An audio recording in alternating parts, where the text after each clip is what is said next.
of dig deep, get that first break back, and then that kind of led to a lot of momentum going my way.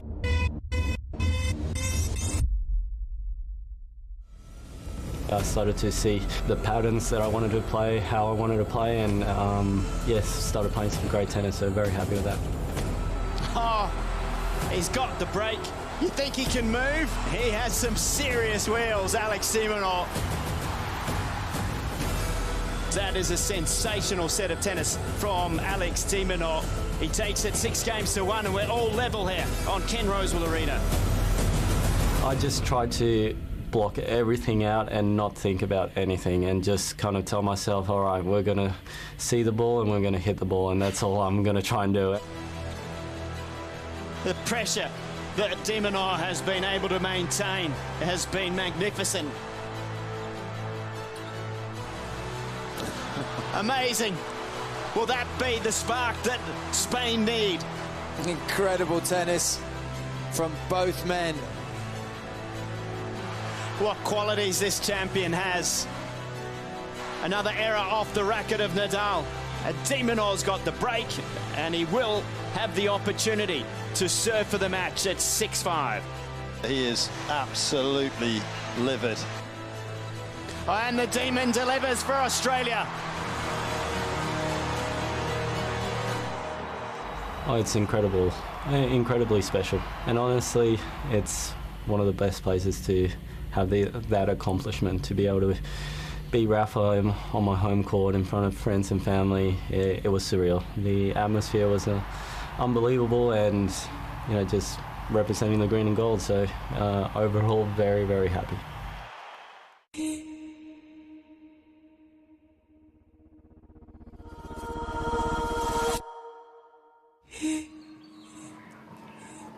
An enormous match for both players in a very different context. You were courtside, Mark Petchey. How did you feel about that one for Rafa? Because Alex obviously loving that win in front of his home crowd. Yeah, I mean, look, I thought he played well for a set and a bit. He's just still struggling to find the consistency in the shots. I actually personally quite like where he's at. I think he's got a lot of runway still ahead of the Australian Open. He's obviously on this sort of run of losses that he hasn't really had since 2003, 2004. So that's something a little bit different for Rafa, but I don't think his game's that far away. Fair play to Alex. I thought the last couple of sets the Australian played probably some of the best tennis I've ever seen him play. Okay, well, there's still the other singles matches and mixed doubles to come tonight. How do you think this one's going to play out? You would have enjoyed watching de Minaur, even as a Brit. I was watching it on TV, just enjoying the atmosphere of the crowd, because Alex just got them all going. And at the start of the match, you couldn't really tell who they were cheering for, because Rafa's such a big name and everyone was kind of there to see him. But by the end, Alex just won them over by battling through every point. His movement around the court was just outrageous at times. And I just think the atmosphere for what is essentially a bit of a dead rubber was fantastic for the Aussie women to be there watching as well. Yeah. I just feel like the group's coming together as the week goes on. It is lovely. It's a shame they can't go further, because Team GB, of course, has won that group. Speaking of which, do we know what they're up to on their day off? I know they were doing a bit of a photo shoot somewhere, probably by the Opera House, and then they're all coming to practice around 1 o'clock. Playing tourist, excellent. They've got city finals still to come. Let's have a look at how the ties stand, because there are some groups that are very much alive. And if we have a look at Group A, Greece need to win 2 rubbers in this tie, so they need one more. Should they get that, they will be through. Poland, Switzerland sitting at 1-1, and the winner of that will qualify for the final. So either nation needing another couple of wins to go through in Group B. Group C, we know the USA is through to the city final. They will meet Team Great Britain after they were successful over Germany. They will play out that tie today. Spain, Australia, well, we know that neither can go through in Group D because Great Britain has already qualified, but a lot of fun to be had on court. Italy, if they defeat Norway, they will qualify for the city final. So one more win for Italy should see them through. And in Group F, the winner of France-Croatia will qualify for the city final. Croatia very much in the box seat. 2-love up over France. Well, let's have a look at what's in store on day 6. Some of those ties still very, very close. Let's check it out.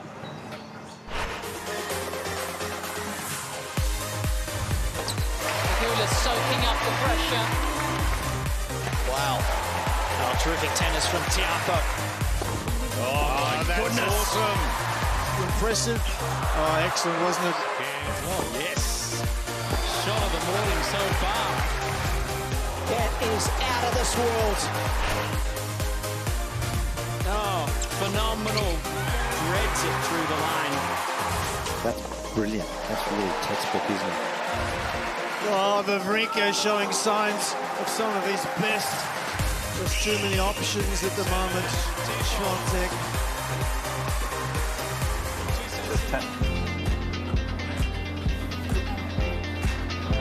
So these are our feature matches. Jess Pegula and Laura Siegemund to start things off in Sydney. Matteo Berrettini and Casper Ruud will be in action. Italy needing one more to go through. And that very tight tie between Greece and Belgium. Maria Sakkari and Elise Mertens over in Perth. Hubert Hurkacz will be in action tonight for Poland. He meets Stan Wawrinka for the first time in that tie between Poland and Switzerland. And Carolina Garcia will meet Petra Martic of Croatia. Croatia looking in a very good position to go through, but in Sydney we will be starting with USA, Germany, and we know that USA is already through. Mark Petrie, Francis Tiafoe gets the prize for having the most fun of this tournament. Always, yeah, it doesn't matter what tournament he's in, he's always going to have a good time and he's going to enjoy himself. But, you know, these are important matches. They're important matches not only for Francis and the USA to get, obviously, points on the board for themselves, but also, obviously, let's not forget, it's going to be a best runner-up as well coming out of the city finals. So whoever, obviously, has the best record, and it's an aggregate of all the matches, not just on Wednesday, what's happened. So all these matches do have some significance today for other teams, not necessarily just for themselves.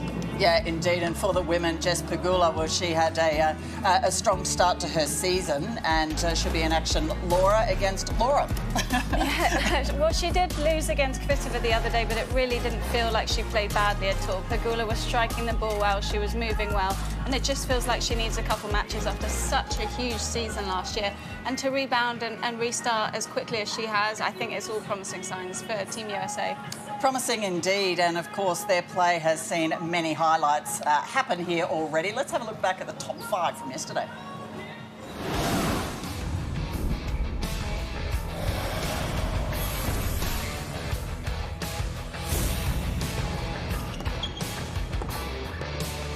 There it is again. The combination of power, the combination of spin. She was down low. Unbelievable rotation as well.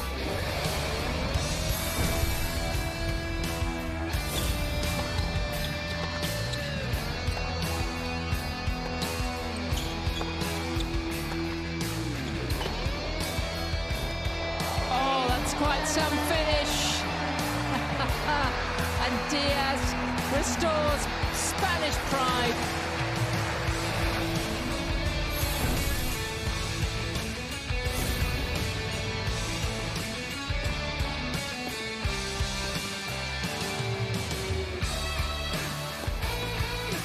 Oh, that is terrific. Musetti with one for the highlight reel.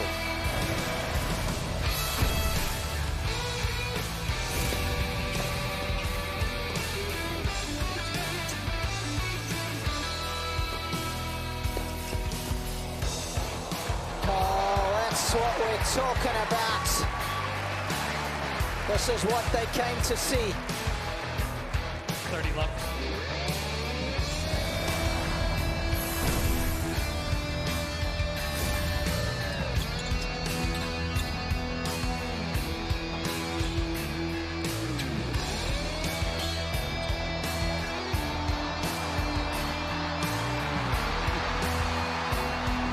You think he can move? He had some serious wheels, Alex Simonot. Pushed to every corner of the court. He is pumped up. Nadal's going, Jesus, guy's got some afterburners. Well, the United Cup means spending a lot of time with your teammates, much more than usual. Does it mean they know each other any better? Let's find out.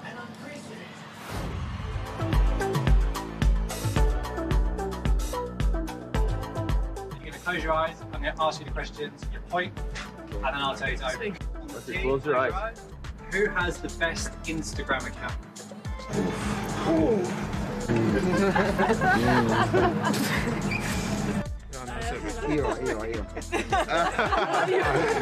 He's living the dream. Oh, that's easy. Yeah. Dimitro.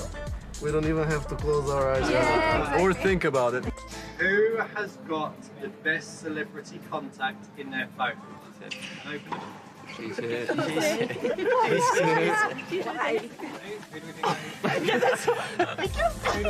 Who is your celebrity contact? I don't know which. You have a few in Belgium, but they don't know them.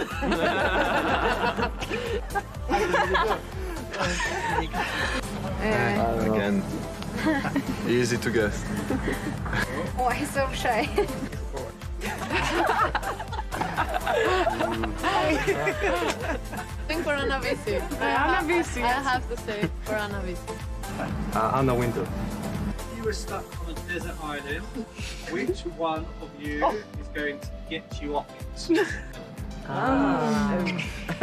There's no hope for us. Ik ben echt al goed in oriëntatie, maar ik heb gedaan. Ik heb dit nog.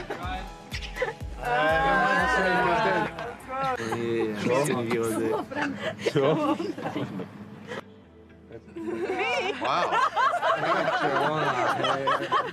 Who's going to get you off that desert island? Adrian's gonna be the guy. Adrian's gonna find the. He's gonna speak to the locals and work things up. Yeah. Good point. I'm gonna speak to the animals as well. Yeah, I was just thinking. Yeah, the teams from Perth there clearly know each other very well after all that time spent together. We'll be heading back out to Perth today. A little later, Team Greece in action with one more win to get to go through. Likewise, Team Croatia needing just one more win over France.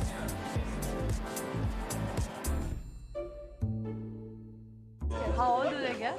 So in the wild, about 10 to 12, and they've actually got 2 coats of fur, so that they're kind of waterproof. Oh, it's fluffy, like a small teddy bear.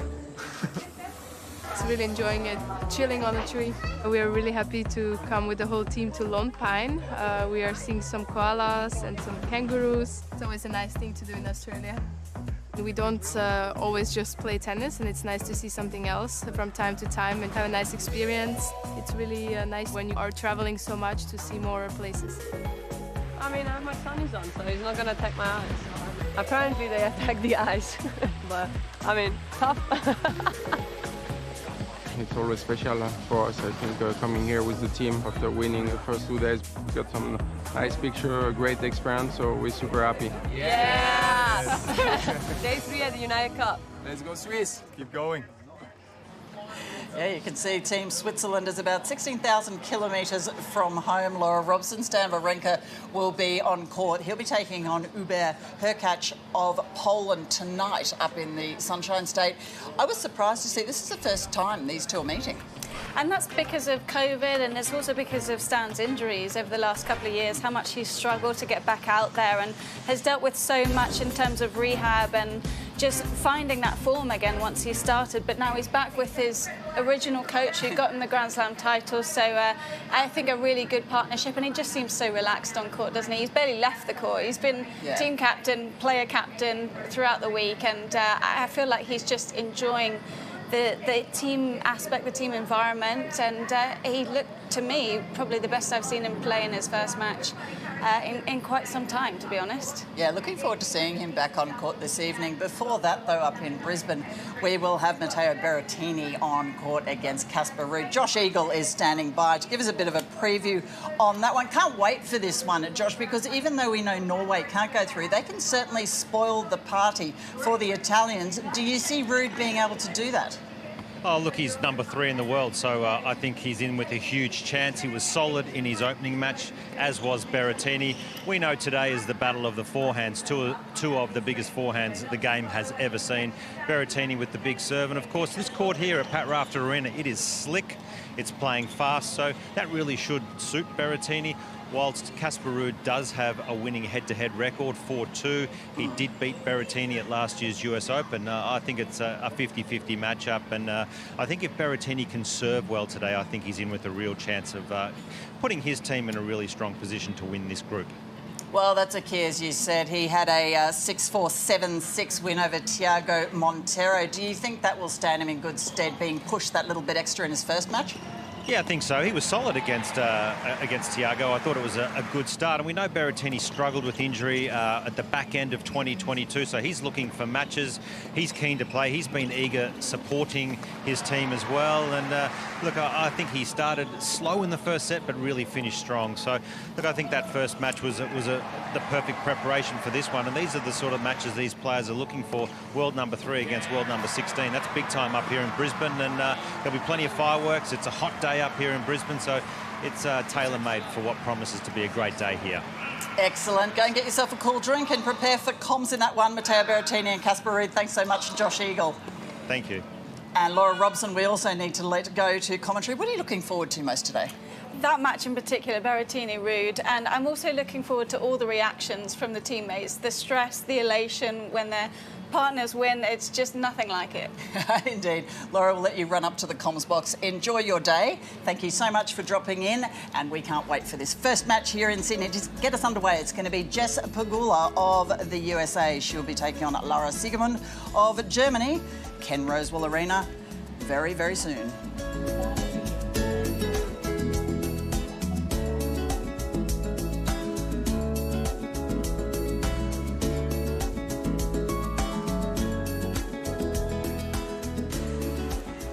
So day 6 will decide the last of our city finalists. Of course, that means that day 5 of action was absolutely huge. Let's get a wrap of all of that. Roger Aldred takes us through. On paper, this was a no contest, but matches aren't played on paper. It's another break. It's 4 games in a row for Malena Helge. Helge, the world number 319, took up the challenge to Martina Trevisan, ranked 292 spots higher. Trevisan eventually won the first set. Gutsy. Helge steadied again and took the second. Paints the line. After more than 3 hours, Trevisan secured the win for Italy in 3 gripping sets. It's out, it's long. Lorenzo Musetti held a significant ranking advantage as well, but Viktor Jurasevich wouldn't be walked over. Oh, terrific stuff. Musetti ultimately found his best form. Oh, that is terrific. Musetti with one for the highlight reel.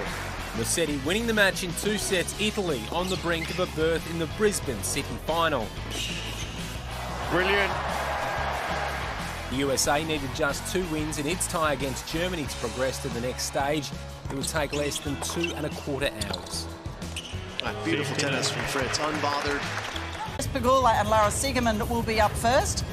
On the other side of this, Mark Petchey and Laura Robson will take you through the action. Give a warm welcome to our first team representing Germany, led out by Captain Mischa Zverev.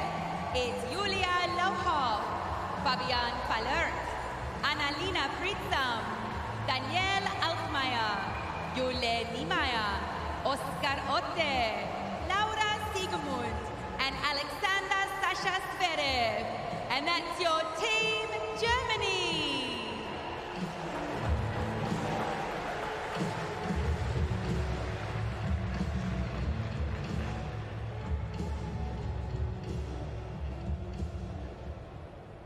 And their opponents for today's session, representing the United States of America, led out by Captain David Witt.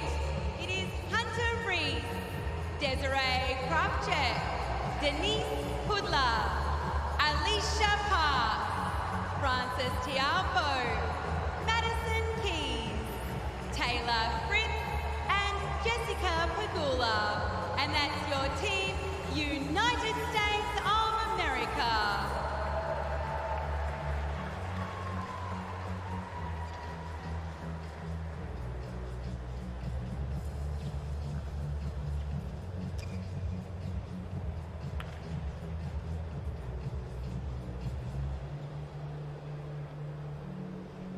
If you are able to, please be upstanding for the national anthems of Germany and the United States of America.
Two massive tennis nations squaring up here at the United Cup. There's a smile on Sasha's face finally. He didn't look as though he's had the best of mornings, and I'm sure he didn't have the best of afternoons yesterday. There will be better days ahead, and he's got to tell himself that.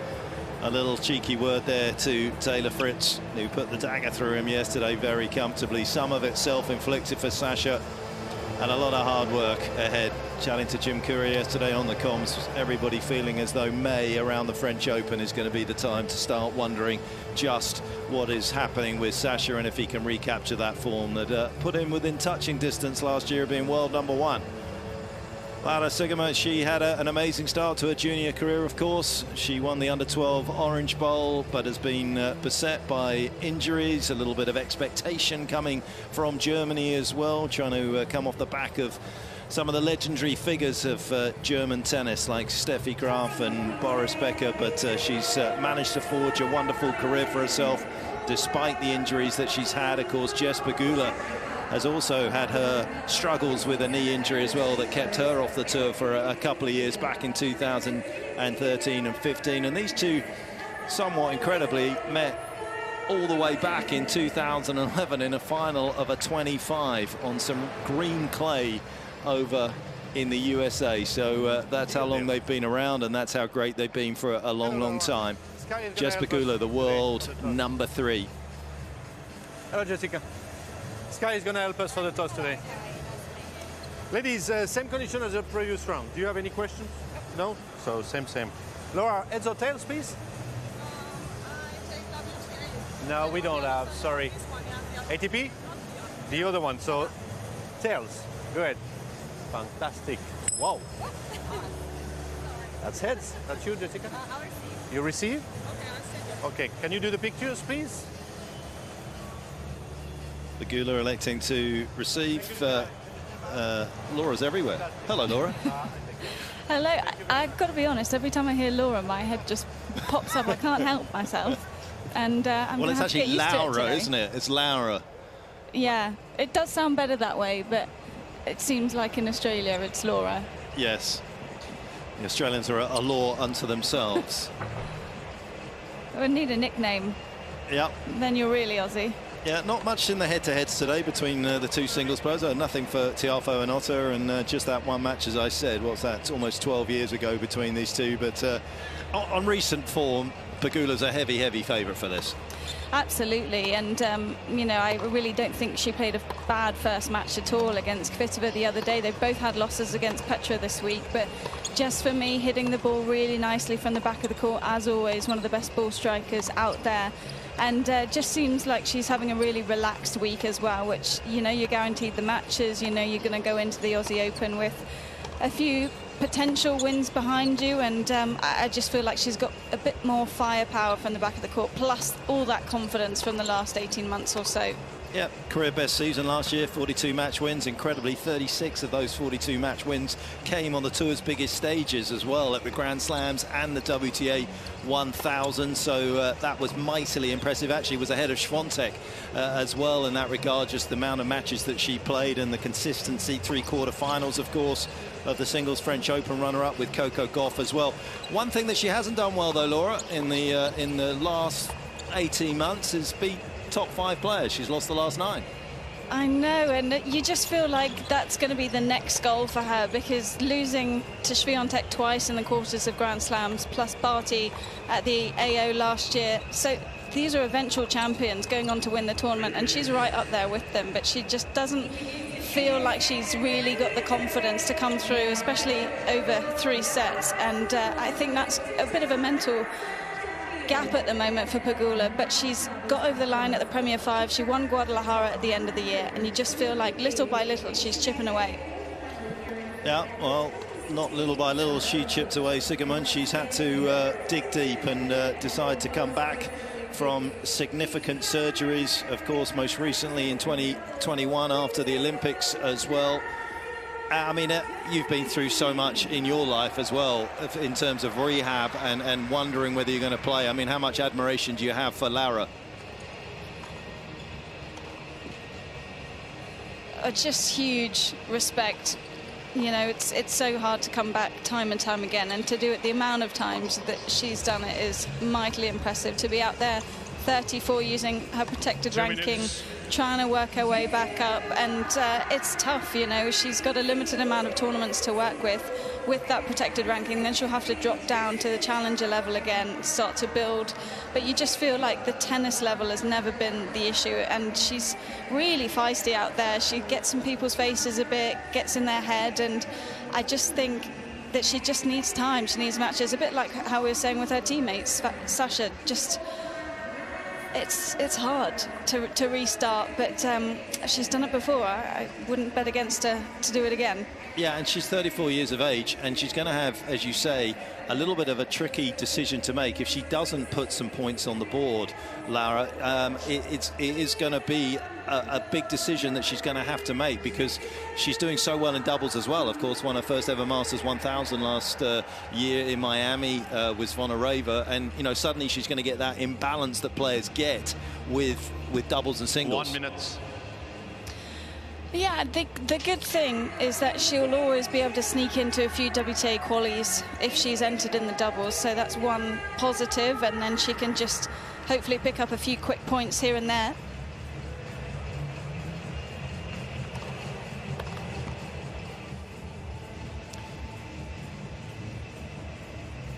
I'm going to be interested to see how much Misha grabs the iPad today. That's been always a nice little thing for us, sitting here looking in the team zones, which captains have embraced it, which teams have embraced the technology. There's the big screen. I think he's actually used it the most out of everyone I've seen this week.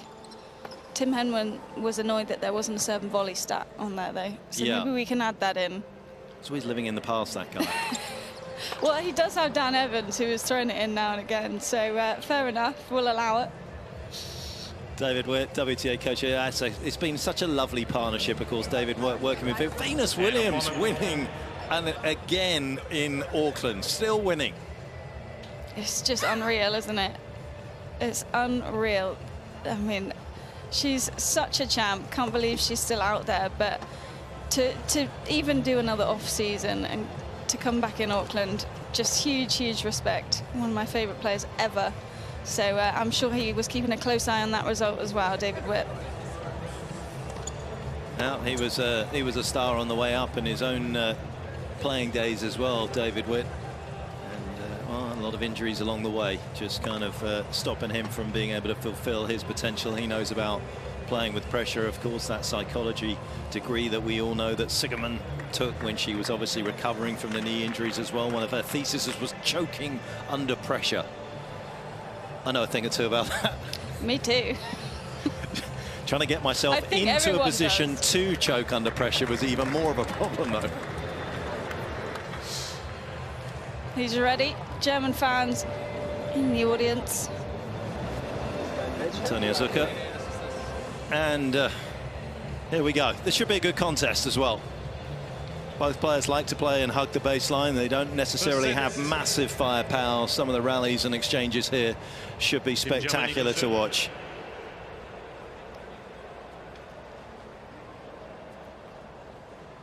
Ready? Play.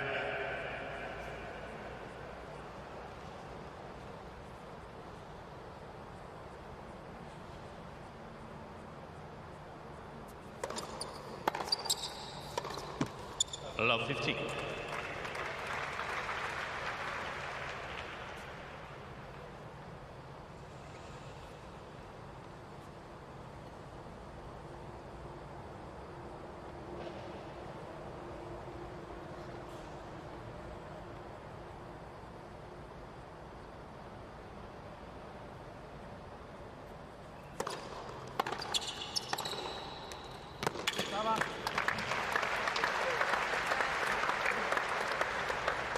No. Thank you.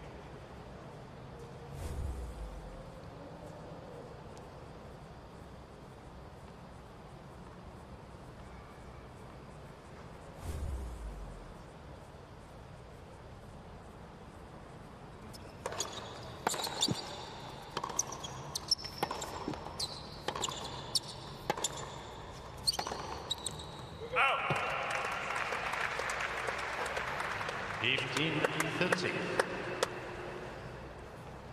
Keys looking awfully relaxed after a fantastic win yesterday. Got her team into the city finals. Be tough to stop Madison Keys over the next month, I think. Someone's going to have to play very well.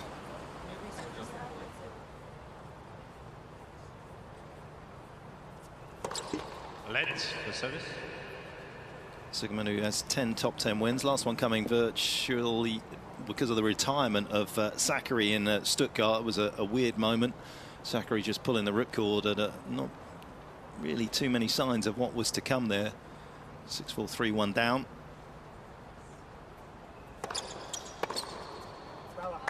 Sigmund had lost the previous 9 matches against top tenors. A nice little streak, didn't she, back in 2017? Of course, 3 of the top 10 wins she had in that particular streak coming in that tournament in Stuttgart that she won. Yeah, that win really came out of nowhere in a lot of ways, and she just cut everyone down in the draw.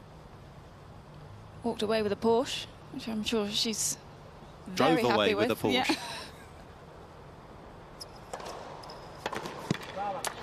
And that historically has been her best event of the year in Stuttgart. It's a faster clay, indoor clay, and it just feels like she's got a bit more timing to work with, a bit more space around the ball, and she can drop into the slice and dice that she prefers. Not going to be so easy on a fast, hard court like this.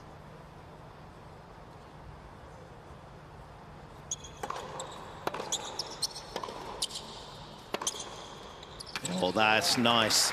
That had a bit of zip to it as well. Deuce.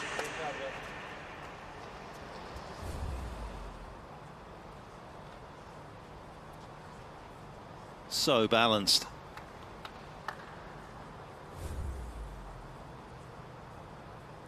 Neat little 134-kilometre-hour winner there from Pegula, putting the pressure on in this opening game.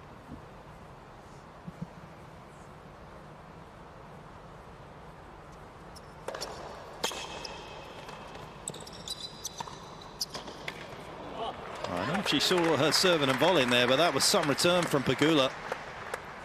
Advantage, Team United I think a tough moment to drop in a serve and volley when you've got potentially a chance at getting broken early on. Plus, Pegula's backhand return is one of the best, if not the best, out on tour.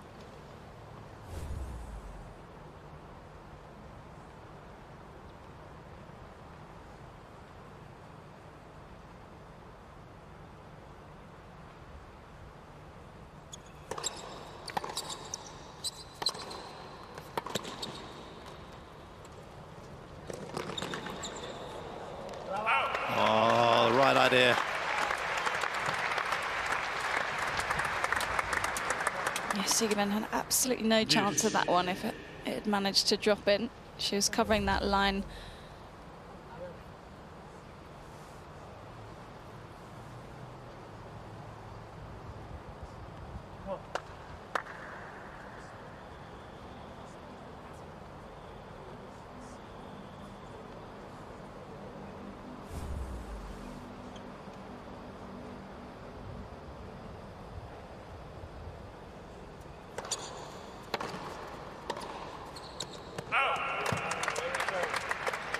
Advantage, Team United States.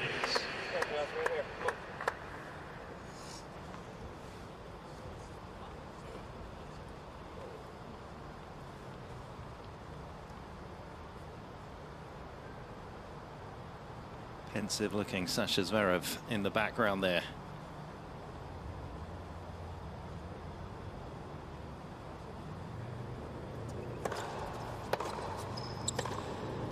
Maybe he could sense what was coming. Too much pressure, too much quality from Pegula. It's an early break for Team USA.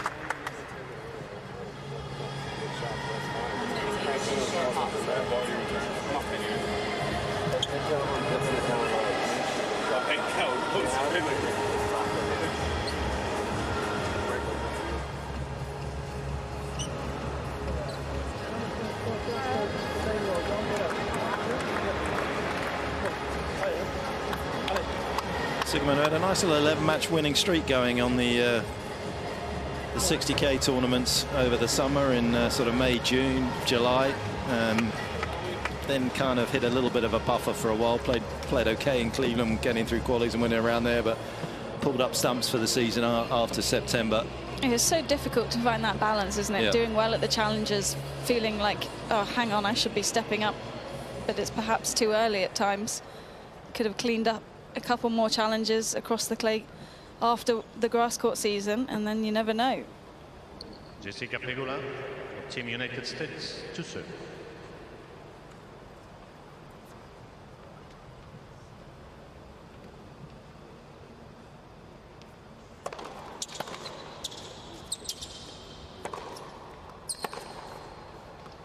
And she finished her season pretty early, back in September, after Tallinn on the indoors. Just decided to shut it down, dealing with a few little niggles here and there, just couldn't quite stay healthy out there.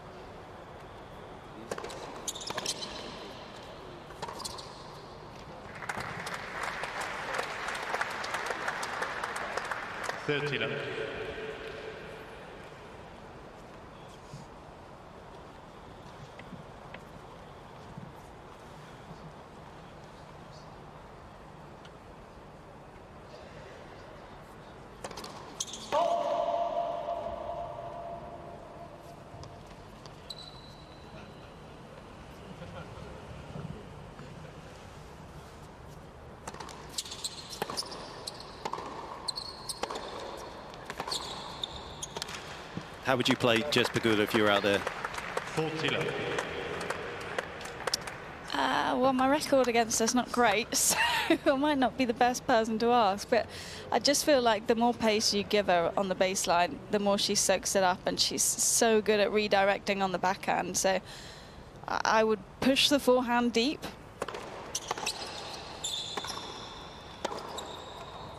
Try and get it a little above the shoulder when possible, and try and play fast through the body at the start of the point before opening up wide. She tends to cover one side after the serve a little bit at times, especially when she plays lefties, but not the case today, obviously.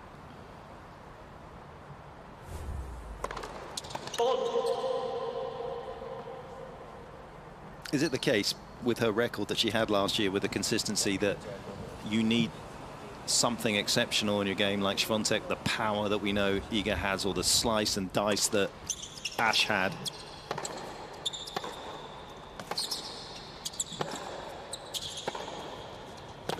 And if you don't have that X factor, 9 times out of 10 she's going to beat you. Because you've got to play so well to win. You have to hope that she's a bit tired maybe, and that she just can't hang around in the points long enough. But otherwise, you've got to play exceptional for the entire match, because she doesn't really have these big dips. Mentally, she's so solid these days. Yeah, full of admiration and respect. One of my favourite players out on the WTA by some margin as well, Jess Pegula. Maybe the daughter of a billionaire, but she plays and trains like she's bankrupt, and that is an admirable quality.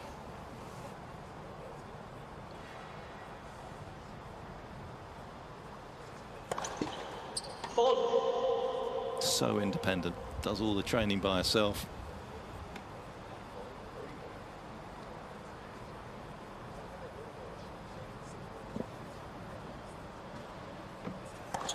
Led, second service.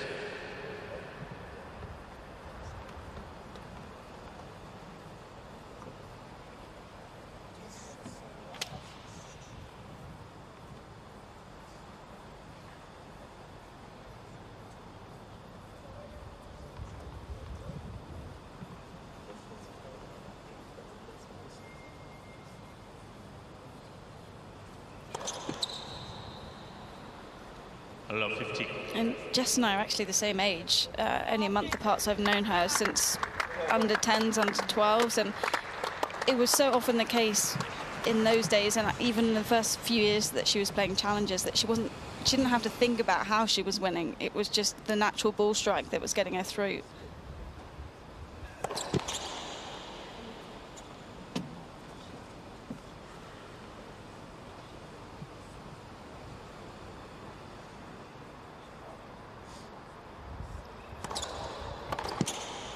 And for me, that's one of her biggest improvements, along with the fitness and the consistency. But just the tennis IQ is so underrated these days. And what I've loved this week is hearing the chats with David Witt at the changeovers. She's really keen on the stats, really keen on the replays.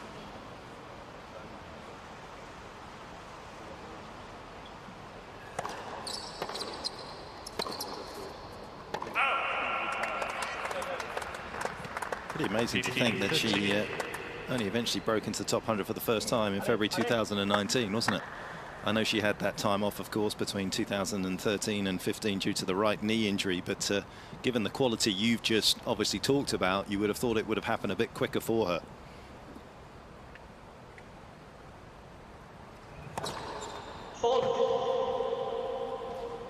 First title, of course, coming in Washington 2019. Beat Georgie in the final there.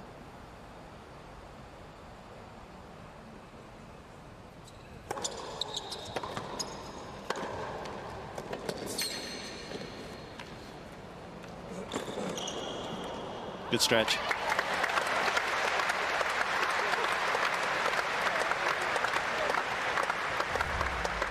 And there was a hip surgery thrown in there as well. So another player who's dealt with a lot off the court, but she just struggled mentally to find the confidence in her body to play week in, week out. Yeah, that between January and August of 2017, as you say.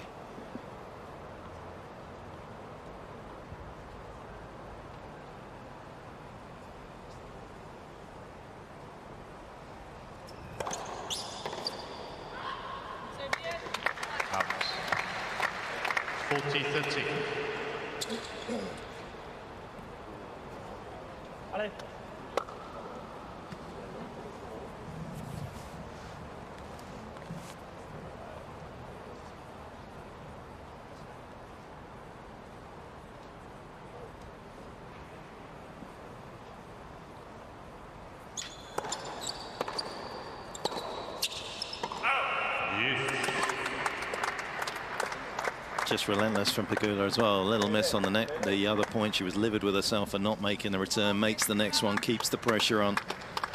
She's got a lot of time to think about where she's going to hit that return. The second serve sitting up nicely.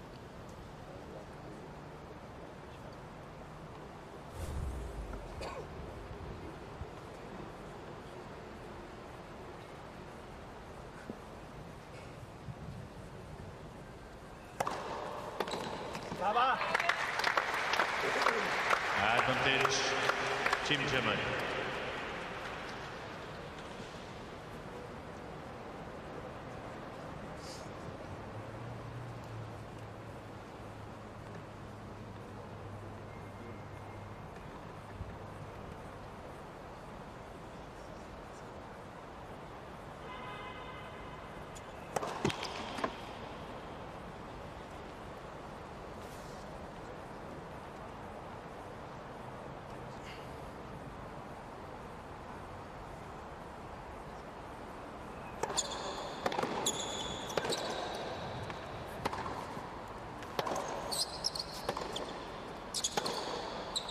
That's unlucky.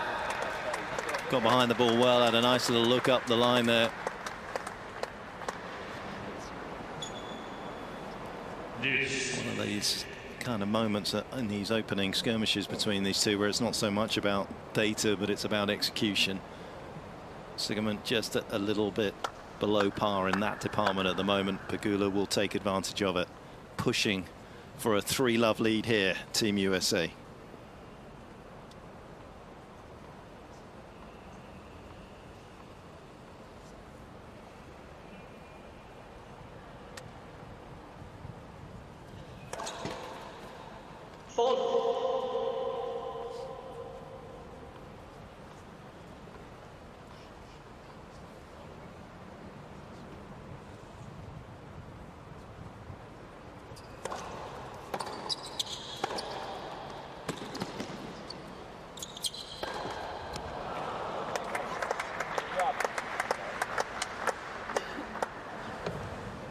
Advantage, Team United States.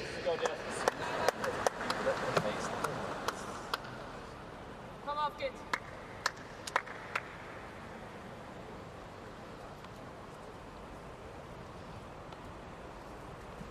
No easy way to win points out here for Sigmund Pegula with another break point.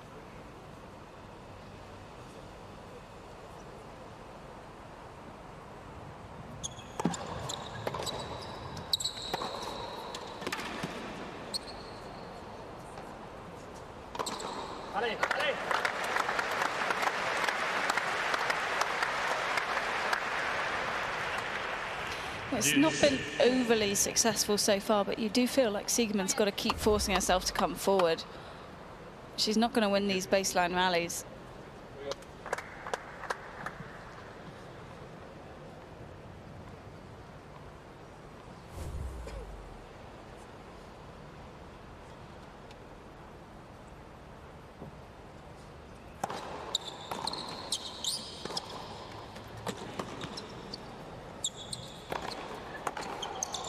Oh, that's well done. Really well done.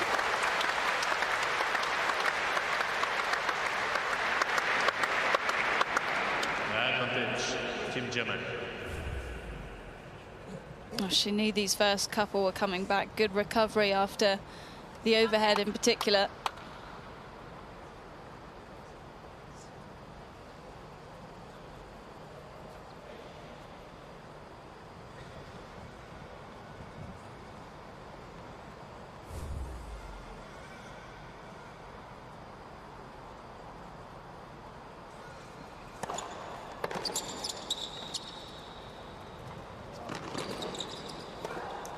She's managed to slip that up the line and get a first game on the board. That was intricate stuff and very needed by Laura Sigmund, and it is 2-1 to Team USA.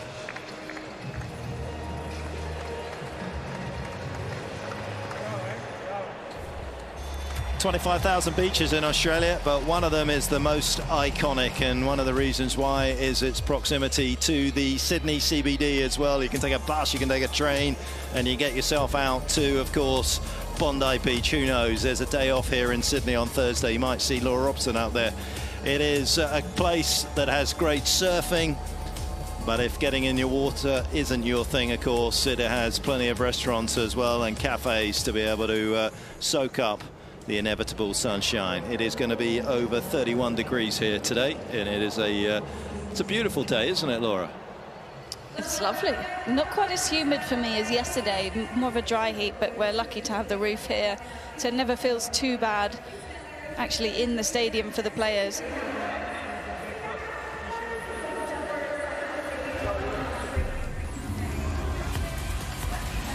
Well, Matteo Berrettini is about 30 minutes away from walking onto court in Brisbane. He'll be taking on Casper Ruud of Norway. Should Berrettini win this one, he will secure Team Italy's spot in the city final. Italy needing just one more win. Norway without a win so far. Hoping to spoil the occasion for the Italians, but Matteo Berrettini been in fine touch since he's been down under. He'll take on Casper Ruud at 10 o'clock local. Well, we return you to Sydney. Jess Pegula up a break. She'll serve leading 2-1 in the first.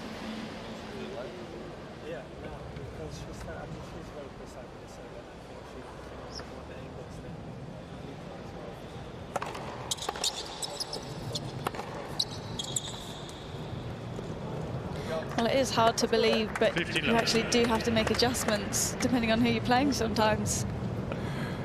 The dysfunctional nature of a player and a coach's relationship, you'll never get past it in tennis, of course. The player paying somebody to tell them things that they perhaps don't always want to hear.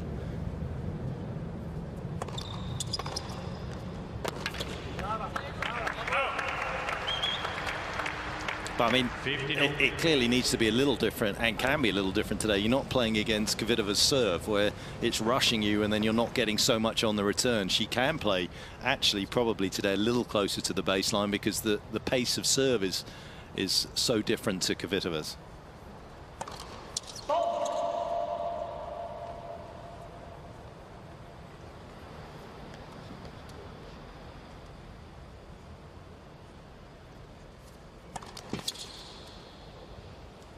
And she really did struggle against the Kvitova second serve, only won 23% of those second serve return points 6 out of 26, and only converted 2 out of 11 break points the other day.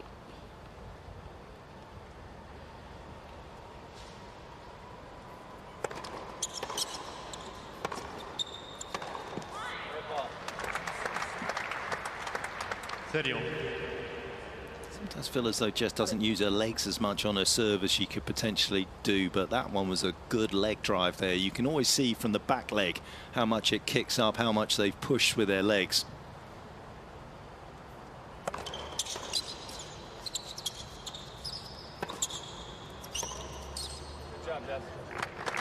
I feel like that's maybe the biggest improvement that can still be made for her, because sometimes it does feel like she's quite happy to just get it in. As long as it's flat and a decent first serve, then she's not really looking for a free point. Gets the back leg down nice and quick though, and gets herself square to the baseline and ready for the +1 shot very quickly.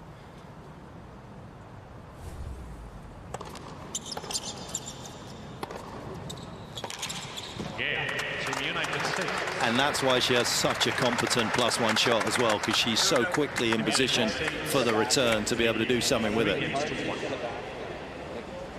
she's dangerous on the forehand, but just keep mixing it up. Absolute treasure trove of information in David Witt's mind about the WTA. Was that good advice there?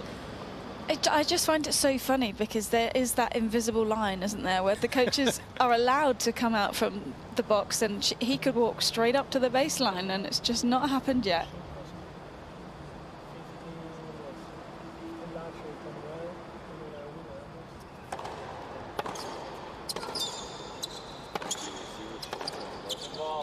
He was saying she can hurt you on the forehand. And just followed that up by going straight to the forehand. But she went big. She went big, she went flat, and I think either side, I wouldn't be too worried about Siegmund's weight of shot. It's not like she's going to be the one dictating play from the baseline.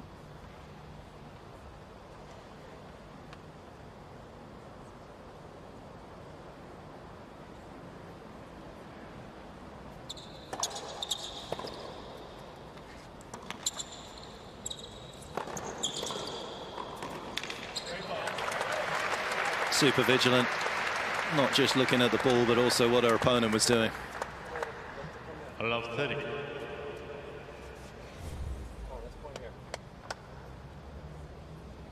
Another thing, if you haven't seen Jess Pegula play before, just keep an eye on her footwork. Absolute efficiency of movement as well from Jess. Very little in terms of a split step high. You see how often she just keeps her shoes on the ground. She actually doesn't move a lot of the time at all. She'll be standing stock still on her toes, waiting to push off in contact with the ground.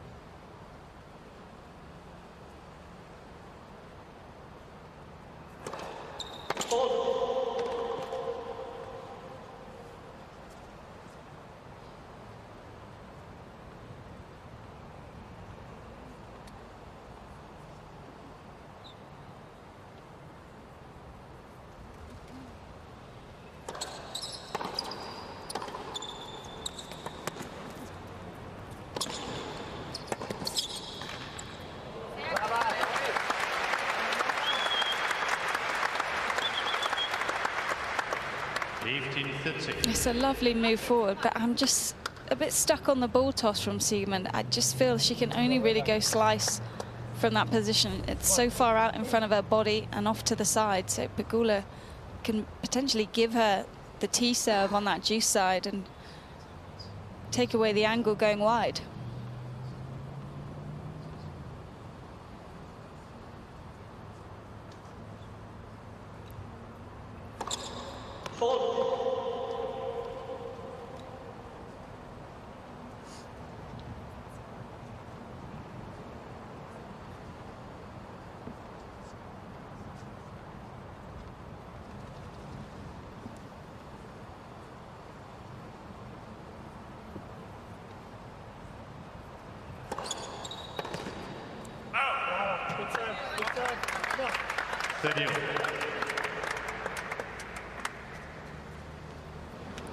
That is what I would categorised as a good miss, because it just implants the thought that potentially that could come on another point, on a break point, and you've got to kind of cover it. You can't just cheat consistently into your backhand side to pick up the easier of the two returns.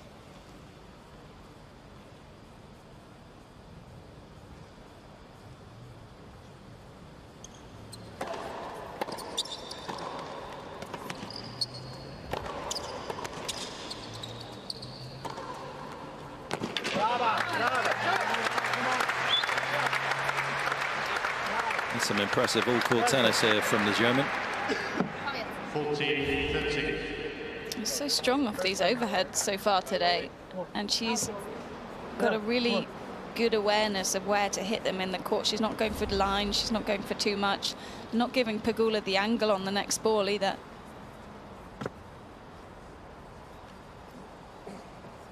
Sasha clearly thinking that seats are overrated. Oh, he's having a hard time, isn't he?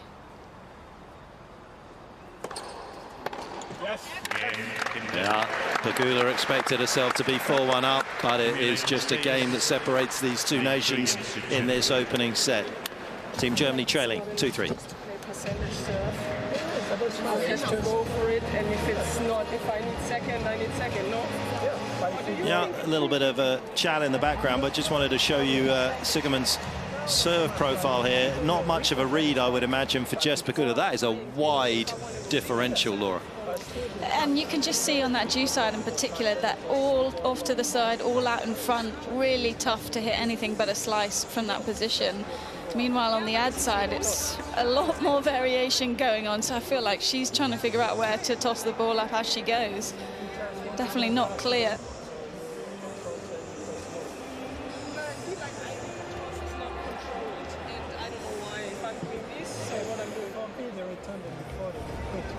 You went 15-30, you played a really good return and you play a drop. Then you play 15-9, you play a really good toss.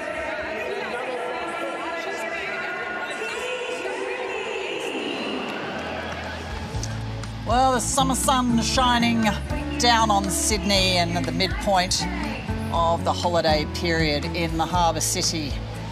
Fans very much enjoying coming out to Ken Rosewall Arena in Homebush, somewhat halfway between the bush and the beach in the New South Wales capital.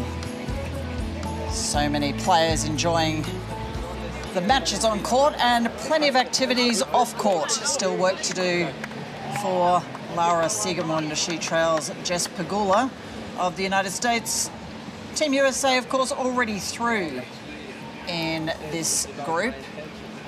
They've topped Group C and they'll beat Great Britain in the final. Jess Pegula wants to stay in good touch though. She's up a break and serving at 3-2 in the first. She has a good game, that's why she's world number 3. So if you go forehand against forehand, her forehand is probably better. Backhand against her backhand is probably better. So do something to make her game worse. And she knows how to do it. That's the shot for me that players need to have. If you don't have the... If you even hit 5 shots per rally, then... How many winners did she hit like out of the rally? It was more. 15. Well, I would say he's pretty spot on. Yeah, I mean, I think he's absolutely right. I mean, she is stroke for stroke a better player, but the slice backhand, if I was coaching out on the tour, that'd be the shot that I would work so hard on with my player to change up rhythm of a lot of these rallies, particularly for somebody like Pegula.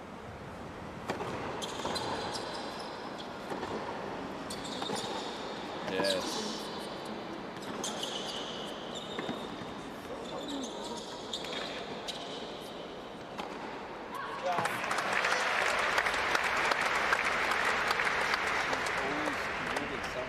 Like now, before she was going to this side like full.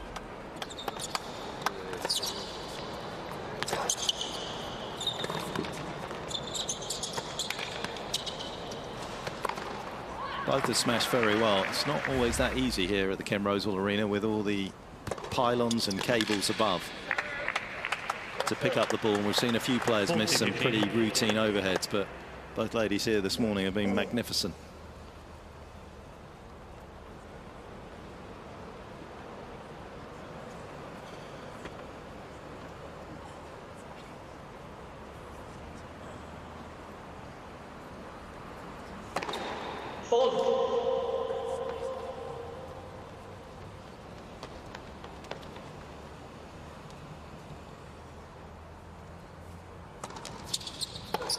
Game, Team United States. One of the shots I also feel like players don't use enough against Jess at times is off that second serve. There's that tendency to try and rip it because obviously it's not the quickest. It's quite a pure serve. I feel like sometimes you could go back and loop it to try and take it out of her hit zone. That pure shot that comes through, she loves. And that's the one that she's ready for the entire time. Her split step off the serve is really quick, and she's most of the time in the right position, covering the high percentage returns.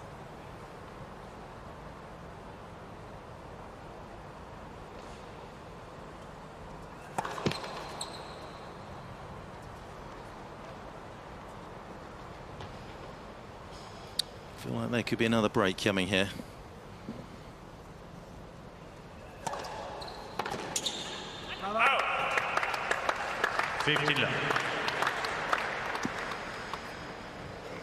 I do feel like Ash Barty threw that in a fair amount, though, along with the backhand slice return that she had.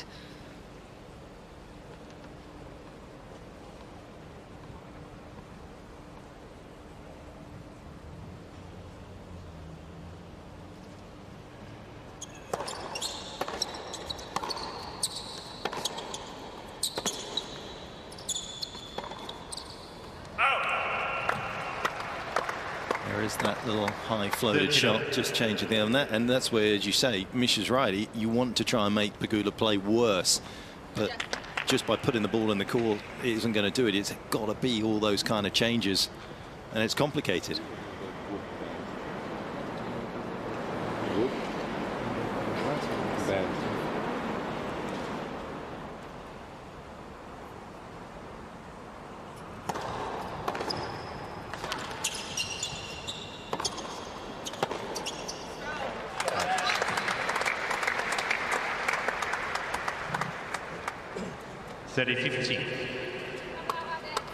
Wayne Ferreira, wonderful South African tennis player in his own right, and now guiding Frances Tiafoe so successfully in the last year or so. Done a brilliant job with the American.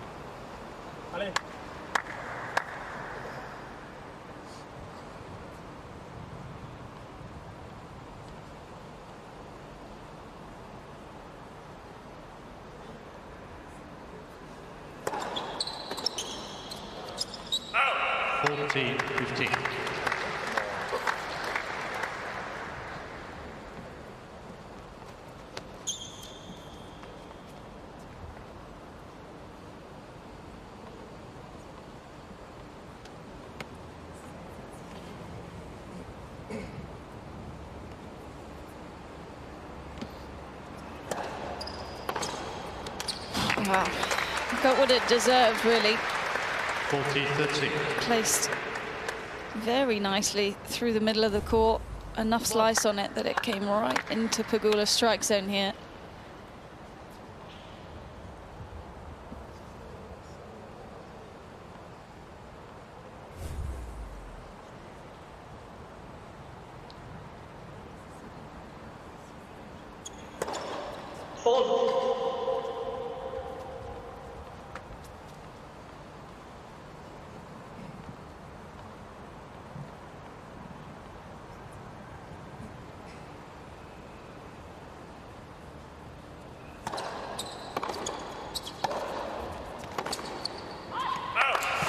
Well, there was no break. Sigerman keeps Pegula at bay once again, and it has been a very competitive opening set. 4-3, Team USA.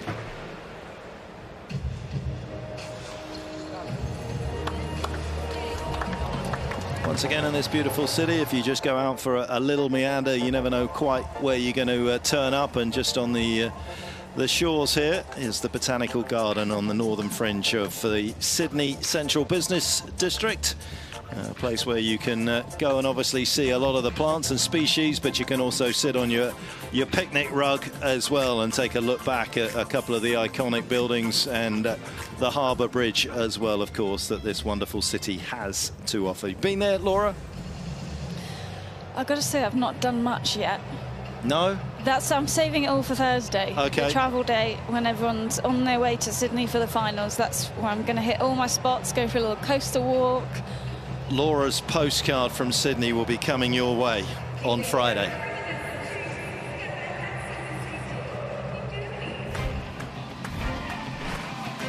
Well, we aren't far away from play commencing at Pat Rafter Arena in Brisbane. Matteo Berrettini of Team Italy taking on Casper Ruud of Team Norway.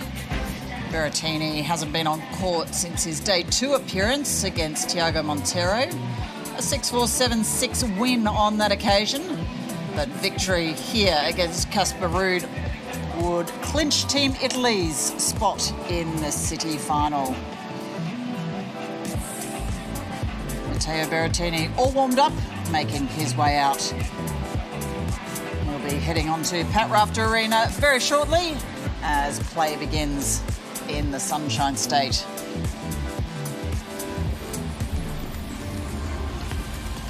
Back in Sydney, Jess Pegula, well, she's preparing for a city final. She leads 4-3 in the first against Lara Siegemund.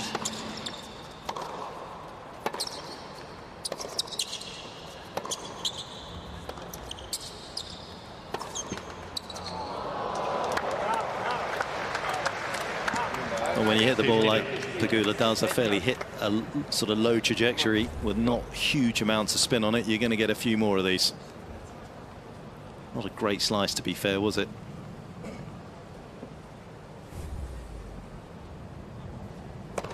You want that thing to be hitting the surface and staying under knee height, and that came up to the waist height.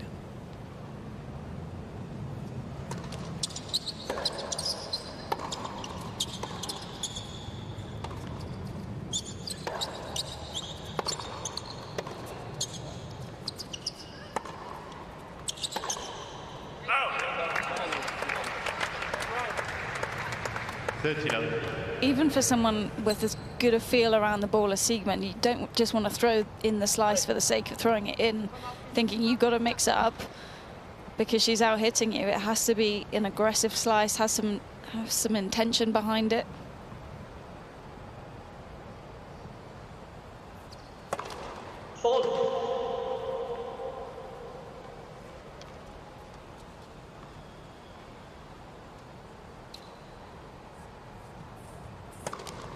Let's second service.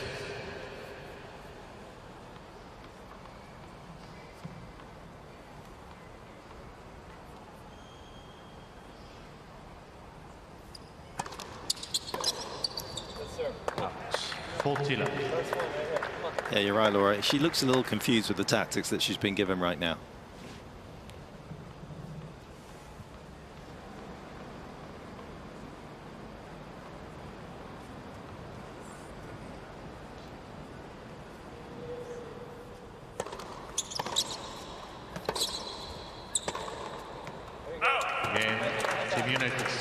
Sasha not in love with these economy seats, and business, more used to the business class ones. As Pegula moves herself to within a game of this opening set. And that's another quick service game for Pegula. Siegemund just really unsure what to do with the returns here. It hasn't even made it past 30 in a return game.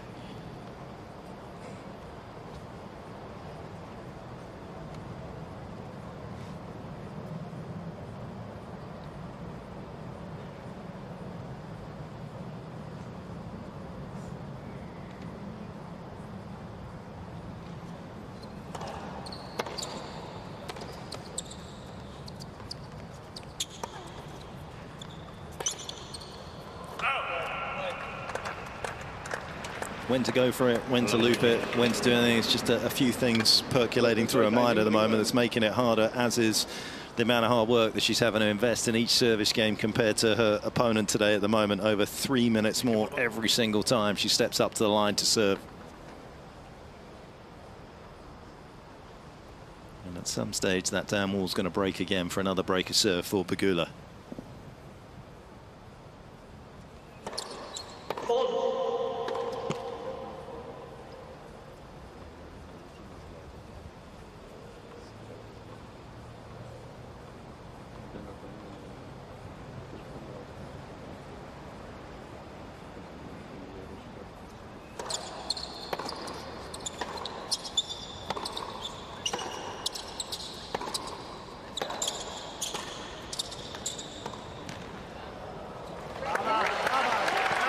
Superbly coaxed up and over Pegula.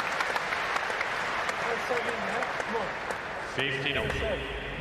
Very safe. Up. Allez. Come on. Oh, let's go. 5 doubles titles, as we say. Runner-up with Coco last year. They were a red-hot team. Both the Americans making the year-end champs in singles and doubles.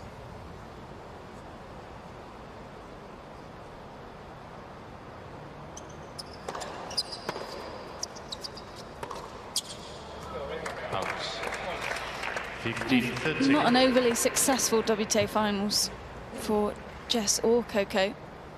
Jess lost all 6 matches, 3 singles, 3 doubles, and to be honest, just looked shattered. She was exhausted. Chose to pull out of Billie Jean King Cup afterwards to take the extra rest.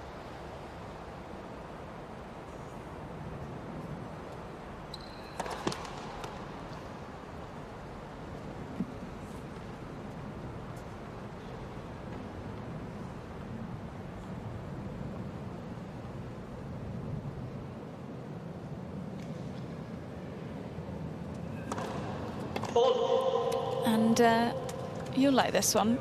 Do you know where she went on holiday? No. Napa Valley. Oh. Did a lovely looking trip to Napa Valley. One by one, yeah? Come on, come on. No downside there. Fine wine country. Just north of San Francisco. If you haven't been, get yourself there. Very nice spot. Not the sort of spot that Sigerman's in at the moment. Couple of set points against her.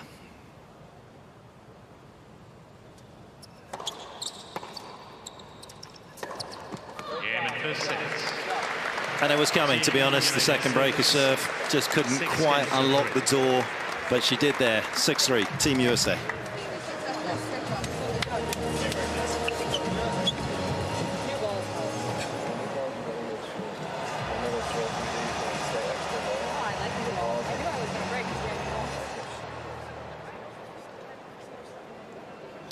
And as we roll the credits here, Laura, it's always interesting in tennis, isn't it? And it goes back to what they were discussing on the German team bench, is about trying to make her play worse, try and get more unforced errors out of her, because there's more winners coming from the German, not by much, I know, but it's the unforced error count that is just horrific. 21 unforced errors to 6 is just not going to cut it against someone as steady as Pegula, and I just think she's not been pushed at all on the serve. Pegula winning 79% of the first serve points, but also really high percentage of the second serve points won, so they just haven't figured out tactically what to do out there. And for me, I think Siegmund's a bit of an overthinker anyway. I've seen her just kind of lose it in the middle of matches where she's unsure or trying to do too much all the time, and she's one of those players that feels like she can come forward, she can hit well from the baseline, and you know, for me that's why she does so good in doubles, because the tactics are so straightforward and so limited that it makes things a lot easier. But definitely strong from Pegula, but what can the German team do in set 2 to kind of turn things around? 14-13.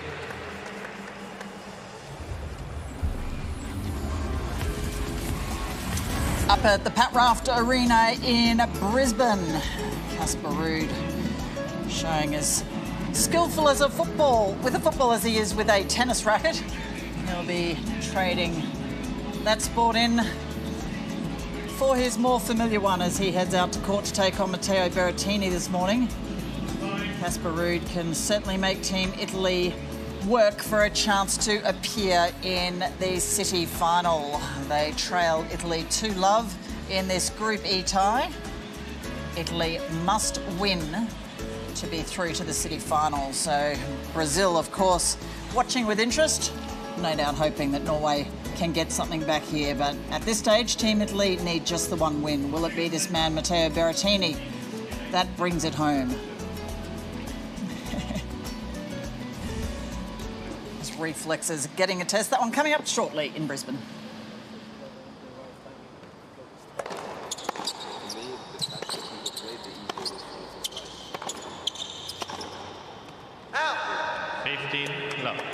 I just feel like there's almost too much information coming at her as well. Every changeover there's been something different said, and you compare it to how little Pegula is talking to David Witt at the moment.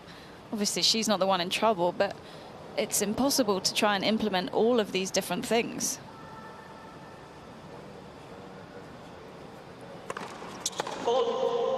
And to be honest, I felt the same watching Niemeyer the other day. There was so many stats and various data coming at her.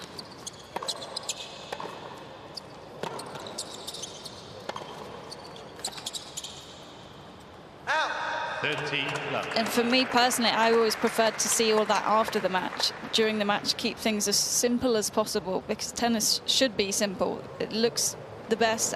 Everyone seems to play their best when it's easy. Christopher Cass. Let's for service.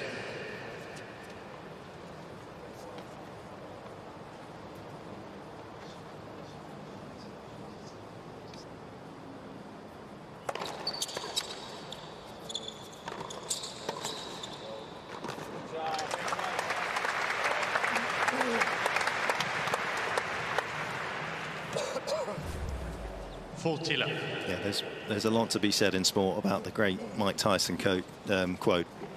Everybody's got a plan until they get hit. Just be better than your opponent in lots of areas, and life's going to be very simple out there.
He's just saying that that's for him perfect. It's taking the ball on the apex right at the top of the bounce.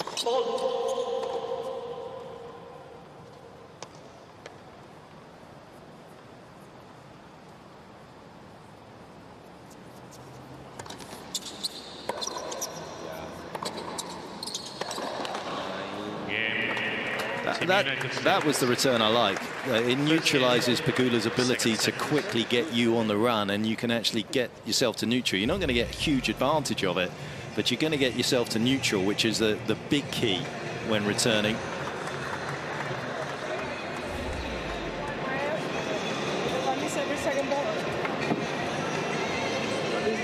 Yeah, it's good, but I cannot win again.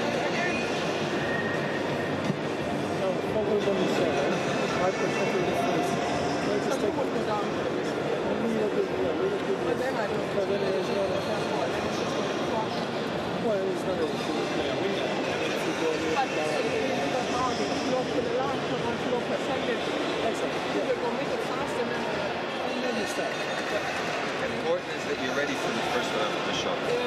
Be stable.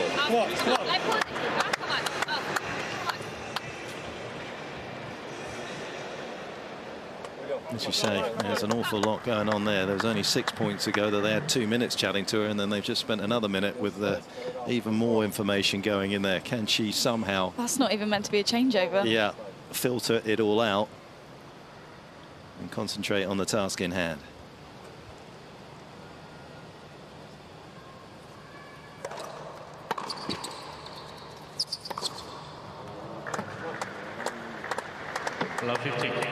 You can see her overthinking where to hit that ball. Every time that should be back cross court, or let it drop even more.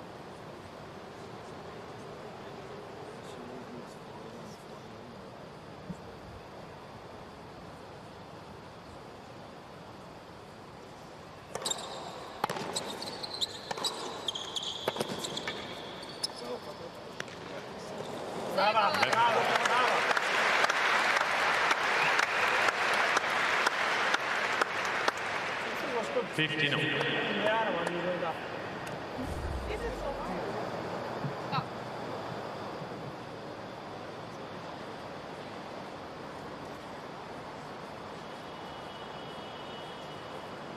Well, the one positive is there's not one tactic she hasn't explored so far.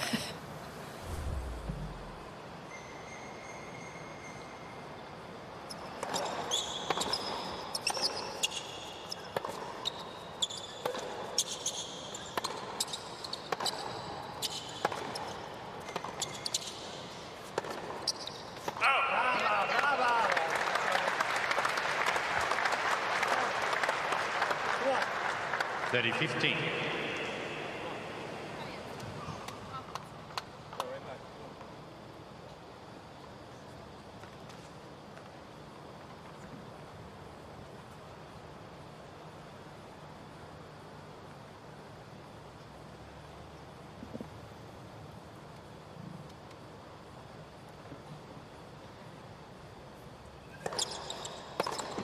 $40.15.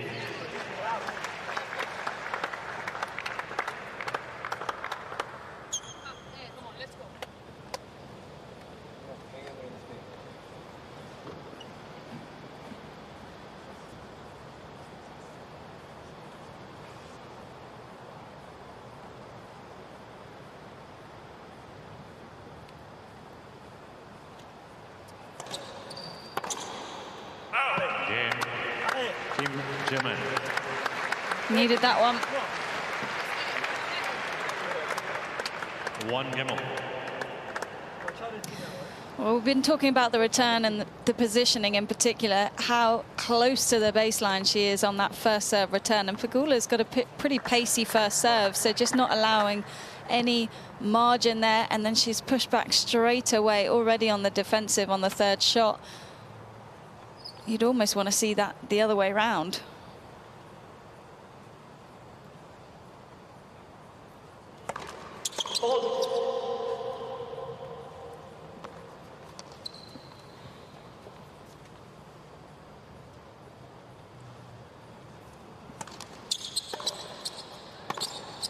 Oh, that is her trademark shot. It is absolutely spectacular. And it looks so casual. That is an almost impossible shot off the back foot.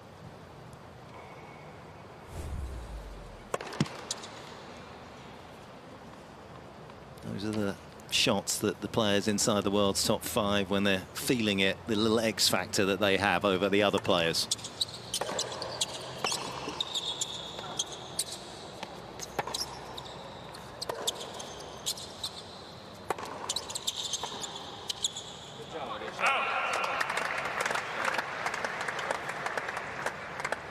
$30. Here we go. Toss in front. Come on.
$40.15.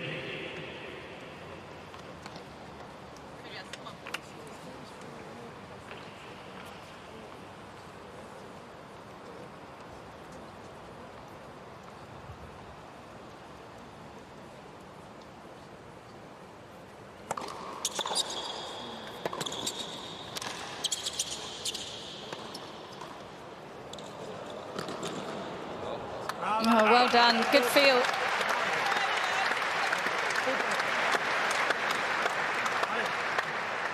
move after that drop volley as well, closing down the net, knowing how difficult it would be for Pegula to try and play a lob. 40-30.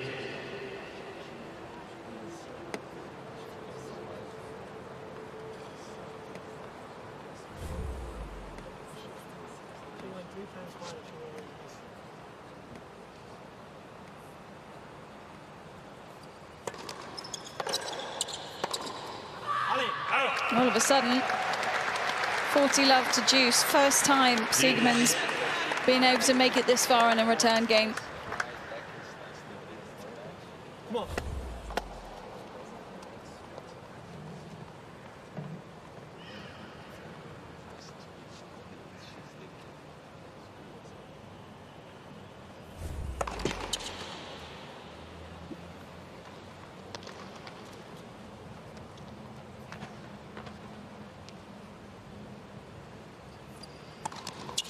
Second service. Edgy second serve there from Pegula. No legs in it at all, no arm speed either.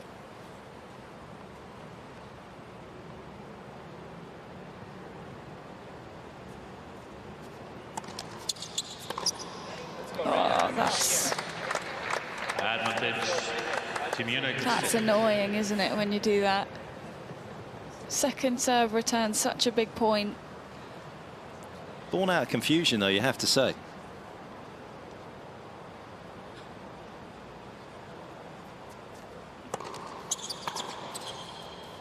Because when you're not got that clarity, she could have played with the scoreboard a little bit there and just try to test the nerve of Pegula, but didn't. It's 2-1, Team USA, second set. Well, Lara Siegemund not going down without a fight. Team USA, of course, already through to the City final. We'll keep you updated on that match with Pegula leading by a set. 2-1 up in a second. But let's head to Brisbane live, where it's crunch time for Team Italy. Matteo Berrettini and Casper Ruud in action. Team Italy need to win one more rubber to secure their spot in tomorrow's City final. Can Berrettini bring it home? Josh Eagle and Jeff Masters take us through this match.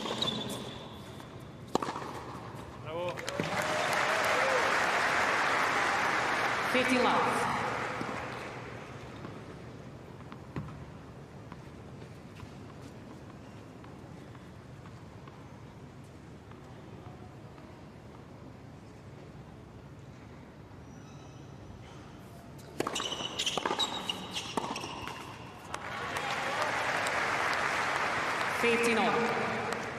Bravo, man.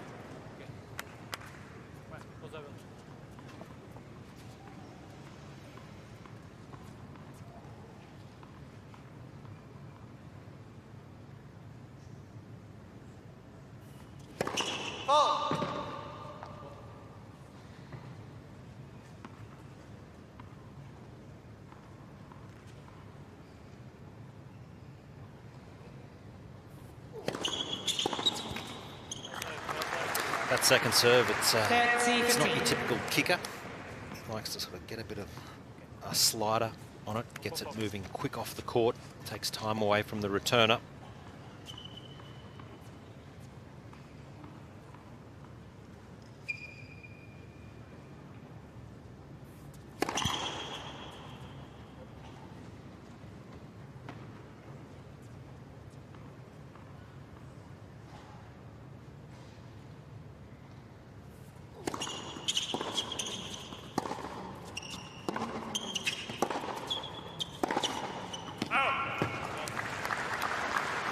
Already we can see Berrettini, he'll go hunting for an opportunity to use that big forehand that he's got.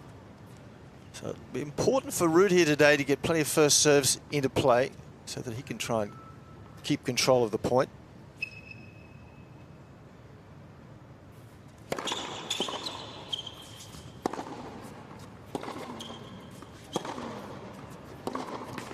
Clean start for Team Norway. They're off to a one-love lead.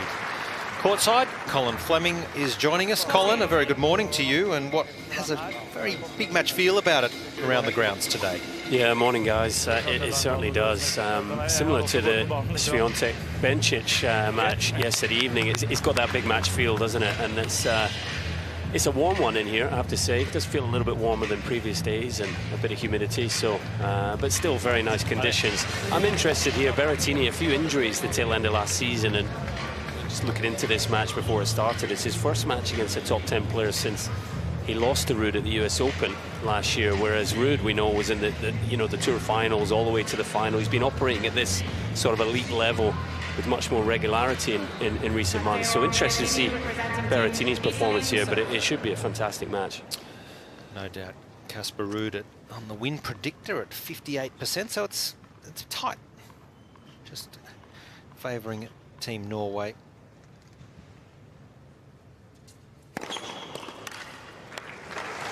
And I think one of the key factors here, you know, both got fantastic serves, big forehands. I think the return could play a key role here. Who can get the most balls into play? Who can get into the opponent's service games? Easier said than done, but I think it could be a key factor.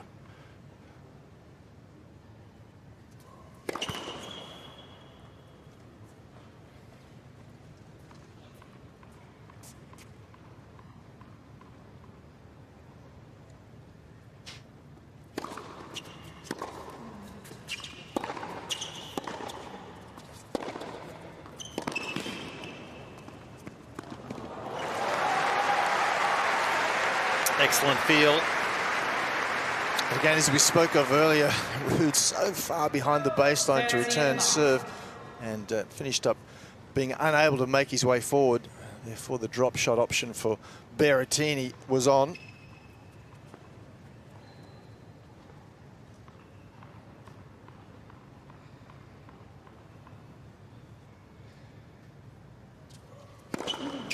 I'll be interested as this match goes on to see where Casper Ruud stands to return. We know he likes to mix it up and can get very deep at the moment. He's standing up by his standards, relatively tight to the baseline on the first serve.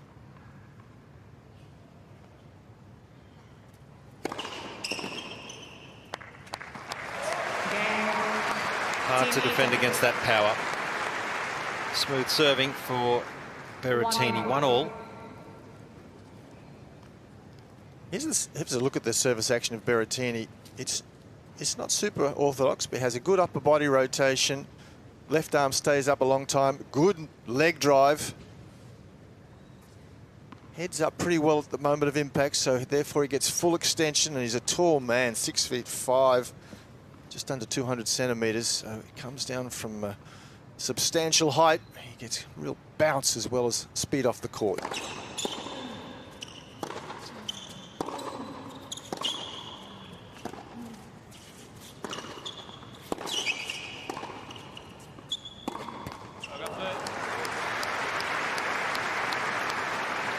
And just talking about the conditions, guys, I think these would definitely suit Berrettini more than Ruud. You know, Casper has developed a lot on a hard court, but this is a real test for him against the big game of Berrettini on a quick court. We know the balls are staying pretty fast, and Berrettini, semi-finalist at the Australian Open last year, he likes it here.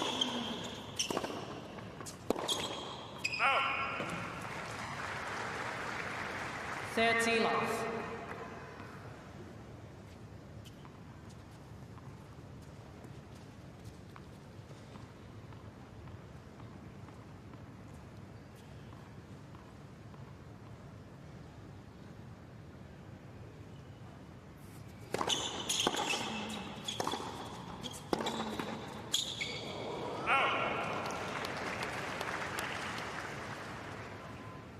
love.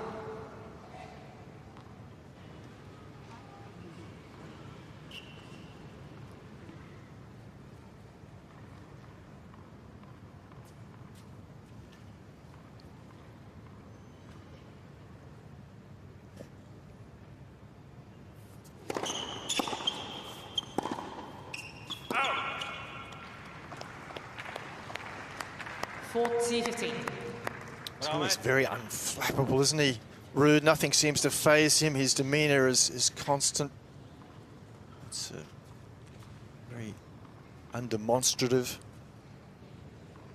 Dad's pretty much the same. Won't see too many emotions coming from him either.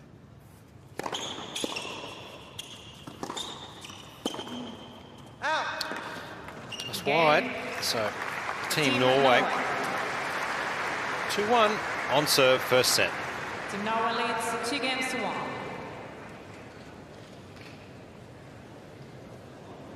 So both players rather unchallenged on serve so far. It's a great place, Queensland. Got incredible beaches. This is up north, Great Barrier Reef, where the reef's gone through a regenerative program over the last couple of years, and it is just one of the most magnificent spots to do a bit of whale watching, stay at one of the lovely resorts, fly into Cairns, and then just a short boat ride off to many of the different islands. There's a whole host of different resorts you can go to, and why wouldn't you when you take a look at that expansive beach line? It is absolutely magnificent.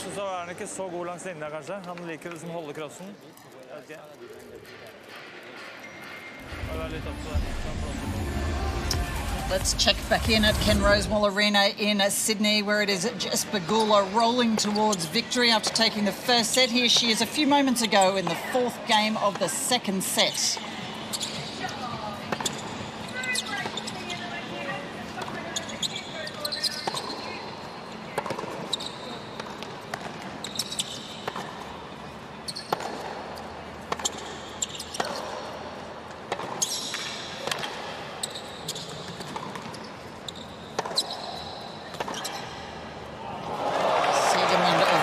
Staying in the fight, but how do you compete with that? Backhand down the line.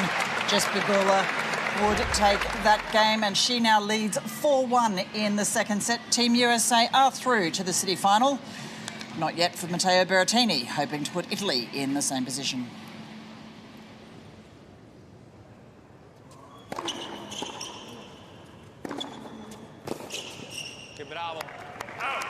This is the type of tennis, just like that. Big serve, look to get on the forehand that Berrettini will be wanting to play today.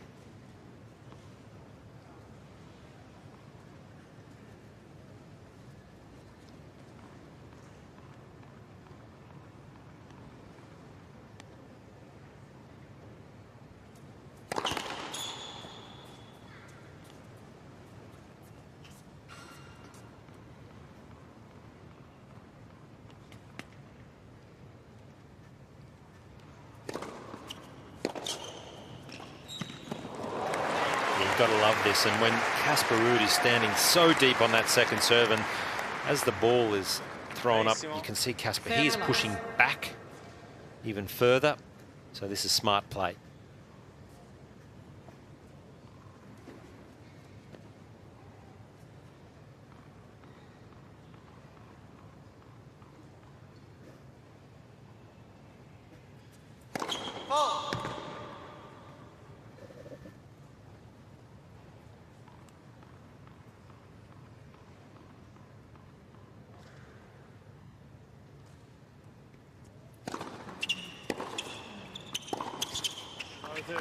Yeah, as you said, Josh, smart play for Berrettini to serve and volley, but he's going to need to mix it up, because if it becomes a pattern, well, then Ruud will be looking for it. He'll make the return right at the feet. So he's just got to mix it up enough to keep Ruud doubtful as to whether he should try and return high and deep or just low at the feet.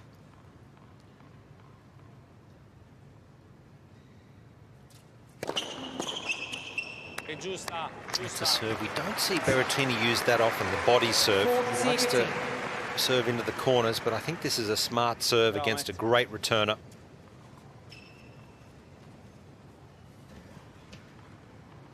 It's warming up, isn't he? 211 k's an hour. He'll certainly have the faster serve of the two players today. He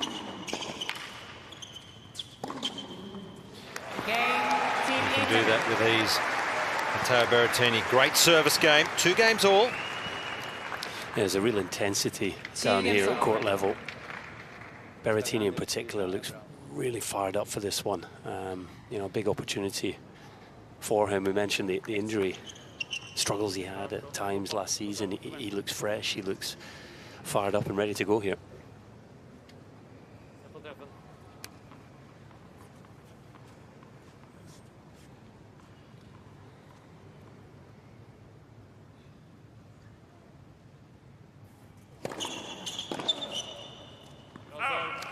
Yeah, that's right. Sometimes a player gets an extended injury throughout their career.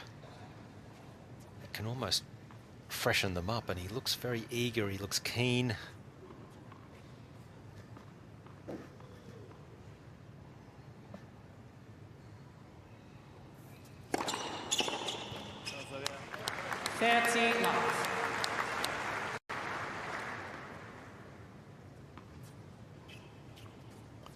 Quick action, isn't it? Good knee bend. Hits the ball almost on the way up, or certainly not dropping. It's unusual, but effective. You won't be worried if outdoors if there's any wind with that sort of toss.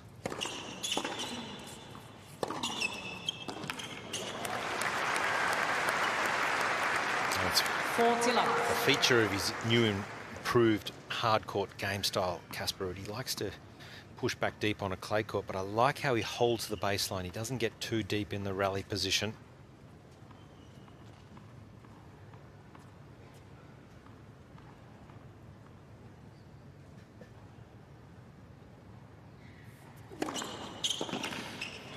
That's excellent serving from Casper Ruud. No problems. Team Norway lead 3-2 first set. Så det bra, men må nok stå inn på andre serven der, da. Tenker du? Og så bare liksom gjør deg sterk opp I backhand. Det kommer til å komme mye backhand. So, as you can see, you can take a short drive across to many of our beaches here in magnificent Queensland. Fraser Island. You just get the barge across from Tewantin over to Double Island Point, and you can drive all the way up the coastline to Fraser Island. You can have a day trip. You can spend a couple of nights up there, go camping.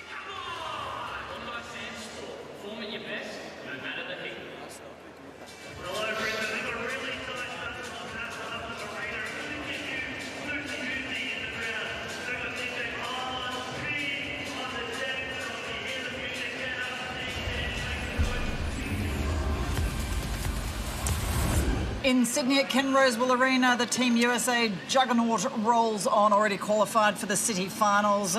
Jessica Pegula making sure of it. She leads by a set. She's up 4-2 in the second and a break, leading 30-love.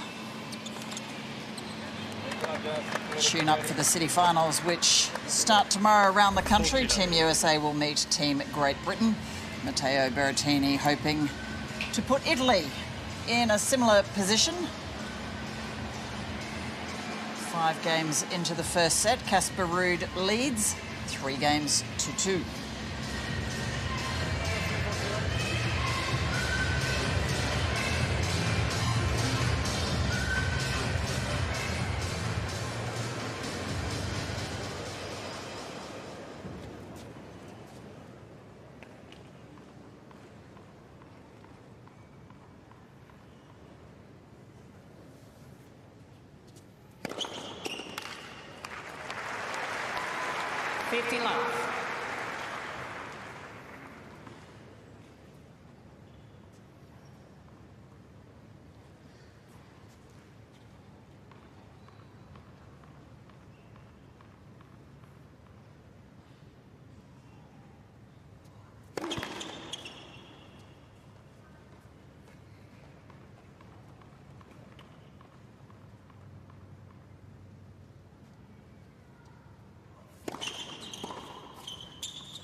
Well, that was a different return position on the second serve, as you suggested, Josh. He does tend to mix things up, Casper Ruud, which is very good thinking, because a server has to have a different look, a different thought about how he's going to serve if his opponent is changing his return position.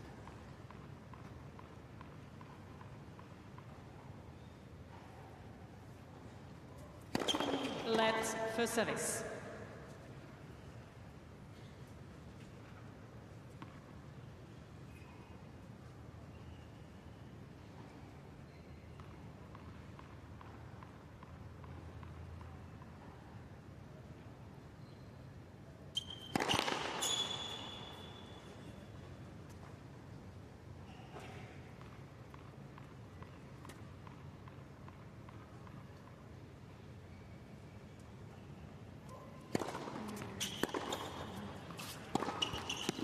was very noticeable there.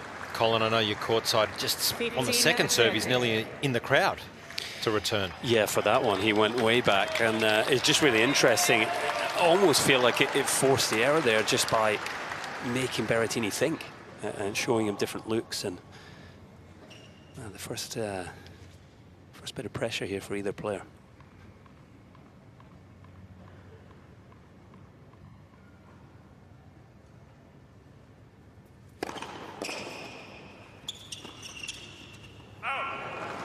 Good job making this return.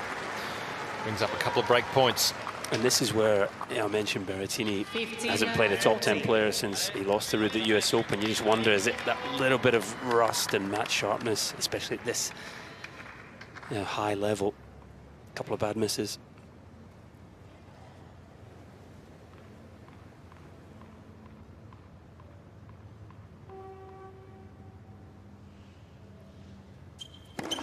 Let's first service.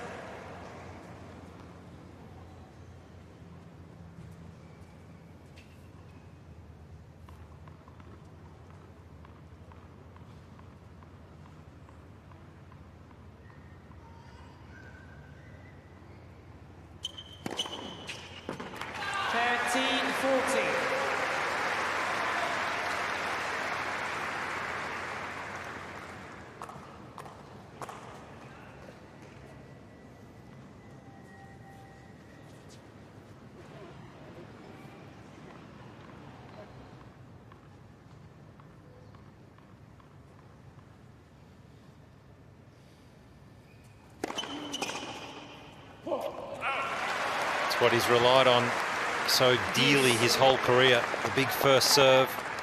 Yeah, that one his quickest, 215 Ks an hour, so really pumped up, stressful situation. Wanted to maximise his speed.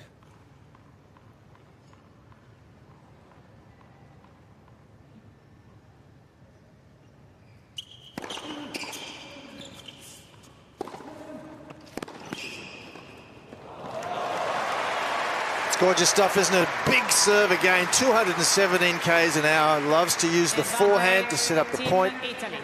And then, of course, the very deft backhand volley with Ruud pushed so far behind the baseline. It's a sort of point Berrettini will want to play regularly.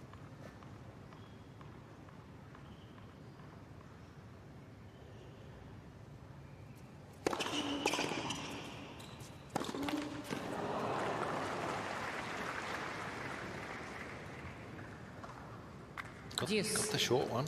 That was what he was looking for, the forehand, just clipping the top of the tape. So still a bit of work to be done.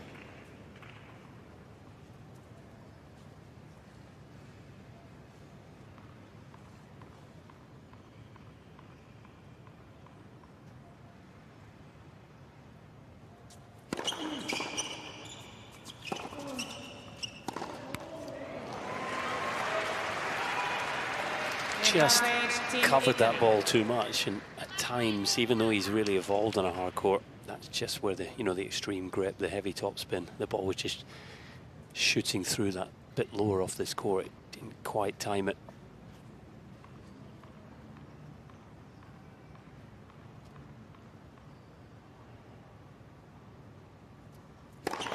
Let's first service.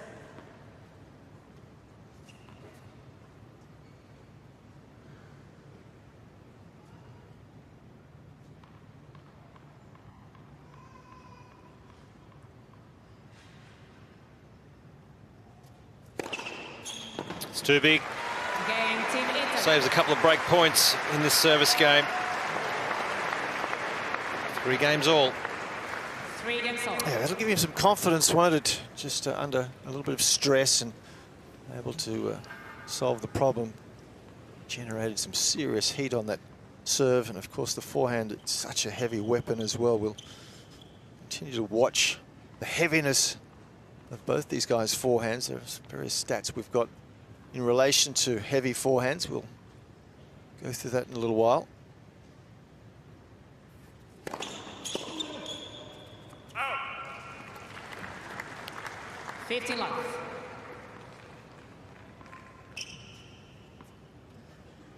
Allez.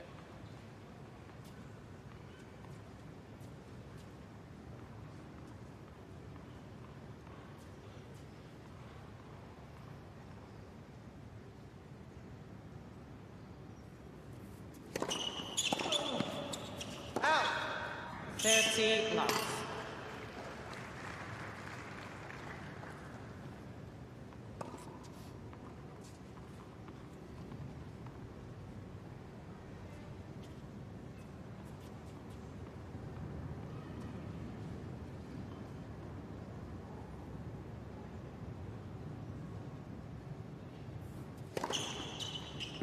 love.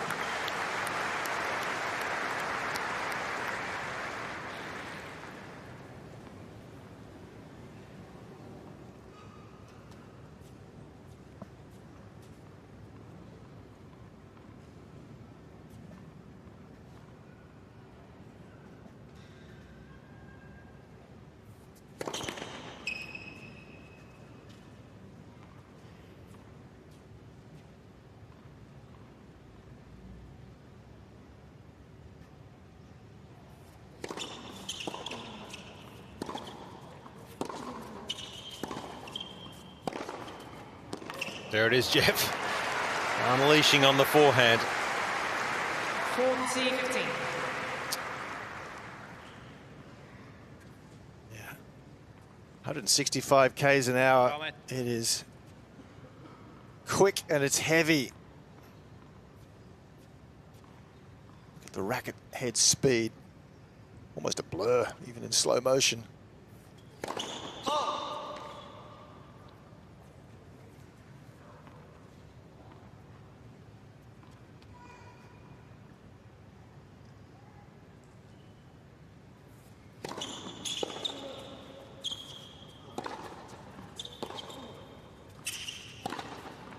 It's too good. Game Team Norway. Team Norway take the lead. We're on serve. 4-3 first Norway set. leads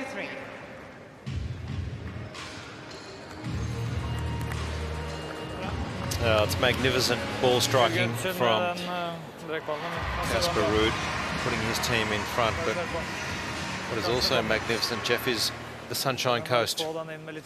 Stretches all the way. It starts at Caloundra and then goes all the way up to Noosa Heads.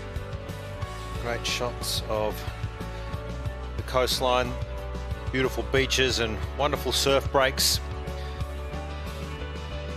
Great opportunity to get out on the boat, get on a jet ski, do a little bit of whale watching, swim with the dolphins, spot a fishing, or even stroll through the magnificent Noosa National Park. Anyone would think you live there. You'd think so. so. Hang on, you do.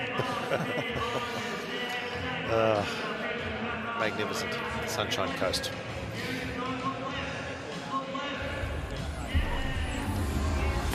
In Sydney, Team USA in cruise control a short time ago.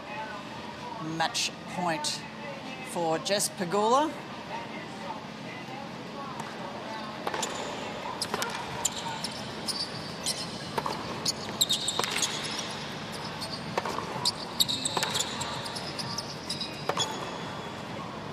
Again, center match. Too good from the Team American. United States. She takes that one easily, 6-3, 6-2 against Lara Siegemund of Germany. Just an hour and 20 minutes on court for Jessica Pegula. Of course, Team USA already through to the city final tomorrow. She'll come back on court a little later today in the mixed doubles. Next up, it'll be Frances Tiafoe in Sydney. In Brisbane, though, Casper Ruud keeping the pressure on Matteo Berrettini.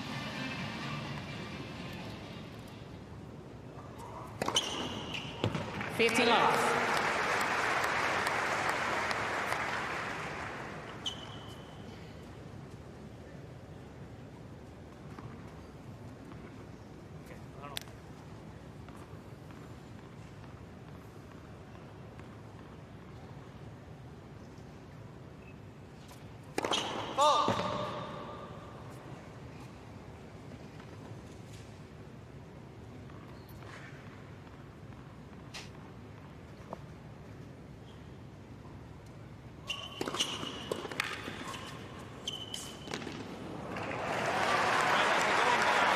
So plenty of success already with that drop shot, hasn't he? And understandably so. 30 love. His opponent's so deep. Gran seconda. Ancora, ancora. Vale.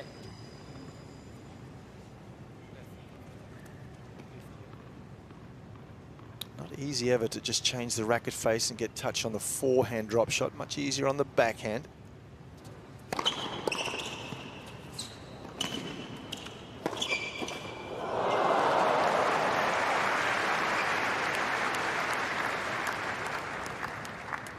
Bra. Neste poeng. 30-15. Neste poeng. Nei. Tutto il tempo.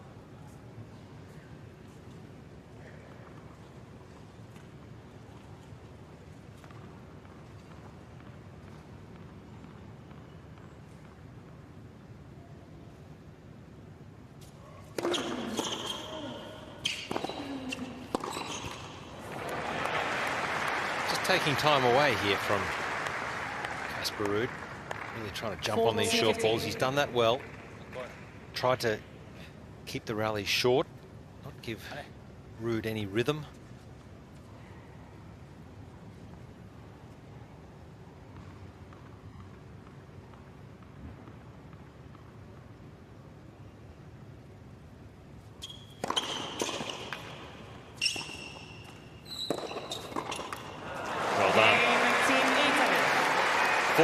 Opening set. Likes to slice backhand, does Berrettini. It's good purchase on it. The ball stays low, skids off the court. It makes it difficult when it's that low for someone to come up with a pass, especially against come vuoi, però poi dopo vai nella posizione che vuoi. Basta che lui deve pensare. Devi farlo pensare. Proviamo a farlo servire meno tranquillo. Ale.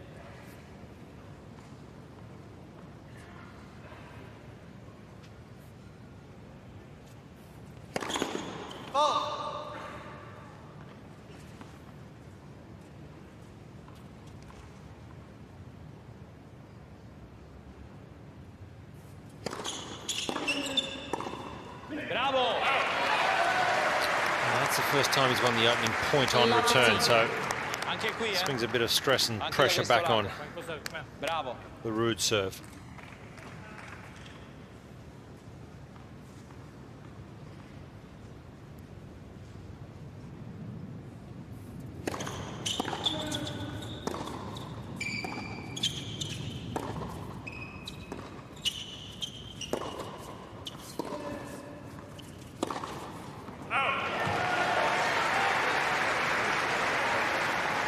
Isn't it for Ruud? He's so aware of the strength of the Berrettini forehand, but you've got to be mindful that if you keep going into that corner, Berrettini will keep running around it. So you've got to go from time to time into Berrettini's forehand to be able to get to the backhand. And so far, Ruud hasn't done that especially well.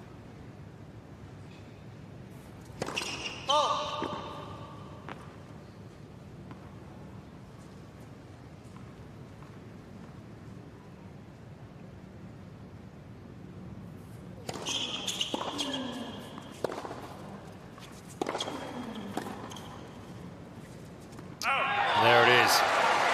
Yeah, he's averaging 142 kilometres an hour on forehands. That's average. It is a big weapon. Well, he's regular throughout the course of the year. His average is 130, so it just shows you how much Matteo Berrettini is on the charge here and has 3 break points.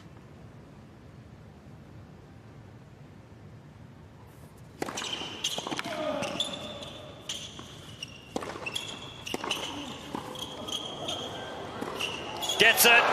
That's too good. Matteo Berrettini gets the first break, and Italy lead 5-4 first set.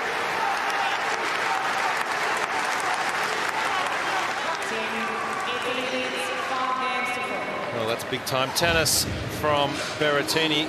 Had to save a couple of break points in his own service game, got out of trouble, and now has put Team Italy in a really, really strong position. Yeah. Got that shot low enough, and the drop volley or attempted drop volley from Ruud not good enough. And Berrettini there hitting around the outside of the ball, curling it. You can see there on the outside, curling it from right to left over the high part of the head, gets it up and down. He can do anything with that forehand. Great reaction. He's the more animated, more emotional, and don't Team Italy love it.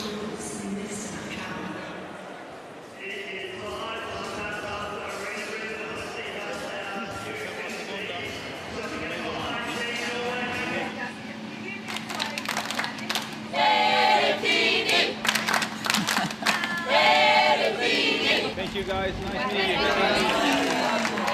Matteo Berrettini has fans everywhere, taking an opportunity to meet some of them out and about in Brisbane. And they'll be pleased to see him pushing Team Italy a little bit closer to city final position tomorrow. That huge forehand down the line gives Berrettini the first break. He will serve now 5-4 up in the first set against Casper Ruud of Norway.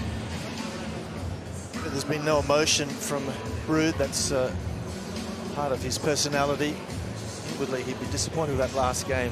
I think he's got to look to play a little bit more wide into the Berrettini forehand initially. Berrettini's much more comfortable hitting a forehand close to the body rather than running to his right and stretching wide to his forehand. Trying to serve it out here, though, is Berrettini. 15 love. That's the perfect start. Serve's got better this set as we've gone along. Fourth ace.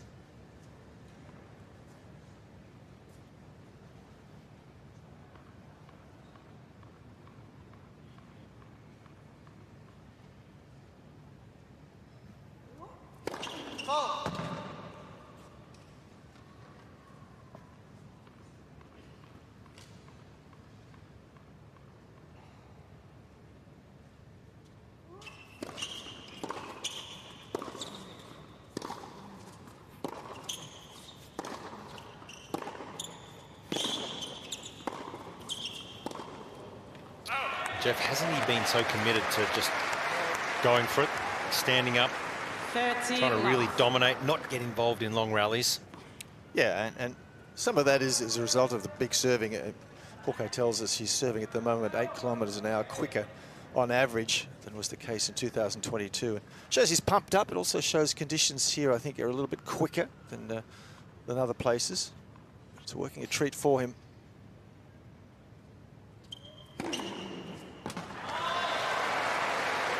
So ace number 5, and that brings up triple set point for Berrettini.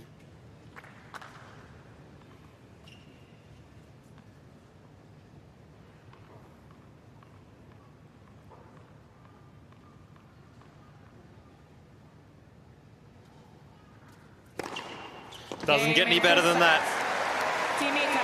Matteo Berrettini has put Team Italy into the lead here. They've wrapped up the first set, 6 games to 4.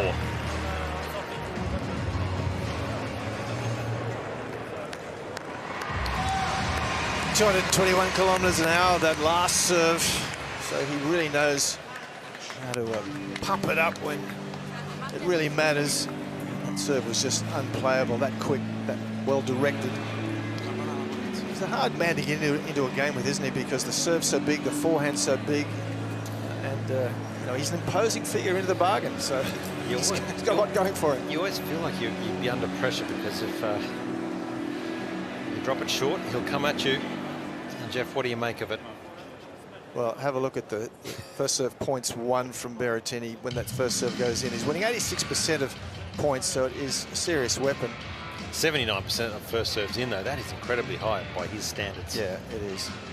Unforced errors from Ruud. They were miserable, as we you know, have suspected, and that's the way he plays. Only 5, but he just wasn't hitting enough winners because he wasn't allowed to be honest with you. Berrettini just with that big serve and looking for that forehand, just controlling point. And this was wise, of course. Push your opponent deep and then look for the short ball. A lot to like about what we've seen here from both players. But in particular, it was Matteo Berrettini just getting his nose in front right at the end and too much power. Well, coming up in Sydney, Francis Tiafoe on court. He will take on Oscar Otte of Germany. Team USA cruising through the day, preparing really for the city final, which will be tomorrow in Brisbane. still up in the air, but Matteo Berrettini brings his team bench to their feet as they watch him take the first set 6-4 over Casper Ruud. Berrettini now 1 set away from securing Italy's spot at the top of Group E and putting them through to the city final. Casper Ruud, the man from Norway, the one to try and stop him. Ruud will serve as we start the second set.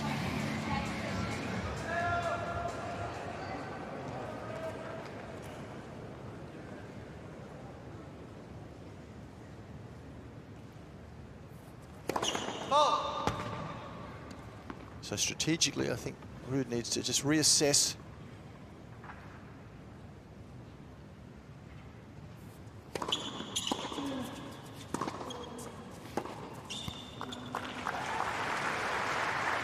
Can't imagine there'll be much panic just yet from Team Norway or Casper Ruud. No, it's not part of his DNA, is it? He's a very cool customer, Casper Ruud.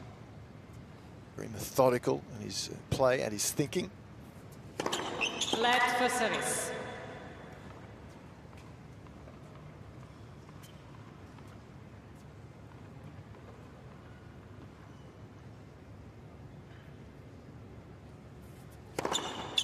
Third to love.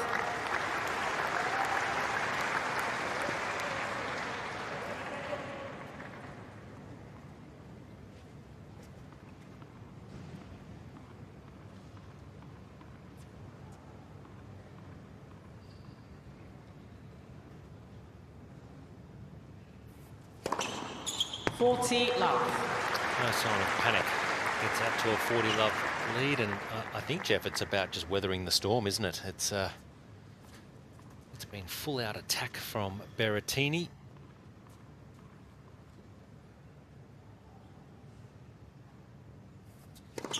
A little attempt at a change-up serve there, 152 km/h first serve.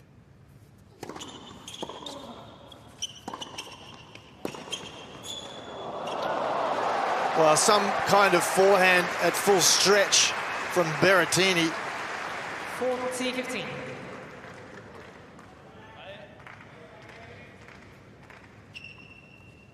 Such a big man. A couple of strides and he's there, and strong with the wrist and forearm to get that racket around the ball quickly enough. Fabulous effort.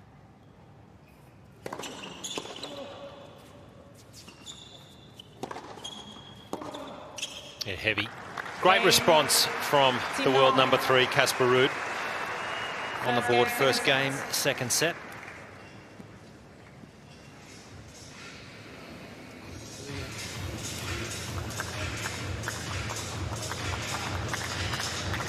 Well, I'm down here with Team Italy in the team zone. Lorenzo Mazzetti, Martina Trevisan. Lorenzo first. Matteo was under some pressure, saved a couple of break points, but very strong opening set. What were your thoughts on it?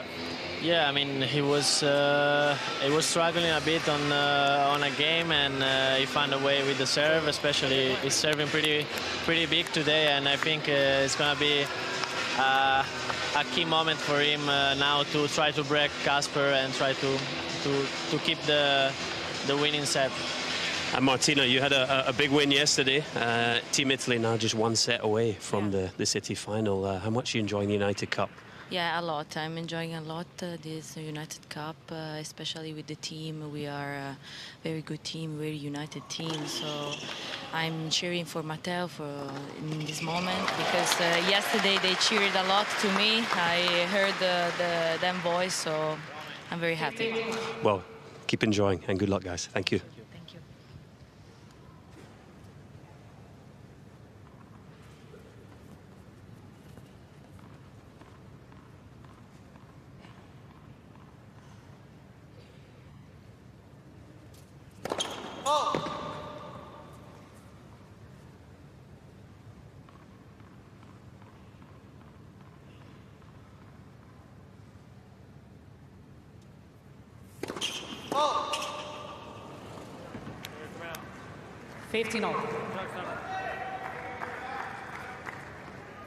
Now the first double fault.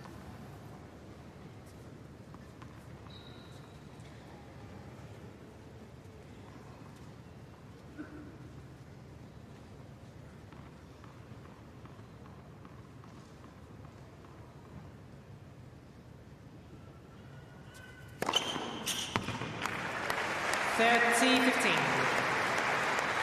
It's been really in rhythm, this first serve of Berrettini today. Up at 77% of first serves in, so that's a really high number by his standards, or anyone's.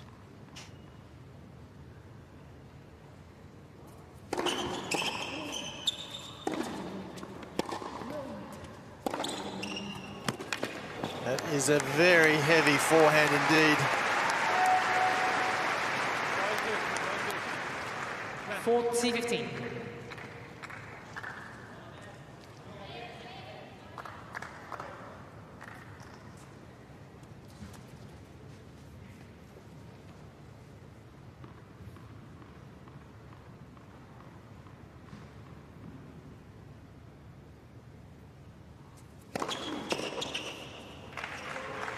Game, Team Italy. No worries, Team Italy, 1-1, second set.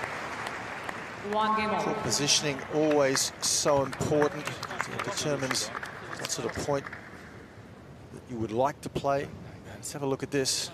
Berrettini, he's way up inside the court after the first serve, looking to take charge.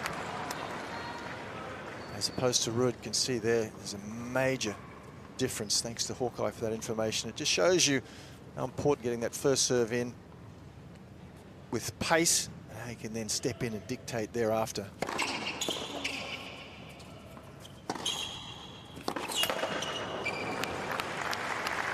I've also been talking about the Berrettini forehand. I mean, Game Insights group here in Australia, the last couple of summers, they've been tracking how to determine the heaviness of a forehand.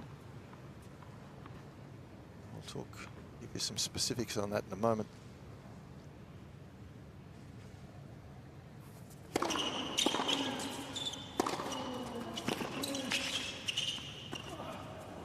Nice change-up.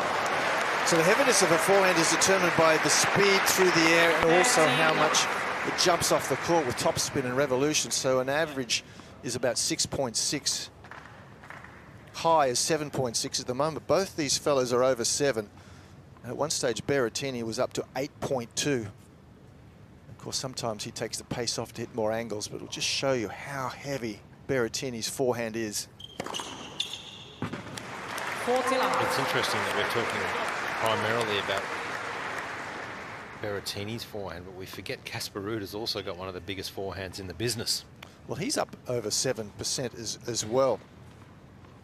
There we go. There's where he is at the moment, 7.7. So he's slightly higher at this stage than Berrettini. But as I said, Berrettini from time to time, he just shapes the ball with angle, takes the speed off, but he has been up to 8.2 in this match at various stages.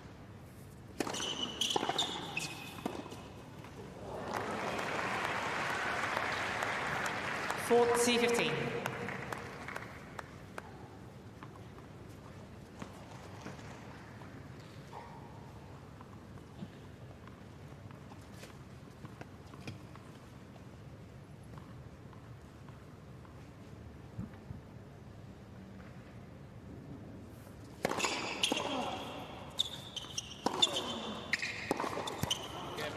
So Casper Ruud holds serve 2-1. He leads second set, first set, Team Italy.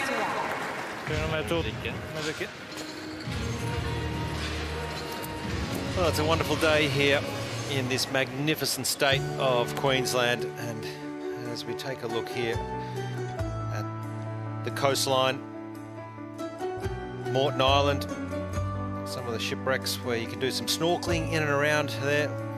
Wonderful sea life. Exquisite, absolutely exquisite. You just get the ferry across from Brisbane. You can have a day trip, you can stay over there, you can do some camping. This state in particular here in Australia has it all.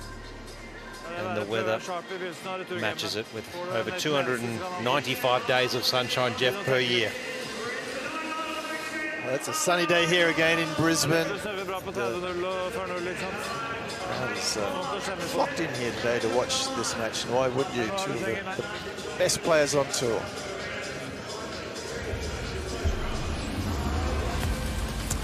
Play is underway once more at Ken Rosewell Arena in Sydney. Francis Tiafoe on court against Oscar Otte.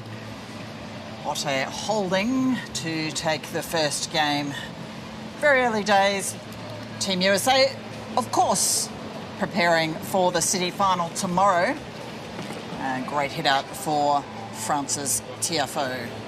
Team USA have had a cruisy morning of it. Jess Pegula winning in straight sets over Laura Siegemund. A bit tougher for Matteo Berrettini. He did take the first set 6-4 against Casper Ruud. And he's now on serve, looking to level up in the second. If he is to win this set, Team Italy will be confirmed in their city final in Brisbane.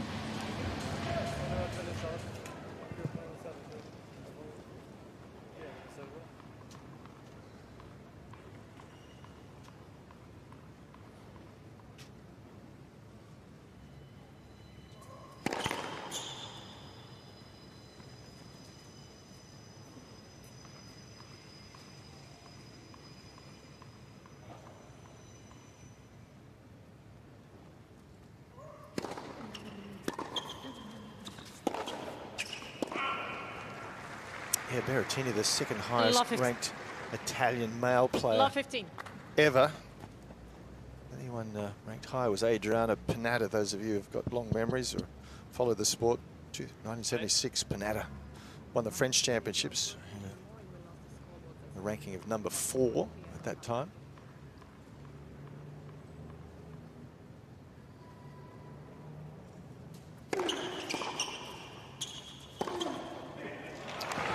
Just bread and butter for him, isn't it? Yeah, Colin courtside. It looks big, the serve and the forehand. How does it feel courtside? Yeah, it feels really big. Pretty sort of colossal, actually. And the other thing that feels big is the mentality.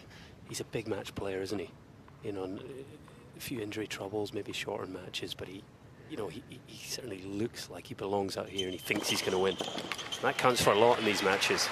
You know, there's not much to pick between them, but he's got that big time mentality, no doubt about it.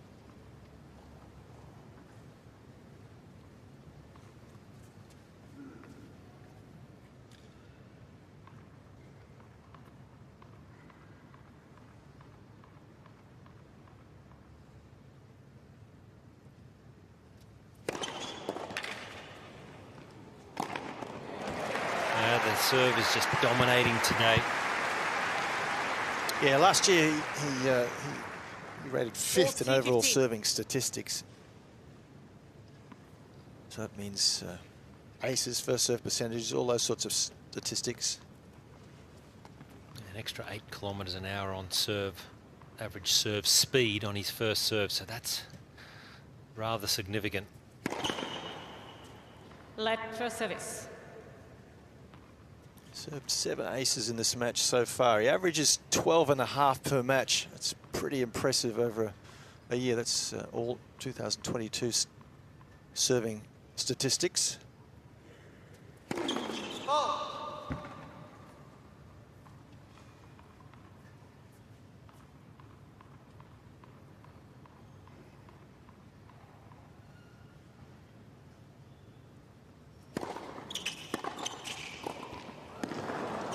And I guess just to highlight how well he is serving, Riley Opelka at #1 in serve speed on tour last year at 209. 40-30. Berrettini's averaging an extra 5 kilometres an hour faster today. So conditions are quick, perfect here at the Pat Rafter Arena, but this is some serving display from Matteo Berrettini.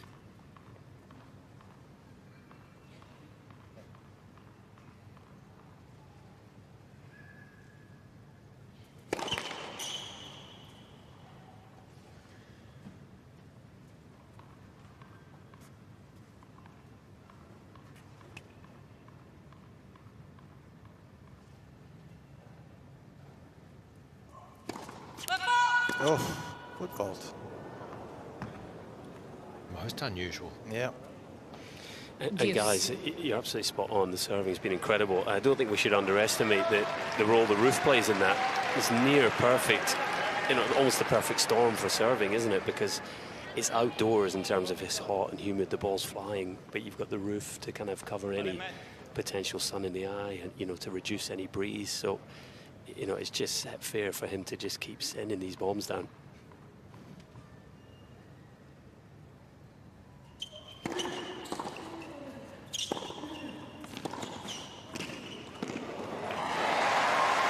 He's such a big man when he comes forward. He's difficult to pass, big wingspan, and he's agile for a big fellow. Just one big stride Advantage, there. Team Italy.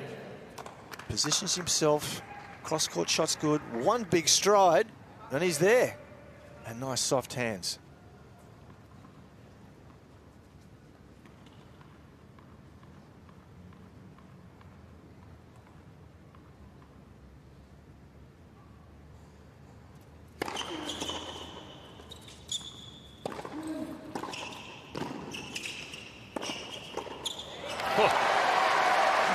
It's a pumped-up Matteo Berrettini.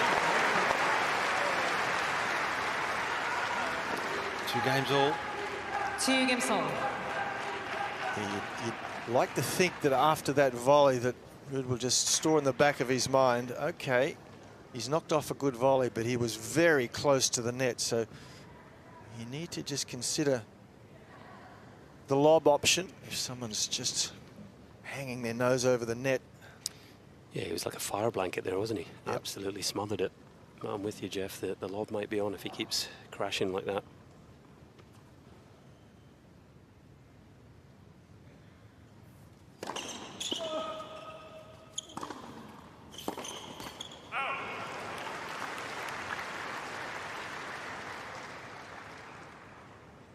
$15 love.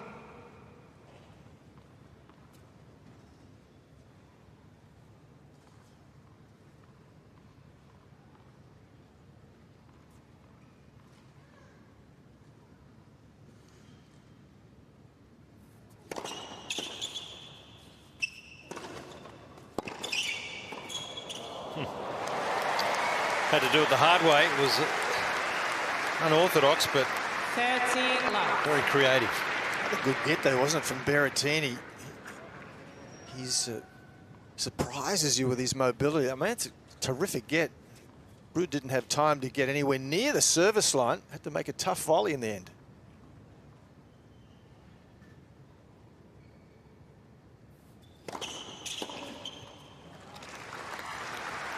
$40 love.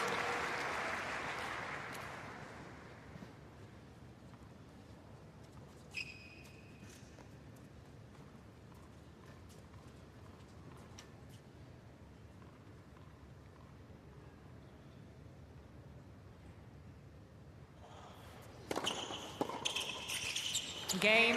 Bit Team of serve and Norway. volley from Team Norway. Team Norway leads 3 games to 2. Got their nose in front 3-2, but Team Italy with the first 6 games to 4. Veldig bra game, veldig bra game. Okay, nå er det nære på returgame også. Nå er det ett game til. Ett game til A med top brukte baller. day here in Brisbane. And as we cruise along South Bank, which really emerged during Expo 88, sort of really defined this wonderful city, which now has over 2.5 million people and growing rather quickly. You can have a swim down there at South Bank in the beach, cruise across some of these bridges, and even go into the magnificent Gabba, a famous sporting ground here in Brisbane where the mighty Brisbane Lions play, also test match cricket. So it certainly has it all here. Brisbane, the capital of Queensland.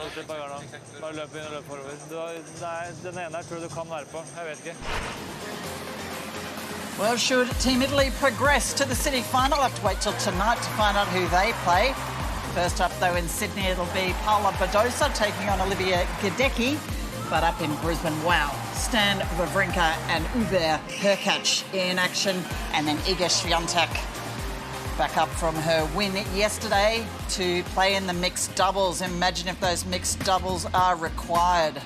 Switzerland and Poland sitting at 1 apiece as Swiatek has a light workout in the gym, preparing for those mixed doubles. An all-star cast. Imagine if that was going to decide this tie, Swiatek and Hurkacz. for Poland against Bencic and Wawrinka of Switzerland. What a treat. That's all tonight. Right now, Berrettini trying to put Team Italy through.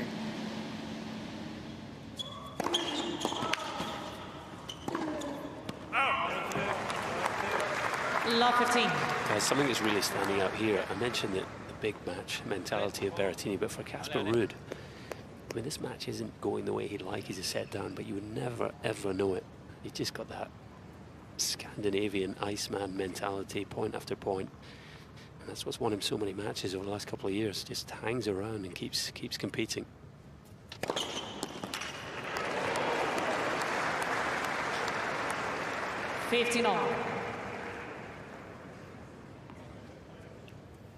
So the modern-day Bjorn Borg, isn't he, Colin? Yeah, exactly. You know, and many Scandinavians have had it. You know, I think Stefan Edberg as well. You know, they just seem to be quite a emotionally sort of calm type of player.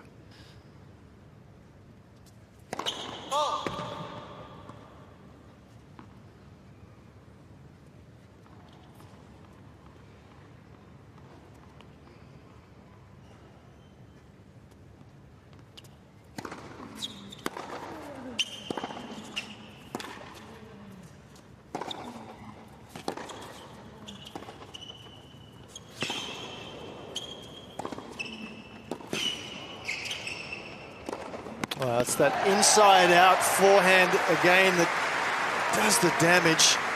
He gets so much shape on the ball that he can get the ball up and down quickly and still maintain so much speed off the court. Such a damaging shot. Here he is. Look at that ball up and down so quickly and still with a lot of speed off the court. Incredible racket head speed.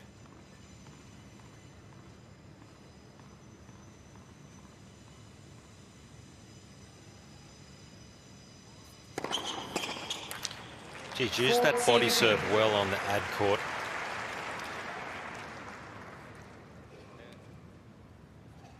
That just stops Ruud from having a swing at the return. He almost has to block it.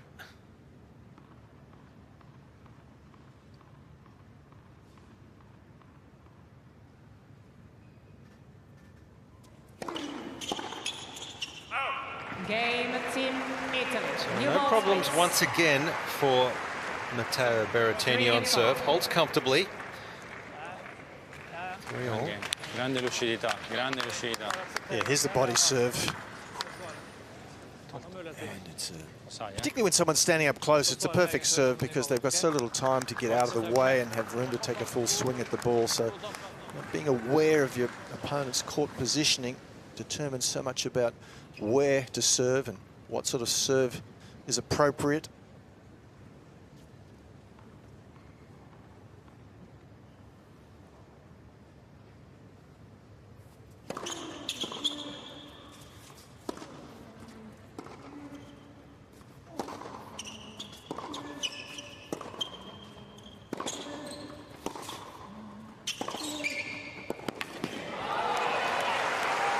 Well, he's getting into the Ruud serve more often than is the other way around, isn't he? And when he has time to set up for their forehand, he can hit it anywhere. Yeah, it's just he's swinging with freedom, power, shape, ball just exploding off the court at the moment, and that's huge. Winning that first point on return absolutely would feel like he's a chance to break.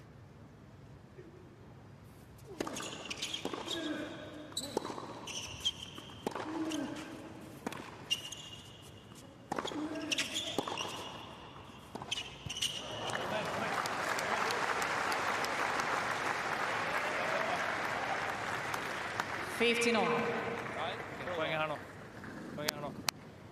Sappiamo. Vi kan ta poäng på sig. Kom igen, forza.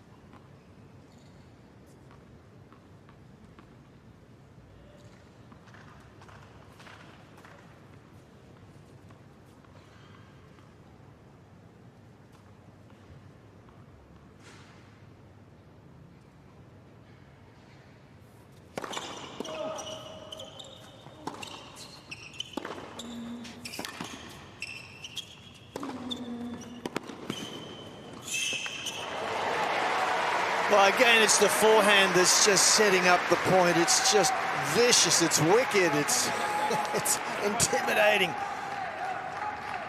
Pace, depth, spin. He's got Ruud sprinting from side to side, just having to defend.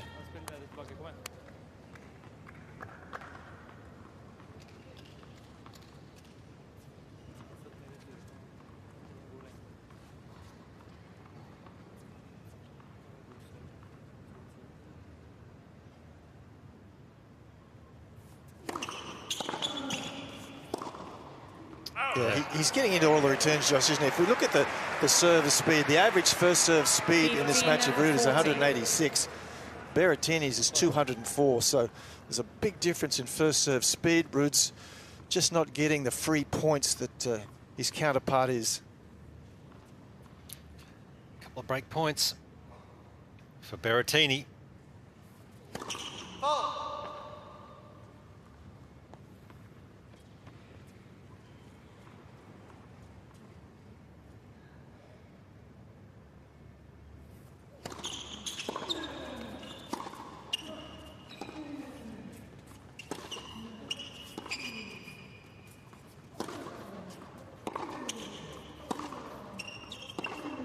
That's all-out attack, and once again it's Berrettini with brilliance.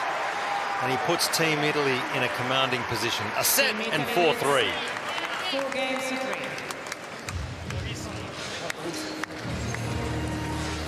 Wow, that is awesome ball striking from Berrettini. What a match he has played so far. Has not put a foot wrong.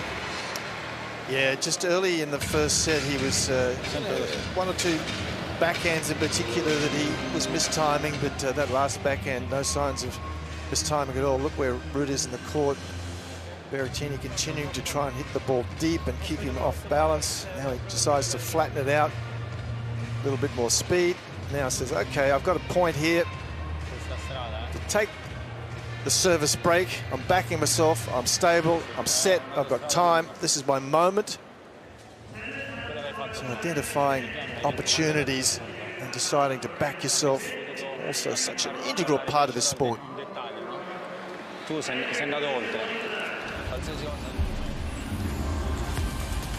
Well, in Sydney, the USA has already won this tie 3-love over Germany. They are through to the finals, which will be held tomorrow. But today it's a good stretch and a hit out for Francis Tiafoe against Oscar Otte.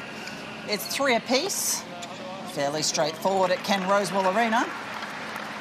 Right, a good chance for Francis to find his radar and make sure he's in good touch ahead of that city final against Great Britain tomorrow.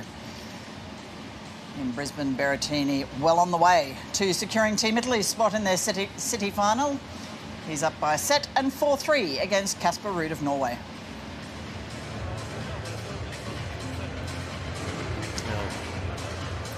Berrettini just 2 games away. He has served so well today. First serve percentage at 76%. Barely lost a point once that first serve goes in. 15-love.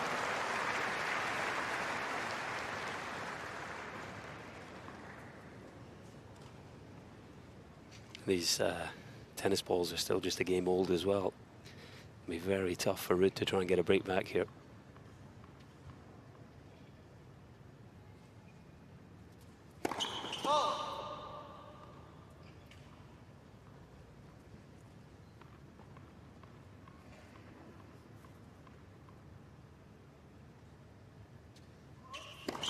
Let second service.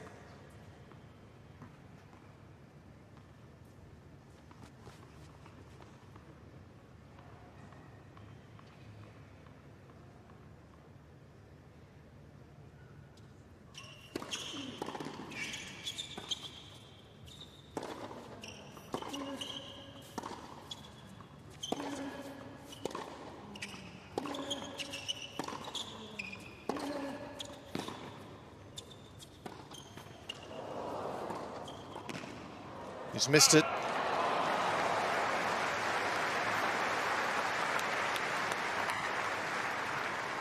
Wonder, Josh, if Casper Ruud needs to be a little bit more proactive on the second serve return. He hasn't missed one yet, but hasn't been aggressive. So have a look at the improvement in the court positioning of Berrettini this match as opposed to his earlier match against Montero. The number of balls taken inside the baseline today as opposed to against Montero, a huge increase. So he's really been the driver. He's wanted to get on the front foot early in this match, Berrettini, and he's done so very successfully.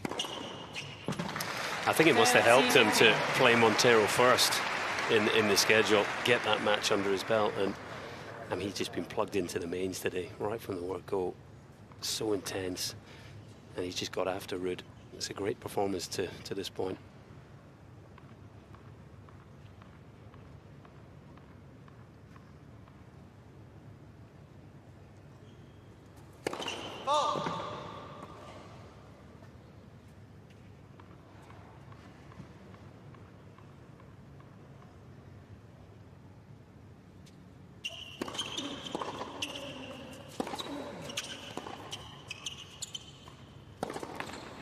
Well, things just tightening up a little bit here at 30 all. 30 all. You just get the feeling that Ruud is relying on or hoping that Berrettini will go off the boil just a little, make the odd-free mistake.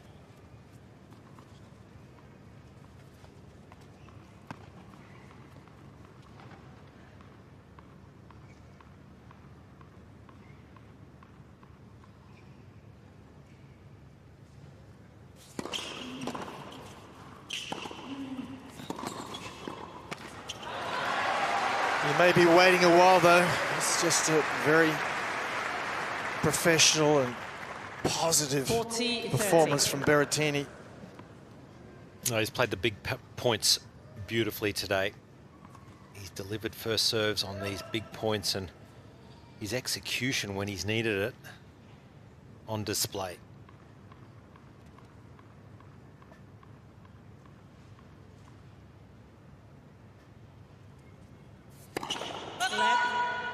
Foot fault called at all, and once they called, it's automatically called because we have live electronic calling here, so it's electronically determined that he's encroaching onto the baseline with one of his feet, presumably his left foot.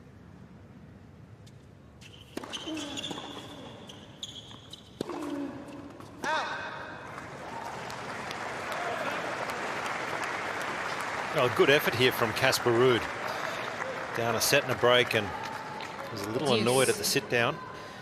He's got a chance here back at deuce. Not going away.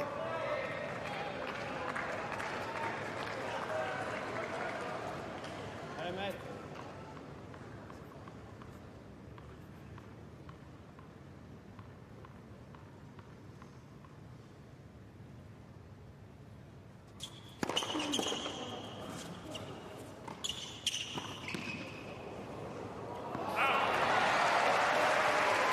I think the idea of the lob was good, but the approach from Berrettini was such that Ruud really didn't have a lot of time to position himself and get the feel that he was looking for. So good stuff again from Berrettini.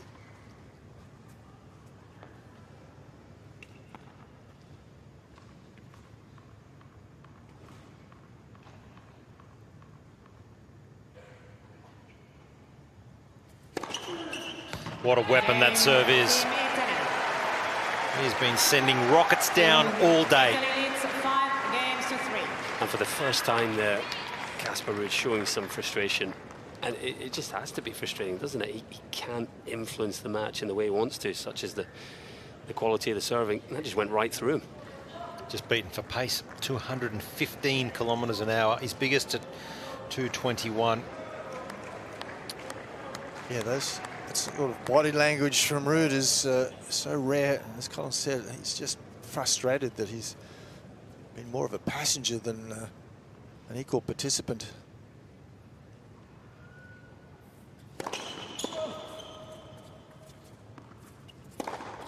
Oh.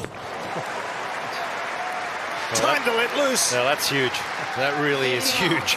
Just a hint of anger there, I think, guys.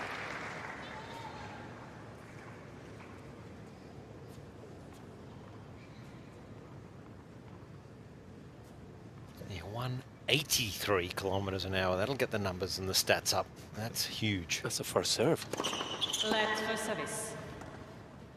It might be your first serve, it's not mine. I can dream.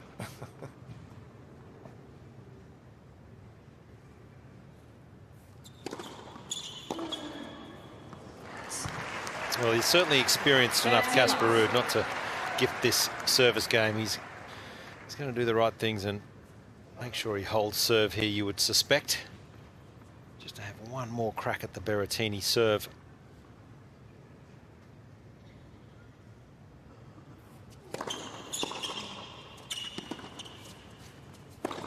Oh my goodness, that is massive. Well, it was relatively low. It was, I would suggest, around knee height, and to get that ball up and down quickly when you're hitting it that hard, it seems to defy physics. Racket head speed was incredible. That's at slow motion. Amazing.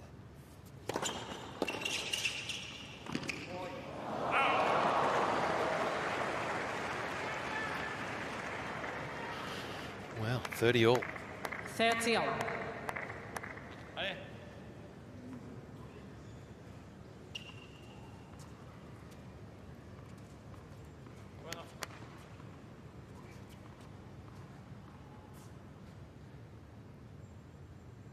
Thank you for the phone, please.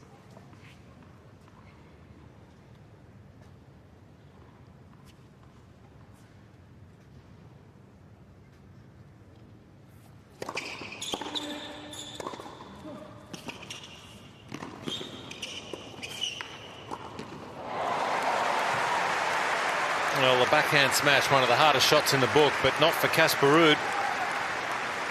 40-30. Well executed. This was a good little dipper, wasn't it? It forced Ruud to have to volley up, and such was the volley, the speed and the depth, that Berrettini couldn't get the topspin lob control that he was hoping for. And the backhand smash, as I said, Josh, doesn't get any tougher than that. Could you please turn off your phone? Thank you very much.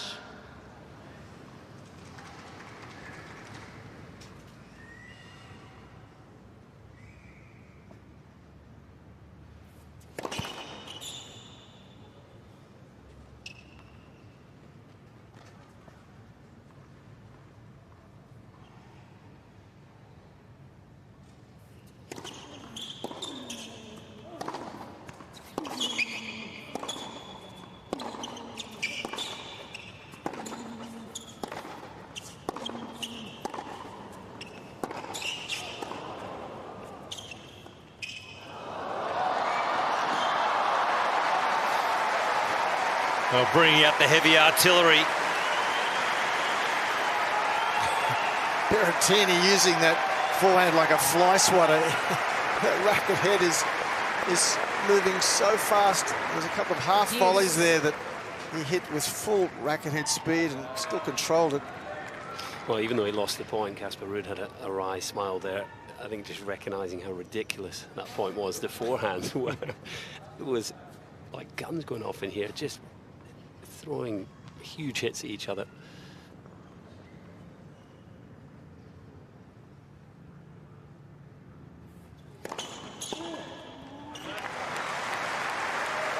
Advantage, Team Norway. Just a reminder that forehand heaviness has determined over the last couple of years. Average, good average value is 6.6. Both these fellas at the moment are way up in the high sevens, so way above average as far as racket head speed on the forehand.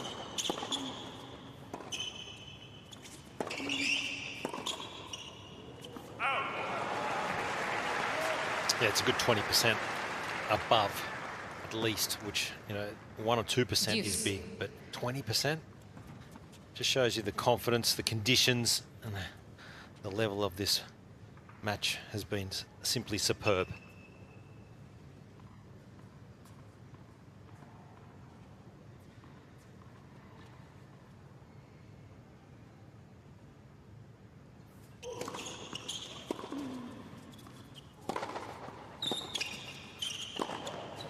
Well, has he made that? I think he has just.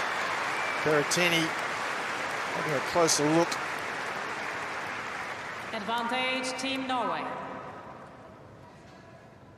Just seen him loosen up and free up a bit more on the forehand from the baseline, Casper Ruud.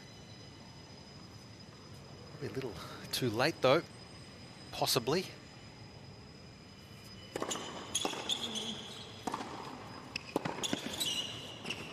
That's more like it. Great stuff from Casper Ruud. Keeps his team in the hunt, but it's all Berrettini with a lead of a set and 5-4. Italy leads 5 games to 4.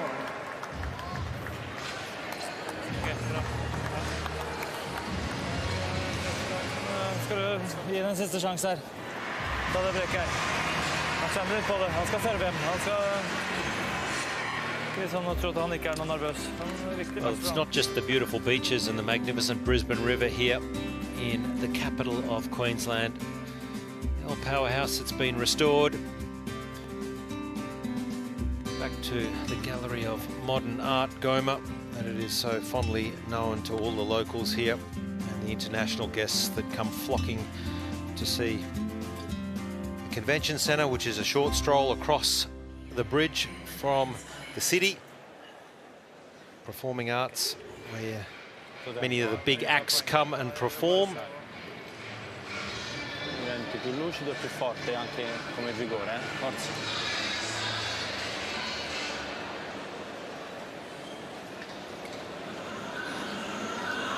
Well, Casper Ruud, he's still alive, but only just, because this man, Matteo Berrettini, has put on some performance today here on Pat Rafter Arena at the United Cup. It has been brute force, matched with sublime skill.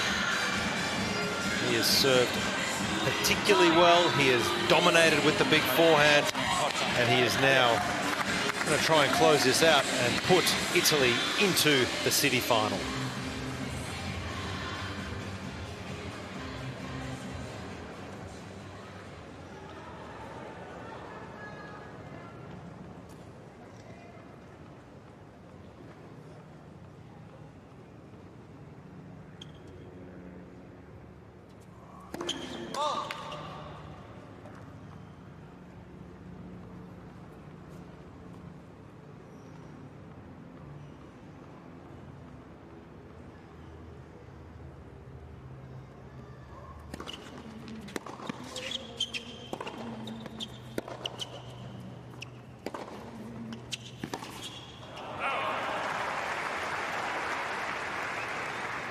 Out.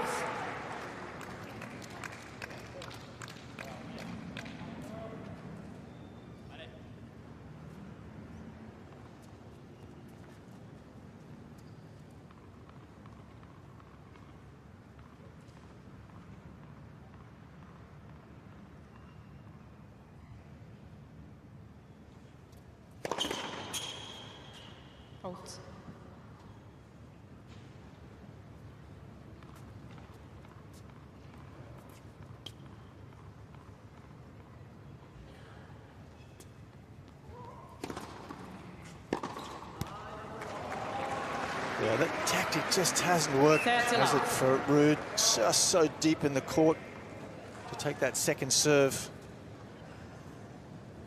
I just feel like if you're not putting pressure on someone's second serve, well, they're going to serve well with their first serve. You know, he's just being too passive for me and returning the second serve.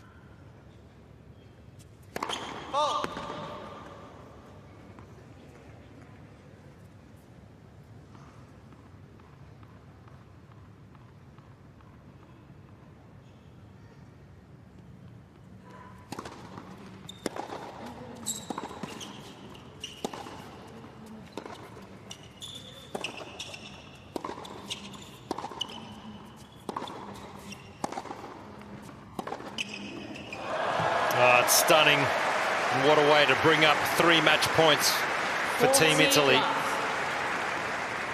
Can hit it anywhere at any time. Ruud was not looking for this ball down the line. He was looking for a cross-court shot. No time to even react at all.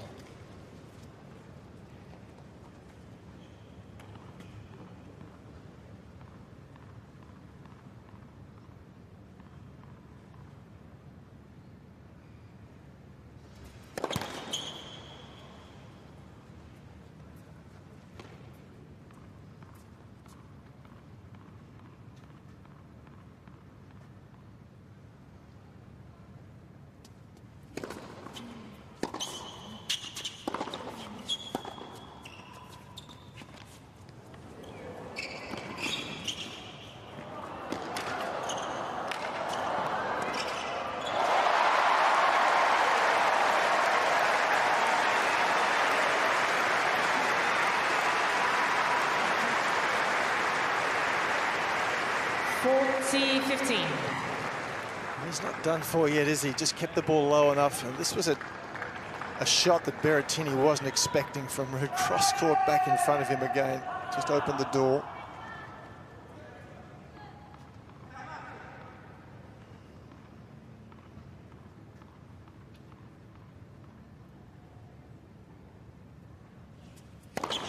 Left first service.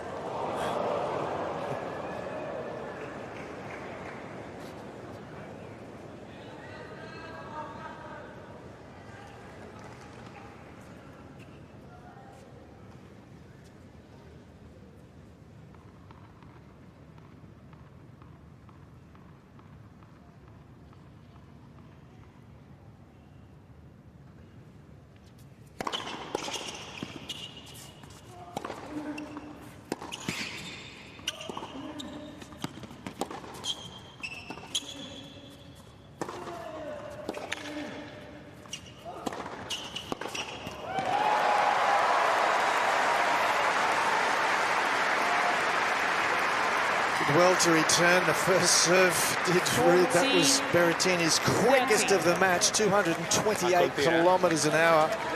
Forza Toro. Ale, ale. This just tightens things up a little, doesn't it? The crowd really involved. It's loud here in Pat Rafter Arena, still with another match point. Team Italy.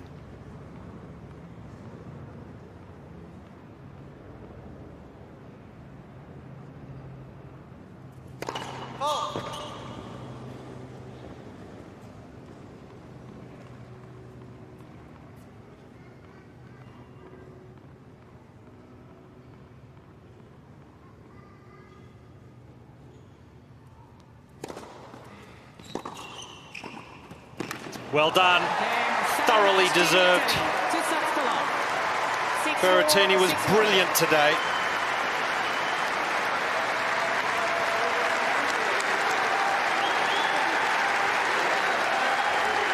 Certainly back to his absolute best here on Pat Rafter Arena. Matteo Berrettini putting Italy through in straight sets, 6-4, 6-4.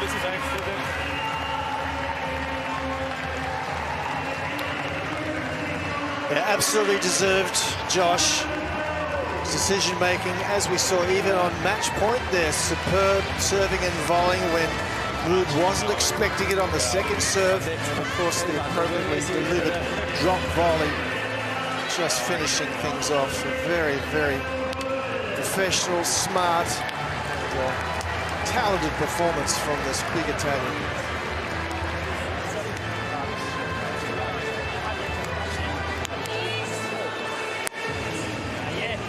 Yeah, warm congratulations from all the team members, and that was one of the best displays we've seen in some time for Matteo Berrettini. It's great to see him back where he belongs, at the top of the tree in world tennis. Served extraordinarily well today. Backed it up with some big hitting off the forehand.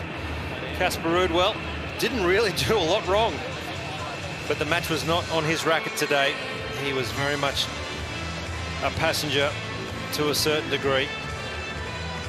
Yeah, that's well, consider that he's number 3 in the world, Ruud. You can just therefore visualize and imagine how well this man has played to just dismantle the world number 3 the way he did in this last point, serving and volleying on the second serve, and just a nice drop volley into the open court. Perfect strategy, perfect execution, and it was close to a perfect match all round from this man, who at this time last year was ranked number 6 in the world, and he's desperately keen to get back inside that top 10 again.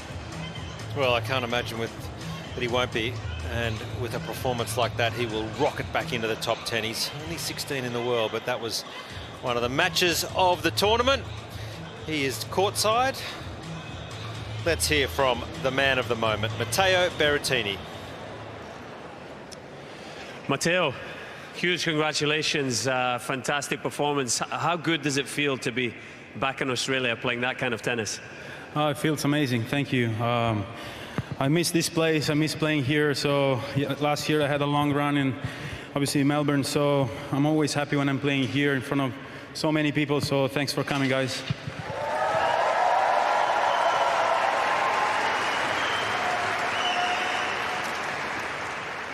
We know you have a huge serve, but it was particularly big today. You served amazing. Was that part of the plan against another top player to really, you know, serve big, to try to dominate the match? Yeah, definitely. You know, Casper is a super solid player. He improved so much in the last year. So I knew that I had to serve my best. We know each other pretty well, so, you know, we kind of always studying what we're doing, and I knew that I had to serve like that. I mean, one thing is knowing, one thing is doing it. So, but yeah, I'm really glad that it worked out pretty well, and yeah, happy. Yeah, I'm sure you are. It's very clear there's a great team spirit for Team Italy. How much are you enjoying starting the season with the United Cup, and how far do you think Team Italy can go? Well, hopefully I mean, the goal is to have the longest run possible. It's super nice to play with my teammates. We know each other since really a young age. It's crazy. And now we're representing Italy. It's such an honor for us. And the other day at dinner, we were talking about when we were 12, you know, playing against each other. So it's super nice, and I'm really happy. It's the first time, obviously, playing with the girls, and I think it's special, different, maybe a little bit more stressful, but we're enjoying a lot. Yeah, very clear you're enjoying, and with that win, Team Italy through to the City Finals. A huge congratulations. We wish you all the best going forward. Thank you very much. Thank you.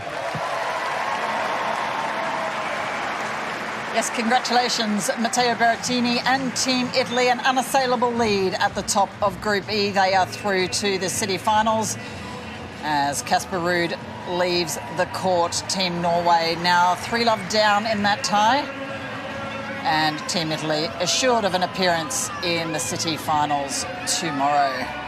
Who they will face will be decided tonight as Team Switzerland and Team Poland battle it out. One apiece currently in that group. In Sydney, though, headed to Ken Rosewall Arena shortly for Francis Tiafoe, taking on Oscar Otte of Germany.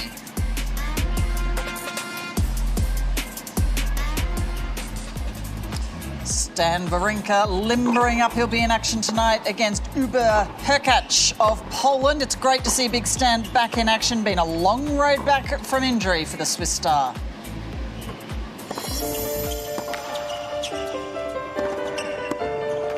That's good. What a resurgence we're seeing here in Stan Wawrinka, a former Grand Slam champion, been suffering from injuries. He's very much back. Terrific contest. What keeps you coming back? Few reasons. The first reason is the fans, the emotion you get when you play. Oh, Wawrinka showing signs of some of his best. Being back in Australia is always a special feeling. The fans are amazing here. They love the sport. They enjoy. They're really here to have fun during matches. Tonight was a great atmosphere. I really loved it. I think that's the first reason why. It's because I love the emotion that I can get, and I'm sure that I will stop playing tennis. I will never find that emotion anymore. Magnificent, terrific tennis from both men.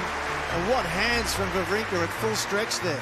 Then I love the game. I love the competition. I love to compete. I love the process to get there, even if it's tough, even if you have to push yourself day by day. I think it's something I really enjoy, to find a way how to improve, how to be at my best, and how to compete at the highest level. I want to, for sure, I want to try to be back in a higher ranking. I don't know where. It's tough to say. I'm really far back now, but my level is there. I know I can beat most of the player. I know that when I enter the court, I'm good enough now and fit enough to beat those guys. So hopefully I can do back-to-back many times during the years. Magnificent. I love the game. I love what it takes to be there. But I want to feel that when I enter the court, I can win matches. And so far I do. So I'm happy.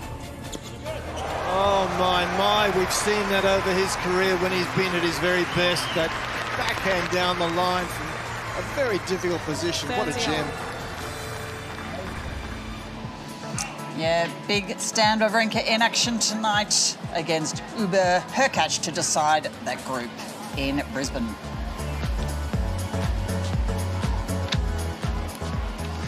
Well, let's take you into Ken Rosewall Arena. Francis Tiafoe taking the first set. Back on service now against Oscar Otte. Todd Woodbridge and Jim Courier, your commentators.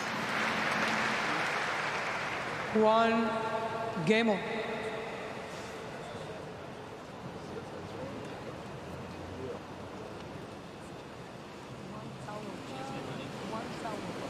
So things going well for Team USA. Jesse Pegula got off to a good start with the win earlier today for the Americans to put him up 3-love against Germany. Dennis Kudla alongside Jess, just in case he'll be needed later in the event. 15-love. Team USA has advanced. Will play Team Great Britain tomorrow in the Sydney City Finals.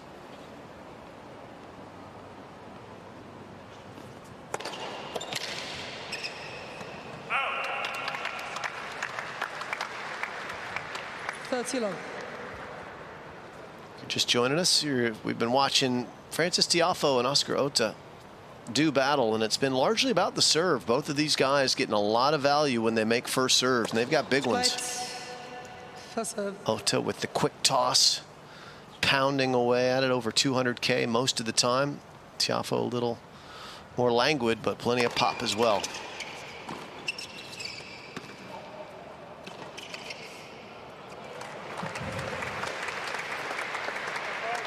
It was Tiafoe with a late break in the opening set. A little bout of brilliance where he was able to get a lead and close it out 7-5. And Todd Woodbridge, this is a match that's moving along at a quick pace. Yeah, it's been a lot of love games, holds to 15. And serving like that is the reason. Quick conditions today in Sydney.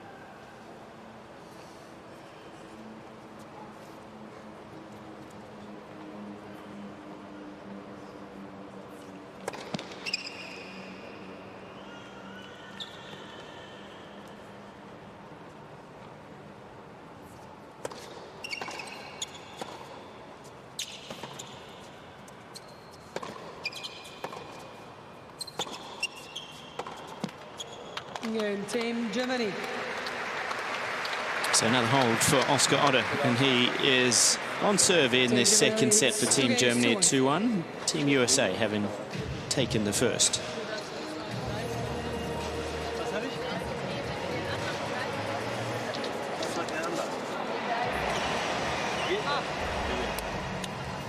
Well, we've been showing some beautiful pictures of Sydney, talking about catching the ferry to Manly or to Taronga Zoo, but the waterways around Sydney, it's not just the harbour. They've got the Parramatta River, the Georges River further north, the Hawkesbury River, and there are so many activities to be done on the water. I grew up in the southern suburbs of Sydney, learning how to rock fish with my dad, and if you want to do some really good fishing, though, get yourself on a boat into the Hawkesbury.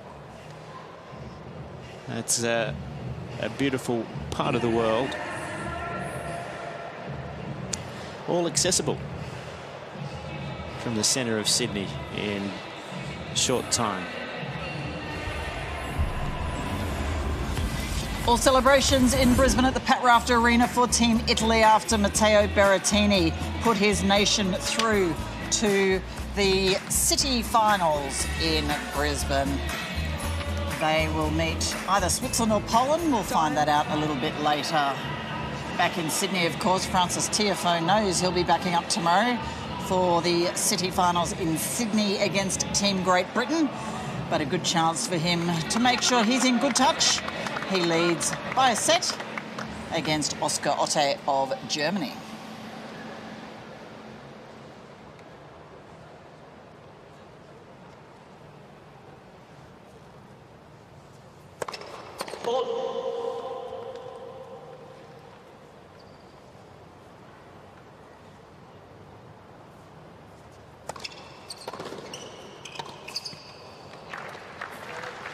On lap 15.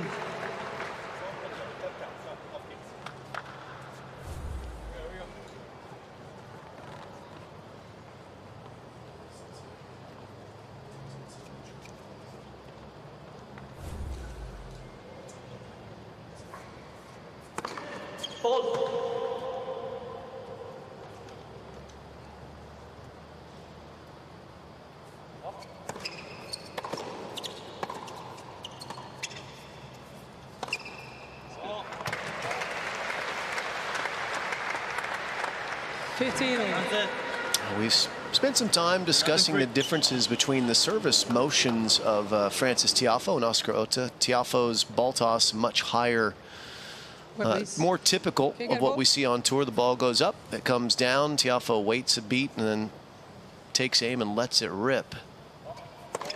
Well, there's a little over a second between when the ball leaves Francis's hand and when he makes contact, and Otta can hazard a guess as to where he might be serving based on the location of that toss.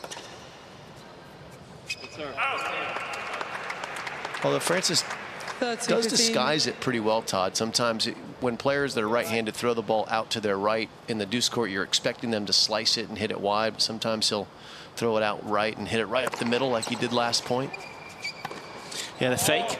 Yep. And that usually indicates a person's really confident with their action, and things don't really go wrong on serve for them. Under pressure, they're big servers and make what they need to.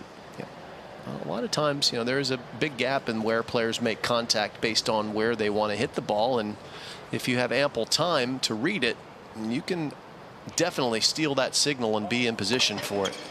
I tell you what, I would have loved the opportunity in hindsight to have had the chance to look at my own ball toss and know what I was doing on certain days.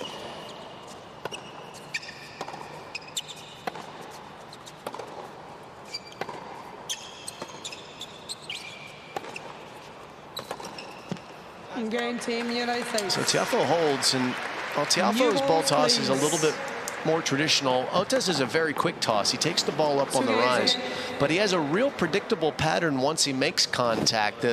The blue balls, the blue dots, those are the ones on the right-hand side of the screen that are going through the middle of the court. So he actually throws it to the left.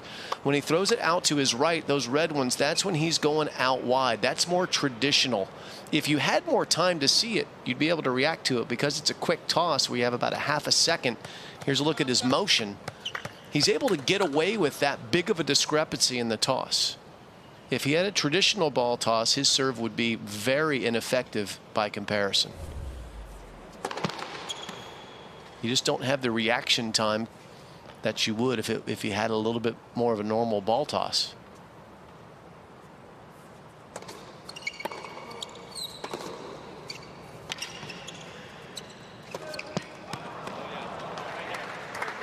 Lot 15.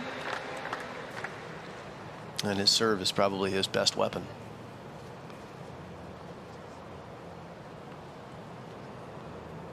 Just the second time that Tiafoe's managed to get the opening point to build some pressure within the service game. Let's. Oh, Tiafoe doesn't like that let call because he had a great return. And the chair umpire showing him confirmation that the machine did signal.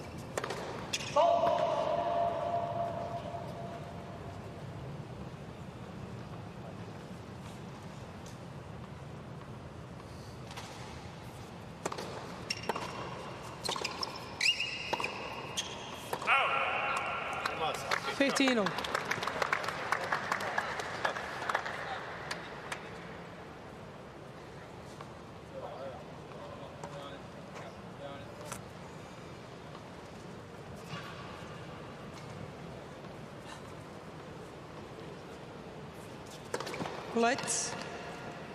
First serve.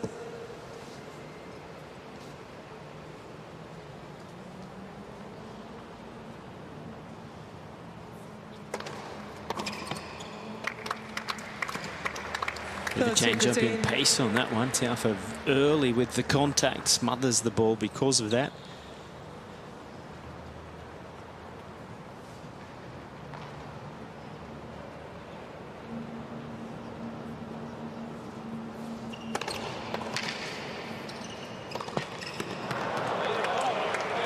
A bit of a gift here, and here comes a pressure point. 30 all. It's 30 all.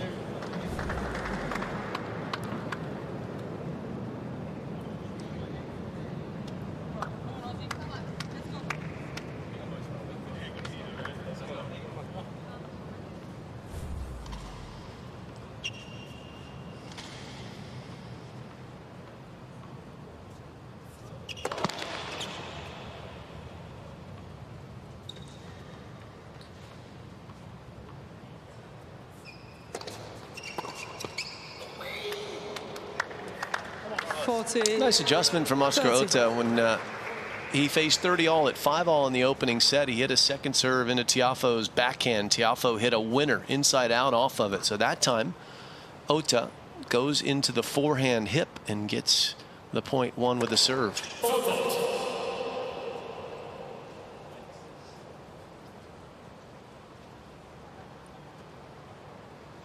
Ball missed down the middle, and it was also a foot fault. Second serve coming.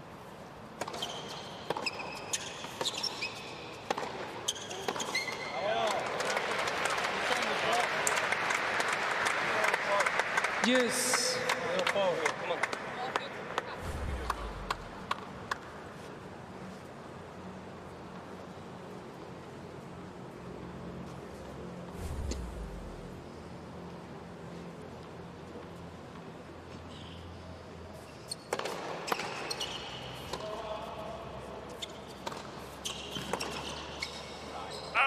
Oh, good eye. Advantage Team United States. So there's only been one break point in the entire match. And Tiafoe jumped all over that with one of the best returns you could ever imagine.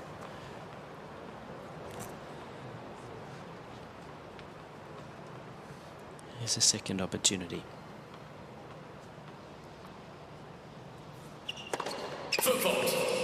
Oh, and a foot fault call. Goodness me. Where does that come from?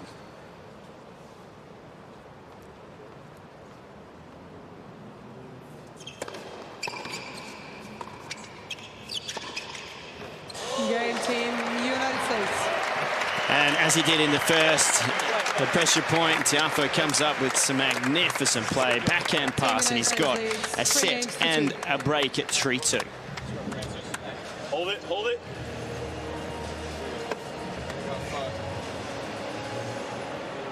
That was interesting, getting a foot fault call on the break point, because there'd be no indicator that that was going to come, but there is the foot fault. So the foot fault isn't called by the automated line calling system. There's actually cameras set up at the baseline that an official in the Hawkeye areas will be watching those cameras and have their finger on a buzzer. They'll have been watching, and he must have been getting close for quite some time. There is that camera, and they'll make the call from there. So there will be actual video proof of the foot fault to go with it.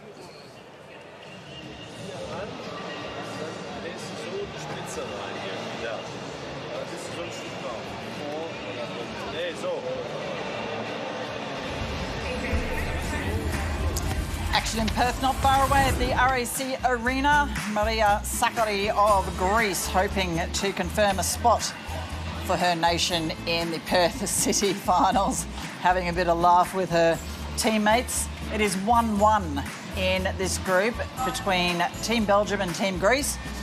For Team Greece, the equation is pretty clear. If they win one more rubber, they will be through.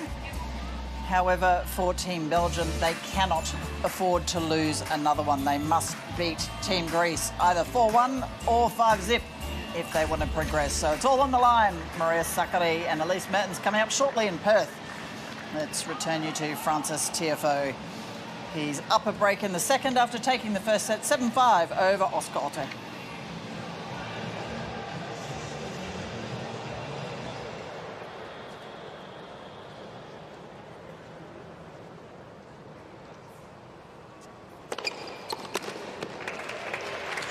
And we'll need a bit of a calculator to work that one out, Jim. Lights. Not really. I'm just going to sit back and wait for the experts and the officials to tell us who's in. I'm not going to sweat 1 minute of it. Just going to enjoy calling the semifinals alongside you.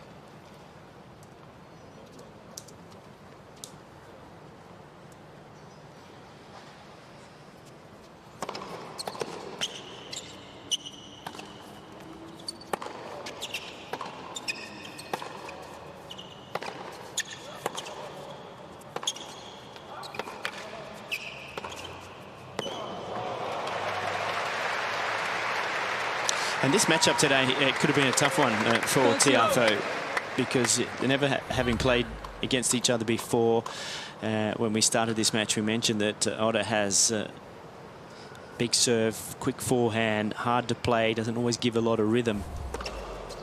But what stood out for me here, Jim, is how confident Francis is and how in form, because he hasn't been bothered at all by the quick service games, been patient, played his own service games incredibly well. And in fact, both the American men here have looked like that throughout the tournament.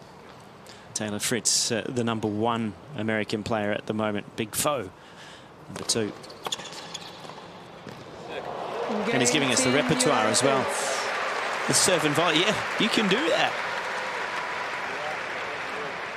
Enjoying himself. Team United States leads 4 games to 2.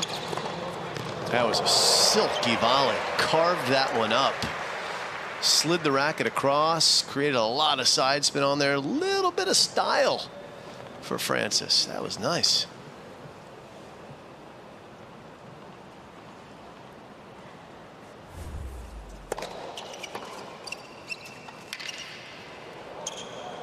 Oh, the ankle breaker.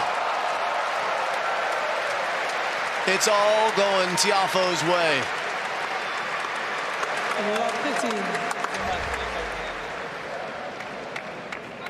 Little head fake. Oh, that was nice. Unless you're Oscar Ota, then it doesn't feel so sweet. Yeah, I find it remarkable because in your career, it's very difficult to find hands. Like you kind of are a player that you have really good feel and good hands, or you're a big ball striker, big server.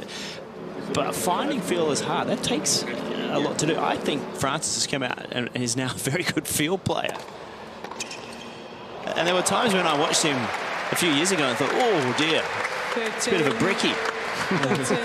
And we call somebody who doesn't have that like a bit of a brick player, and he's really just started to excel in all portions of the court. It's been fun to watch the improvement.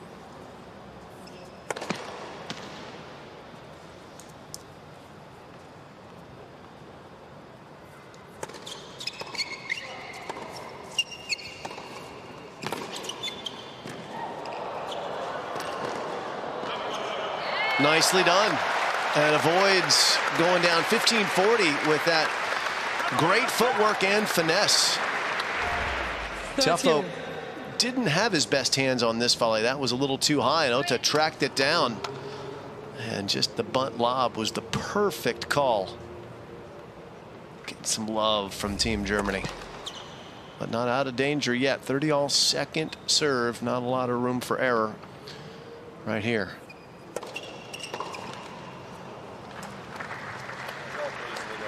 (40-13).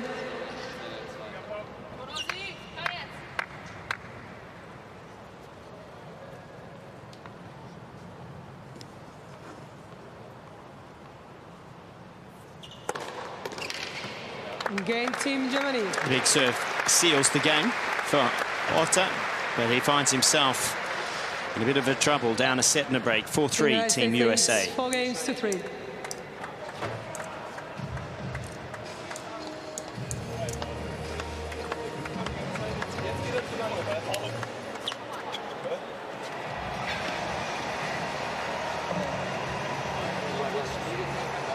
Wayne Ferreira using some of technical data, seeing some of the patterns of play, what the percentages might be looking like.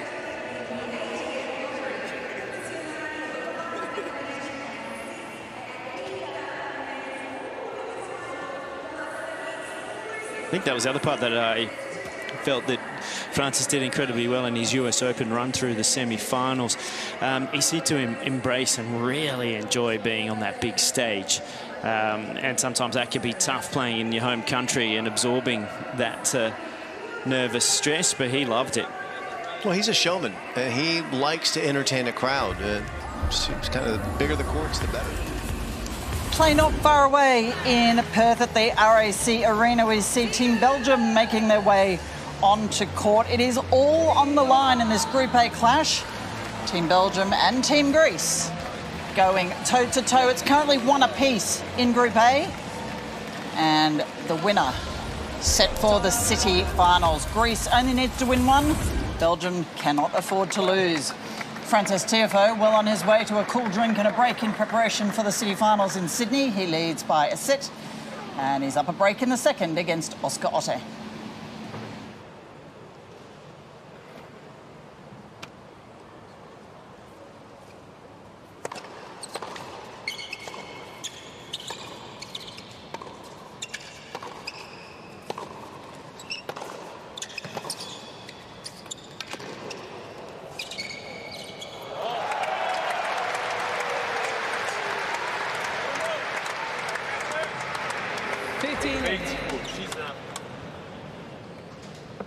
If you're going to drop shot Tiafoe, you have to make it a bit better than that. He's got great first step.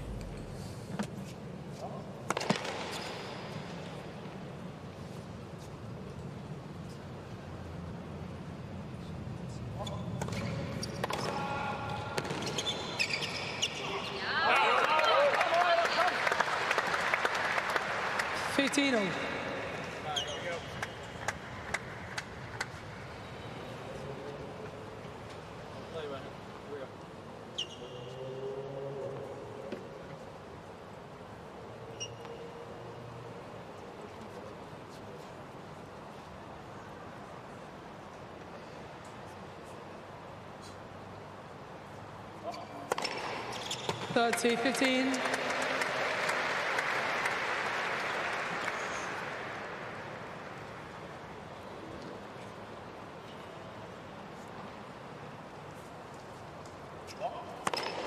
Fourth 15.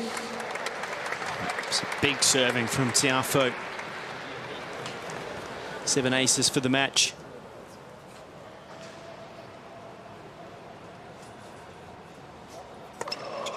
I'll make that 8. 3 in a row. And a game away from victory. Big push here, big push here. Team United States leads 5 games to 3. Lock in, lock in. Let's go.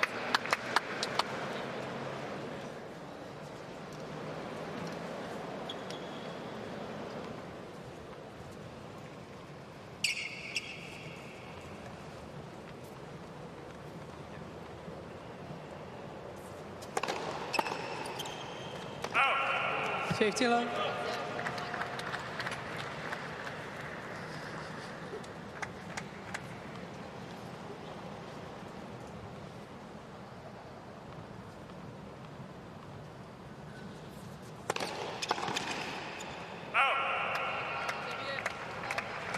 Long.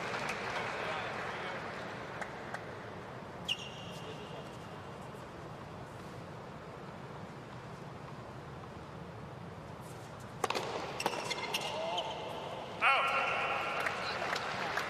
40 long.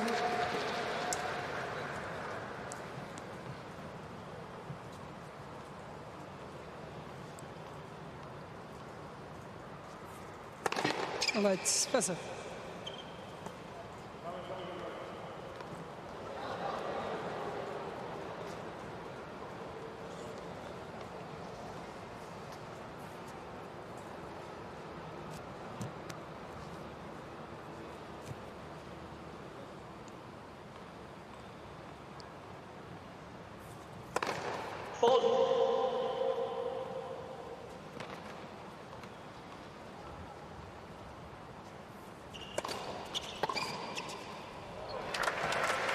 He hasn't had many opportunities to get that shot today, but 15. When he has had the second serve, the backhand return has been one to watch as we see him progress through here at the United Cup, but also when he gets to Melbourne. He's got this ability too from this side on the forehand court to go off with that one, and it really catches a lot of opponents. Yeah, Otte has actually started in the deuce court of trying to avoid the backhand on second serves. He's gone into the forehand like he just did there. And Tiafoe's missed a few, made that one. Otte tried to sneak and volley. Couldn't handle it. So from 40 love, Tiafoe's put a little bit of interest back into this game. 40-30. Game Team Germany. But he does get the hold, and they'll change ends, and then it will be Francis Tiafoe to serve for the match at a set and 5-4. Team United States leads 5 games to 4.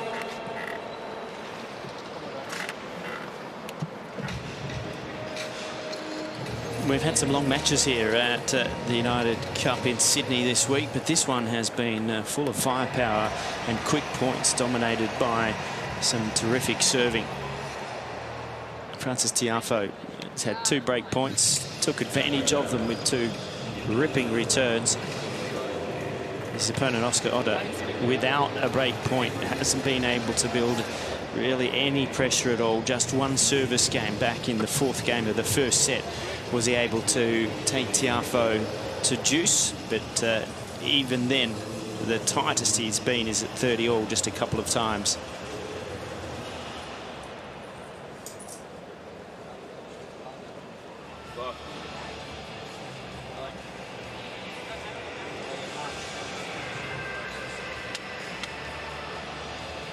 Well, all the pressure points today have gone the way of Francis Tiafoe, as he looked pretty relaxed at that change of ends. He's just got 1 service game to clean things up here as he comes out now at a set and 5-4 for Team USA, who, courtesy of Jess Pegula in the opening match here on Ken Rosewall Arena today, have advanced to the city finals, but they'd still like to win the rest on offer here today. Still to come after this match, a mixed doubles.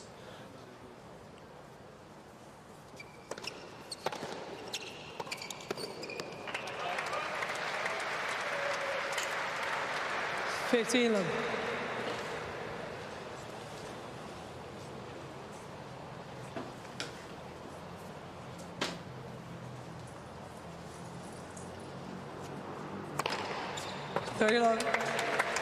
He's found a rhythm on serve.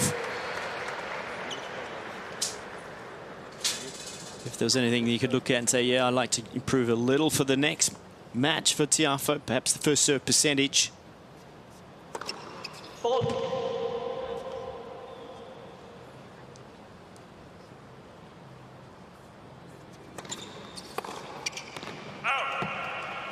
There wouldn't be too much else, that is for sure, as he gets to 3 match points.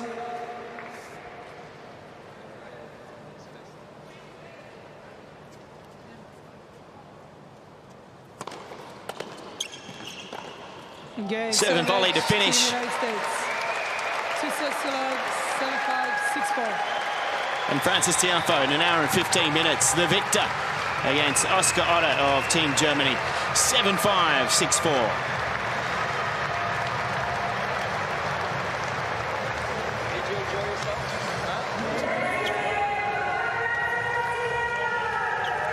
And it's customary here at the United Cup, both players going to the other team zone to congratulate each other. And boy, did he look relaxed today, all smiles, and rightfully so. Relaxed attitude showed in his play, full of confidence, as he now gets the accolades from his own team. So a clean sweep of the singles for Team USA, taking all 4. And just the mixed doubles to come. I'm not sure if we'll see a change-up or not in the lineup. More than likely we may, as Oscar Otter departs Ken Rosewall Arena. Jim Courier has made his way down, and he's getting in position to have a chat to Francis Tiafoe in just a moment. But we saw the full repertoire today from the big foe. He served well, the forehand was great, speed around the court, but also he showed us some wonderful touch. And just in the end, a bit too good for his opponent today, Oscar Otter. But let's hear from Francis. He's with Jim. Francis, well done, nicely played. First time that you've faced off against Oscar in competition, and it was tight until 5-all.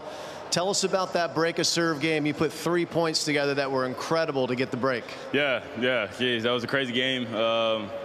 Yeah, after that pass, a crazy pass, 30-15 him. Yeah, I felt really rejuvenated. I got like a little lift. I love those kind of shots, so that got me really excited. And yeah, good second serve return and a crazy pass. And then after that, I think I went to another level. I'm happy to be here, happy to be playing here in Australia, and I feel good. Yeah, tell us a little bit about your level now coming off of the offseason. A lot of the other players opted to play in some exhibitions and kind of stay sharp. You chose to stay home, get some rest, and be fresh and ready for here. But it seems like your game is already sharpened up pretty nicely. Is that the way you're feeling? For sure. I hit a lot of balls this offseason. I worked really hard, and I also took some time off. I had a perfect offseason. I enjoyed myself the first couple weeks and went after the last couple weeks. So I played a lot of tennis. I had some nagging injuries, and it was my biggest season. So I kind of wanted to be away from the game and kind of calm down and take it all in. And now I feel rejuvenated and happy to be here, and it's showing. Yeah, you're definitely showing that. You're a great team player. You love playing on team competitions, whether it's Davis Cup or Laver Cup or now United Cup, which is something a little different because it's not just the men, it's also the women. How are you guys vibing? What's the camaraderie like on Team USA? Yeah, I think we're all vibing pretty well. We all went to the escape room yesterday. We're all spending a lot of time together, going to dinners and stuff. And for the 4 guys that are playing, I genuinely like these guys. I genuinely like Jess, Maddie, Taylor. Like, I text these guys after good matches. I'll watch them play. So it's cool to all be, under one roof and competing for each other. I think we're the best team out. So hopefully we can show why. Every team has a hierarchy. There's the captain, but there's also the hierarchy within the playing group. Who's the top dog in there? I got a feeling it might be Maddie. Who's the boss when it comes to the players? Maddie and Jess. Jess is telling us when to be downstairs, when to get the car, all this stuff. Yeah, and then Maddie also. Well, Maddie's always been bossy to me, so we have that funny relationship. But I think Jess is running the show. That's for sure. It's fun to watch. Team USA going to play tomorrow in the Sydney City Finals. One more mixed doubles to come, Francis. Well done. Nice job. Ladies and gentlemen, Francis Tiafoe. Francis Tiafoe, smile is never far away from his face, and he should be very happy with that. Wonderful victory over Oscar Otter. Makes it 5-zip for United States over Germany. And Team USA, of course, already through to the City Final. They will meet Great Britain in Sydney tomorrow. For Francis Tiafoe, fantastic effort. He'll now take a break, and we're shortly off to Perth, where Maria Sakkari will go toe-to-toe with Elise Mertens as Belgium and Greece battle it out for their spot.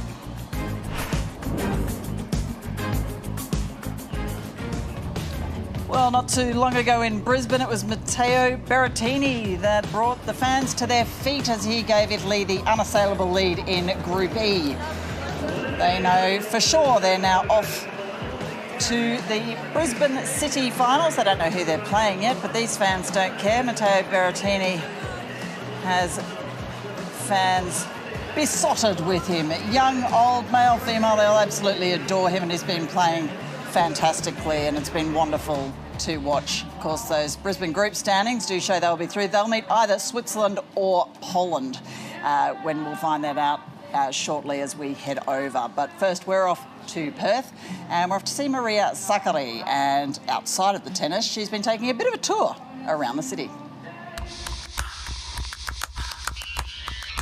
So I've been going around Perth, around some very unique spots of the city. It's been very nice, to see the city a little bit more than I do every day, because we've been super busy. So it's been nice to see a little bit of how the structure and the architecture is, and the cool spots of the city. So it's been a very fun day. So I've got my coach Tom and my hitting partner Johnny. They are family to me because we travel so many weeks. We spend so much time together. So it's very important for me to just, have a good relationship with them. And I think I have the perfect team. I'm gonna try my best and try to stay as long as I can. I love Australia. I think, you guys know that by now, but I just want to get to spend the maximum amount of time that I can here.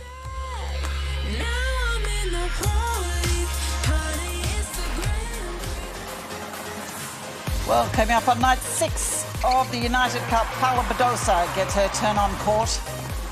And then we head up to Brisbane, where it'll be Uber Hurkacz taking on Stan Wawrinka, the first time those two have met. Followed by Iga Świątek. She'll team up with Hurkacz, and that'll be in the mixed doubles as Switzerland and Poland battle it out for their spot in the Brisbane City Finals.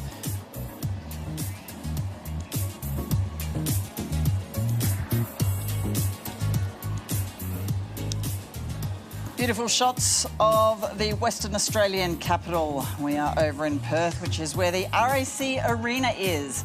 And that is where the teams from Greece and Belgium are going head-to-head. It's one apiece in this group at the moment.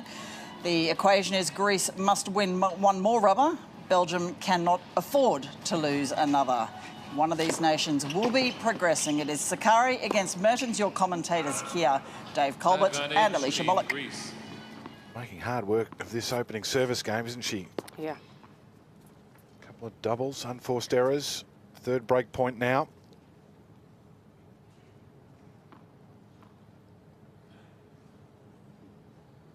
Some wild serving.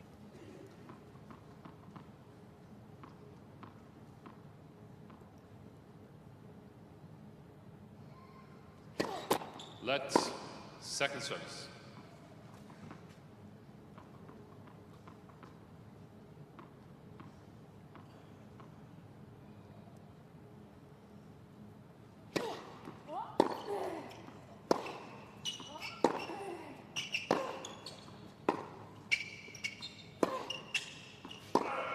Game, Team Greece. You just had the sense that it was always going to end in that fashion, didn't you? Game all. So break back immediately. So the two team benches at the moment. Team Belgium are in the shade, and Team Greece, they look like they're at Mykonos in the summer holidays. They're out in the sun, and the umbrella just went up. There's Team Belgium there in the shade, and they're cool. Very comfortable. The umbrella only just went up. The rest of them were just sitting back and enjoying the sunshine.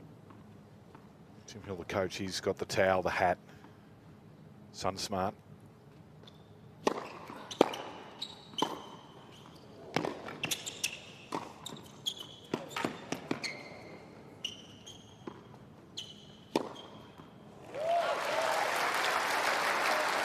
That's beautiful from Maria Sakkari. 15 love.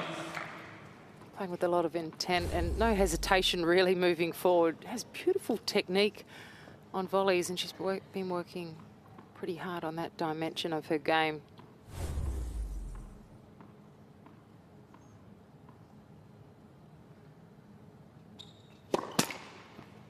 As we saw with Ash Barty, you don't have to be a 6-footer, do you, to be able to generate pace from the serve and have a good kick. And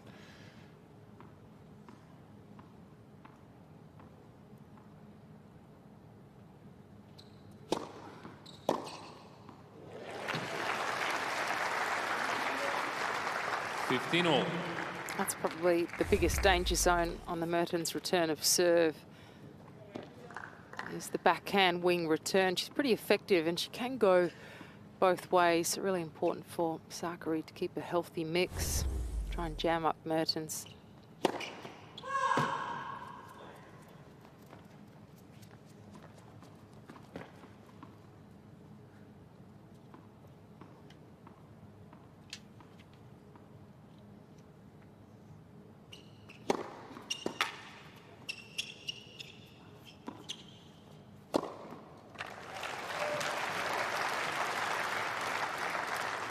Third sheet 15.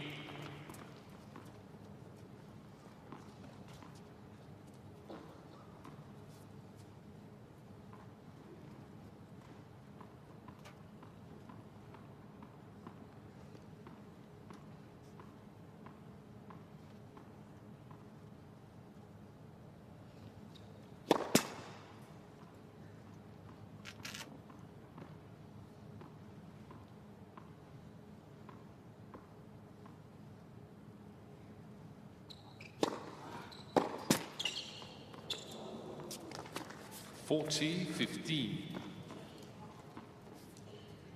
Really does hold her ground on return of serve, Mertens, and that's why she's had a lot of success, both singles and then, of course, doubles. No question about it.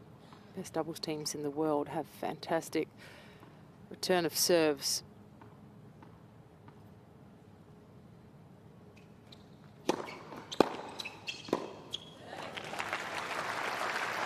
As we mentioned, she's a three-time Grand Slam champion 40-30. in the doubles, including the 2021 Australian Open, couple with Sabalenka.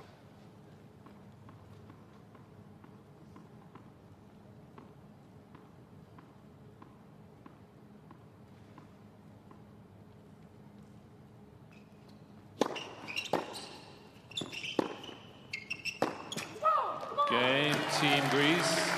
So hold of serve. Team Greece lead 2-1, Team Greece.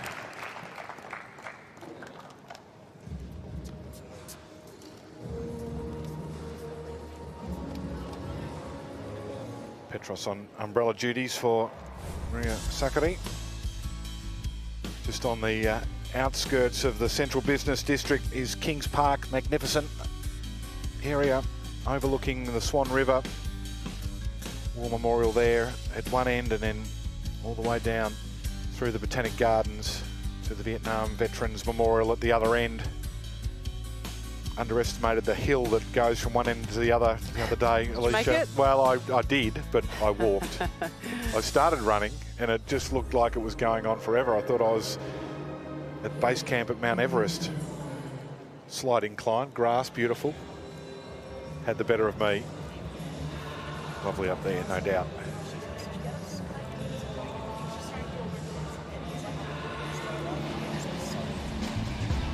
RAC Arena is where all the United Cup action is happening in Perth, and what a lineup they have with Greece and Belgium going toe-to-toe to decide who will take out that spot in the city final. The fans are loving it, and why wouldn't you? Sakkari and Mertens first up, Pavlarakis and Bergs after. And gee, almost hope it goes to a deciding mixed doubles rubber. Sakkari and Tsitsipas would take on Mertens and Goffin. What a morning of action in Perth. Right now, though, Maria Sakkari 2-1 over Elise Mertens. Mertens to serve for Belgium.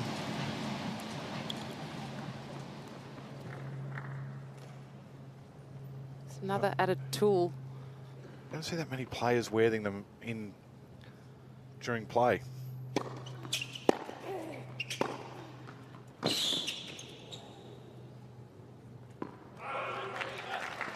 I think it is important to know, because as to what your heart rate gets throughout a match and how long for, so then you can mimic that same kind of training environment off the court.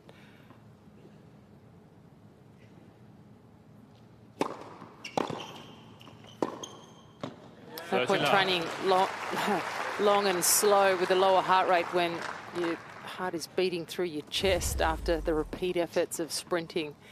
I guess the players really don't need to wear anything like that, because the stats that they get from the two of themselves are so deep in terms of sprints and efforts and distance travelled and all of those things. If you want to know them, they're there to be found.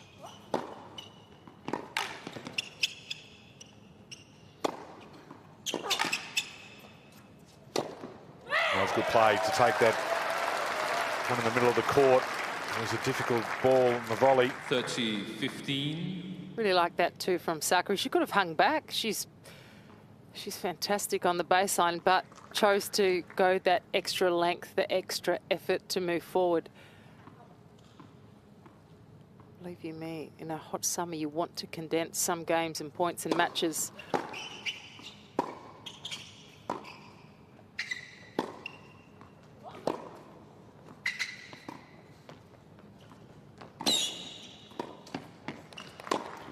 Well, she looks dangerous, doesn't she, when she's on the move forward. There's a pressure that is applied to your opponent, taking time away, and just being busy can worry you.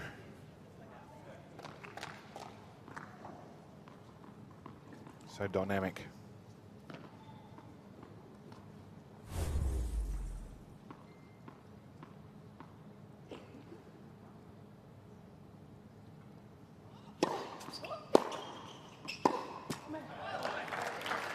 30-40.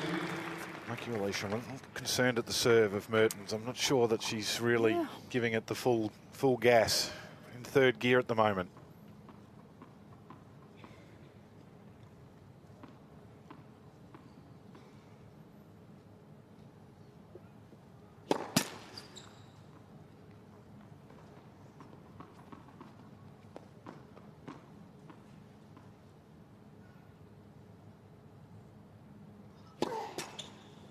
Game Team Greece.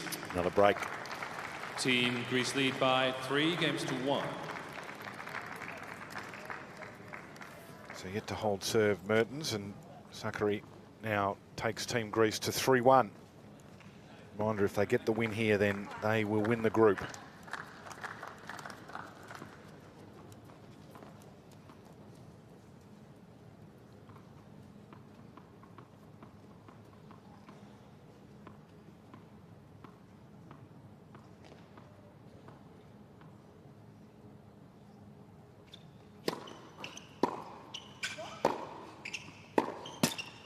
This looks pretty rushed for my liking, Elise Mertens, and for no reason in particular. A bit flat too, I think, with the energy levels.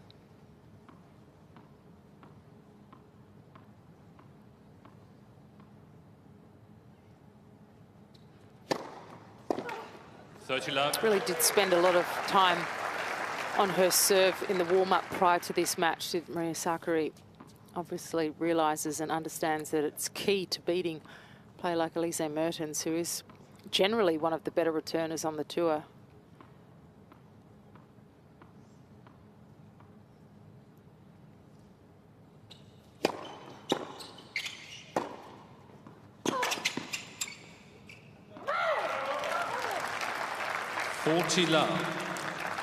Well, starting to move into her work now, isn't she? World number 6.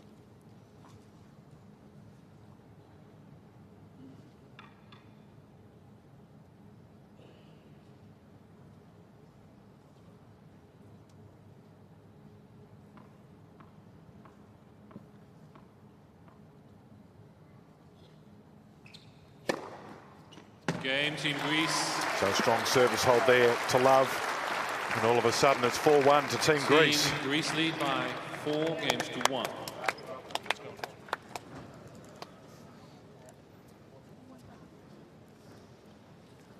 Well, aside from that decision to let the floating ball go by that brought up that first service break, it's been pretty commanding from Maria Sakkari. Mr. Tipkins doing her best with Mertens here. Die parenkant, dan weet je dat je inderdaad die naar buiten kunt gebruiken. Die kortere, maar dat je zeker wel die variatie met die NT, dat je dan blijft afwisselen. Hoe voel je?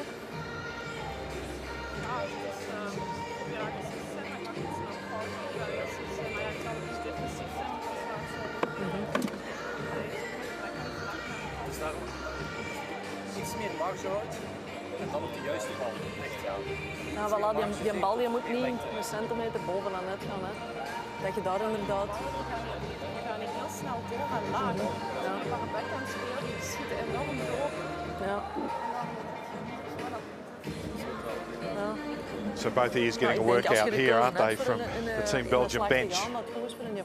Coach and captain. Dat gevoel heb ik een beetje soms. She has to find a way to get back into this match, try and extend the rallies, and there's just been too many cold, unforced errors. By that I mean off the return, off the first hit after serving. Really needs to pay attention now to her serve, Elise Mertens. Get plenty of spin, use her legs. She's been a little bit off pace and underwhelming on what is normally a pretty strong service motion and action.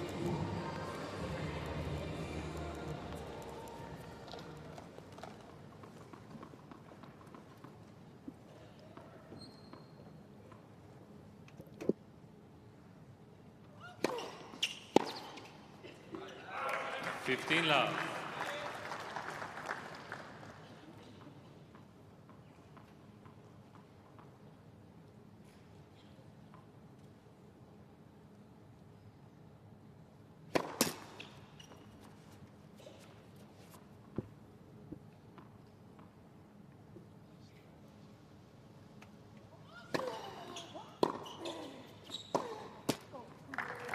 15-all.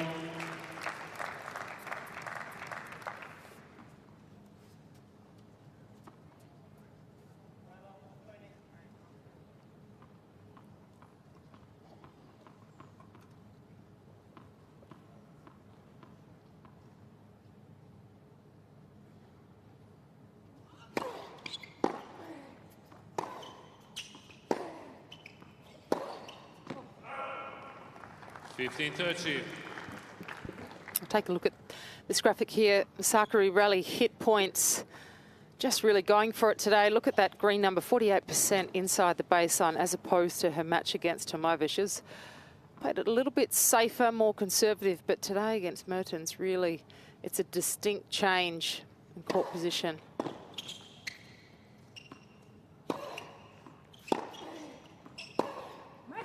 Sometimes, too, the better the player you play, the more aligned you are with what it is exactly you need to execute on the court. Less options often is a better thing, but for Maria Sakari, has really taken the initiative today. Real credit to her. Serious issues on serve. 2 more break points here.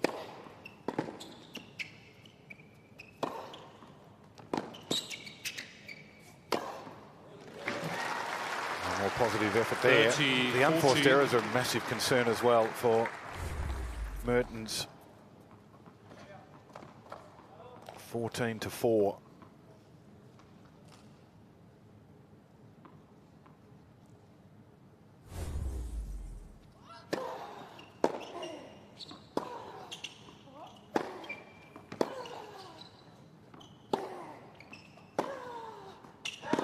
Game, Team Greece. Just wide, and another break. Maria Sakari racing out to a 5-1 lead here. 5-1.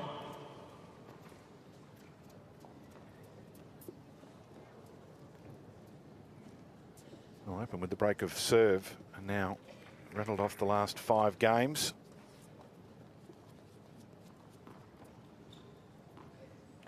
There's a spring in the step at one end, and the other end, Alicia's not quite as bouncy.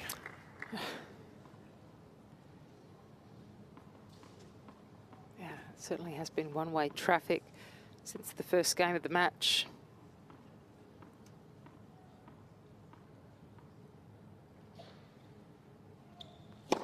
Let's for service.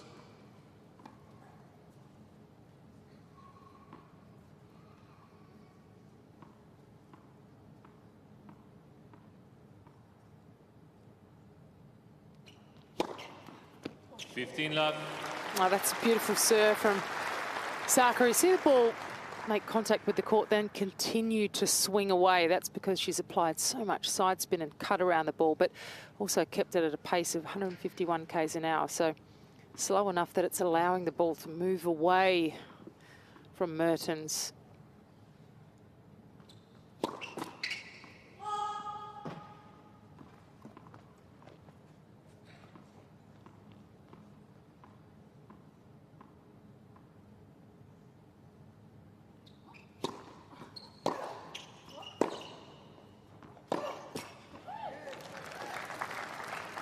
Well, she's finding it so difficult to get into each of the games, Mertens, whether it's on her own serve or on Sakari's. And when her last service game to love has been Misley after that opening service break on her own serve.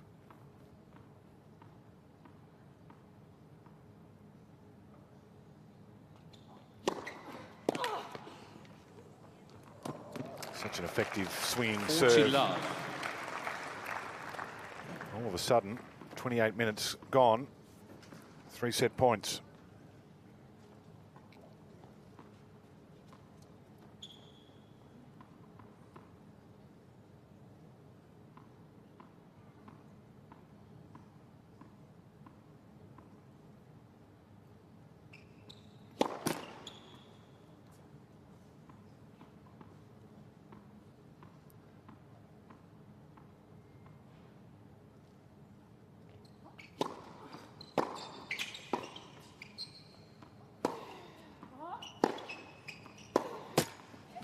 Impressive set Team Greece. Maria Sakari. By 6 29 minutes, 6-1, and Team Greece closing in on a spot in the city final here in Perth.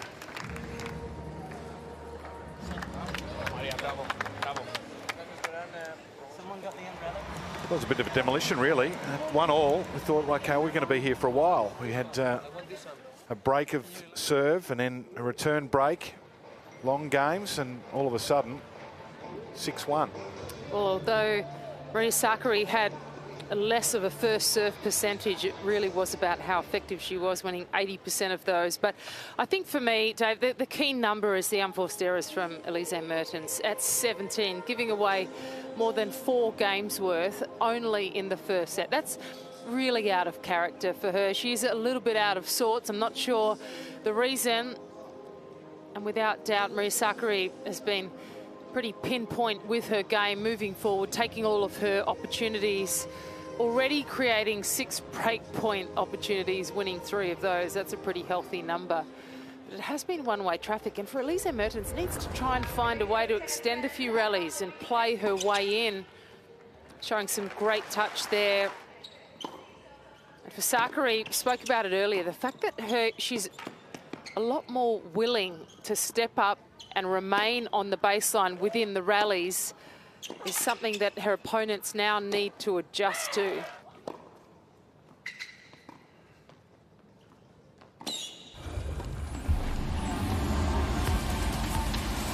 Well, in Brisbane, things just keep falling the right way for Italy. Lucia Bronzetti didn't have to do an awful lot to take the last point and grab the first set against Ulrika Eikeri, the Norwegian, with a double fault to hand Bronzetti the first set 6-2. Later on this evening, we have Uber Hurkacz. He'll take on Stan Wawrinka in the Swiss and Polish clash. Super tie, that one. It's all level at 1 apiece there. Likewise in Perth, where it's 1-1 between Belgium and Greece. These groups all still to be sorted out. Poland and Switzerland, Hurkacz and Wawrinka. And then, of course, France and Croatia a little later. 15 love.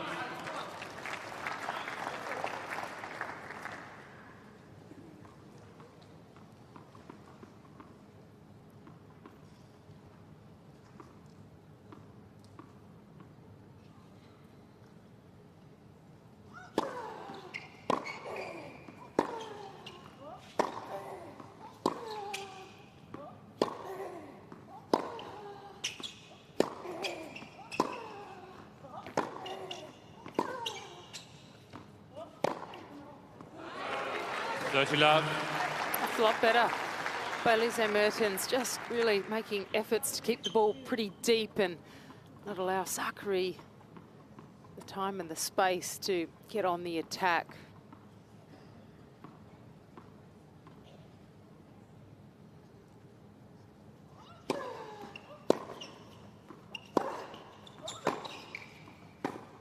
Thirty 15. But again, a worrying sign, the 140 km/h first serve there. Not sure it's an intended change-up for purposes of tactics, but perhaps just conserving herself or her shoulder. Not sure.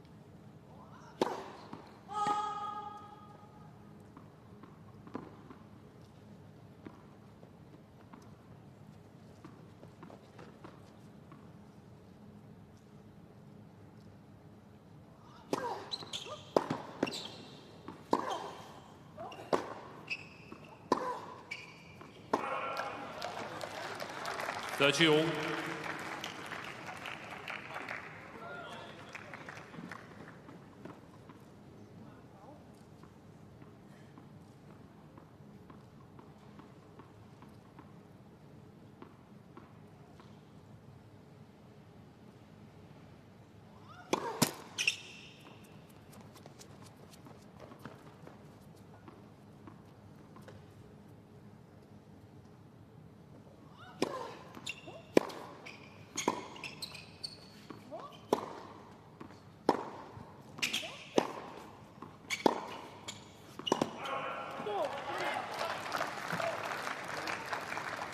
when it matters most, Dave, she stays pretty tough, doesn't she? Maria Sakkari never gives much away, plays to the big parts of the court, pretty safe. At the same time, really controlling her aggression. More often than not, Mertens isn't missing by much. There's not much in those ones that are just going wide, but it's the pressure that Sakkari's putting on her. Again, break points.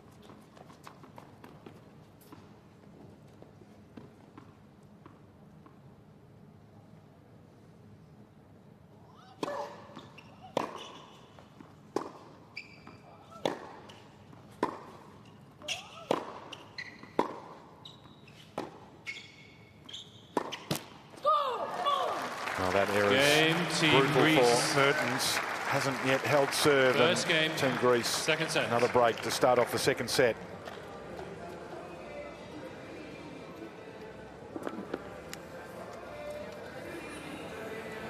Ik zeg niet dat je 20 ballen moet gaan rally spelen. Hè. Ik zeg dat je gevoel moet gaan zoeken. En vanaf het moment dat je kunt prikken, dat je dan Tough uphill battle now for Lisa Mertens to find a way in. Iets meer die activatie against vanuit de Sakkari. benen zoeken. Die laatste nog een klein beetje meer opzoeken vanuit de benen. Elk punt gaat u terug optrekken. Hè. Ja. Allee, up.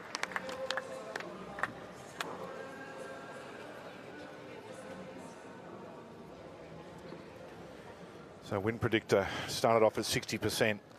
And to be honest, I think 7% for Mertens is generous at the moment.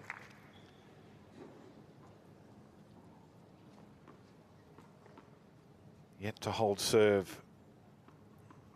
Sakkari has been dominant on her own serve.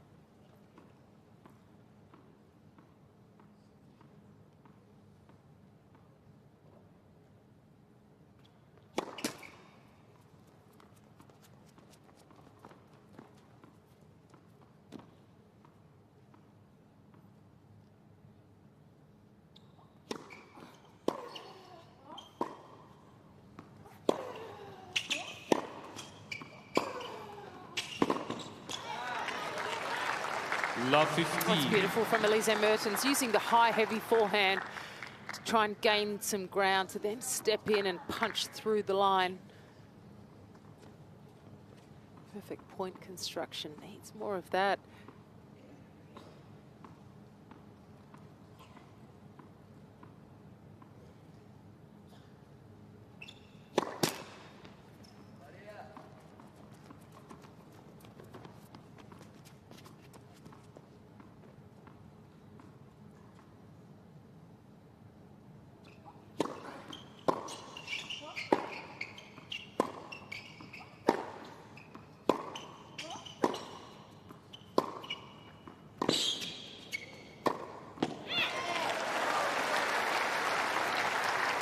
Well, that's the only way you can come back, isn't it, from this Yeah. situation? Love Obviously, you've just 13. got to, it's point by point, shot by shot, build a few, get some confidence on the opening 2 points of this service game. See if you can pinch this one, get a break.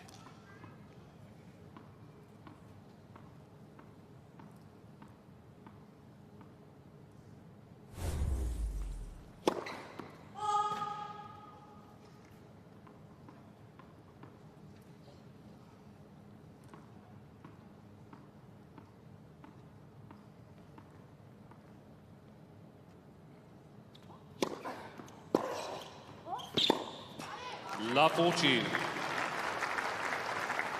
Applying the pressure back and applying the pressure by making so many of her return of serves now. Elise Mertens getting a little more height over the net too with her ground strokes, just keeping it a little safer, reaping the rewards.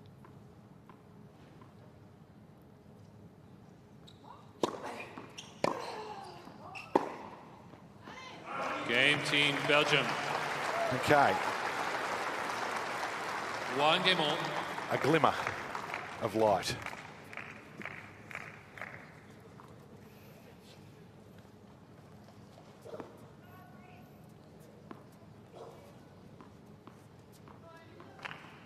So the next project is to work on the serve here. Can Lisa Mertens hold? Yet to accomplish that feat in the match.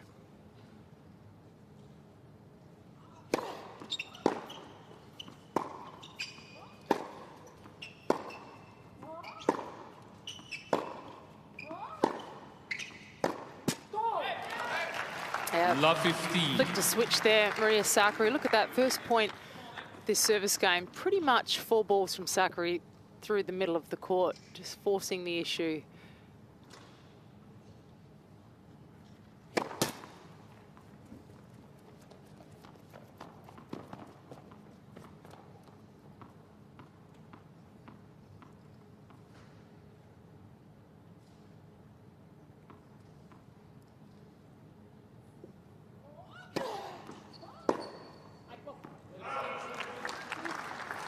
All.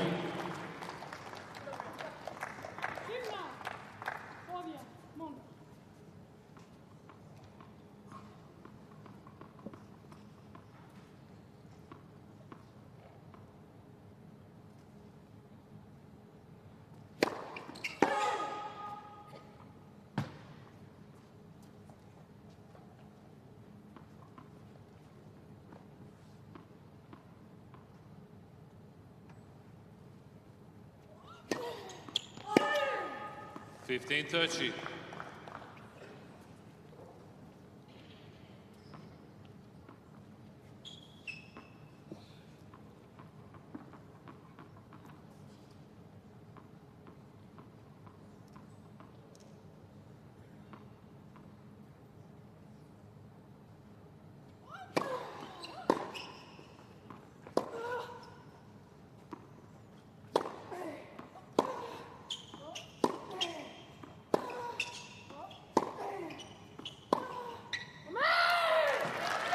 Again, Maria Sakkari just staying really tough, and it's been a really simple formula today for her against Elise Mertens, who just letting the ball take off from outside the strings, didn't quite get her feet around and in position to hit that.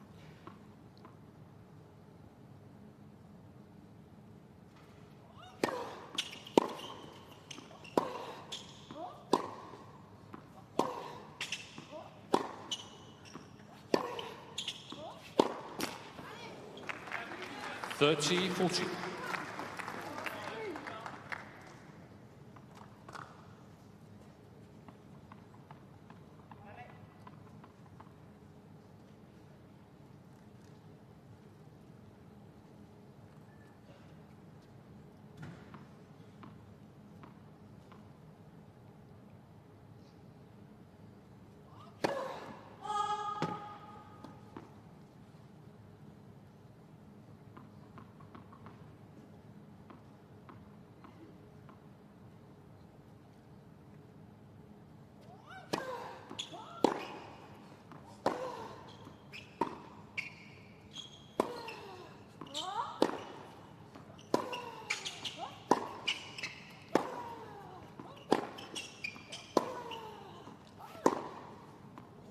That's a big winner.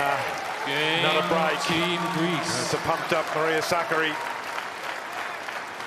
Responds. Team Greece 2-1. 2 games to 1, second set.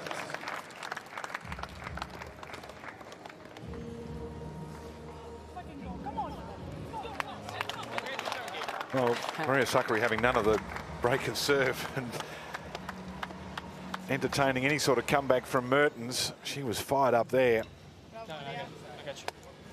Great winner.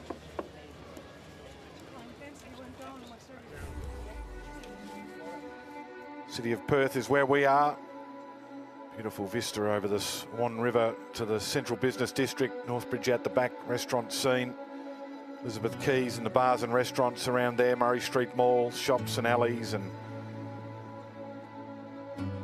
beautiful sandstone buildings reflecting the history of the city. Magnificent skyline at night, and the weather has been perfect.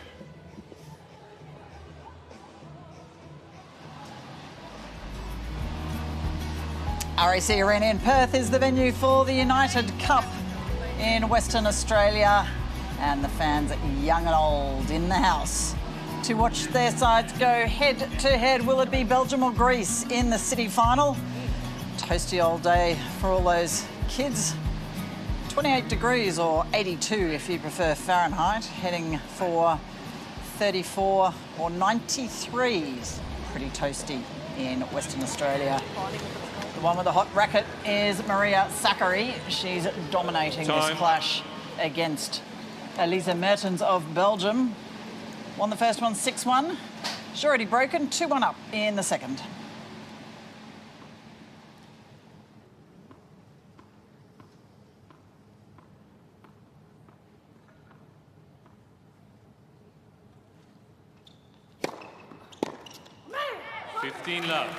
And there's a bit of a change in demeanour too for Sakkari. She was shaken up a little bit by the break of serve.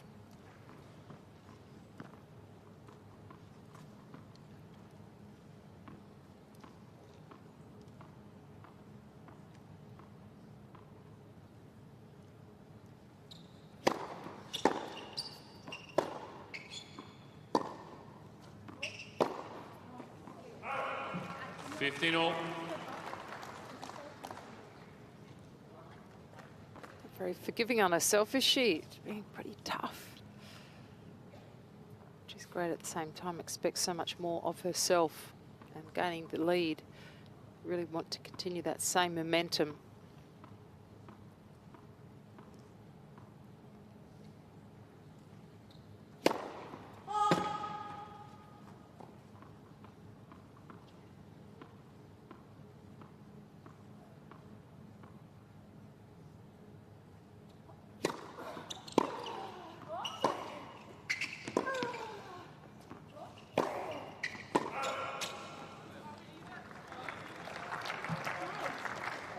$15-13.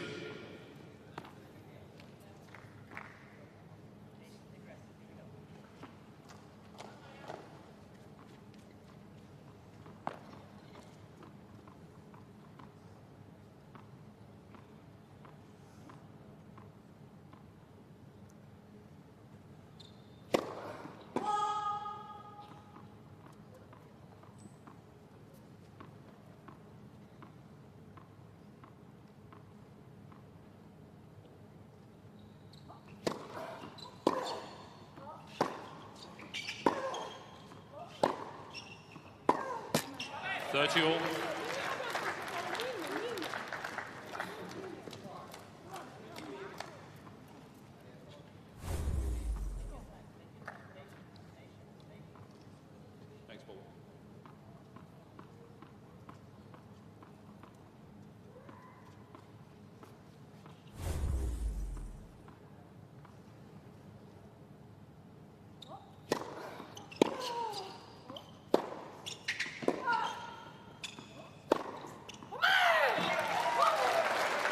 Yeah, that's how much it means to Maria Sakkari. I do like it though when she does move inside the court to line up for a forehand. I do prefer it going in the off direction. Just has less time to sit. She can get it through the court a little more. Notice that skips inside the baseline. Really opens her shoulders, launches into it. Body weight, of course, going towards the direction of the ball always helps.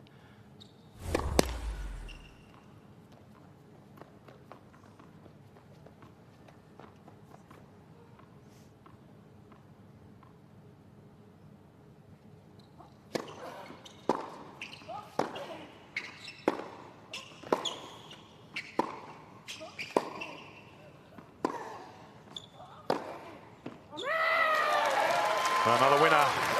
Game, Team Greece. Hold serve, Team Greece 3-1. Closing in on that spot in the city final. Team Greece lead by 3-1. Oh, beautiful graphic here. This Sakkari return placement. Have a look at that on first serves and both second, actually getting quite a few deep. But notice with that 50% too, there's quite a few on the forehand side of Mertens as well. Sakkari really targeting that region and reaping the rewards. Plenty of success when she's done that.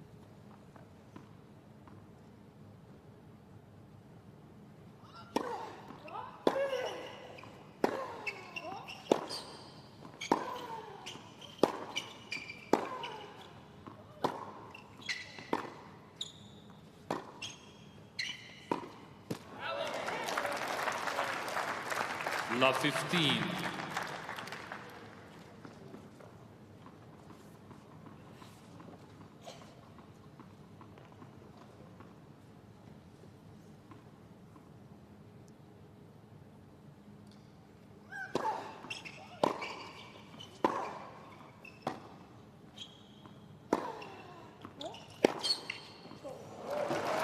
you're going to leave the door open like that, then Sakari will hammer the ball through. 13. Exactly what she did. You can see what Mertens has tried to do is get the ball off the court, but really have to give it a bit more spin and torque and speed.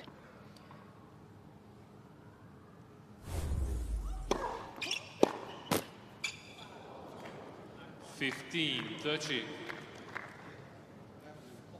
Could move in a fraction more on the return of serve, Maria Sakkari, given that the pace has dropped significantly in this match on the first serve speed of Elise Mertens.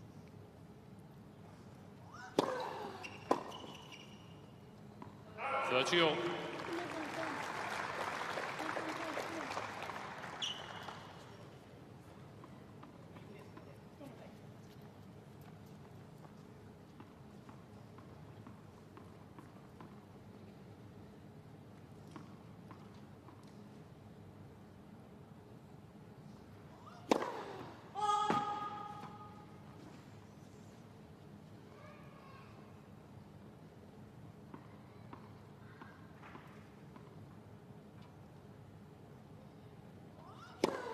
Let's second serve.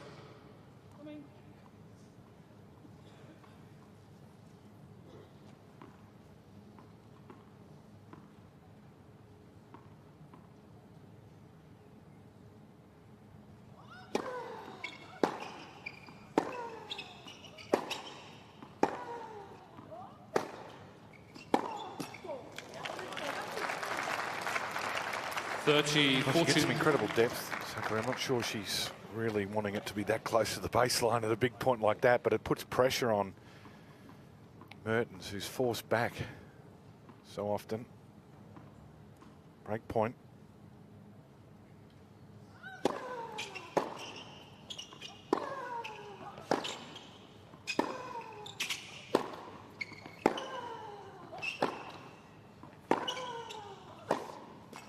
Juice.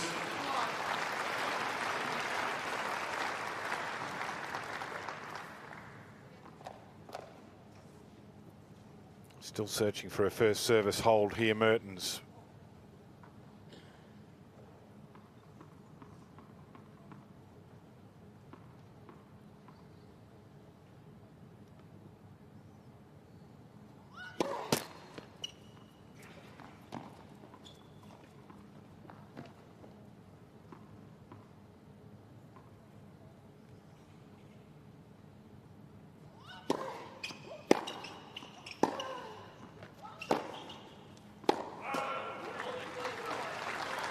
Advantage team Belgium.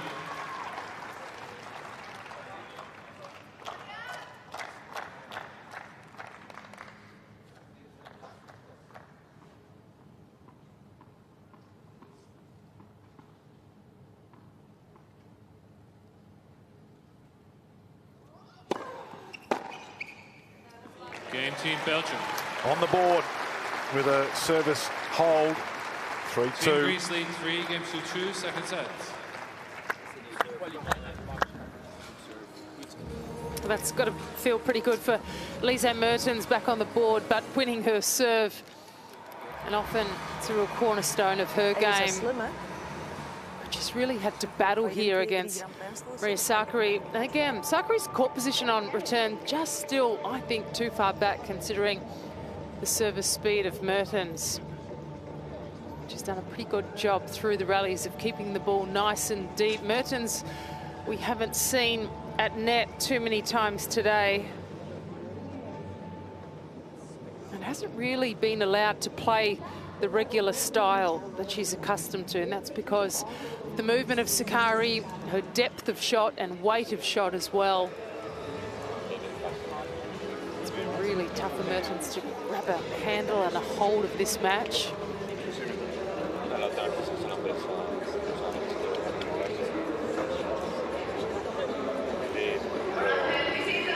Tom Hill, coach of Maria Sakkari.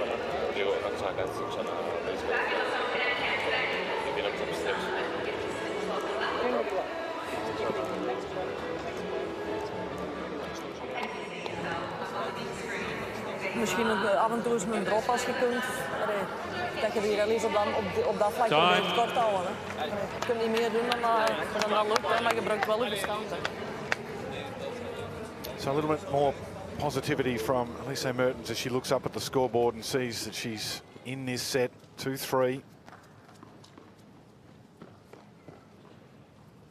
Still down a break, of course, and Sakkari has been pretty dominant on serve.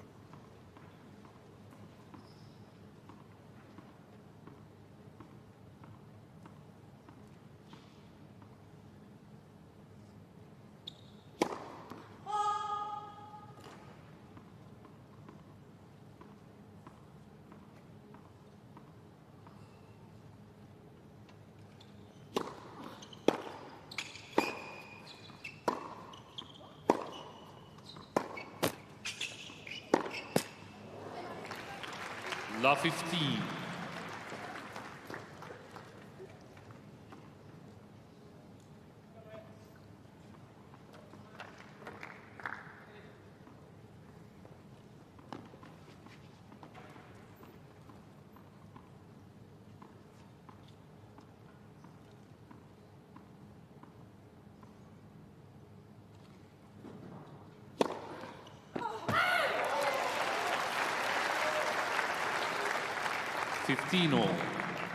A beautiful serve from Sakkari.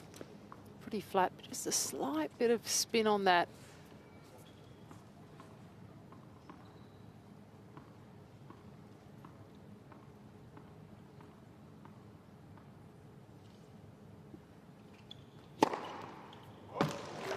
$30-15. 2 in a row.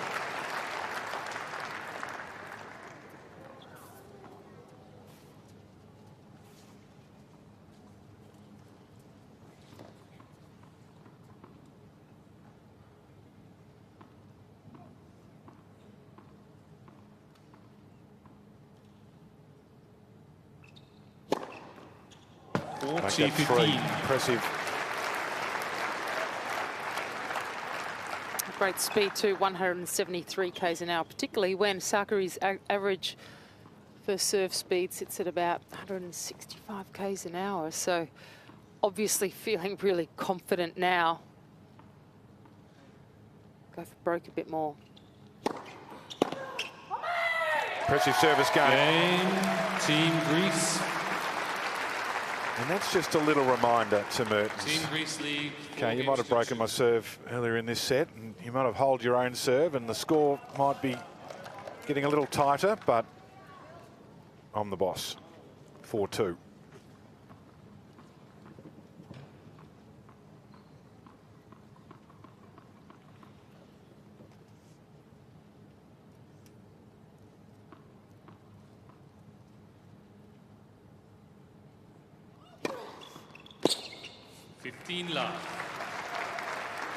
Sakkari not having the machines call here. Greece are requesting a replay of the call on this far sideline, please.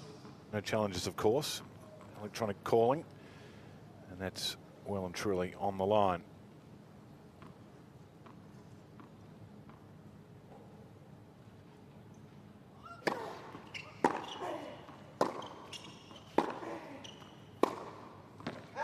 $15 all.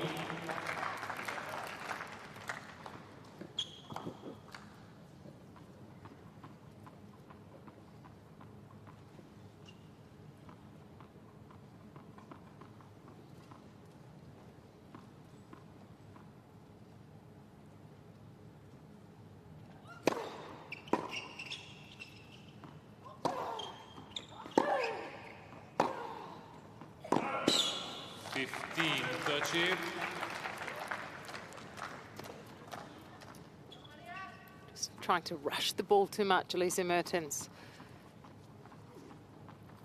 No reason why she can't construct the point a little better. Just make it a bit tougher for Sakkari. Move her a bit more before then trying to punch the ball through the line. It is a favourite shot of hers.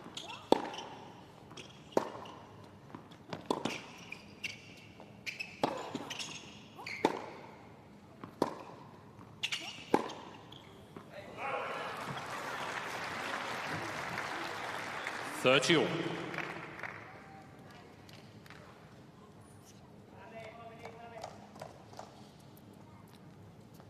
Stefan, who's scheduled to play in the mixed doubles with Mertens to complete this encounter between these two nations.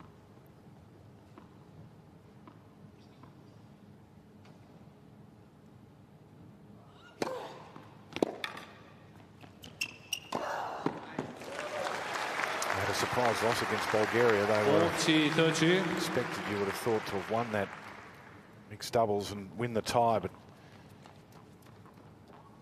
the difference that win would have made.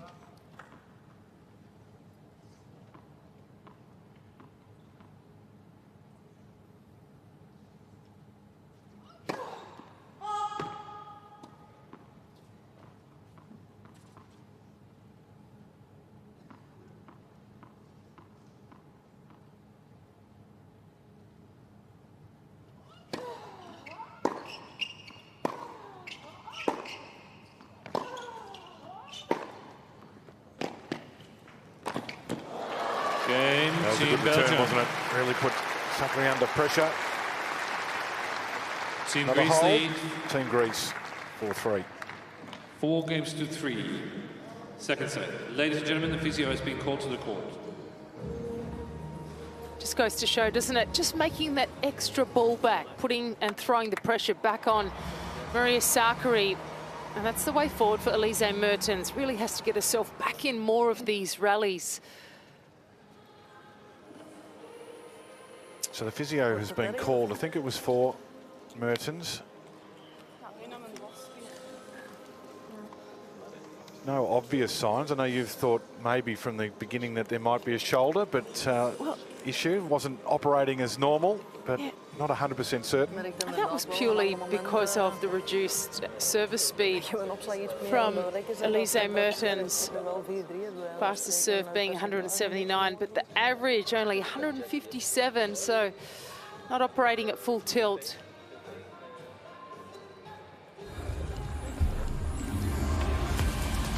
Well, while we wait for the trainer to make their way out onto court, let's check around the grounds, see what's going on in Sydney. It is the mixed doubles between USA and Germany. Of course, a chance for Jess Pegula and Frances Tiafoe, not just to back up from their morning matches, but to have a fine-tuned session ahead of the City Finals, which will take place in Sydney tomorrow. USA will take on Great Britain.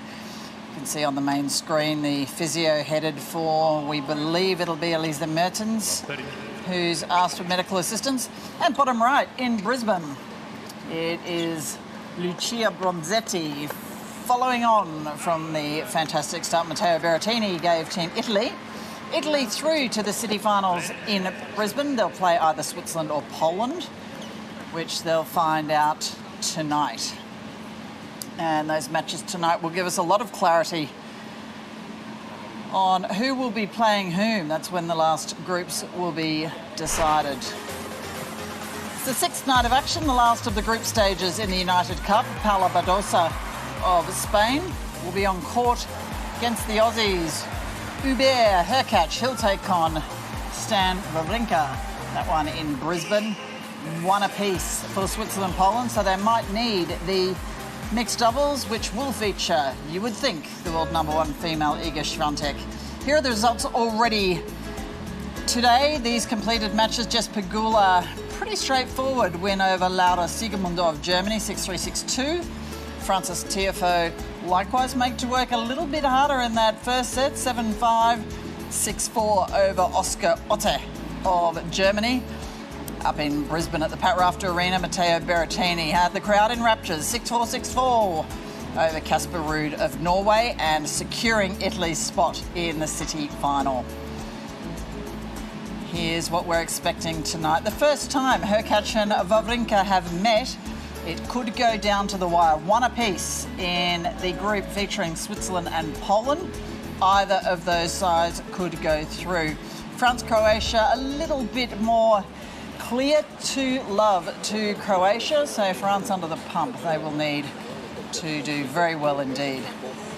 Well, as suspected, it was right shoulder pain that was causing Elise Mertens some difficulties. 6-1 as she went down to Sakkari in the first set. managed to rein that back in a little in the second. She's still trailing by a break. Maria Sakkari looking to put Team Greece through. Greece only need just the one win if they are to go through. Sakkari dancing around on her baseline, wanting to stay limber and wanting to close out this match. She is perhaps 2 games away from securing Team Greece's spot in the City final. You would think they would be preparing, if that's the case, that they would be preparing to face Croatia, who are 2-love up against France. But that City final, all still up in the air. So Elise Mertens still receiving treatment, a medical timeout in Perth. But we can hand you back to your commentators over there, Dave Colbert and Alicia Mollick.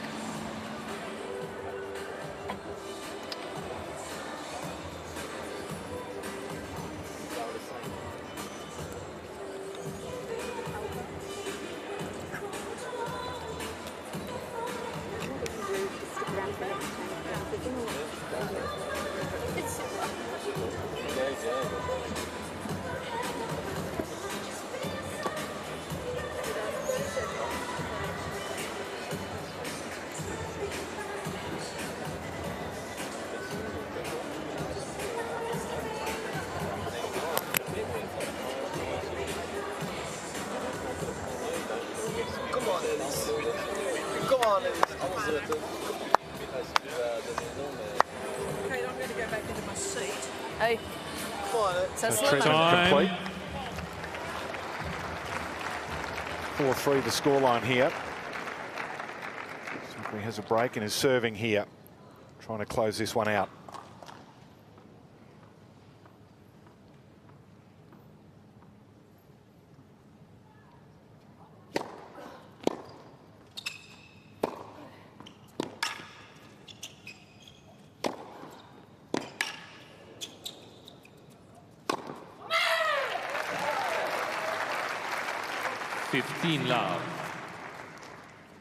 During that last injury timeout, it was Sakkari, of course, in picture, doing the high knee jumps and sprints and keeping herself active and warm. Bit of mental play there too.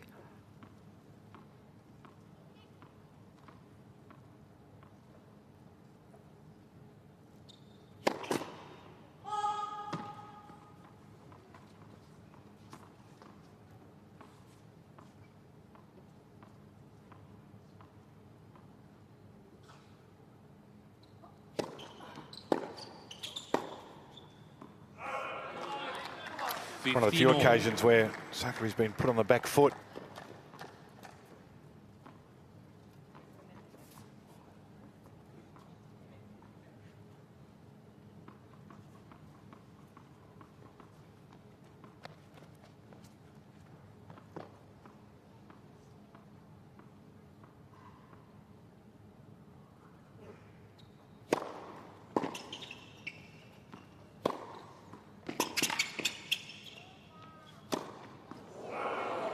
It's really smart by Elise Mertens, going extremely high with the lob. But in a situation like this where Mertens' shoulder isn't feeling great, you still win plenty of tennis matches by utilising your great return of serve.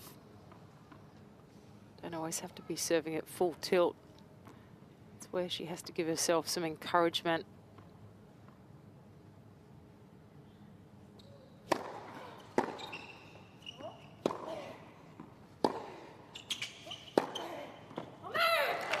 Caught the line. 30 all.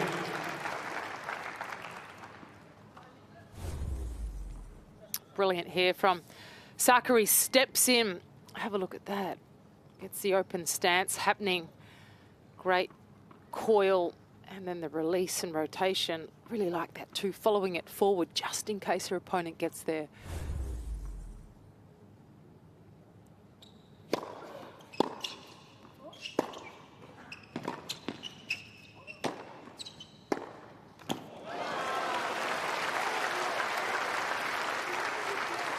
And on the approach too, The first ball often from Elise Mertens has been the lob. So if you're Maria Sakkari, maybe not a bad idea after the approach shot just to hang back a fraction more, particularly when Mertens is opening up the racket face. She's probably 99 times out of 100 going to play the lob.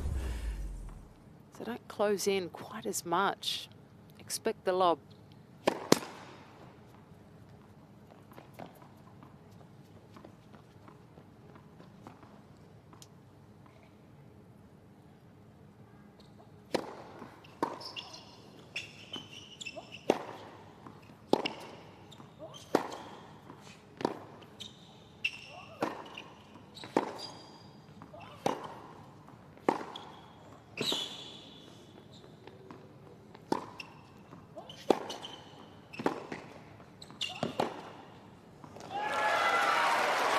So the treatment did the trick, didn't it? Break back. Evens it up in the second set. Vooral mee opzij. Pak je een tijd, ja.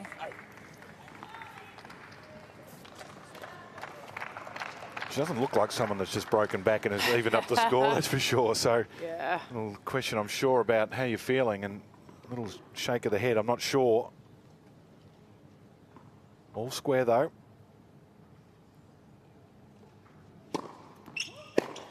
$15.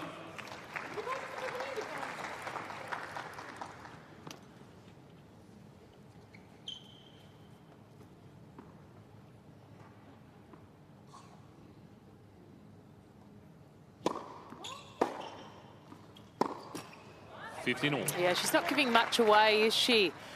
Elise Mertens, and that's really difficult too for a player like Maria Sakkari. You sort of want a bit of a reaction, good or bad, from your opponent. Just sort of in and out of the match in waves.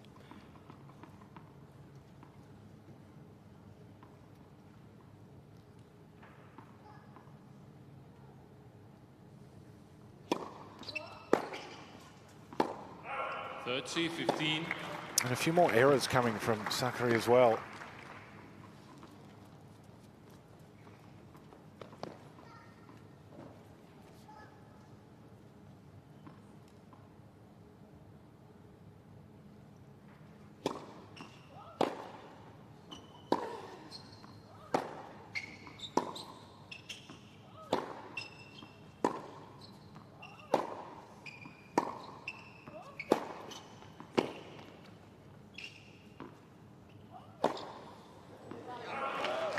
$40-15. I don't mind that from Elise Mertens, just flicking up the higher ball with less pace, and Sakkari retreating back, and the ball just really taking off her strings there. Bit of a surprise, but maybe it's the scoreboard pressure and the fact that Mertens has been able to claw her way back here.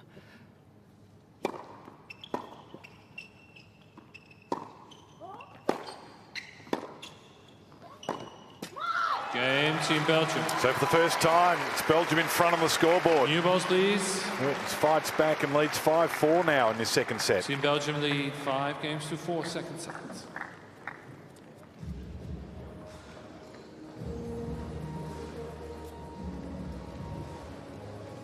It's happened in a flash, hasn't it?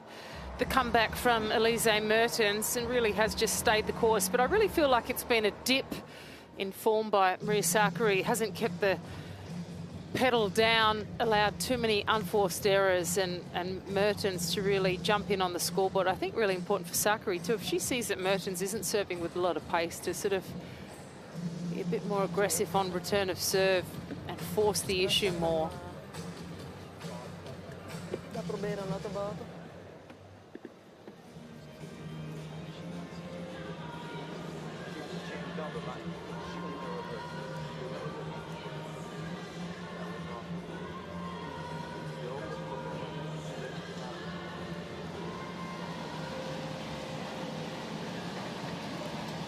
Words of advice for Maria Sakkari. She goes behind for the first time in this match, hoping very much to put Team Greece through, and perhaps even more so with the breaking news that Mikhail Pavlarakis is out with a right shoulder injury. He will now be replaced by Stefanos Sakellaridis for the men's singles. I think there'd be sighs of relief all round if Sakari can put this tie to bed in this match. She leads by a set to love, but is down 4-5 in the second, looking to level up against Elise Mertens of Belgium.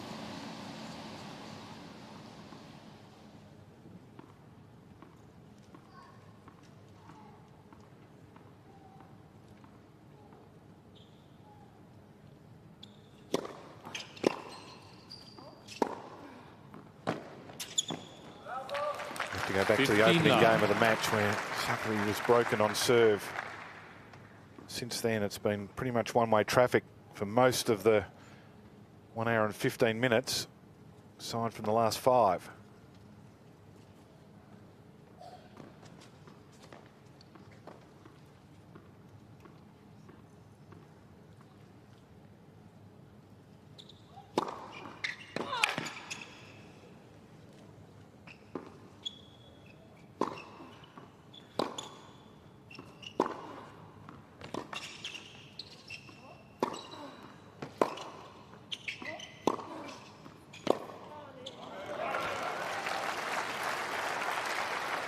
Love.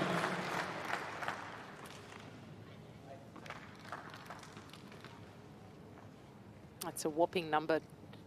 29 unforced errors from Mertens.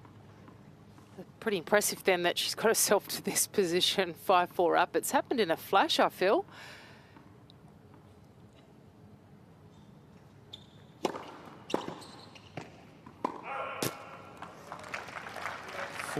Love.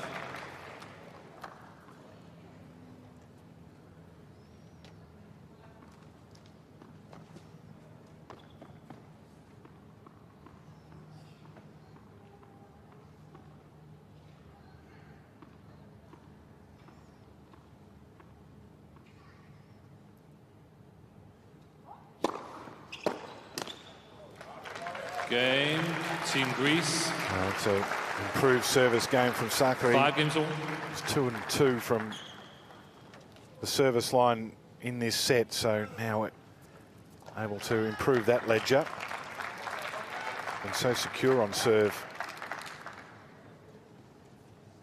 Look here at the Sakari return hit points. First serve, look, way behind the baseline between the 2 and 3 metres. Even on the second serve, she's making contact with those blue dots at least a metre behind the baseline. She can push further up.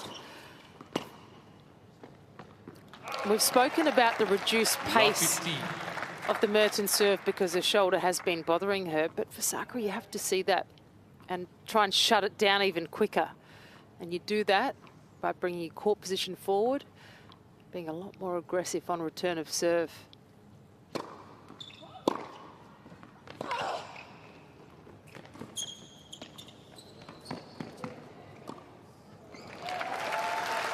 Yeah, those serves now are in the 130s Love for 30. Mertens, and Caroline Garcia would be on the service line if she was returning. Yeah.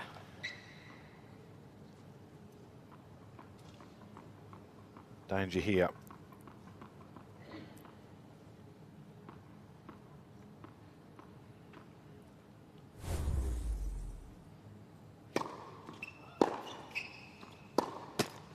Love 40. Well, she's fought herself back into it, and again, this little bit of lethargy from Lise Mertens. 3 break points. You can see the number of break point opportunities that Sakari has been able to produce.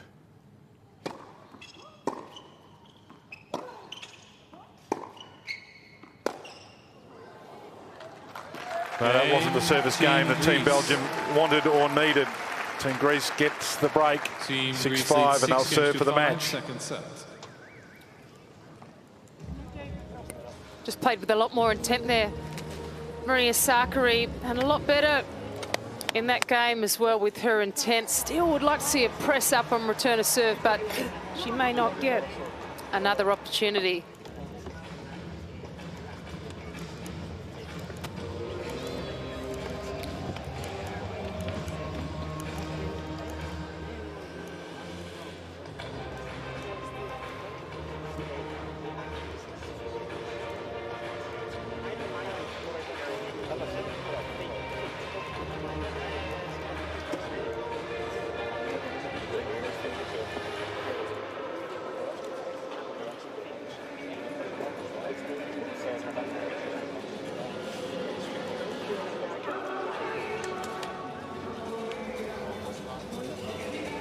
vooral bij opslag. Ook inderdaad. Rafa Nadal back in the house. Ken Rosewell Arena in the gym getting what looks like a whole heap of betadine on his hands. He's still down to play the mixed doubles this evening, although it is a dead rubber. Probably wouldn't mind the hit out before he goes down to Melbourne for the Australian Open. You can see the extensive treatment he's getting on those hands. Makes you wonder how much pain he's playing in each time he steps out on court, but fans certainly hoping they'll see him tonight. Maria Sakkari hoping that she won't need to play in the mixed doubles, even though she's down for it. She's serving for the match here. Could secure Team Greece their spot in the city finals right here.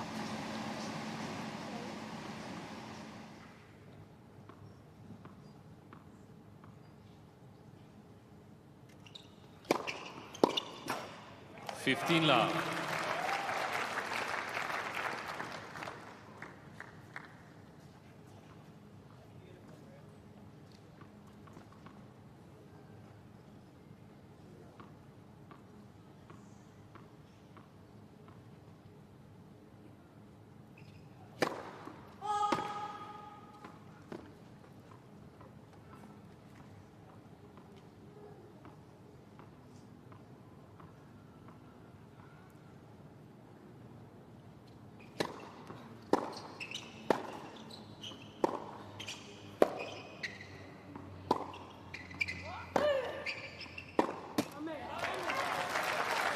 Love.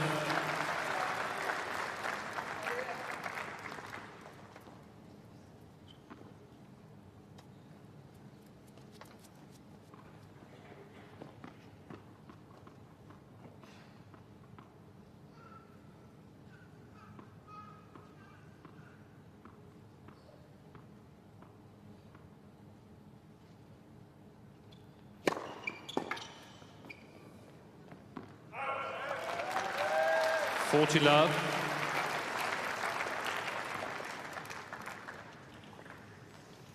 Brings up the 3 match points.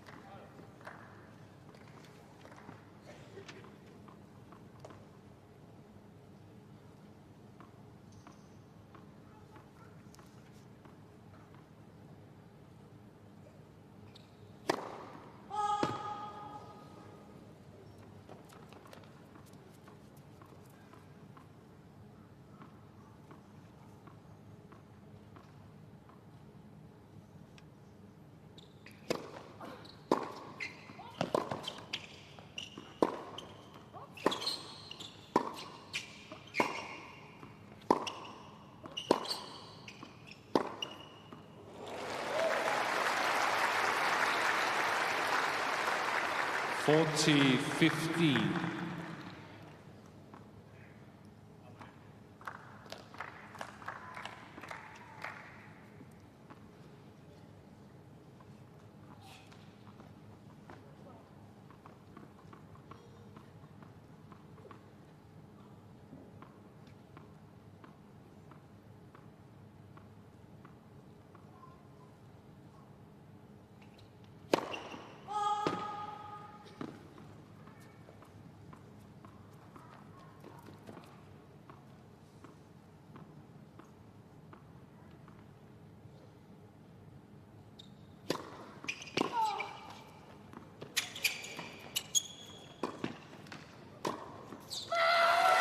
So it's Sakkari for the win. And Team Greece are on the way to the final here in Perth. 6-1, 7-5. Straight set, 6-1, 7-5. A little tighter in the second set. But we have one spot in the final here in Perth secured.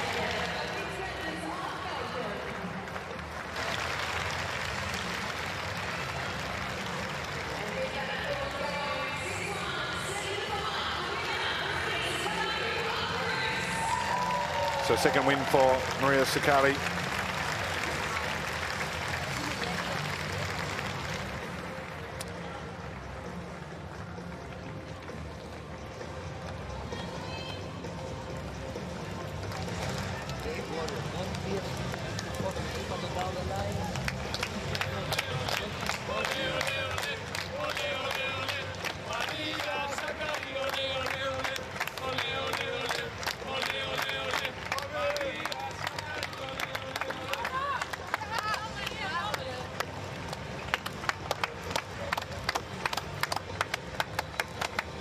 Some good atmosphere on the team bench for Team Greece. And that was an enjoyable win. So they've got the opportunity now to contemplate what they do for the rest of these encounters. Will they change the lineup for the singles and the final mixed doubles? But let's hear from our winner, Maria Sakkari, with Alicia Molik. Well, great job, first of all, Maria. I can see how much that meant to you purely by your reaction at the end. You've got your team through to the final here, the group final here in Perth tomorrow. I mean, I knew that my match was crucial, so, you know, I was nervous, especially playing against a player like Elise. She's a world-class player, so I knew it was going to be very tough. And, you know, when you play for yourself in a regular tournament, then it's just, you know, if you lose, it's just yourself. But I just wanted to win more for the team than, you know, over myself. So it meant a lot to me, and I think it means a lot to the team. It means a lot to our country back home. So it's great to be in the city finals. Yeah, it was a battle today. She really fought hard back in the second set. And what small adjustments did you feel that you needed to make today? Well, I think the ball was, you know, flying through the air very fast because of the heat. Obviously, I felt like I just wanted to be solid and just, you know, try and play heavy balls and just, you know, make as many balls as I can. I think that I did it well. Maybe I had a little blip in the second set that I rushed a little bit, but I think that I realized it, so I changed it straight away. Yeah, I'm really enjoying seeing your game develop and evolve and spending more time moving through the court, getting to the net, and it's certainly something that I feel that will propel you to the next level. You spend a lot of time, and I know you've mentioned that you've worked hard on that part of your game with Tom as well. Yeah, I mean, approaching the net is one of the things that I still need to improve a lot more. I need to, you know, do it more often on the court and just being more brave to do it. I'm still working on, you know, having a higher percentage on my serve. And of course, there's room for improvement on every single shot, which is a good thing, I guess. And yeah, I think that day by day I will start feeling better, and I give myself another chance, of course, in the mixed doubles later on, but also tomorrow to, you know, play another good game. Yeah, well, it was an absolutely awesome effort today. Congratulations. Thank you. You can now go in and celebrate with your team. Well done, everyone. Thank you very much. Sakkari. Yeah, she certainly can go and celebrate Team Greece through to the city finals. And we go over to Sydney now, where the mixed doubles are in play. Your commentators here, Mark Petchy, Laura Robson, late in the first set between Pegula and Tiafoe, and Siegemund and Altmaier, USA, Germany. Nicely angled serve, just tucking Altmaier up into that left hip of his. Tough to get that backhand inside out.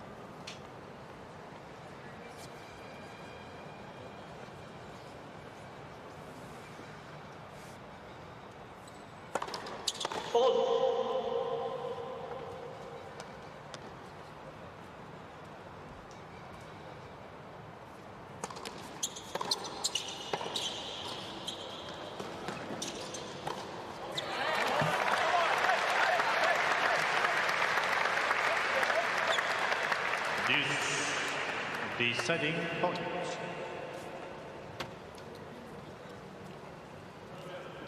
And set point.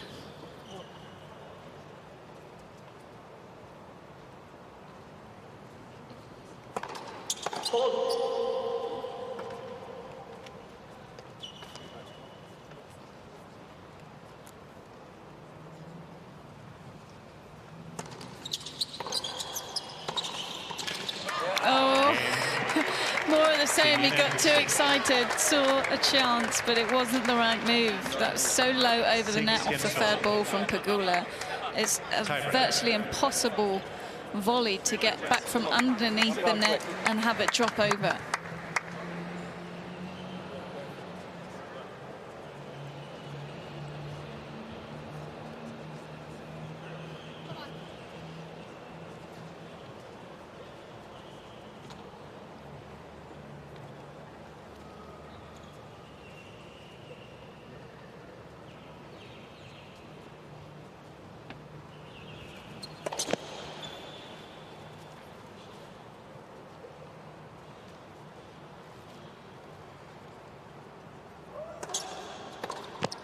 1-0, Team Germany. She'll be a bit disappointed with that return, Pegula. That was sitting right in the slot. You would expect her to make those.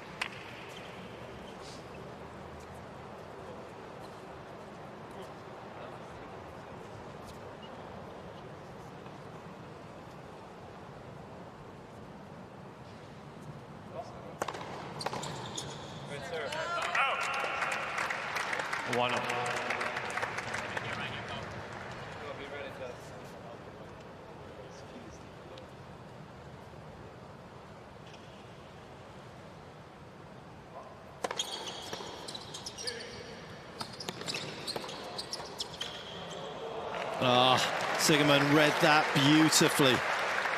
Seen that already in this match from Francis. That little flick backhand, and she was waiting for it. Great You return almost to serve. know he's going there. He can't help himself. Fast through the middle would have done the job. Nice teamwork from Team Germany.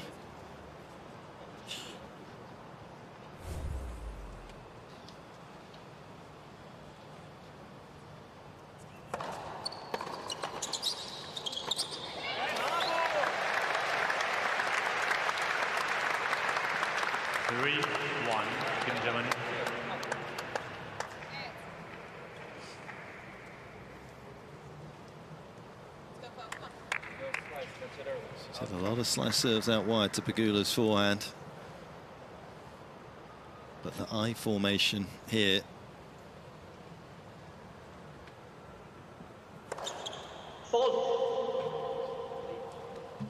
Try to go there again.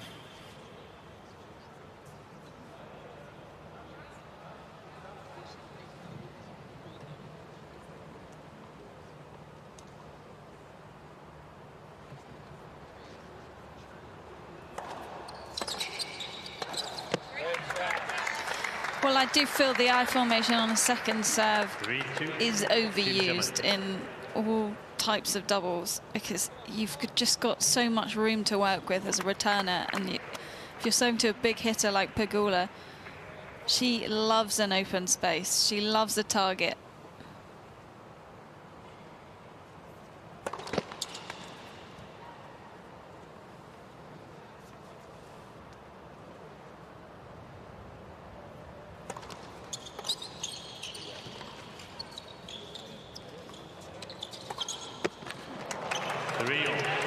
Nice comeback here from Team USA in this tiebreaker.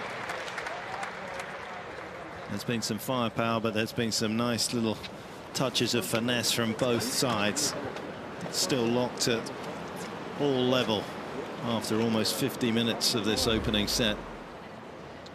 And that was a tricky return from Siegemund, followed by a beautiful slice lob. I don't think I've ever seen that from Pegula, to be honest, but did the job. Yeah, and it was it had a nice bit of disguise. Whenever you see a player with one hand who's a two-hander that has that kind of open face, you think they're going to dink it, don't you? And as you say, stroked it up and over Siegemund. Left for service.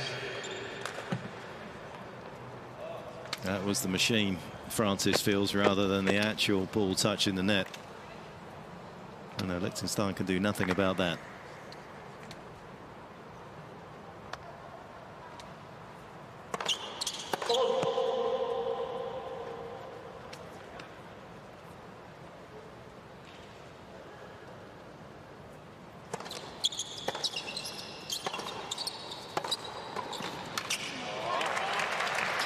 For once, he hung on that down the line shot.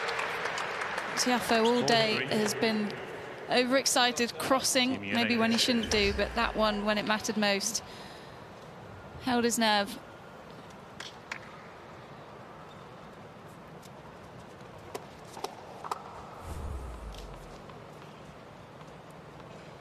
Three-one down to 4-3 up.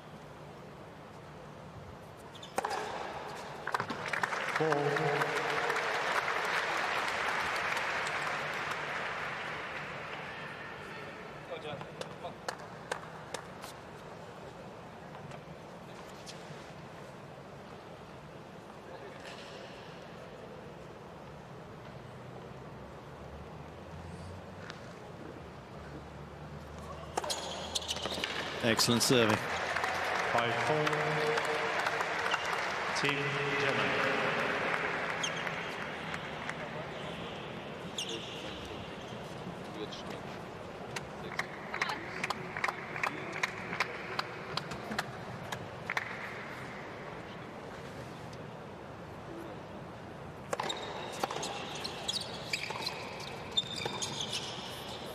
Oh, yes.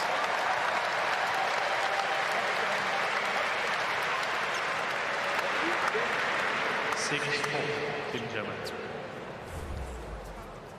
So clever. Waited for the split step there from Pegula so that she was closer to the net. 6-5. It's not over yet, no. Team Germany.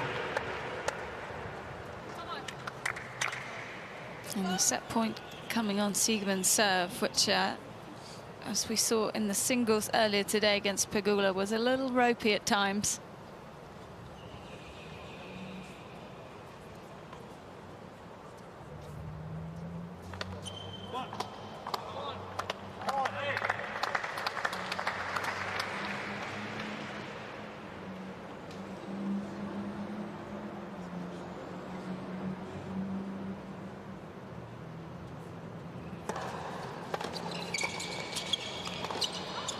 Oh, he's going to be really disappointed with that, Francis Tiafoe.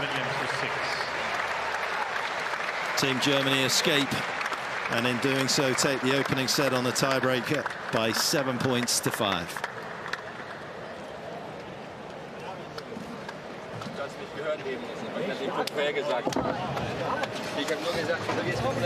That's a beautiful lob in the middle of that, wasn't there, from Siegemund, but perhaps Francis Tiafoe just not quite as sharp as he needs to be mentally in this mixed doubles to take advantage of those moments. Yeah, you can really tell that he just hasn't played a lot of doubles over the last year or so, and the big points, he just can't help himself from going for so much at times, and equal on the unforced errors, but you feel that the United States threw some errors in at bad moments, at the 30-all points, at the deuce points at times. So there's a lot of room for improvement on their side, but really solid from Siegemund in particular. Altmaier kind of relying on his serve there, but with that many points won off the first serve, I think you're doing okay at 84%.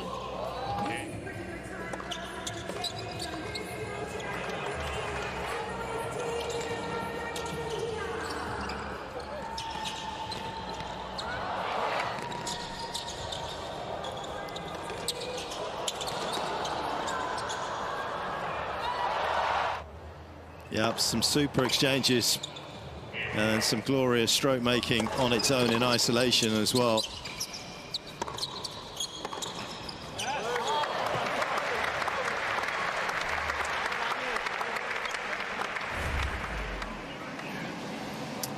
Well, will Maria Sakkari be wanting to play mixed doubles this afternoon to fine-tune her doubles match after victory in the singles this morning? And look at what that meant to her as she secures Greece and their spot in the City Finals in Perth. Maria Sakkari over Elise Mertens, 6-1, 7-5. And Greece atop their group now with a men's singles and a mixed doubles still to play. Huge smiles all round. She is down to play with Stefanos Tsitsipas in the doubles. And not unlike what's going on for Team USA, it won't change the result, but a good chance for a hit out before a match that definitely means something tomorrow. Heads it. Serve. 15 left.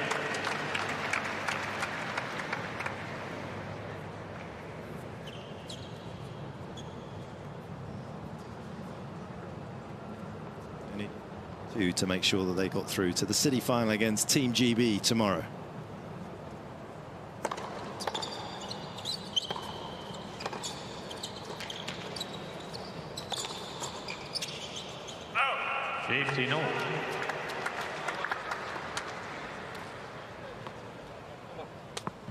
All it takes in a mixed is just a couple points here and there. The whole format allows you to change the momentum so quickly.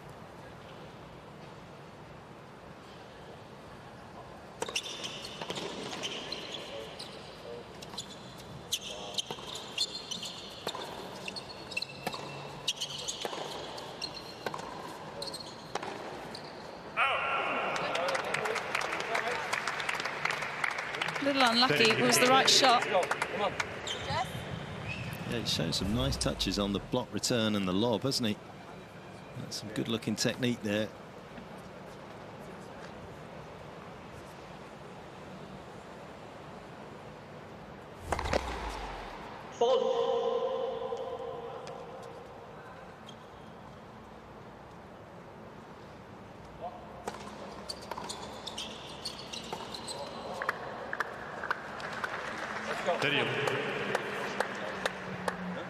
Got a very effective slice forehand, hasn't she, Sigerman? And that was perfect. Low bounce, and also just going so slowly, it buys you enough time to set up a nice base at net as well.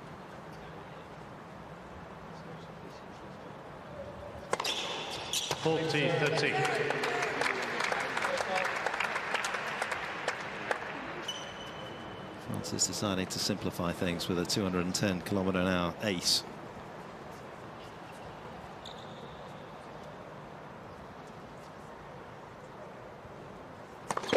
Let for service.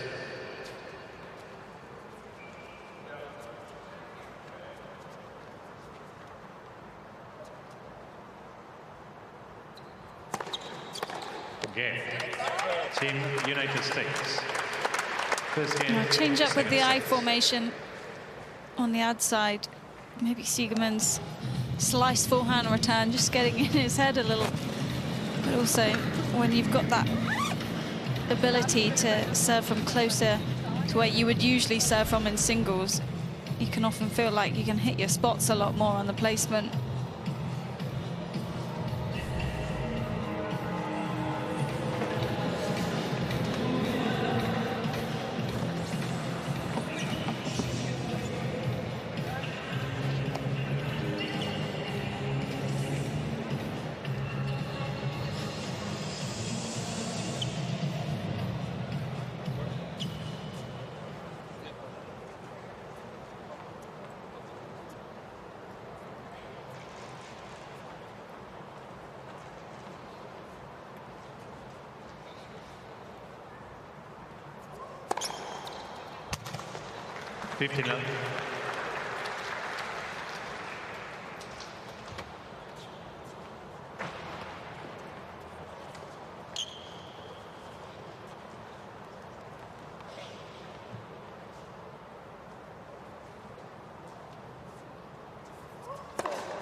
Well, that was late. Oh. Wow, well, it is a live review, isn't it? It's not an electronic court.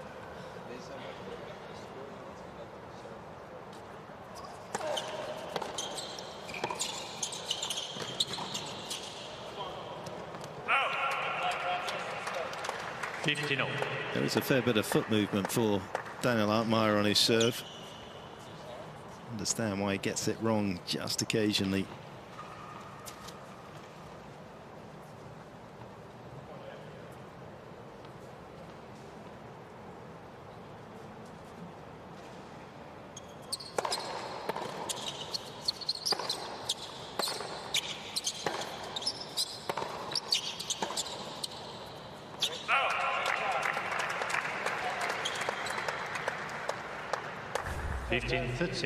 See there, pulls his foot forward, twists it a little bit, and then the heel goes as well. So an awful lot happening in that front foot before he hits the serve.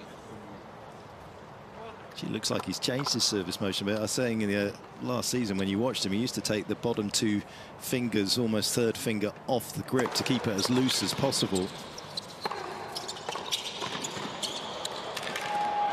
Rock solid from Sigerman again, but looks as though he's decided to change that. Maybe feeling as though he's was almost too loose and not getting enough good first serves in, getting a bit more control.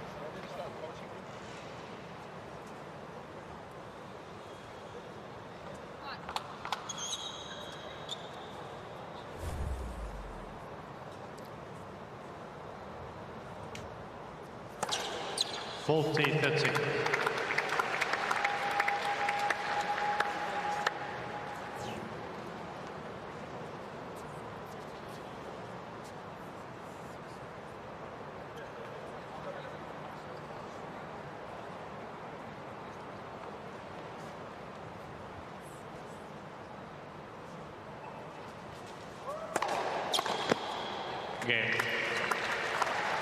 Team Germany. 1 game on.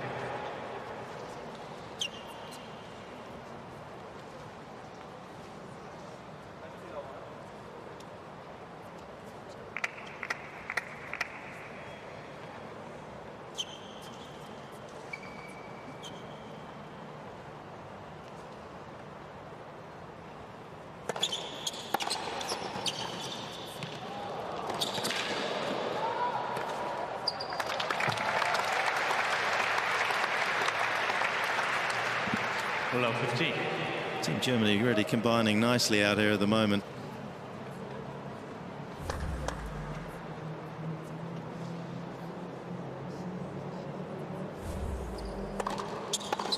Oh, below 30. Sensational strike from Sigerman. Well, it's an outrageous return, but you've got to say not much moving at all here from Tiafoe at the net. He doesn't really have an understanding of where to be covering.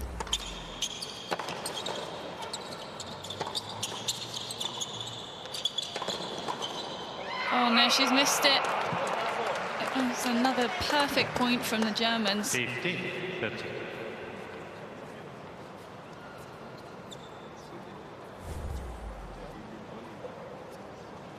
Don't worry, Lara. You're the best player on the court right now.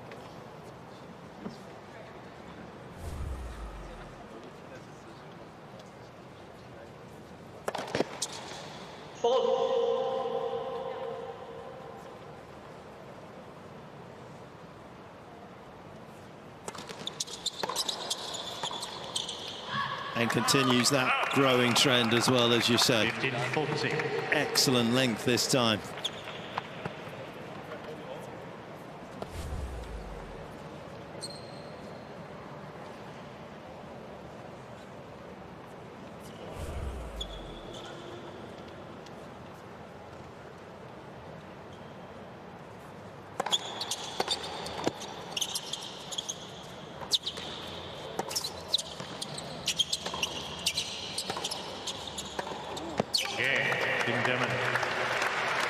And Altmaier following in exactly same vein with that particular forehand to the baseline, and it is a break early in the second for Team Germany, 2-1.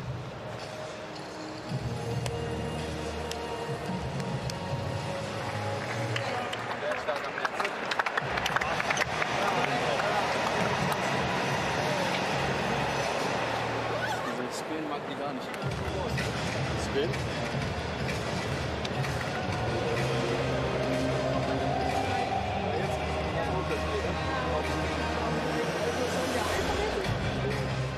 Lara still hiding behind a towel or a hand, trying to keep us from hearing what she's got to say, but we're going to take you away from the tennis for a moment down to Bondi Beach, and pictures that we've been showing you all week, and well, one of the most iconic spots in the whole of Australia, to be honest.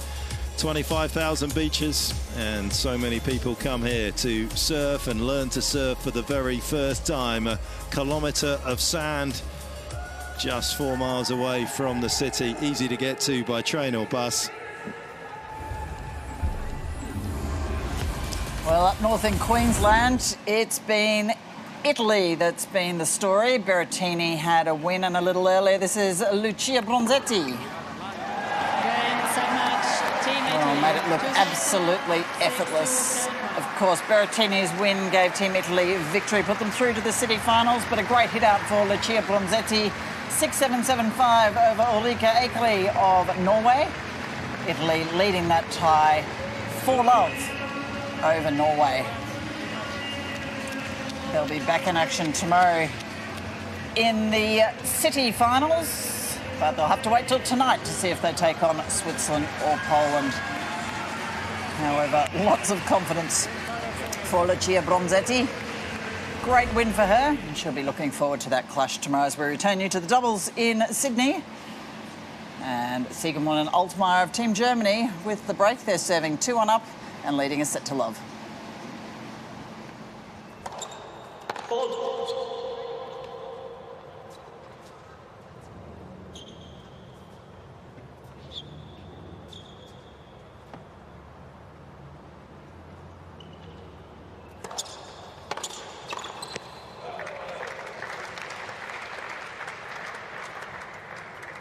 Love 15.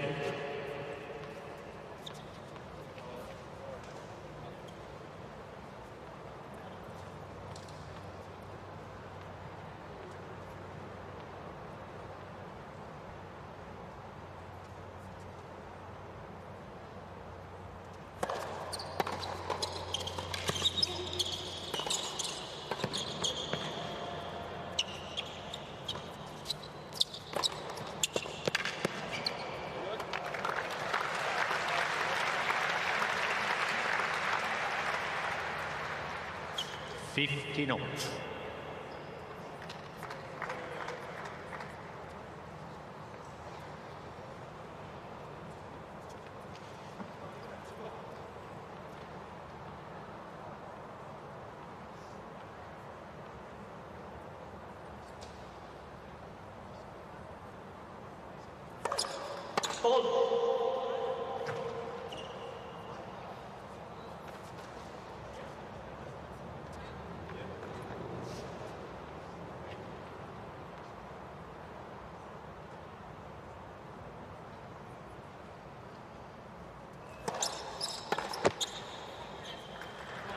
$30.15.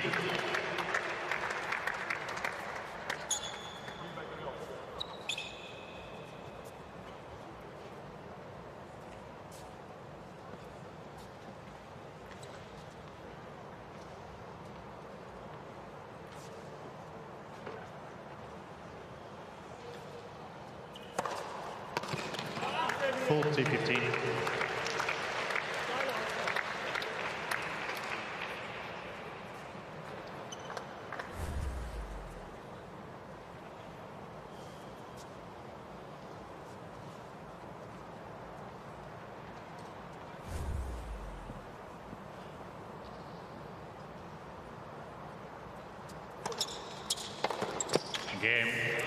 Staple diet of serves out wide to Pegula's forehand on that juice side has worked out very nice for Sugerman, and once again she goes in that direction and once again gets the desired result. That's a consolidation of the break here in the second set, 3-1. Even if it's not a fast serve, the placement's enough that it gives your partner at net the opportunity to close and make a move to cross as well. As a returner, you're not quite sure where to go there. 15 love.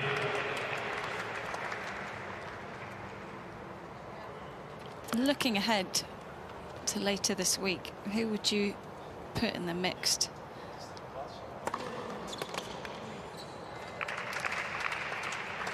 $30 love.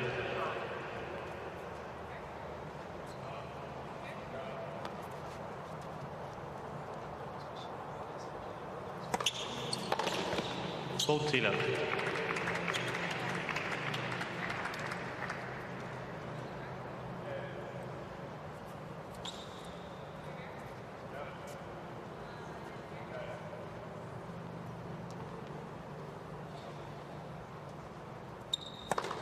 Game, Team United States. In the blink of an eye, Tiafoe wraps up his own service game, moving back to just the one game behind for Team USA in this second set.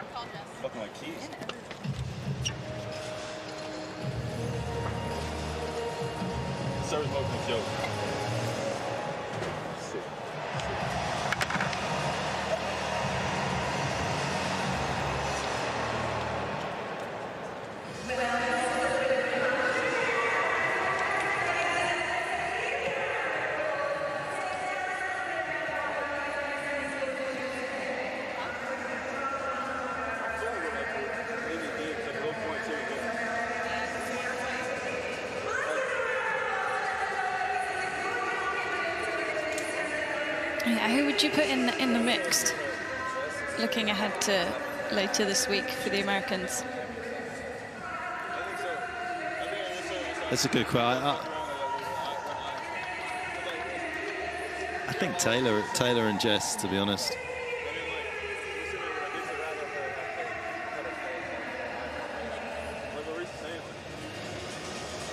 Can't let it be the best way out here.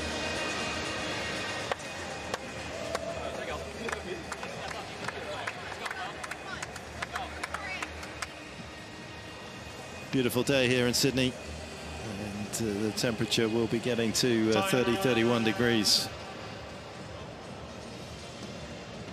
Come on. I don't know what to say anymore.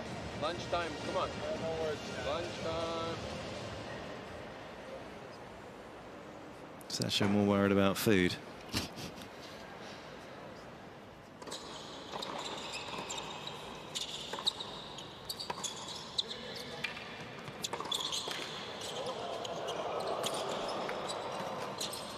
Cannot put a foot wrong, Team Germany. Again, the perfect blend of defense and attack from their team. That pickup there was incredible from Siegmund. It's just consistently found the areas of the court that have been open today, in the doubles anyway.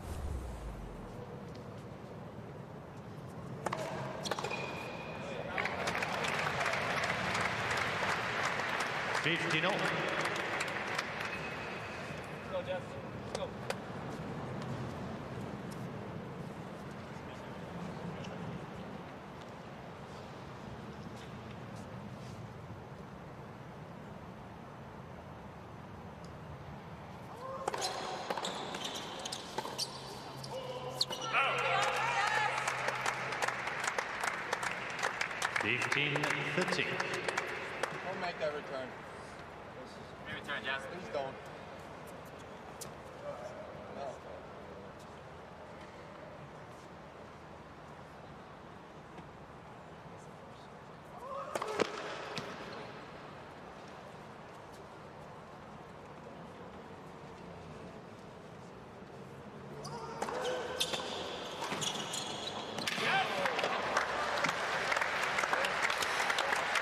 Well, a really good return. I think when Frances is returning, Jess should just stay at the back because she's getting stuck somewhere in the middle here. And it's just allowing Siegmund to go for that short one on Pegula's side.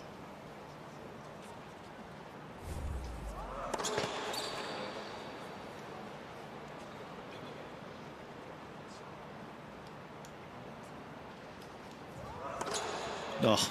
40-30. And that obviously brings great results at times. I do just wonder whether Altmaier sticks the speedometer needle into the red zone a little too often in his singles matches. High risk, high reward, but it can be his downfall as well.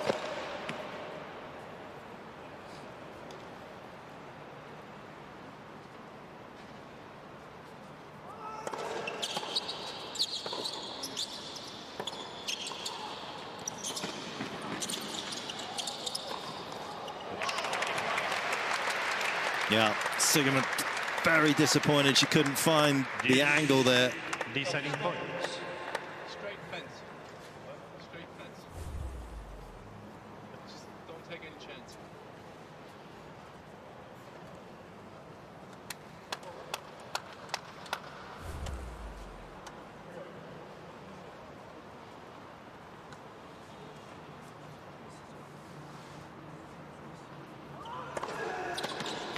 That's the one. Out. Game.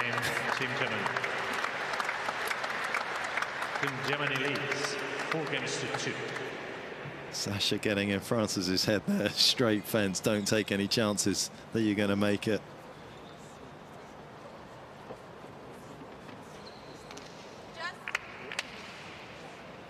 And it's too complicated at the moment for all of us to kind of make the permutations and calculations about who's going to be the best runner-up. But there is still a chance that this potentially could have some sort of meaningful outcome on who is the best runner-up from the three groups in Brisbane, Perth, and here in Sydney.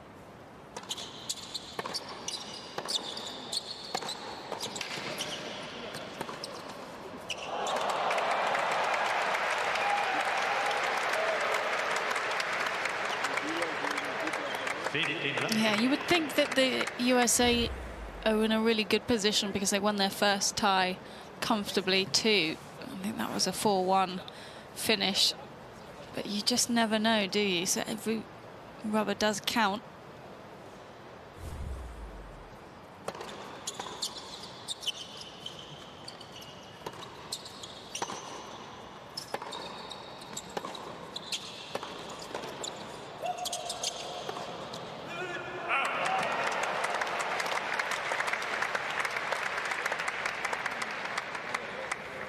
Love.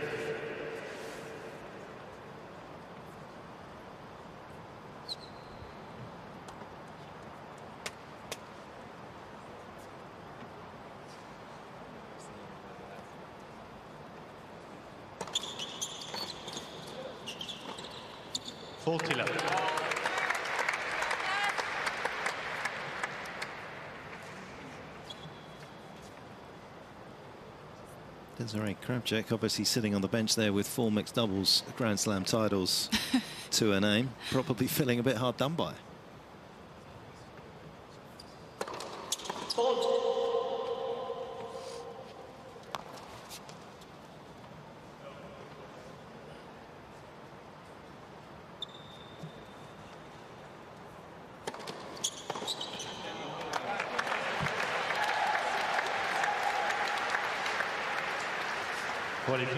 Yeah, I wonder how many tips and tactics she's been giving over the last couple of days to take on court in the mixed, because it is very different to ladies or men's doubles.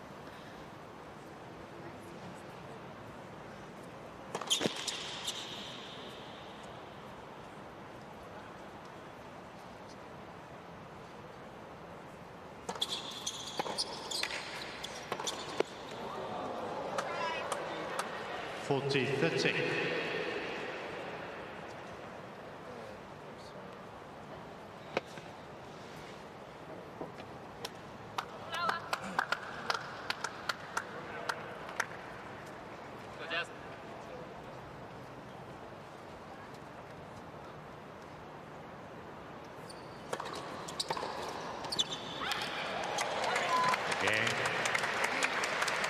Team United States.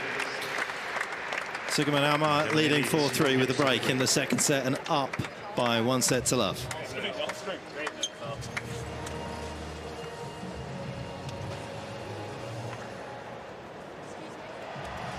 Once again, we'll peel you away from the Ken Rosewall Arena to, well, the most iconic building in Australia, of course, the Sydney Opera House. It has become a UNESCO World Heritage Site. 2007, there's over 2,000 shows a year here, open 363 days of the year, and absolutely synonymous with Sydney as well.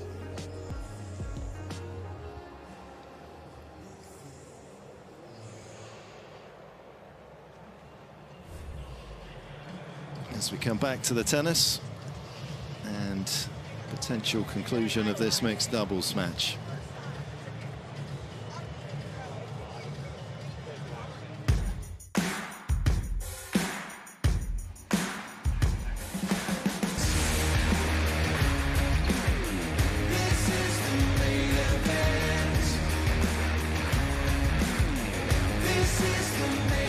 There's a holiday vibe around Ken Rosewall Arena, and the fans are loving the opportunity to come out and support Team Australia. They'll see them in action for the final time in this United Cup this evening, with Olivia Gadecki, Jason Kubler, Stoser and Peers all scheduled to play, with the possibility of a sighting of Rafa Nadal in the mixed doubles. Right now, though, the mixed doubles have Team USA fighting to stay in this one, as Sigmund Altmaier lead by a set and 4-3. The argument to say that this was a match that maybe you would have played her just so that she's got a match under her belt, with some potential for her to play if Pegula did pick up an injury? Oh, for sure. And it's not like she hasn't been practicing. She's been out there every day since the team arrived, and she's been hitting with various mixes of people from different countries. They've been doing some doubles practice. But I think if you've got a healthy Pegula, then you want her out there, and she was totally fine to play the 2 matches today. When we spoke to her after the singles, she was very comfortable, does it week in, week out. So I think a tough situation for sure, but got to stick with your top singles players in this case.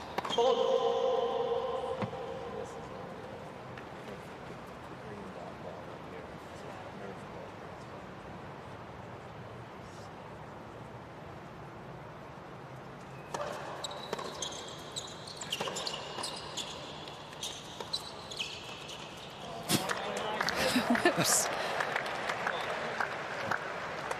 I'd almost make a case for saying mixed is more based towards singles than doubles anyway. There's less I formations, there's less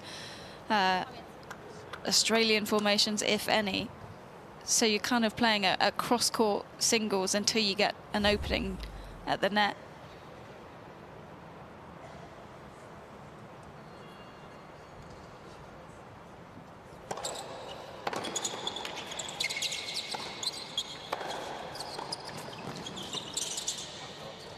Not this time.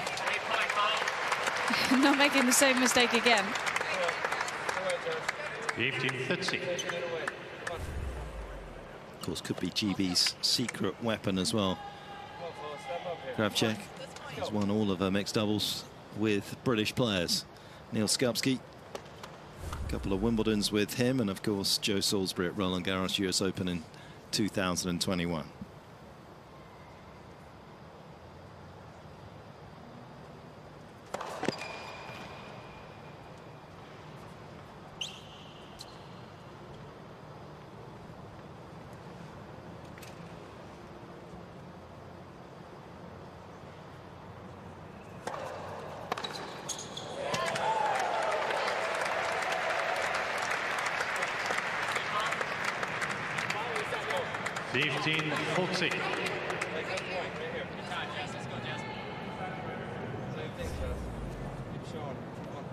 Well, they've had a couple of break points, but 2 here on the Siegerman serve.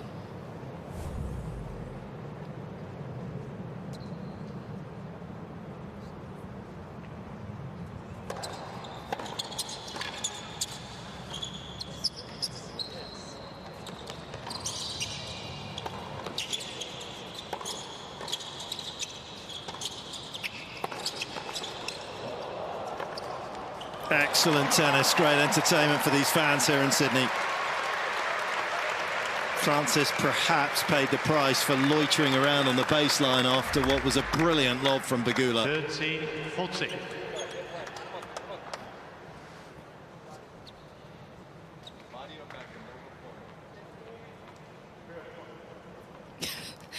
Zverev just saying, body or backhand, not to the forehand. Easier said than done, perhaps.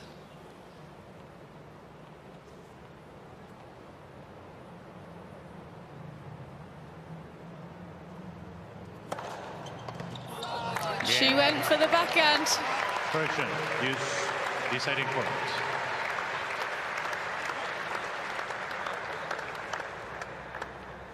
Still another break point here at the deciding deuce. Pegula is going to have to take it.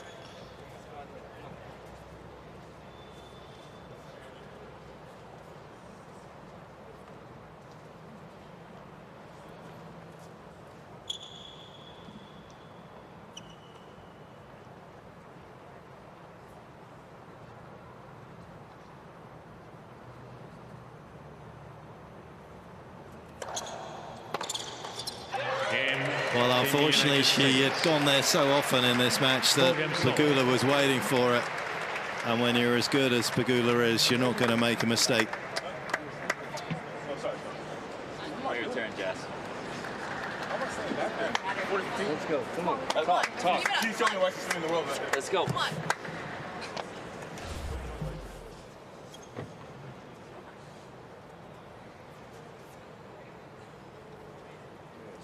That will be a bit of a devastating blow for the Germans, who are closing in on their first win in this match as well.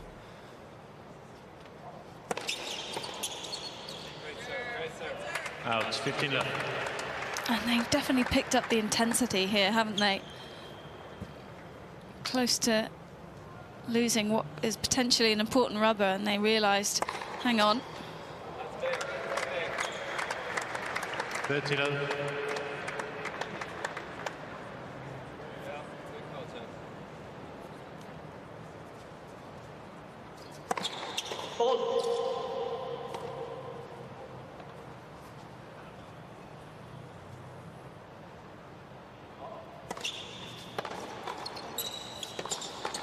Yes.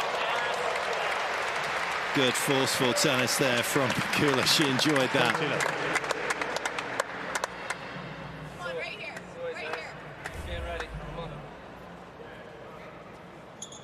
Pulling Tiafoe through in her wake here, Pegula.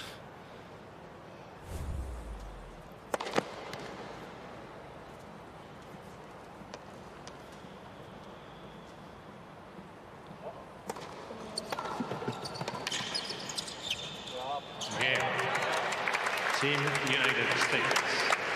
That's a nice couple of games in that particular sequence for Team USA to move into lead, 5-4.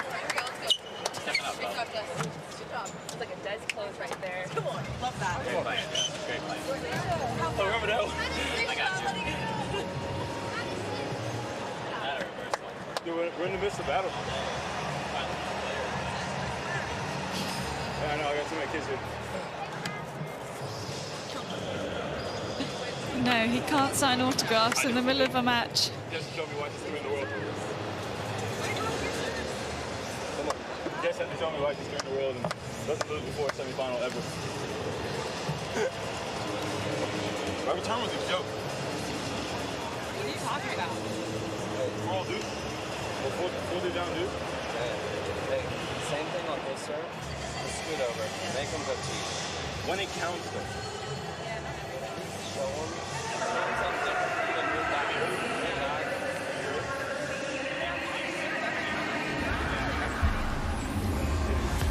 Over at the RAC Arena in Perth, it's Stefanos Sakalarides of Team Greece, who is enjoying a relaxed hit-out against Zizo Bergs of Belgium after Maria Sakkari put Team Greece through to their city final in the first rubber of the day when she beat Elise Mertens. Sakalarides, a late replacement for Mikhail Pavlarakis after he had a right shoulder injury. But a good hit-out for Sakalarides because he may be needed tomorrow in the city finals.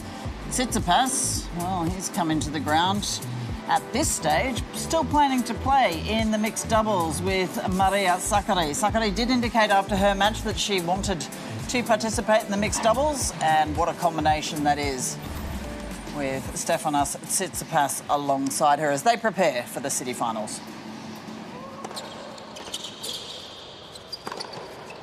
Oh, that's a big point potentially. And the value of momentum in a tennis match right there. He's been so clinical, hasn't he? Oh my.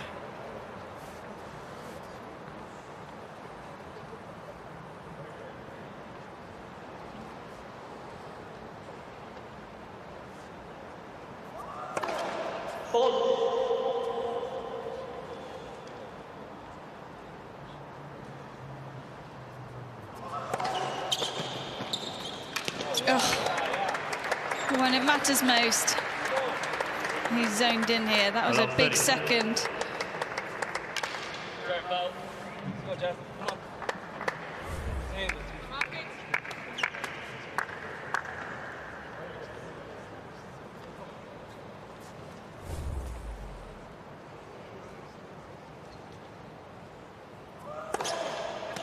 $15.30.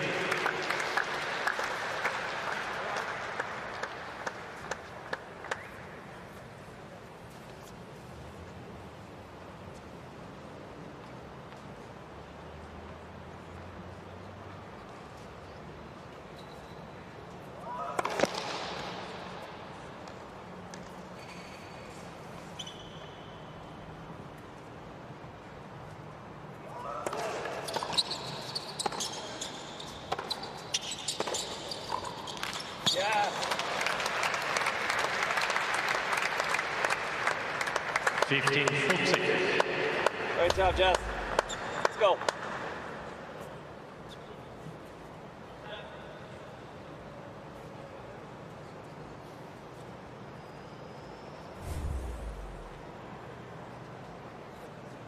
Didn't get complacent. It was a simple volley, but things getting complicated for the Germans. Couple of set points.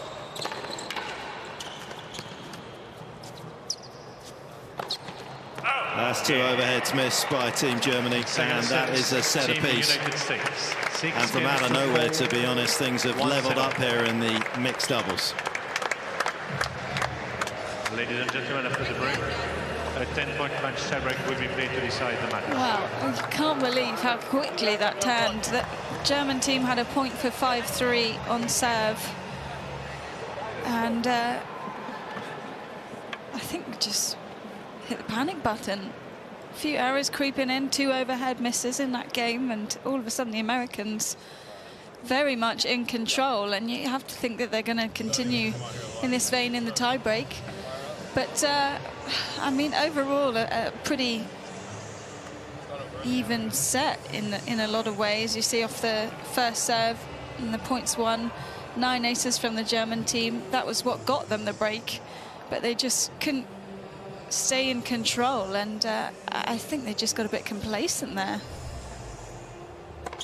Yeah, Francis came to the fore to some degree with a few nice touches, but Pegula really hauled him back into that, I think, mentally more than anything All the else. discipline is coming from her side, for 100%. And that was the stage where they couldn't do anything wrong, Team Germany. They could see space on the court. And Americans were just trying to hang in there.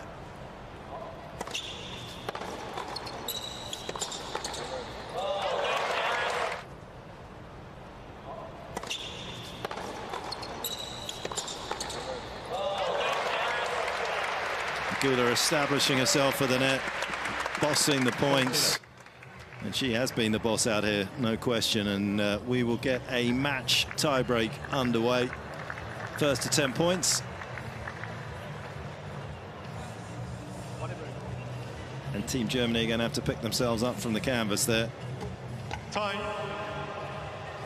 There's been no lack of motivation for them, even though they're trailing by 4 matches to none in this particular tie.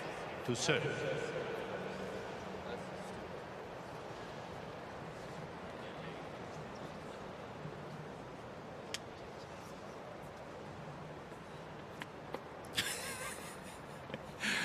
David Witt was actually livid with that, and they changed it. Pegula was about to serve, and he was like, "What are you doing?"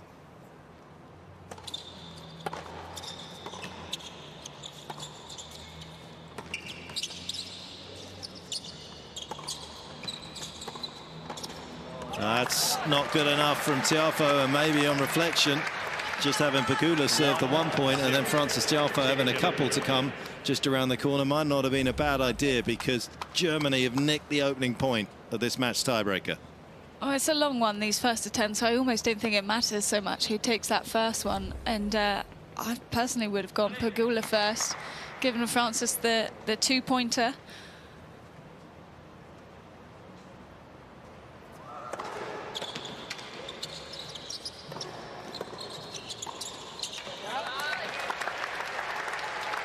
He wasn't going to risk missing another overhead.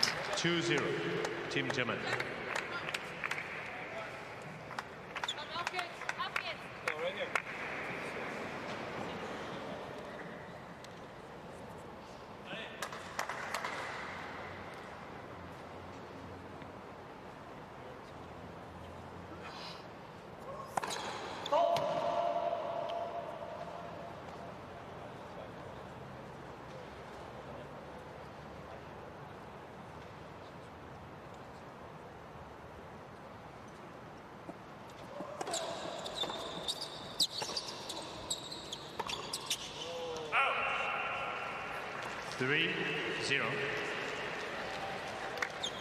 Team Germany. Well, that's the ball that she definitely wasn't missing at the end of the second.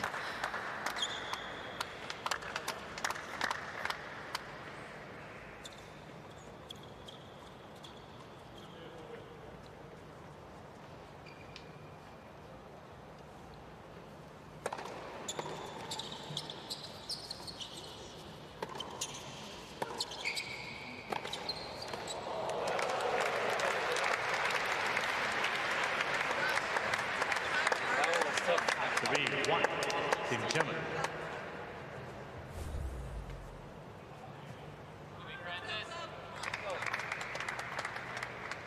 Made that look a lot easier than it actually was.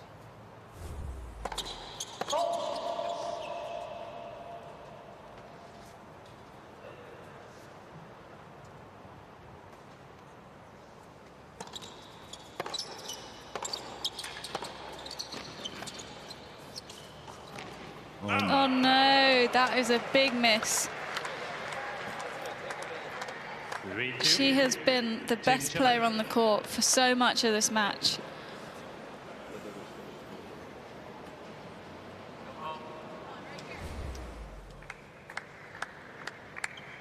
It was a gift from Tiafoe to play it short like that. It even bounced up over the net. She barely had to touch the ball.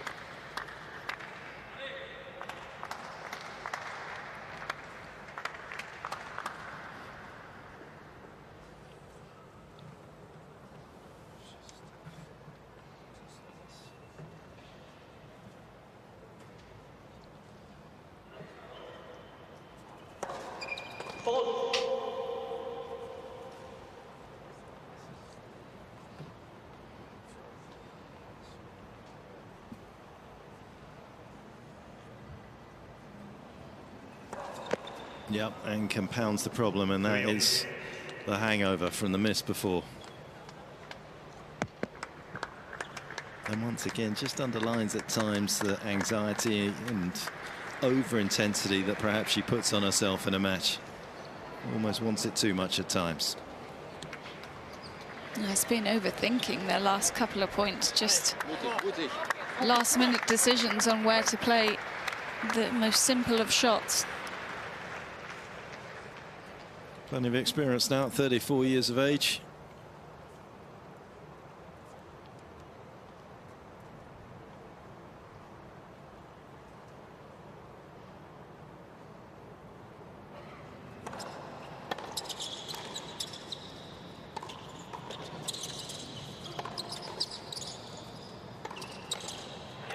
Took a few goes, but eventually they extracted the error, and the comeback very much on.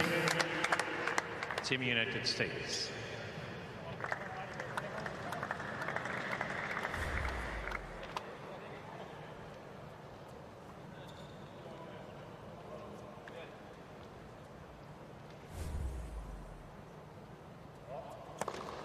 Let's for service. Oh, I didn't hear anything there. Bang on the line as well.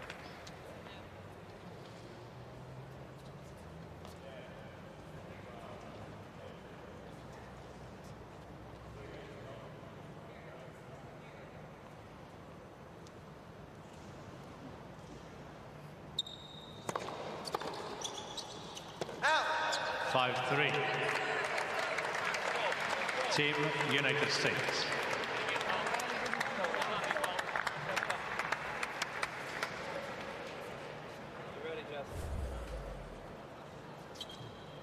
This is also an indication of just how seriously the Americans are taking it with the signals. None of that really at the start, just a brief chat. 6-3. But they want to be absolutely precise, and it's working out nicely for them.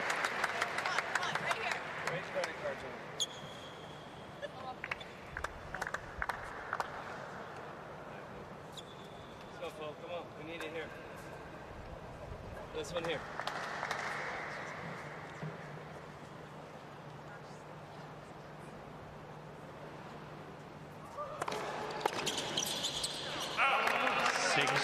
Well, 6 points in a row for the Americans. Maya said it's not going to be 7. And he definitely needs this point right here.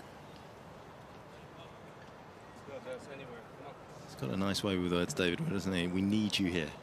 He was getting Francis excited about that last point. He wanted to keep the roll going.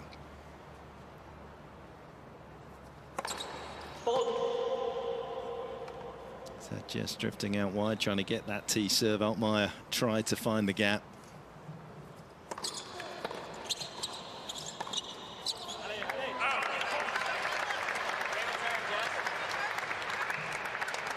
Six-5. Team United States. And these 10-pointers are so difficult. You feel like you've got that momentum, you've got the lead, and it goes the other direction very quickly. This is now an extremely important point for Pegula.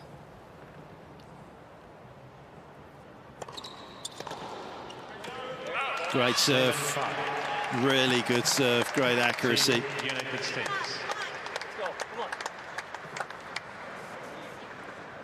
And when it's that accurate as well as the returner and you're playing against I formation, you're so focused on getting the ball back, it's very difficult to even see what the opponent at the net is doing once they've popped up.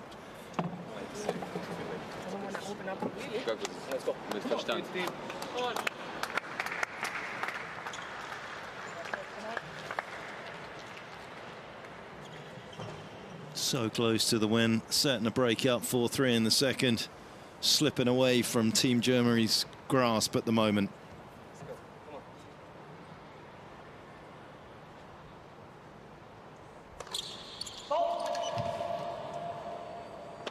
Wow, that must have barely missed.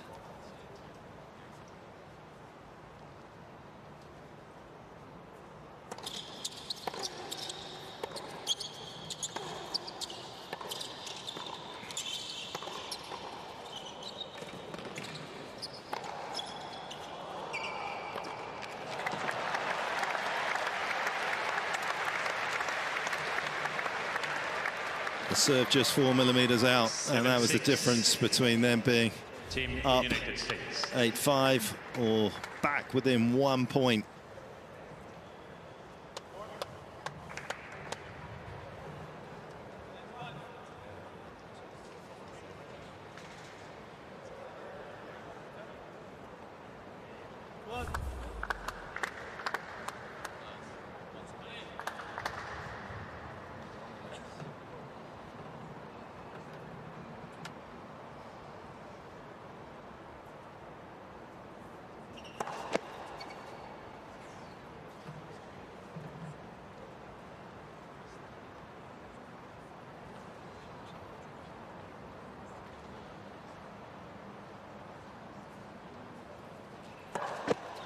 Let's second service.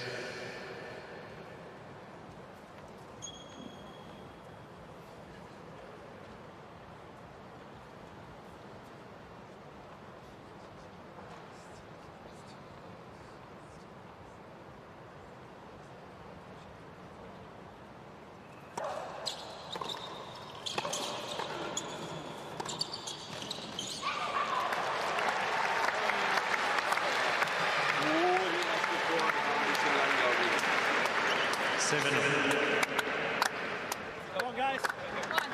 Let's go.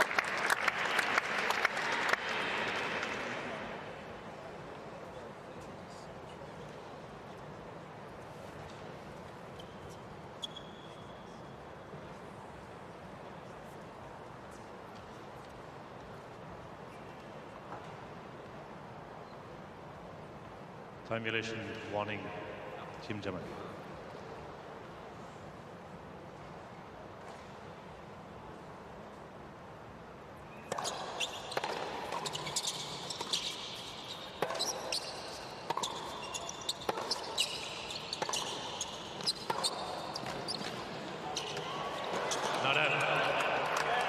Tiafoe doing a nice job of faking and catching Sigermund's eye there at the net. Pegula rock solid from the baseline. 7, Team United States.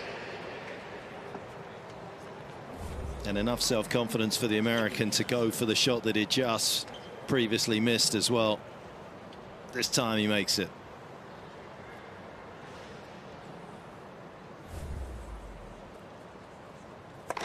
Let's for service.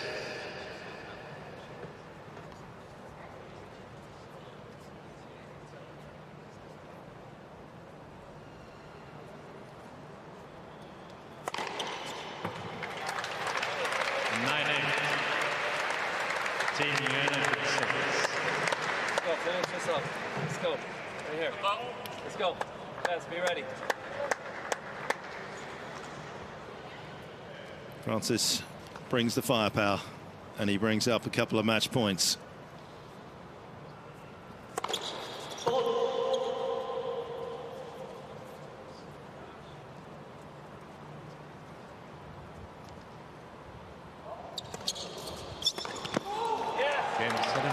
And that's the sweep for Team USA against Team Germany. 6-7, 6-4, 10-7.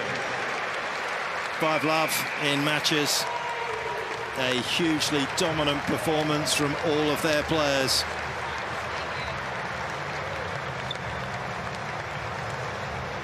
They will head off to tomorrow full of confidence against Team GB as well, and who knows, if they were to lose to Team GB, that mixed doubles match right there may be the difference in terms of the aggregate for the best runner-up from all the matches tomorrow as well.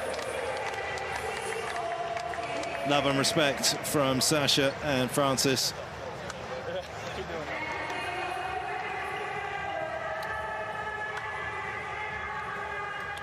Lama will be happy to get a run out as well in 2023. Tough day for Lara Sigerman in singles. Played a lot better in the doubles there, and that will give her a bit of optimism going through. Of course, coming back still from injury, playing on a protected ranking here.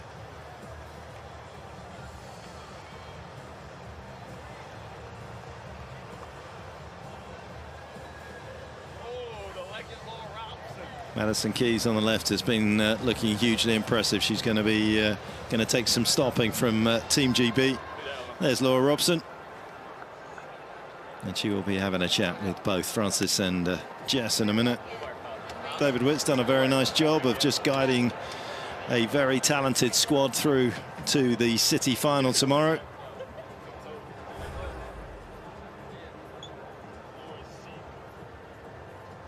And he found the intensity and quality when he needed it, Francis, but Pegula certainly the more consistent all the way through that particular mixed doubles. And here they are, the Americans with Laura.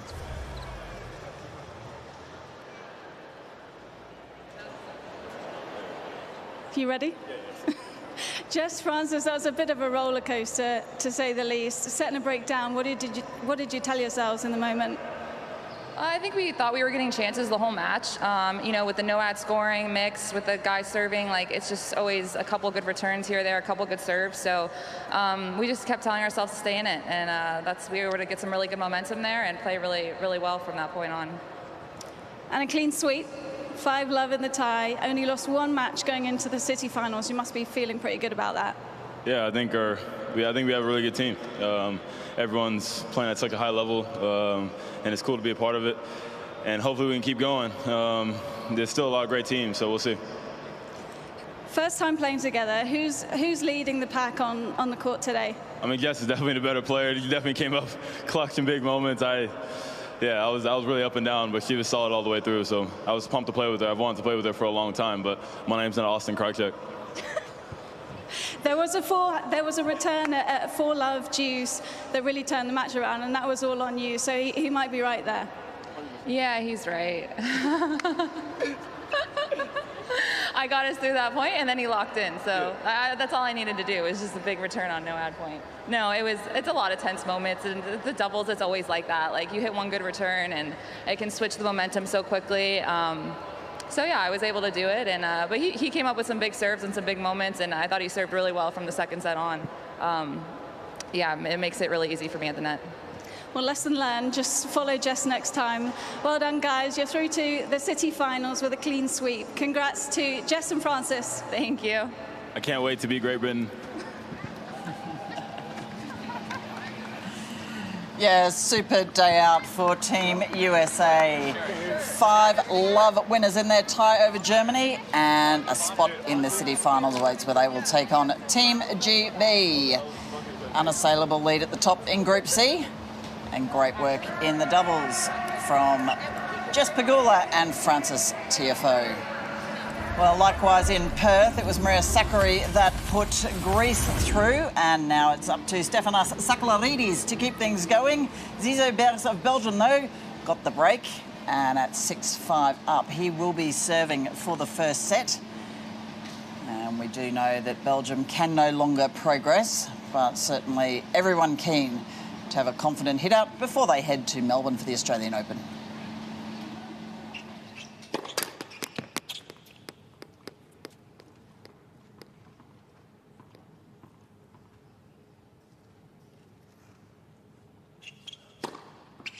And it's pretty much any point with a 30 or 40 attached to it.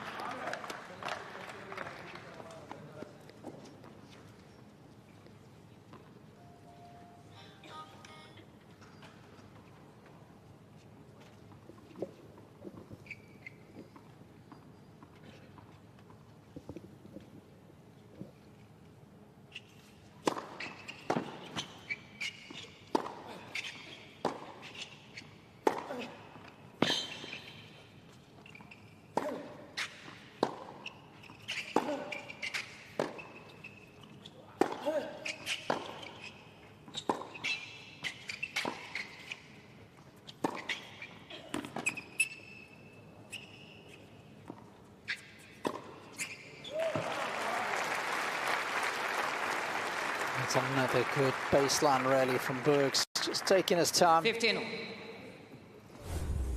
Probably should have smashed it. Of course, at this time of the day, looking up overhead, the sun is right in the wrong place.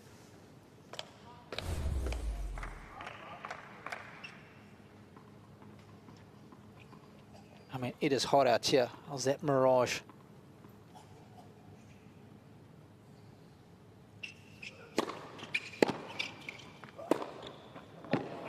Mercury is rising, and it's 15-13. getting a little hot under the collar for Bergs. He was able to achieve the very first break in the set in the previous game. It's not a break until you hold. This young man, if you're just joining us for the first time today, welcome. He's filling the shoes of Michael Pavilarakis, who couldn't take to the court today because of some shoulder issues.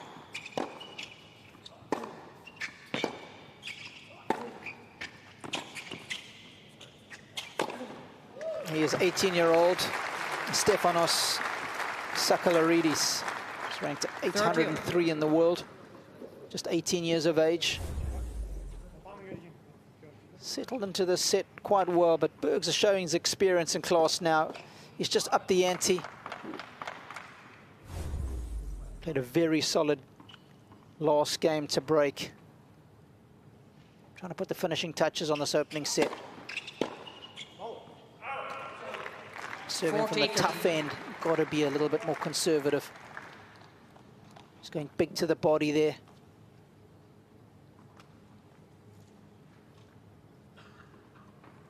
Lost his opening match comfortably. Was not well, we believe, but playing a lot better today. He's got a set point.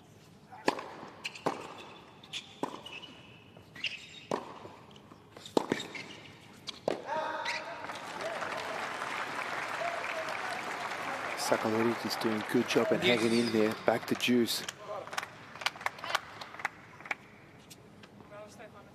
Yes, Maria Sakkari with the one earlier today against Elise Mertens to put the Greeks up 2-1. With that result, it means that Team Greece has indeed qualified for the city final on Wednesday.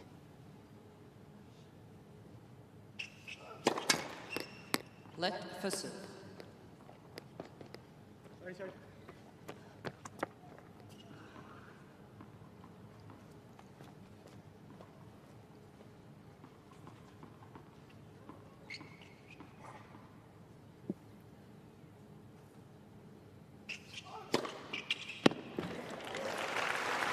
Advantage, Team Belgium. Yeah, that's too good. That's a good slider out wide. That, I must say, it's definitely the one he favours, especially on the deuce side. He's been hitting that well. I think that's his first ace. Yeah. What a time to produce it. Set point number 2.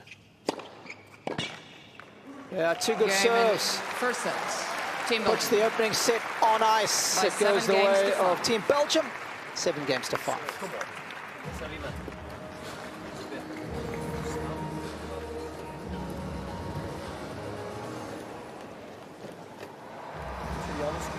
No, I think the under schooner. I can understand a little bit of Belgium, another pair of shoes.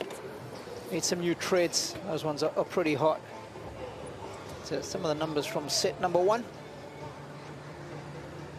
First serve points 1 for Bergs, so decent. But I think the standout number for the Belgium is the net points one, 12 of 14. When he's decided to be proactive, he's been rewarded for it.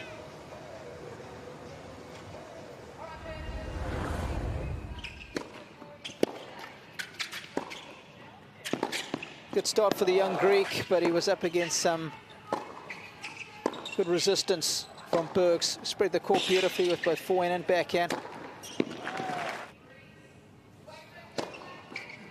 Took about 6 games for Bergs to finally get his feel going. That was probably one of the shots of the set, that backhand volley. And you can see a couple of forays forward, and mostly with good success.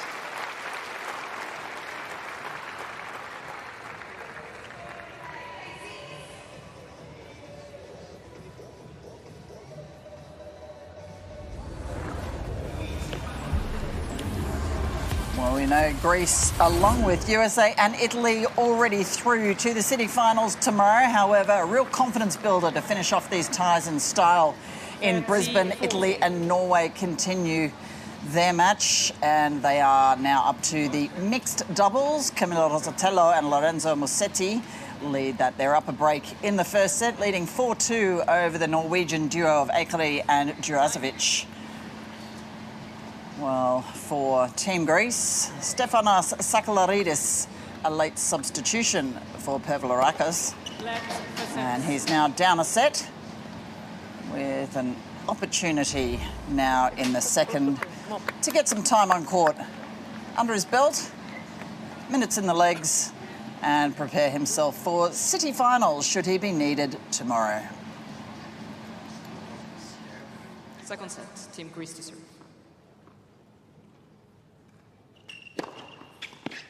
Fifteen left.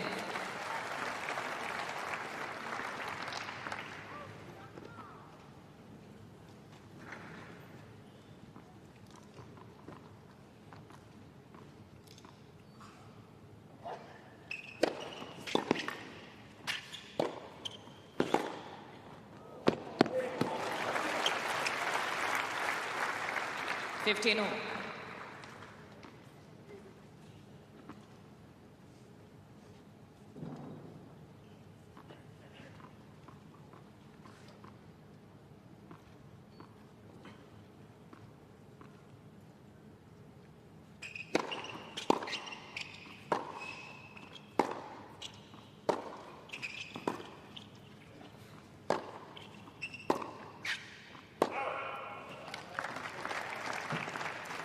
$30-15.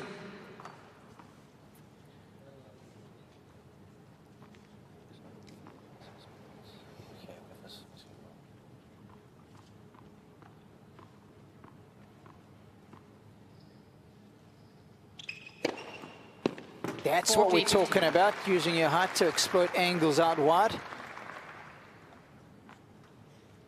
Also, as he gets stronger in the legs, he'll have more drive. Every inch counts when you're looking to exploit those angles. Reminds me a little bit of a young Sasha Zverev, who was so slight. Brought Jez Green on board, had a 5-year plan. Bulk up the legs, get stronger there. Of course, that's the engine room of a tennis player, isn't it?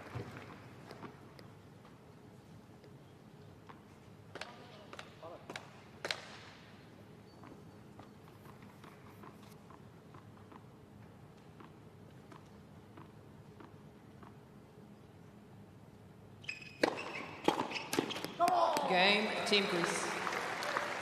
Despite the fact that he's lost the opening set, some good body language. Good to see. First game, second set. Να γίνεις το πιο επιθετικό σου version. Okay. Το πιο επιθετικό version. Χτύπα το inside out forehand, όταν γυρίζεις, πρόσεξε, γυρίζεις. Πιο γρήγορα βάλει τα πόδια σου κάτω και πάτα και χτύπα. Πάτα. Στο inside out, αν πατήσεις και χτυπήσεις full power, την μπάλα βγαίνει έξω. Let's go, come on, let's go. Pata, what's that? Pata means step, so he's telling him get himself in position quicker with his legs, set himself, and then step into the ball to have his body weight transference towards his target. Yes. Right now he's planting his feet and he's open the way when he's hitting, making contact. The ball won't have a lot of impetus then, will it? Won't have weight behind it. And Bergs he's starting to get a little more on his ground strokes and more depth, and he's hitting the ball a little harder. He definitely has relaxed and found his eye in that first set, and he's starting to hurt him with that deep one, especially towards the forehand side. So it's just telling him just to prepare earlier.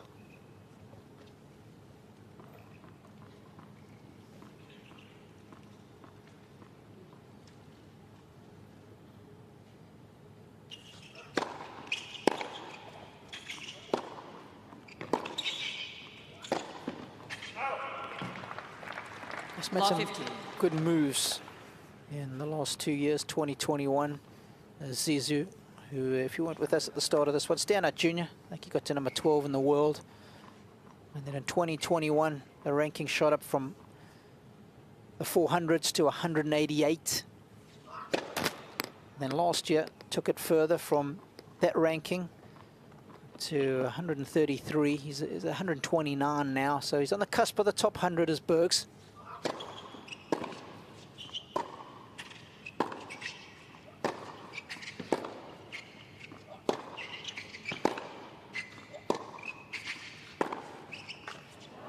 That's a beautiful ground stroke. That's what Apostolos is talking about. Love 13.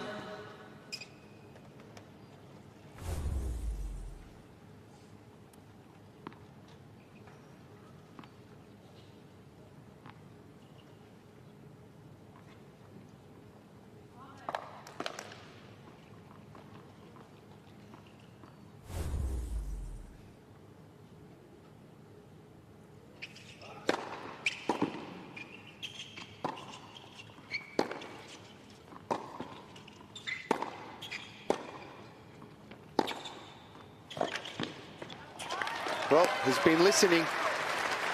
Stepped in nicely on those forehands.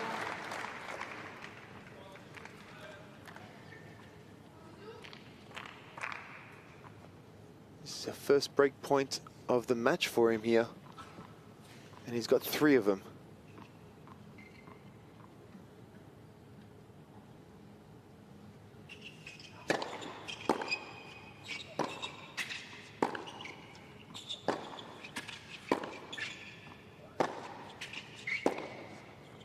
Oh.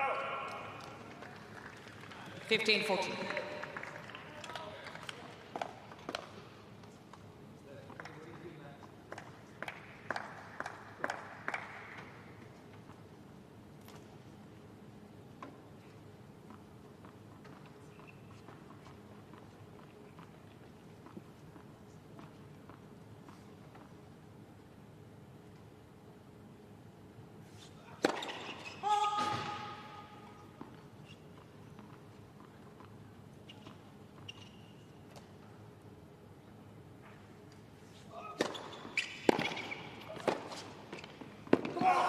Game, Team Greece. That's a great game. He has taken the ball by the horns. He's taken the advice on board from Apostolos. And the aggressive mindset has paid dividends.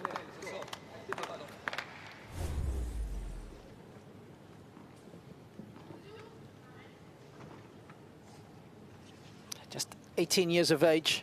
Plays most of his tennis at the futures level. This is a big stage for him.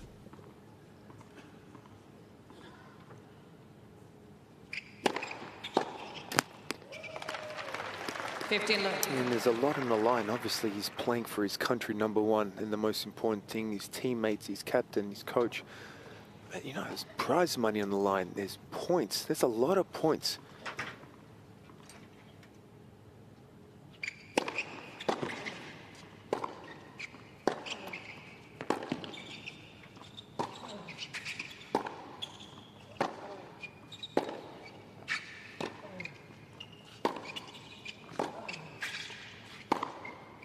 Oh, it's big hitting.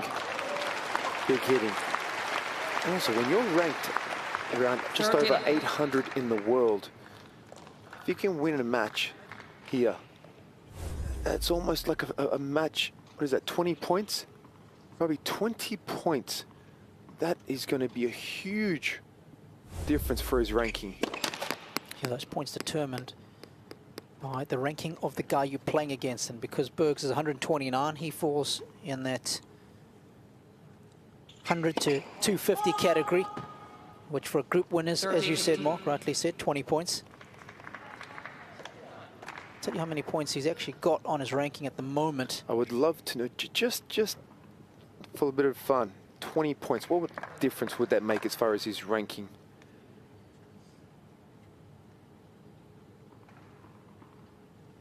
So right now he has a total of 75 from all the events he's played. For the whole year. And his best rankings points tally is? 8 points. Yeah. Wow.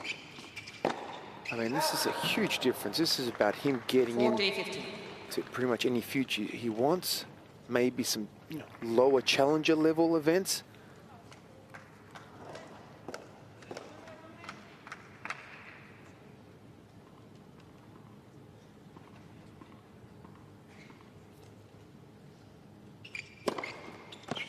Game, Team Greece. Oh, it's great bounce back ability from the young man. After losing a tight opening set, Team Greece leads. he's got a 3-love lead in the second. Good stuff.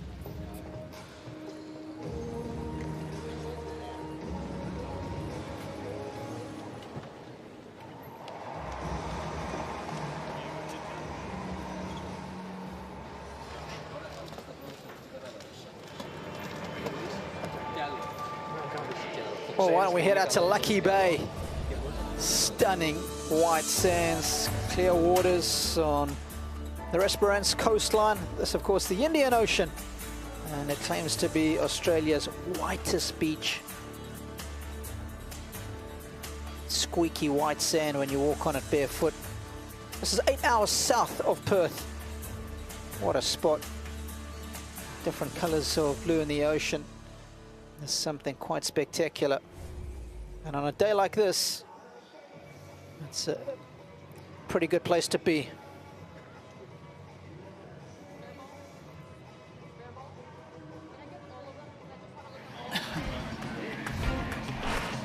Well, the evening action in Brisbane gives us Hubert Hurkacz of Poland. He'll be taking on Stan Wawrinka of Switzerland. That tie currently at 1 apiece, all to play for. And Hurkacz potentially teaming up with Iga Świątek later on for the mixed doubles. They would face, at this point, Belinda Bencic and Stan Wawrinka. So there is some brilliant tennis action in Brisbane for fans up at Pat Rafter Arena. Right now, what a fight back from Stefanos Sakellaridis. 3-love up in the second. Zizou Bergs took the first set. He's now serving, trying to get on the board in the second set.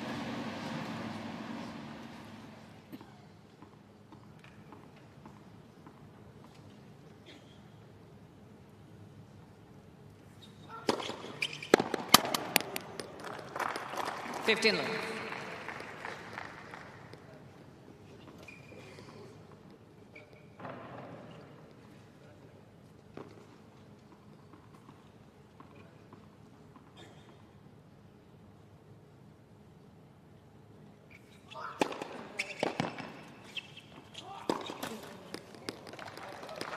So just a correction on my behalf, Mark's just pointed out, I was actually having a look at Sakellaridis' player profile, but it was on the double side, not the singles.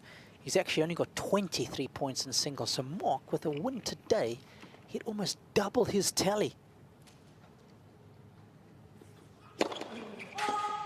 And his ranking would go from 803 to around 635.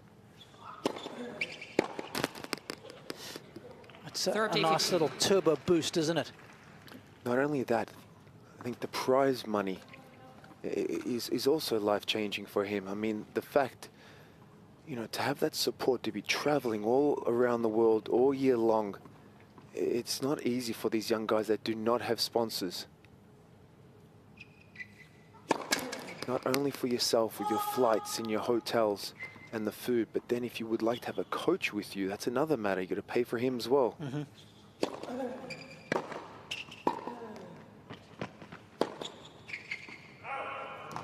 Yeah, a group win here for 40-15.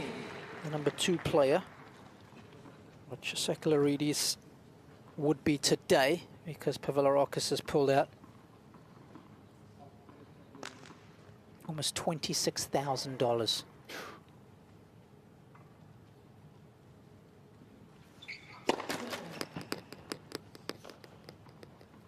That is a good day at the office.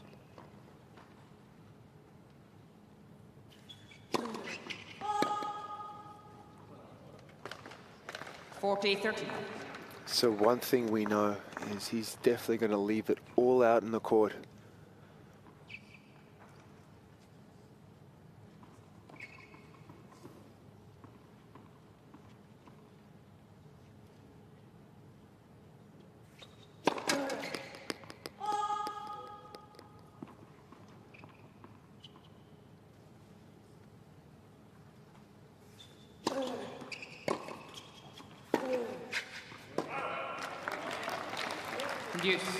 Yeah, look, we're starting to see some unforced errors come off Bergs' racket.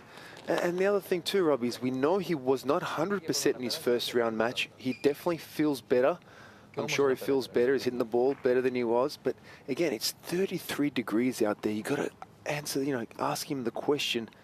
One set is one thing, but hanging in there for 2-3 sets, how's he going to feel? You know, has he fully recovered? Does he have enough in the tank? Advantage, Team Greece. Too true. I mean, this is a stock standard day in Athens. If you're Sakellaridis. Probably in the shade. Exactly. 33 in the shade. Oh. Another breakpoint opportunity. Game.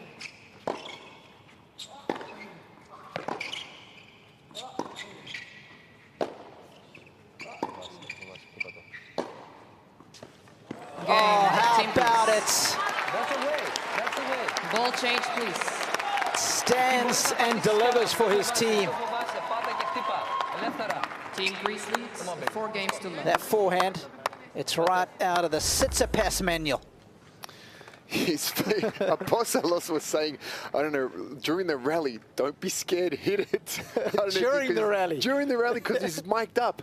And then as soon as that point was done, he goes, that's it. And he goes, don't be scared, hit it. Easier said than done from sitting on the side of the court, isn't it? Oh, man. He's taking it to the next level, Apostolos. It's not between points, the coaching now. It's Well, midpoint. I think he was talking with the fact that he's mic'd up and he was talking to himself. We can hear that. That's the only reason. Absolutely. 15.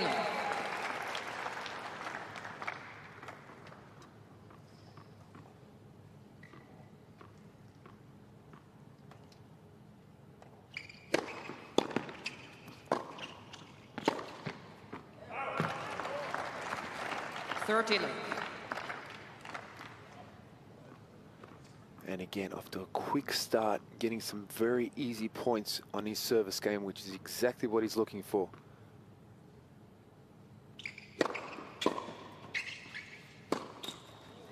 You know, that again, 30, that's 15. another one he's missed where he's had a good first serve and yet his feet are not there. That is definitely something that's clearly that Sakellaridis needs to work on. Getting up, he's great side to side, but when he's moving up,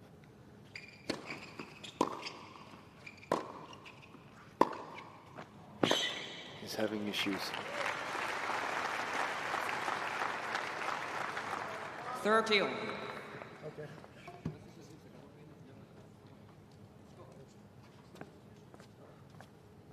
This is good. Yeah, gives you an idea of how Sakellaridis is up that forehand speed from set 1 to 2. He's done the same on the backhand. Nice uptick in pace. Taken on board the advice of Apostolos. Go for it. Don't hold back. When you've got time on the shot, take charge of the point.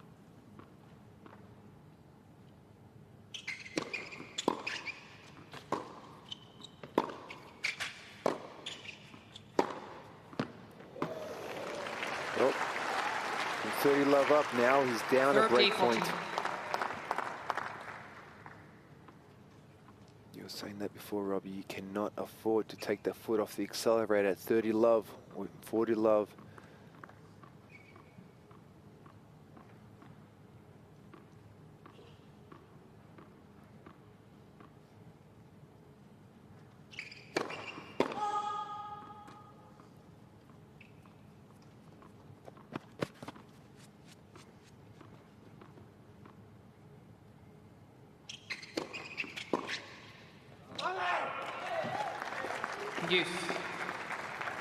Good heavy second serve into the body. And a lot of players don't expect it to the forehand. They expect just the regulation kicker out wide. Nice change up. How often have we seen Novak bring out that sneaky one down the middle on the ad side on big points, catches opponents unaware. Advantage, Team Greece. Let's go. Come on, let's go. Rostel's letting him know that was 200 kilometers an hour.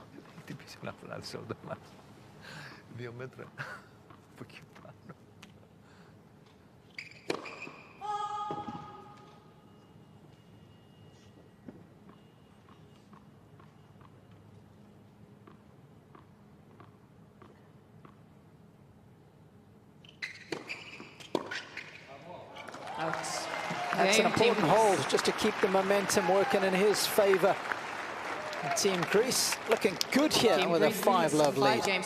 Δεν καταλαβαίνω που είναι. Ο Θεός σου δώσε ύψος και πολλές ικανότητες. Θα σου πεις έτσι. Εκμεταλλεύσου αυτό το πράγμα. Okay? Αλλά είναι στο δικό σου μυαλό να τις εκμεταλλευτείς, τις ικανότητες σου. Okay? Let's go. Έχεις μοχλούς. Όταν έχεις επιστροφή από το forehand, πας και μου σπινάρεις το μπαλάκι. Για ποιο λόγο? Been a good teammate. Μπροστά επαφή. So Despina, Papa Michael, just repping fellow teammate with an nice towel. Αν το αφήσεις το χέρι να φύγει πάνω, θα είναι winner crosscourt. Να σου κάνει άλλος μέτριο σερβίς στο forehand και είσαι εκεί με πίσω την μπάλα. Τι είναι αυτό, τι να το σηκώσεις, δεν το πας πού, πώς εκτός γηπέδου. Έχεις όλο το γήπεδο μετά σκοτώσει ο άλλος. Τι είναι, πες με το πλεύμα, δηλαδή καλύτερη παίκτης. Το κάνεις τέλεια τώρα αυτή τη στιγμή, αλλά το forehand χτύπα το, μην φοβάσαι. Όπως χτύπησες μέσα όταν έχεις forehand χτύπα το, όπως εσύ το νιώθεις βολικά, δηλαδή έχεις ανοιχτεί εκεί, χτύπα το inside. Well, on the other side of the country at the Pat Raft Arena, behind the scenes in the gym, we find Hubert Hurkacz. Poland's big hope this evening. He will take on big Stan Wawrinka of Switzerland. That tie is level right now at 1 apiece.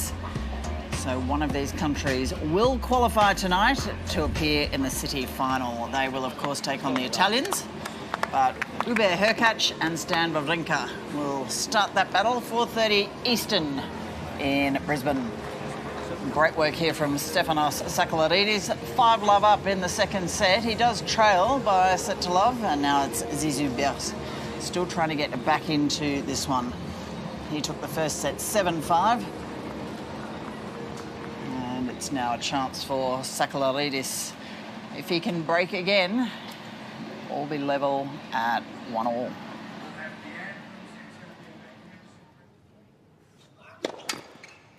Let first.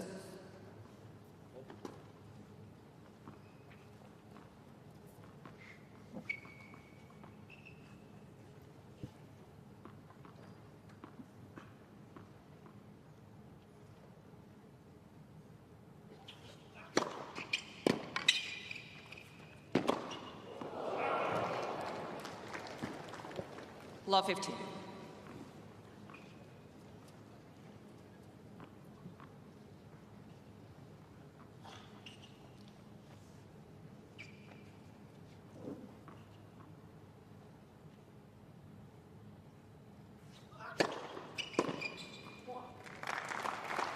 I don't know if he's lost interest in the set, given the fact that he's 5-love down and he's already thinking about the third, but he's looking pretty flat as Bergs. Worth reiterating. He didn't feel great in his opening match against Dimitar Kuzman of Bulgaria lost that pretty comfortably.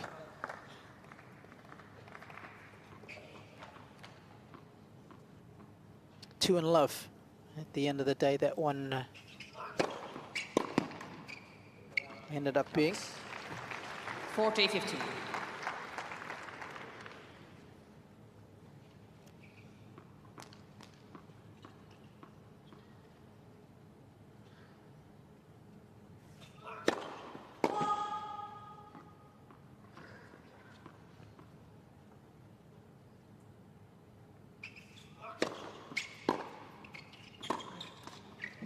We were having the discussion early on in the week. 40-13. Late 90s, early noughties, a lot of the players didn't come down here early and they just wanted to spend more time at home during the off-season. So a lot of the Europeans, it always took them, you know, a week or two to get used to conditions down in Oz, and you could catch them unawares.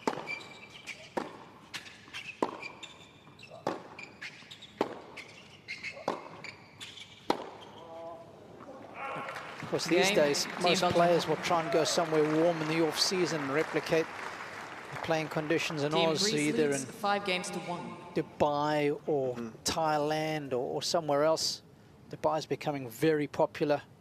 Easy to fly direct anywhere in the world from there. Yeah, Dubai, a bunch of guys. There was some camps in Abu Dhabi as well. I heard a bunch of guys training there. Some electing to stay in Monte Carlo. Serving to square things up at a set apiece.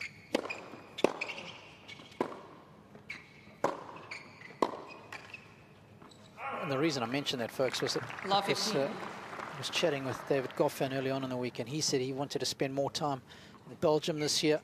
And he said, Robbie, 30-degree difference in the temperature at home to what it is here. He's still finding his feet. Got better from his first match to his second. It's energy sapping, big time. And I just wonder how much Bergs is being affected by the heat today.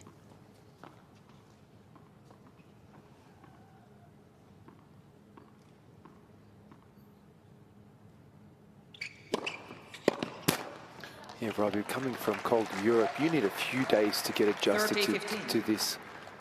You know, these kind of conditions. Not only is it humid, well, it's, you know, there's a little bit of wind, not too much. It's nice out there, but just that humidity on the court. Yeah, you're playing mostly indoors, aren't you? Now you're coming outdoors.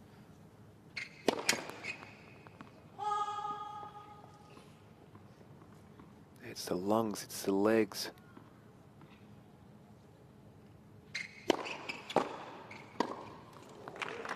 You saw that one coming. 30. He's been caught out on a couple of occasions, but not that time.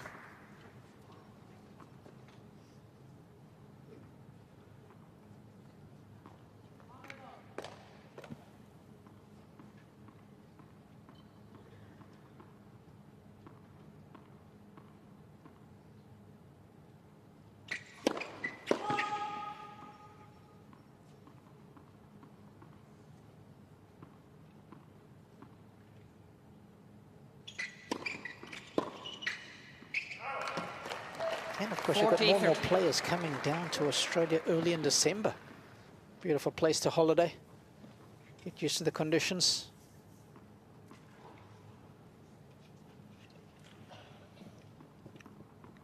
Sakalaridis certainly enjoying the conditions right now with a set point. It's warm out here. Game and second set. And this tie is heating up. By 6 games Team to 1. Greece won set number 2, and we are indeed going the distance.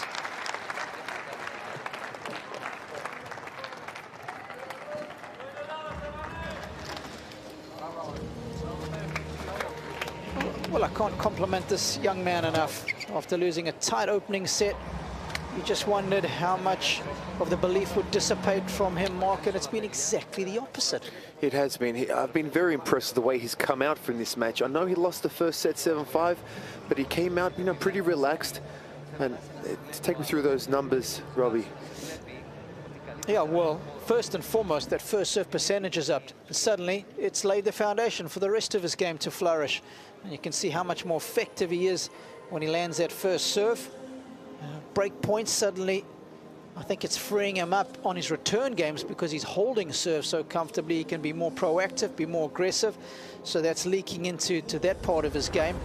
And, you know, how often do we say it? It's such a cliche, but it holds true. You serve well, you play well. And that's what we've seen in set number 2 from him. Yeah, you nailed it. He's relaxed.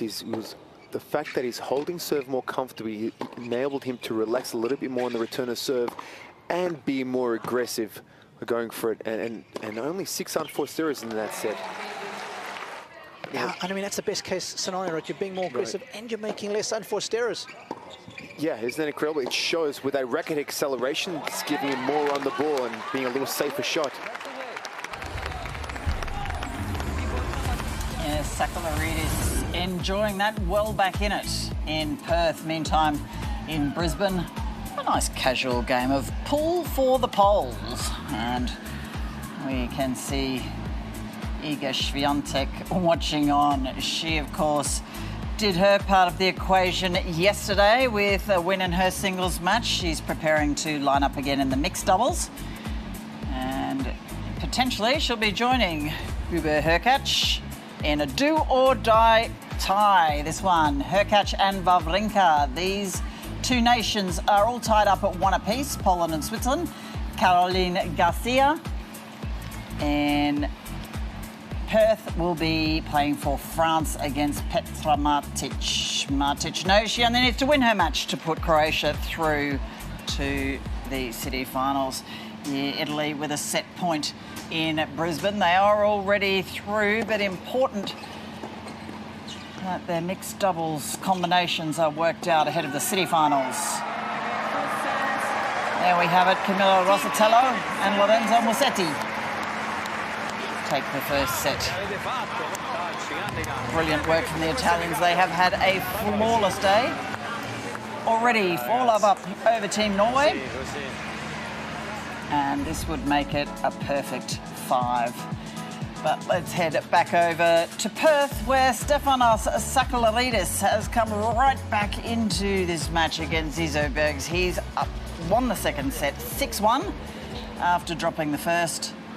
So we're off to a deciding set. Sakalaridis, a late inclusion after Mikhail Pavlarakis pulled out with a right shoulder injury. Stepped up at exactly the right time. Mixed doubles, of course, still to come in Perth. And at this point, it's still slated to be Maria Sakkari joined by Stefanos Tsitsipas. What a treat that is for the fans. Tsitsipas, one of 3 Tsitsipas family who are here. Petros, of course, the playing captain, his dad Apostolos. And Stefanos, who's been in fantastic touch so far through this tournament. He's looking forward to also heading to Melbourne after this. He went deep at the Australian Open and knows he has an enormous fan base in the Victorian capital. But right now, loving life in Perth. And what a combination that is if he were to team up with Maria Sakkari. Of course, they're already through. Let's go back live to the current match underway in Perth. Stefanos Sakalaridis and Zizo Bergs. We're off to a deciding set.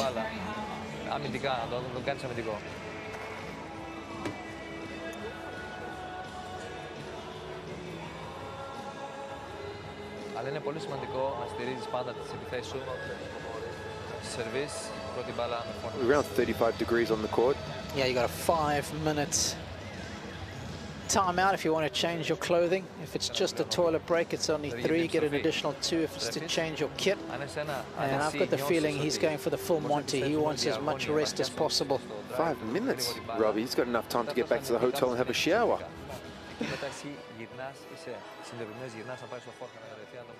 Always good support for the Greeks when we come to play tennis in Australia, especially in Melbourne where there's a big Greek community.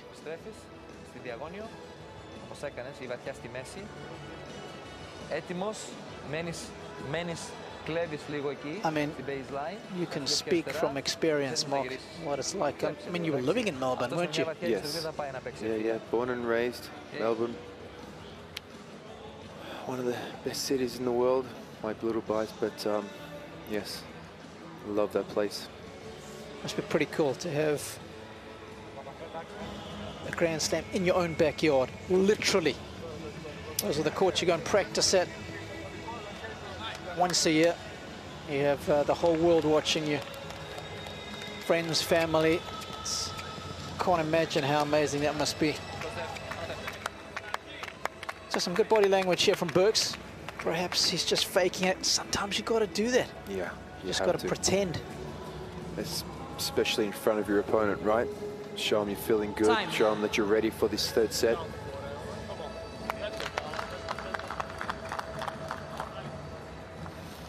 So Bergs is back. Final set.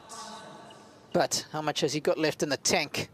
Team Belgium to serve. Because in set number 2, it was all about the Greek, Stefanos Sakalarides. Can he maintain? Currently ranked to just outside 800 in the world. What a career win this would be for him.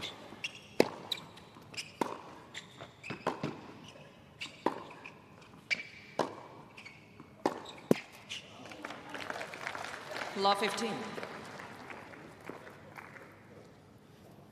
Tell you what, Robbie, that body language on that other end from Bergs right now is not looking great.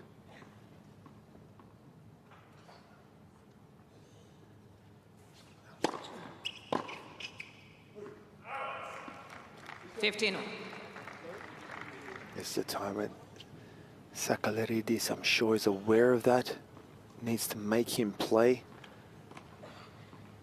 Easier said than done. Sometimes you can get a little nervous when you're thinking about your opponent too much instead of your own game.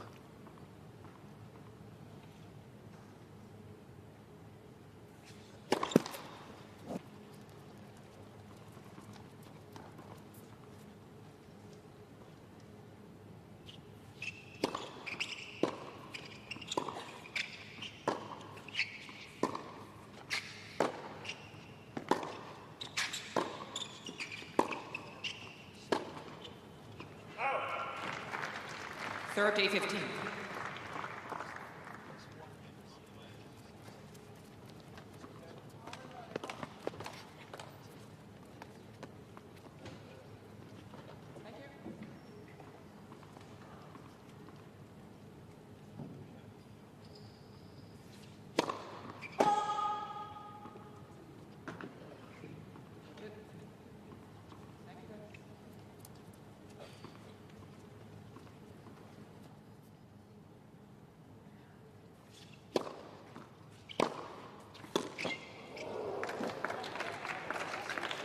Heavy second serve return. Give himself a little bit more room staying back and then allow himself to move forward with that body transference. Nice and deep. Yeah, that mindset has served him well on that forehand wing. Got to give Apostolos the assist on that one.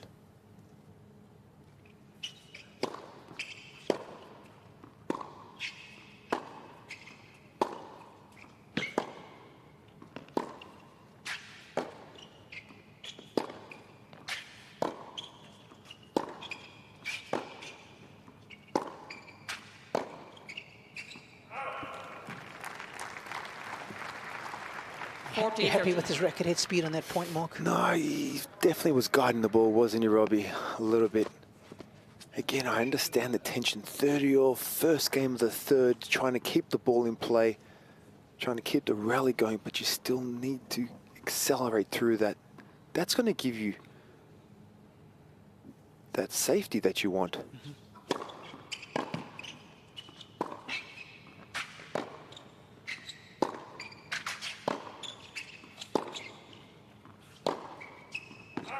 Game, Team Belgium. Well, it's so important First game, final to keep up that racket head speed. Let's have a look at what happens when he did get some nice uptick on the forehand, Sakalarides. This is set 1. This is his forehand placement. 36% of the time, it's in the deep zone. Look what happens in set number 2. Watch that green number change. huge difference. Look at that, 0 bouncing inside the service line, 62. And there you go, that score tells the story, doesn't it? Yeah, and some nice increase in the forehand speed. Set number 123. Set number 231 kilometers an hour. And that's exactly what Apostolos was saying to him. You need to be more aggressive with your forehand. And in doing so, he really was able to maximize in the depth department. And we can see the results on the scoreboard there. Wins the second set 6-1. Beautifully complemented by some good serving. Well, Bergs has a trainer out. As I said, guys, he definitely looks like he still hasn't fully recovered from what he was going through a few days ago. I mean, this does complicate things in the mind of Sakalaridis, doesn't it? I mean, a chance to win a match, to get those points, to get the money. I mean, how's that going to affect his play? Is he going to get even more passive now? Hey, look, there's no way around it, right? He's going to be thinking about it without anyone. Well, you're a human being, but he's 18 years old. As we mentioned, there's a lot on the line here. 20 points, ATP points. $26,000. $26,000 US. This is a guy who, at his best event in his career, has made 4 ATP points. That at a futures event in Monastir, not that long ago, actually. And not showing any prize money next to his name, right? For the moment? Yeah, that's how small it is at the futures level. It doesn't register. It doesn't register. Think about that.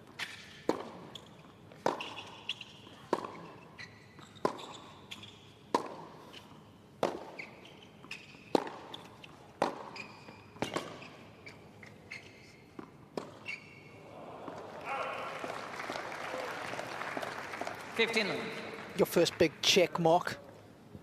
What's the first thing you spent it on? I think back in the day, I remember it was like a gaming laptop when I was 18 or 17. Do you remember which tournament it was?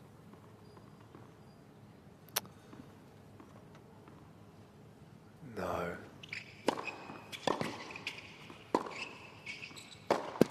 Well, look, I must say, Robbie, I was fortunate enough to get a sponsorship with Fila. I signed my sponsorship with Fila when I was 17. It was right after I won my semi-finals at Wimbledon Juniors. So that automatically my life had changed right there. Okay.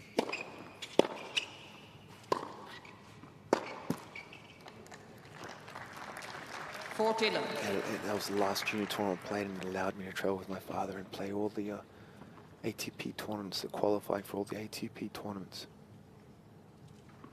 But without that support, we would have had no chance at all. Or that sponsor.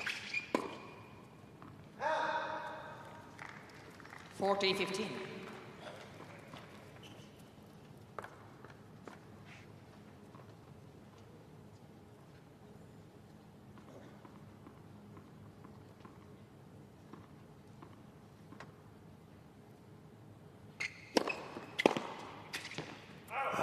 Solid, good, quick game here. It's exactly what he needed to hold at 15. Now he's got an opportunity to try and make his opponent work. Well, I'll tell you what, I've just gone into your player bio, Mark, and this might bring the mood down, but in 1993, I noticed you played some challenges. In fact, it looked like a challenger here in Perth and Adelaide, and you lost to one Josh Eagle, and then the following week to Mark Petchy. And I'm surprised you recovered.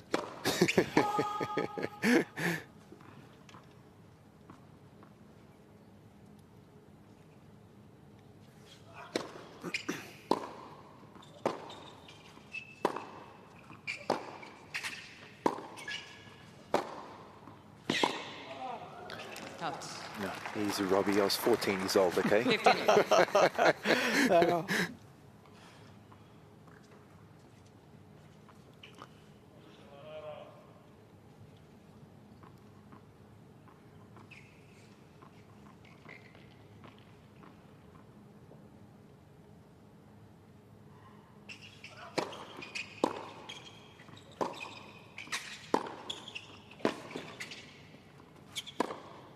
Oh, that's well played. Yes, he finally moved up to the ball nicely in that one.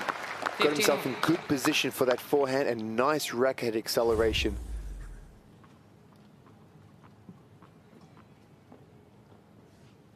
Okay, I've done some digging, Mark, and I think I've found that first big prize money check.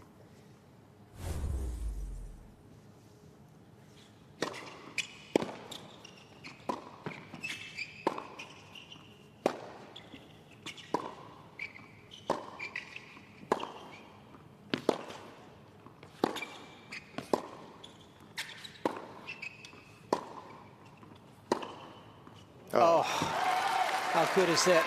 Controlled aggression. Spreading the court beautifully. 15-13. Just probing at the Belgians' forehand. Yeah, and then look at that good acceleration with the racket head through that, making a huge difference in the way the ball comes off his racket.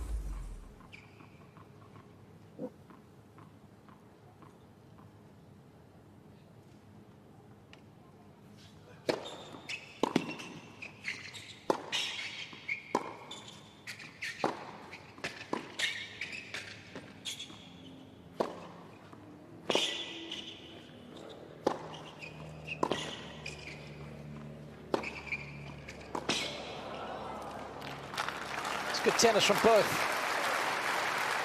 Good attacking options. Good defense from the Greek. So, of course, the tournament, where I've noticed the first big prize money check for you, Scottsdale 1995. Yeah, made the finals. That was the breakout tournament. I qualified and lost in the final to Jim Courier. $25,000 back in the day is what he earned for his exploits, folks.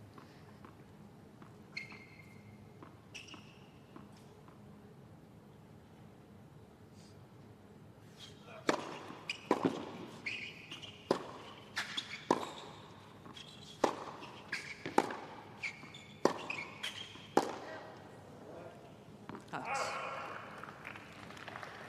40-13. I thought I heard nothing. Someone had called out from the crowd, but that one hitting the line.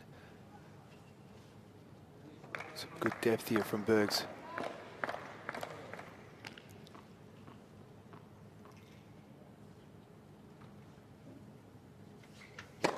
Let pursue.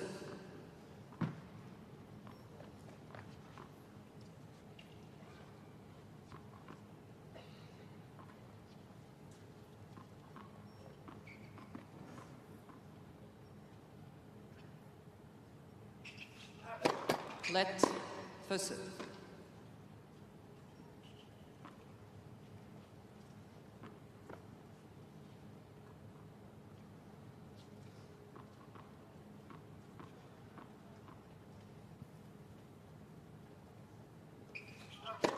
Let pursue.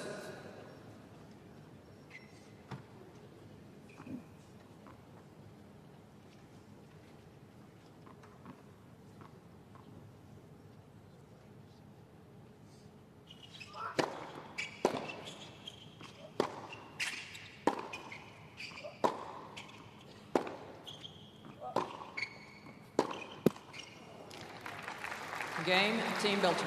Bergs hanging on in here. Plenty to play for. Team Belgium leads 2-1, third set.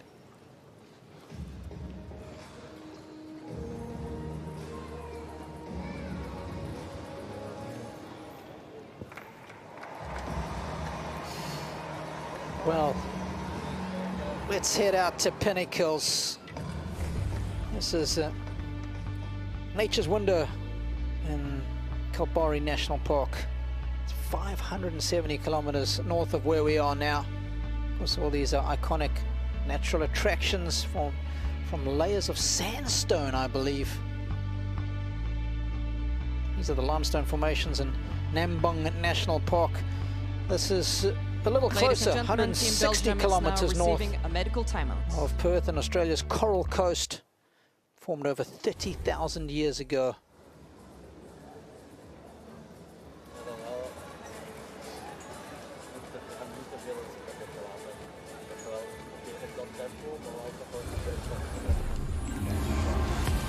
Medical timeout in Perth, but over in Sydney, the night session is getting underway. Team Australia, first ones welcomed on court, and while they can't progress, there's enthusiastic fans in the house at Ken Rosewall Arena ready to greet them. They will be playing Team Spain. You can see Rafa Nadal coming, the fans fervently hoping he'll be in the mixed doubles.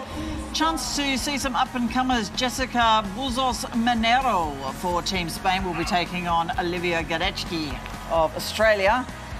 And then all the way through to Alvaro Ramos Vignolas, who we know replaced Pablo Carreño Busta. He'll be placing Jason Kubler, who had such a fantastic match against Dan Evans a couple of days ago. And the mixed doubles, well, I can tell you we're very much hoping to see these combinations. Paula Badosa and Rafa Nadal for Team Spain, and Sam Stosur and John Peers for Team Australia. Paula Badosa had to withdraw from the singles, so one wonders if we'll see someone else in her place. We'd certainly love to see Rafa Nadal on court one more time here in Sydney. Great aerial view of the Ken Rosewall Arena.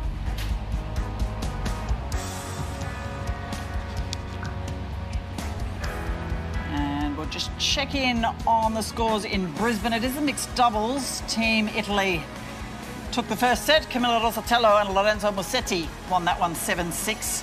And they are up a break in the second set over Ekeri and Durasovic of Norway.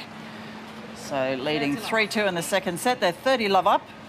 Of course, the result makes no real difference to Team Italy, but a fantastic hit out for them ahead of the City Finals in Queensland tomorrow.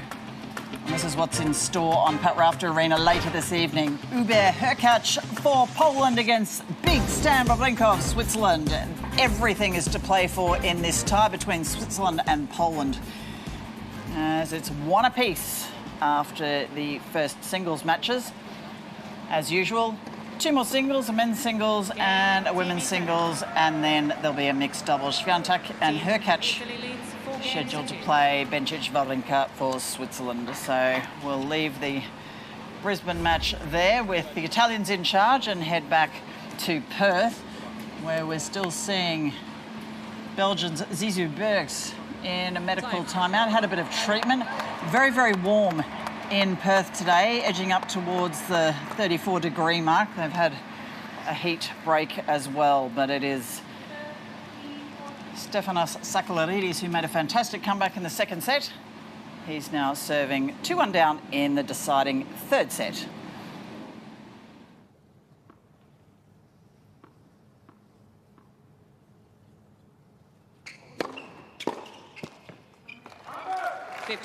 This is going to be incredibly important. Of course, is that continuation of that first serve percentage for Sakellaridis, and to try and get a quick hold here.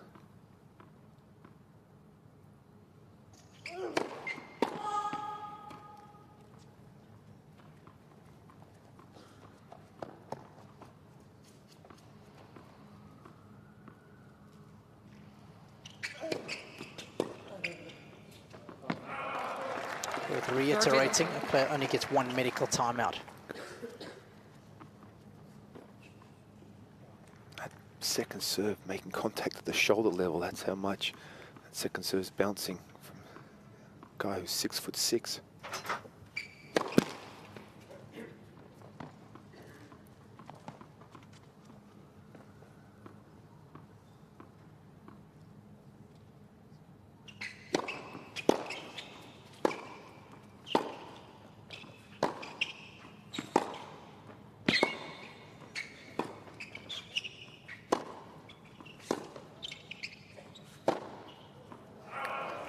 Well, he set it up beautifully, didn't he, Robbie?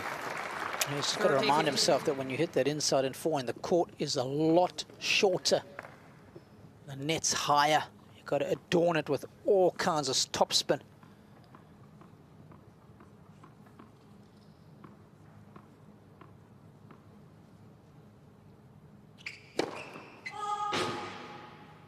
Yeah, did a good job by making his opponent move, and Berg's doing a great job by hanging in there in that point.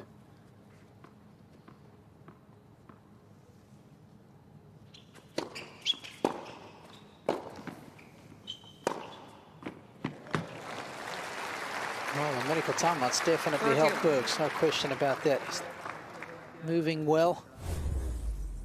How long will it last? Nice combination of shots. Yeah, Bergs definitely more physically stronger in the upper body, able to muscle that forehand.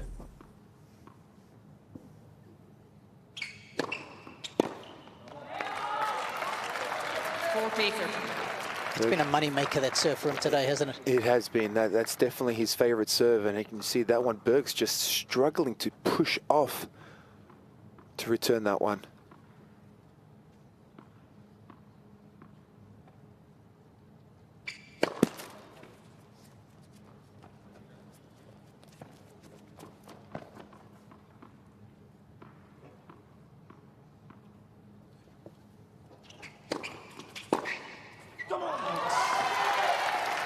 Game, team, please. It's a big hold. Two games. Let's go. Πάμε τώρα. Πάμε. Με πόδια καλά. Θέλω με πόδια. Αυτό τώρα θέλω με πόδια. Let's go. Ένα game. Θέλω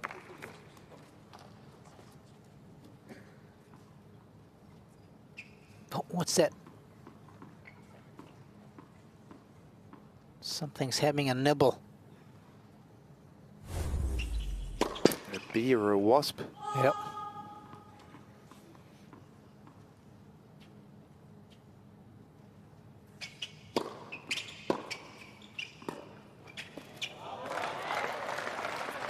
Lot 15. This is a fascinating part of the match for me.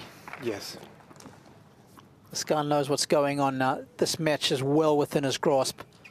You can see his opponent is teetering on the edge.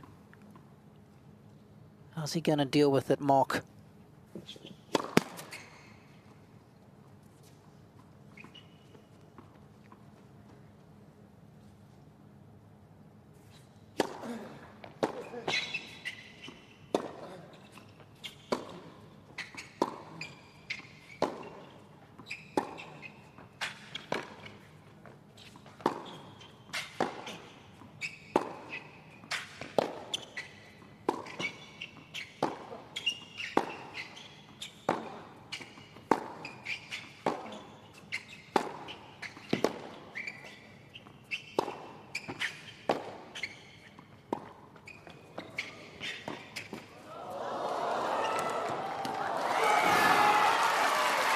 Wow, Robbie. That was hell of a rally, and both guys really.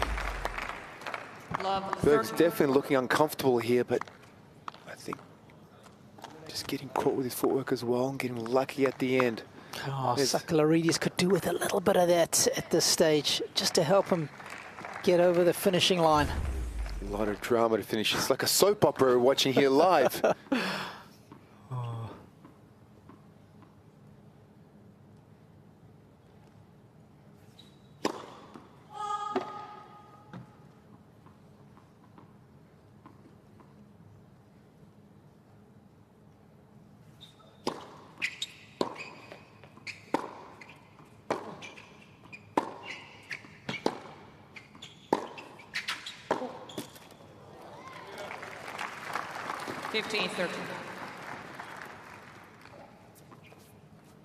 I think it's called The Heights in this part of the world, isn't it?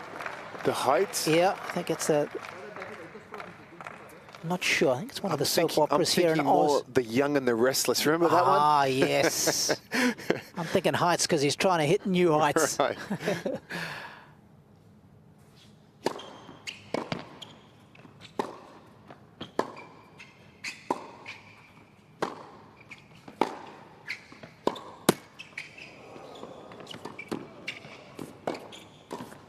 Oh, that's well played. Wow, I thought he got lucky again, but Berg's moving up nicely to that, showing nice chip cross, got me covering that line. And showing some nice soft hands. He's got some good technique on the volley, doesn't he, Robbie? Yeah, look at this. That's watertight. Beautiful angle on the racket face here. Look at that, just to carve it cross court. Plenty of slice.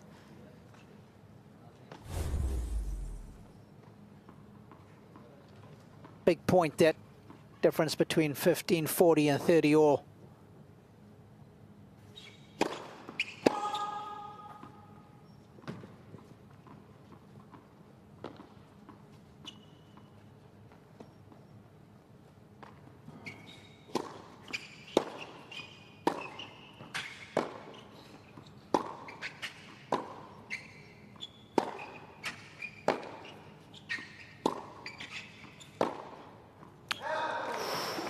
That was the right shot, just missing. Thought he had it there for a second. Yep, so did I. Oh, wow. That is 3 millimeters out, Walker telling us. Shot was on, had time on the ball.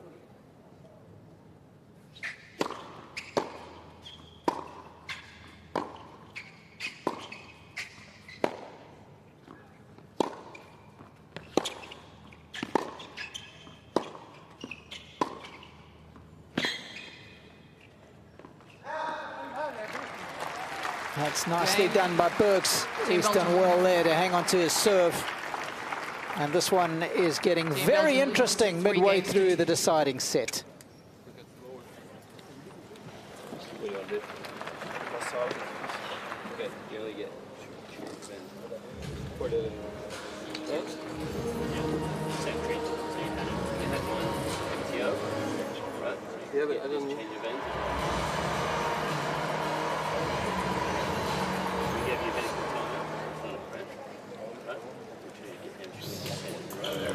The lower someone on the team assigned it. Yeah, you guys can do whatever you want. Yeah. Then you go if you want. I can leave that one. Yeah, that's true.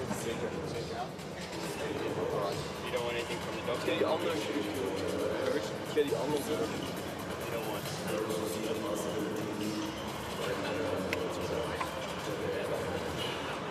Yeah? Okay then. Do you have some Panadol?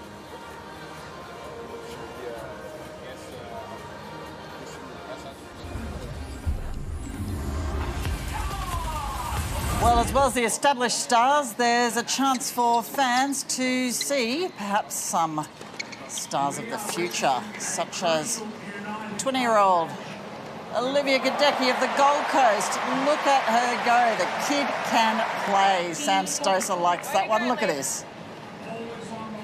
Great movement from Gadecki. A real opportunity for her here. It is a big step up to play in this tournament. And taking a little while to find her feet, but what a super little highlight for her to add to her reel on this first day. Uzos Monero leading that one currently, 3-love in the first set. And Zizou Berg still struggling, perhaps some cramp. Very, very warm in Perth. Let's head back there. Sakalaritas serving, trailing 2-3 in the third and deciding set.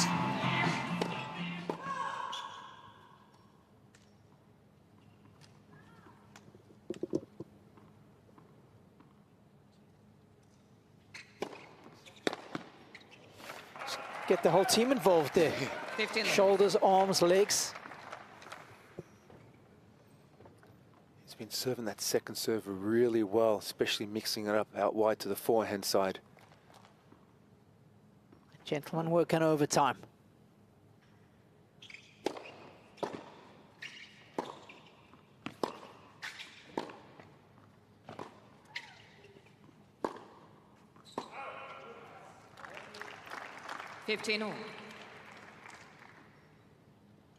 Yeah, Bergs is doing a good job. He's moving okay, and he's just being solid. I think he's just going to ask that question to Sakalaritis is, do you have what it takes to put me away?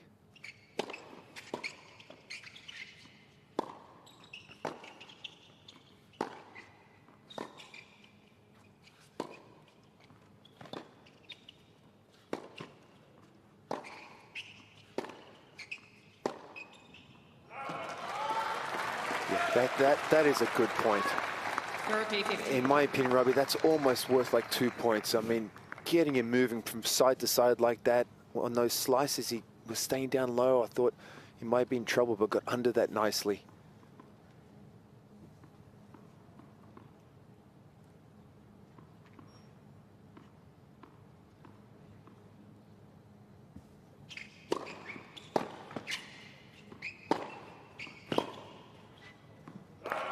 It's worth reiterating, Bergs has played some bigger matches in his career. He's played Holgeruna, he lost him in Marseille, 6-4 in the third. He got a wild card into Wimbledon. Lost first round at the Mets Tour event. So he's used to playing for big points and bigger prize money. Game, Team Greece. But the young Greek has shown great fight, good character. Invested a lot of time and effort in the opening set. Had nothing to show for it. We both wondered how it had come out at the start of the second. And his level didn't drop at all. In fact, it was exactly the opposite. And you can see in the sprints department, he's putting in the work. Here's Stefanos. Bergs is trying to conserve his energy. The sprints are down.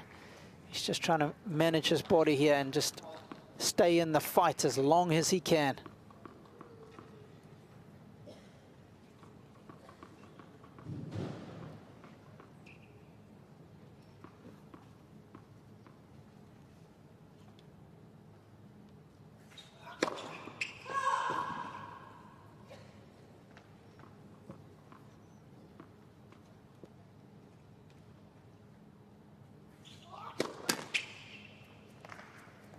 Law 15. With reiterating, prize money is still the same if Bergs goes on to win, but slightly fewer points because of the ranking of his opponent. If the opponent is 250 or worse, you only get 15 points for the win.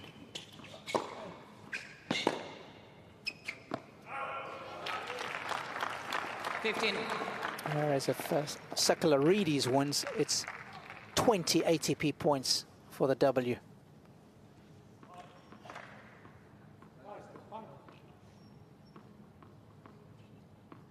Berg's ranking 129.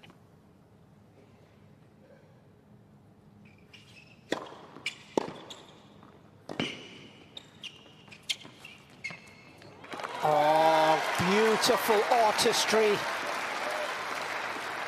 15-13.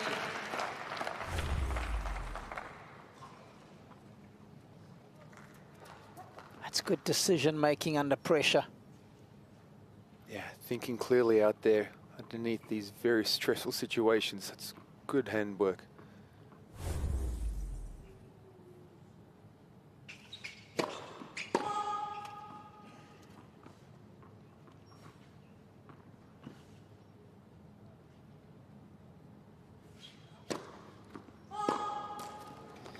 Well, that is a gift he will take with open arms.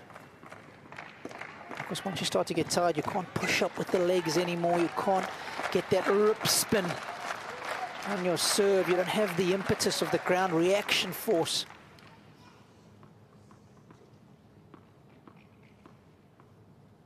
Two break points.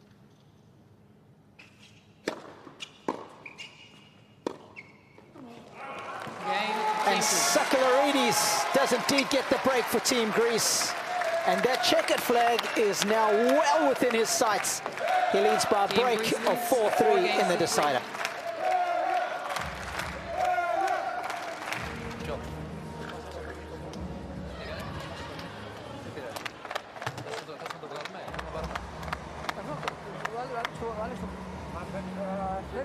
Δεν πειράζει. Και να σύρει. Να το κόψουμε. Σίγουρος. Okay. Λοιπόν, απλά θέλω να σου πω ότι έχουμε δουλειά ακόμα να κάνουμε. Εντάξει, θέλω να είσαι... Όταν λέμε συγκεντρωμένος, όλη η ένταση να είναι εκεί. Συγκέντρωση και δουλειά. Εντάξει. Συνεχίζω να δουλεύω. Συνεχίζω να δουλεύω το ίδιο. Και τώρα ηρεμείς. Ηρεμείς. Take your time now. Σε ένα λεπτό. Εντάξει. Κάνεις σπουδαία τη δουλειά σου με το σερβί σου. Συνέχισε το ίδιο. Okay. Σπουδαία δουλειά κάνεις. Well, Sakalarides playing out of his skin over in Perth. Let's check in. It is match point. This was a few minutes ago in Brisbane.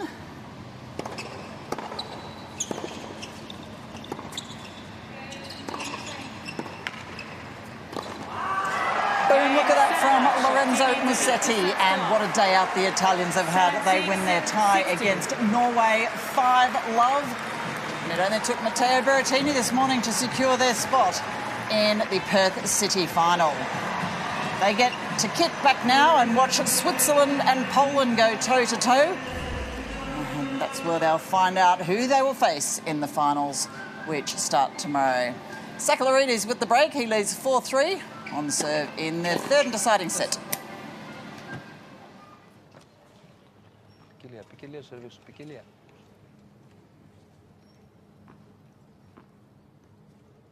You can just hear Postelos giving feedback from the side of the court. He was the one who said, you've got to go for that forehand more at the start of the second set.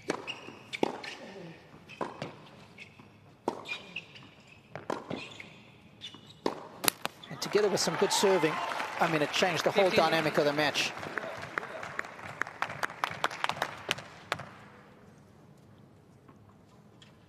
And he won't let him relax. He will not let him get passive on any of his ground strokes.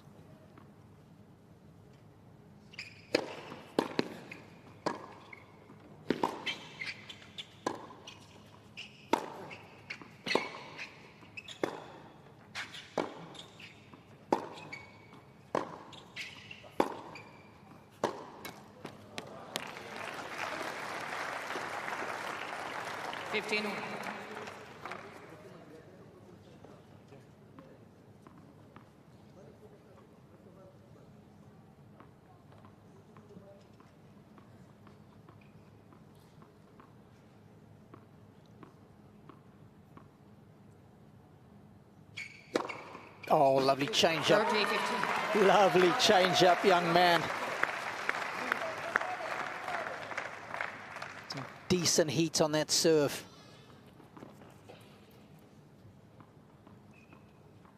He's been feeding him a steady dart of serves out wide.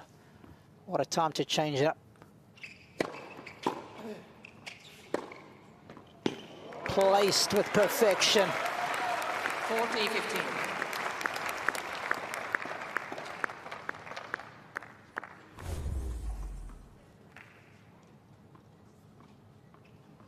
Great racket head acceleration, the combo of side spin and top spin, dipping it just in time.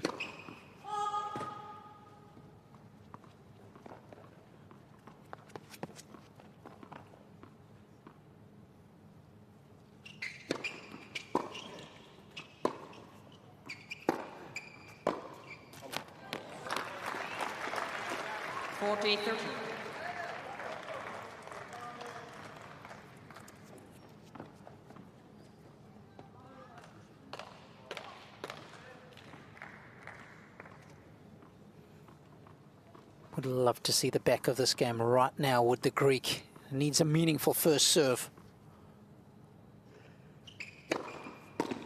And he's got it. Team Greece.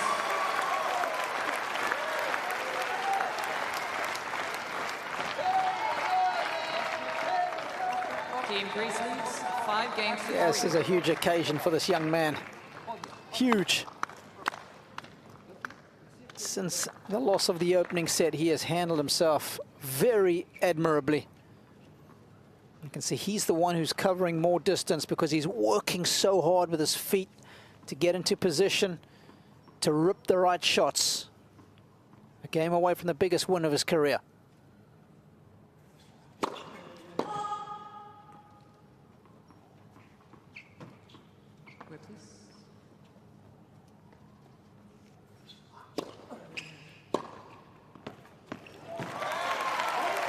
Love 15.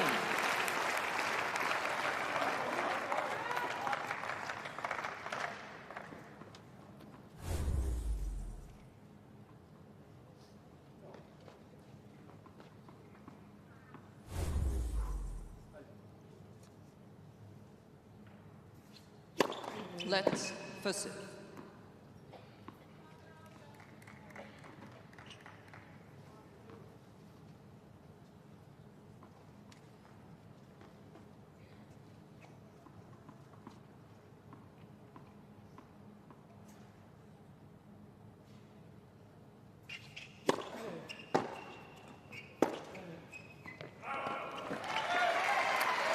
mean, Mark, how composed has he been throughout this deciding set? I mean, isn't it been impressive? I mean, he looks the most relaxed the whole match. He looks right now. 2 points away.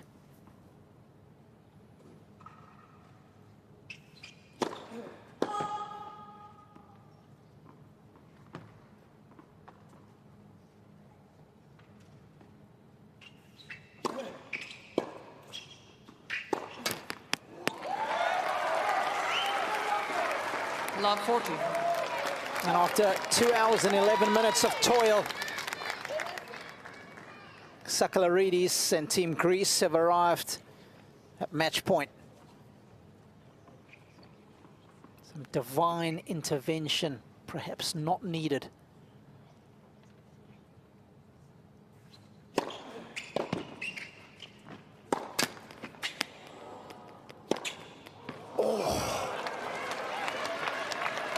Much time to think about that one, didn't he? I held my breath, I'm not going to lie. But it did. That one had a lot of time. He just lifted up a little bit, and he's got 2 more, Robbie.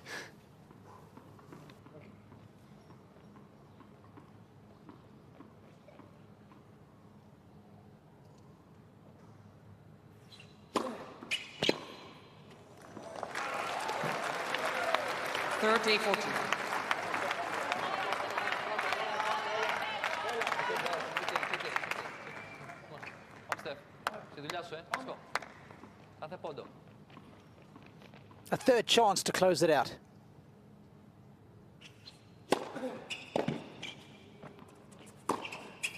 And he's done it! So much, It is the biggest win of Sakalaridis' career. 6-1, 6-3. An album of memories from this match alone. $26,000, 20 ATP points, but perhaps most importantly, a win for his country. And he's taken the scenic routes, and he wins it 6-3 in the decider. You can see how much it means to everybody in the team. And for this 18-year-old, the biggest day of his life, no doubt about that. Oh, great scenes, great scenes.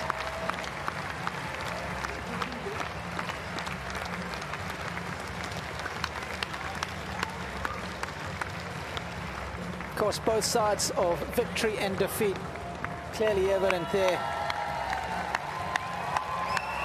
Stefanos Sakalaridis, take a bow.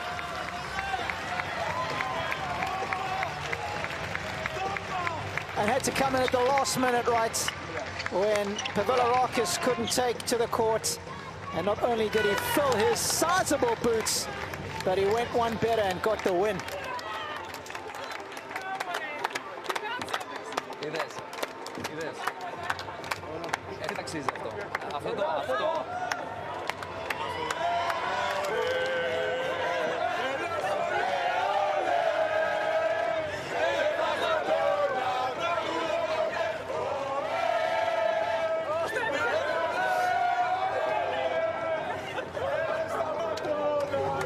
Beautiful scenes, beautiful scenes.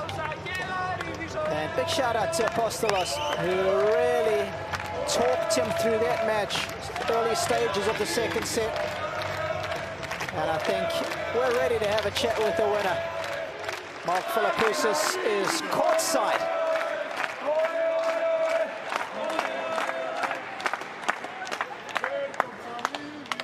Well, Stefanos, congratulations on an incredible win.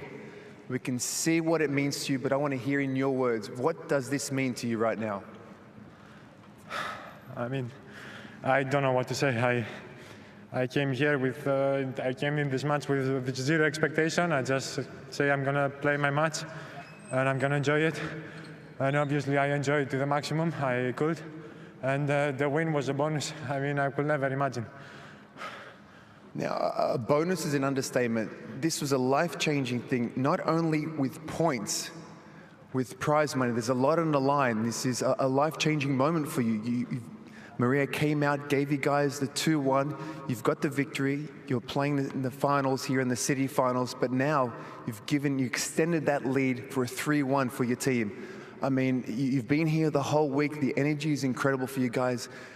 What exactly is going through your mind? I mean, obviously it's a big support from the team. They're actually the best team I can possibly imagine. I mean, I love them all so much, and I want to say thank you to every single one of them. I still cannot believe how impossible this organization is, and I'm out of words. I don't know what. Now, absolutely.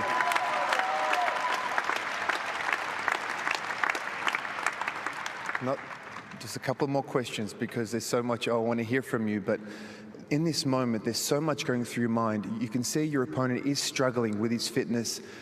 How hard is it to maintain that concentration where you're not focusing on what your opponent is doing and you have to focus on what you're doing? I didn't even try to pay attention to what he's doing. I knew this is going to be a big distraction, so I just focus on anything that's for me positive and keep going with it, because distraction could be like a very dangerous thing at this game. One final question. The energy coming from your team, Box, is incredible. And tell me how, having Apostolos by your side, the words he was telling you, what were you guys talking about? What were the things you were thinking about going out there and focusing on? I mean, the team was on the crowd as well. The energy was amazing. I'm very, how can I say, grateful for all of it. Thank you guys, thank you my team. I mean, thank you everyone that's here today.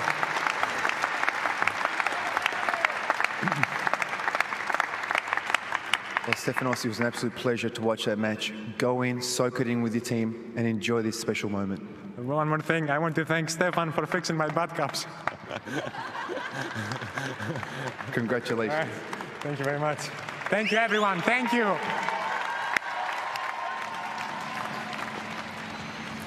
What a wonderful moment in Perth for the young Greek star. A name to remember and a day to savour for Stefanos Sakellaridis. He will enjoy those celebrations. What a star. Well, coming up in Brisbane, though, speaking of stars, we've got two of the best, because it's an all-important tie between Team Poland and Team Switzerland. The winner through to the city final in Brisbane, former world number 3, Stan Wawrinka.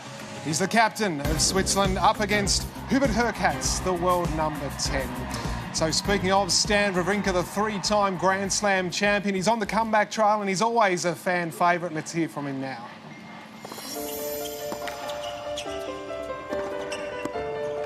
That's good.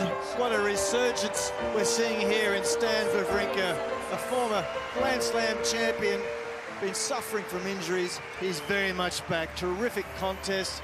What keeps you coming back? Few reasons. The first reason is the fans, the emotion you get when you play. Oh, Wawrinka showing signs of some of his best. Being back in Australia is always a special feeling. The fans are amazing here. They love the sports. They enjoy. They're really here to have fun during matches. Tonight was a great atmosphere. I really loved it. I think that's the first reason why. It's because I love the emotion that I can get, and I'm sure that I will stop playing tennis. I will never find that emotion anymore. Magnificent, terrific tennis from both men. And what hands from Wawrinka at full stretch there. Then I love the game. I love the competition. I love to compete. And there is Stan Wawrinka. Loves playing for his country even. A Beijing Olympics gold medalist with Roger Federer at Beijing, and a Davis Cup champion with Switzerland in 2014. So just going through the final stages of his preparations for that match against Hubert Hurkacz, and we'll head to it as soon as it gets underway. At the moment, though, let's check in at Ken Rosewall Arena, because at the moment it is Team Spain and Team Australia. This is Jessica Buzaz-Monero up against Australia's Olivia Gadecki. Two young up-and-coming stars, 20 years of age, both with ITF titles to their name already. 1-1 in this tie, but it was Buzaz-Monero who took the opening set 6-2. Your commentators for this one, Sam Smith and Casey Delacqua.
There was space around the net post.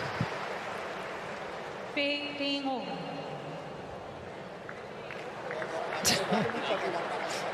That was under attack. Isn't it good that he's out there?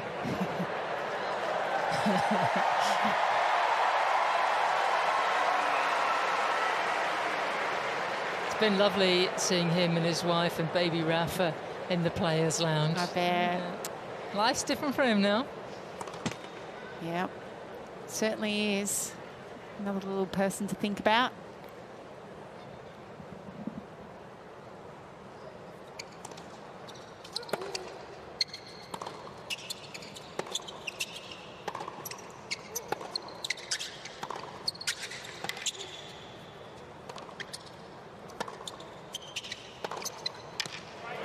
Better.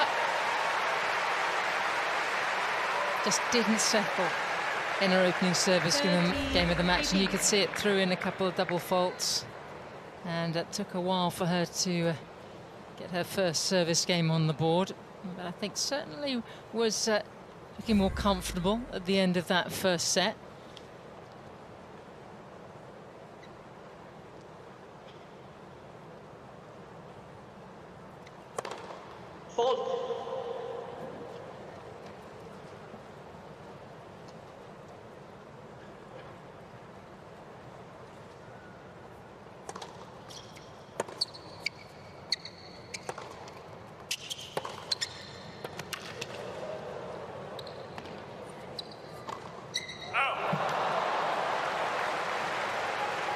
It was actually harder to miss, wasn't it, than to make the target.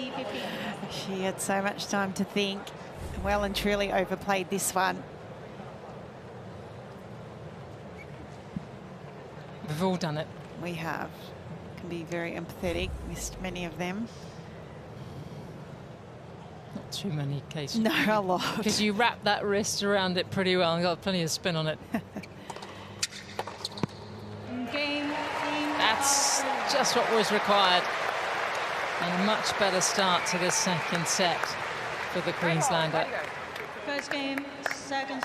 It's also not easy for her playing one of her contemporaries when she thought she was going to play one of the best players in the world in Paula Badosa until probably 20 minutes before she walked on court. It's such a huge mindset shift, because she would have had...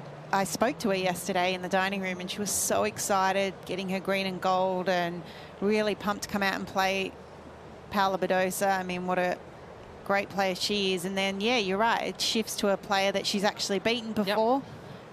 And then there's almost, it's just inevitable as a player. You put this little bit of self-expectation that you should or could win this match, and that can change often the way that you execute on court, and we've seen it before. That win predictor is based on very much historical form.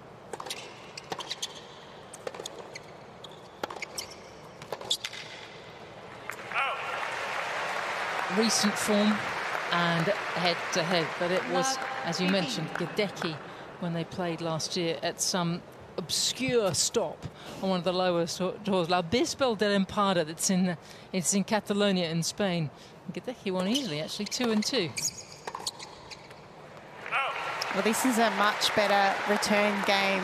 The last two returns, she's just taken the ball slightly earlier, which is not given Monero as much time to think or get herself on top of the point, but still played with margin, Gadecki, so a small window here. 15, 30.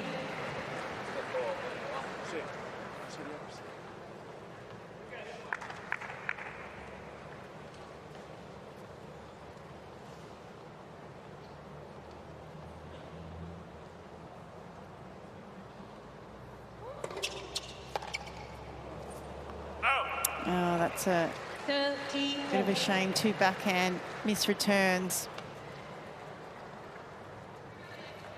I always say if you miss a couple of returns in a row, you really got to find a way, however and whatever it takes, to just make sure that you make the next return.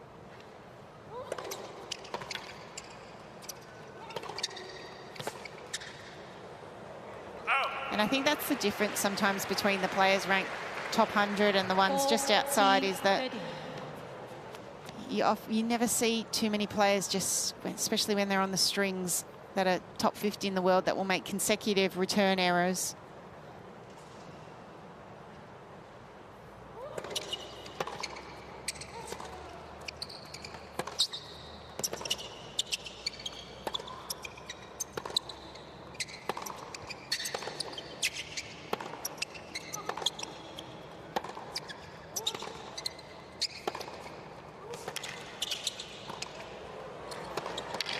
Much better.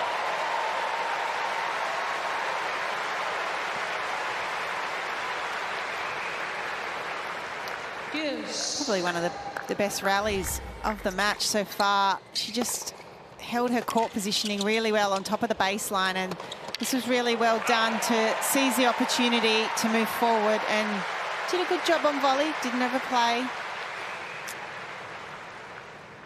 This is a match really from the lower circuits being played on the biggest of stages now.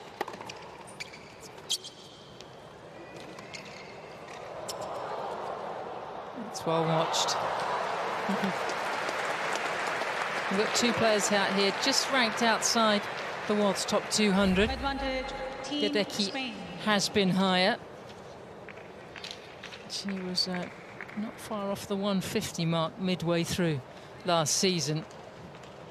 And actually there's a big difference, isn't there, between being 150 and 200 in terms of what you can access getting into some of those qualifyings of smaller tour events.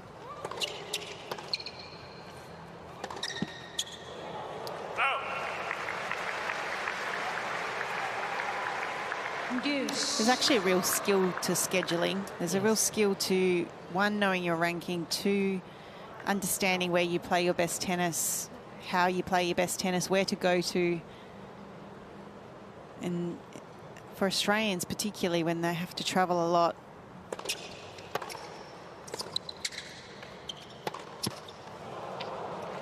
yeah, no, she should have probably gone back cross-court with that backhand, but there's a real skill in understanding how many weeks you play well for before you probably need a bit of a respite during maybe a lengthy tour.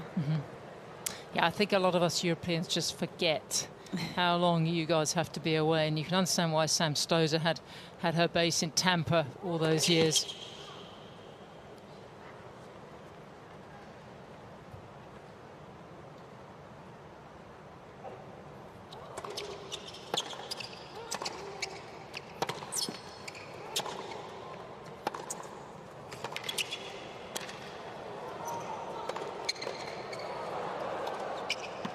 It's good tennis. It's been nice to see her come forward, hasn't it? Not afraid to spend some time around the net. Done a good job so far. Got a great wingspan, hasn't she? Yeah. She is definitely a goal defence. Oh, for sure. And we were talking about how we were GAs, but I'm not sure. I'm sure she'd stop a few of our... I don't think we'd get many in the basket, would we? This actually is a netball court for much of the year. Home of the Giants and the Swifts.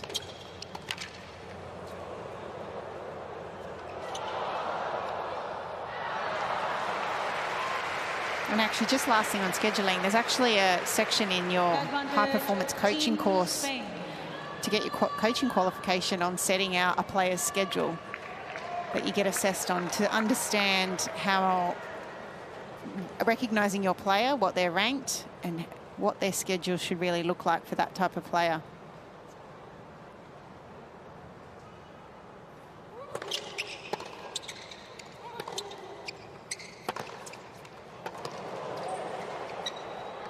This is good. Building pressure here. One final word on that. I do think it's always handy if you, in terms of scheduling, has had a coach who has been a former player. Not every time, absolutely, because you instantaneously know, oh, that tournament is that, and you've also made all the mistakes yourself. It's quite hard to look at it on paper, isn't it? Unless you've actually done it. To know where there's maybe a bit of altitude, if your player is going to play well there, and all of those intricacies around scheduling.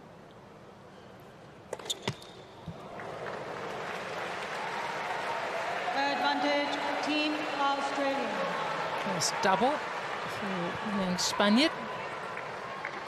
Gadecki did break midway through that.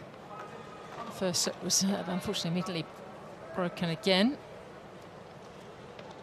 But this really would shift the momentum in her favour.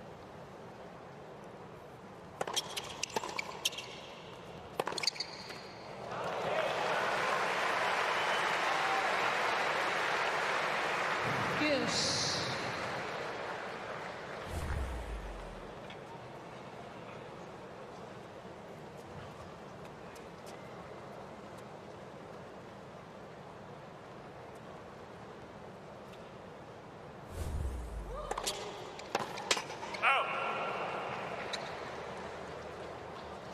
Advantage, Team Spain.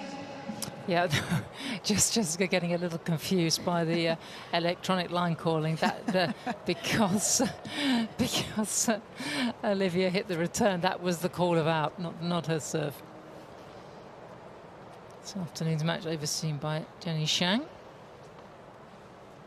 who's in her 20th year of umpiring. She told Wow, me that's today. impressive. Super impressive.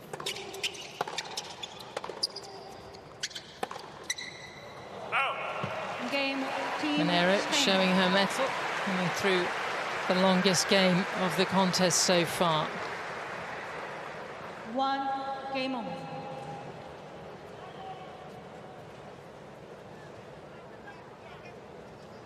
Earlier today, there was a very long queue to have your picture taken under the Sydney Harbour Bridge sign. It's a popular position, isn't it? For there is the queue. Oh, there it is.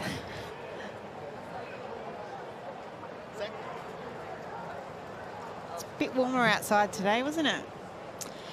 Yeah, shorts are on.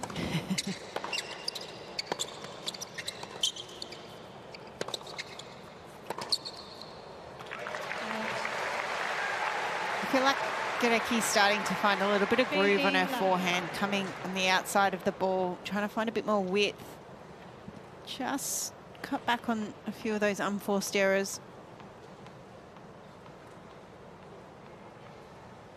There were 13 of them in that opening set. Certainly hurt her.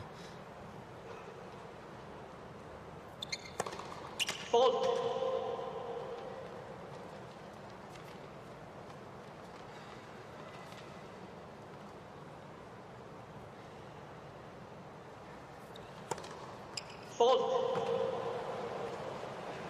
15 all.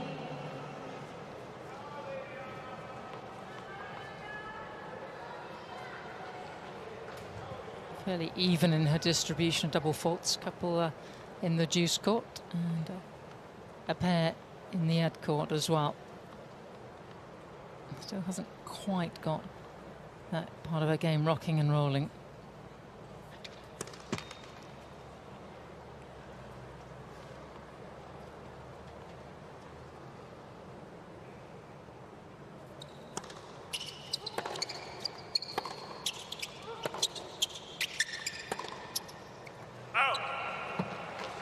I feel like she's definitely thinking about her serve out here, Gadecki. After every double fault she's hit, the next first serve that she hits has just had a little less pace. I think she's just thinking about getting that first serve in.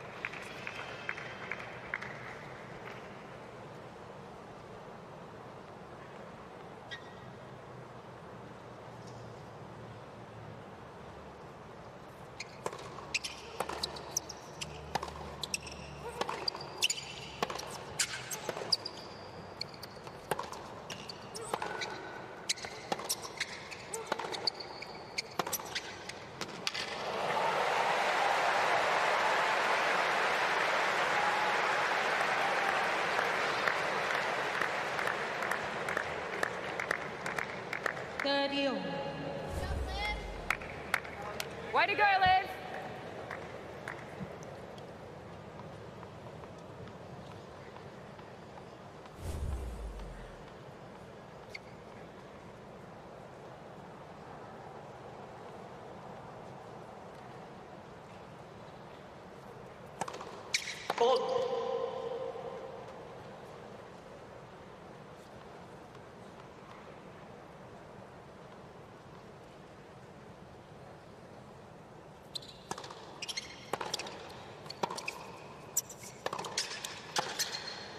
That's well done.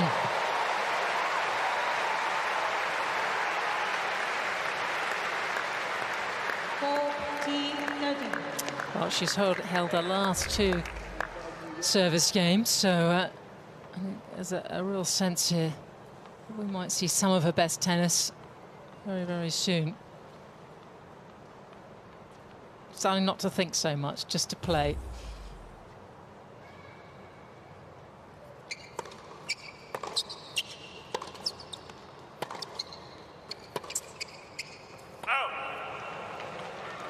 Deuce.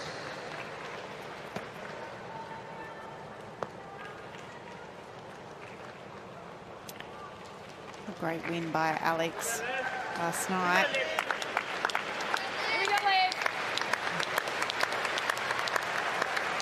Yes, always saves his best for Sydney, doesn't he? He does.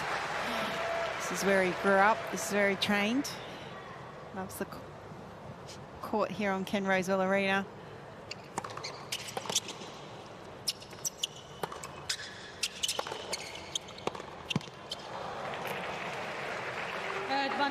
Yeah, just as soon as you feel like Gadecki's starting to get a little momentum, Monero has just been extremely solid.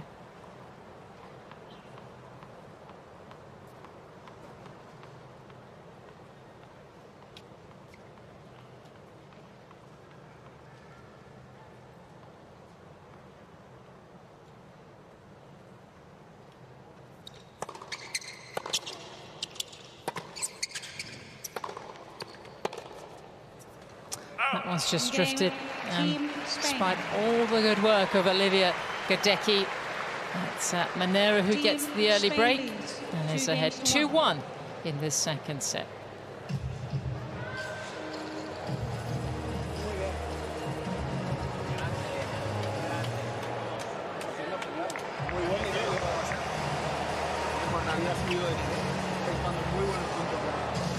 Casey, you're not only in the studio and up and down in the commentary box, you've been pretty busy in your other role as for Tennis Australia.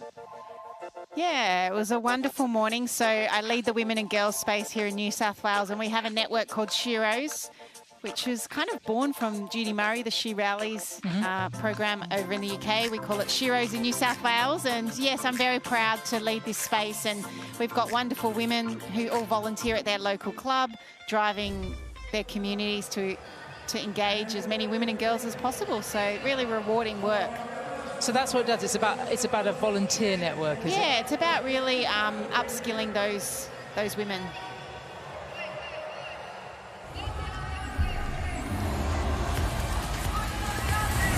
We're going to step away from Ken Rosewell Arena in Sydney and move our attention to Pat Rafter Arena in Brisbane, because the players are on court. Stan Wawrinka and Hubert Hurkacz. This is Team Poland against Team Switzerland. Not only is having 2 players that either are or have been in the top 10 on court at the same time a feature, but they're playing for their countries and they are playing for a place in the final in Brisbane against Italy.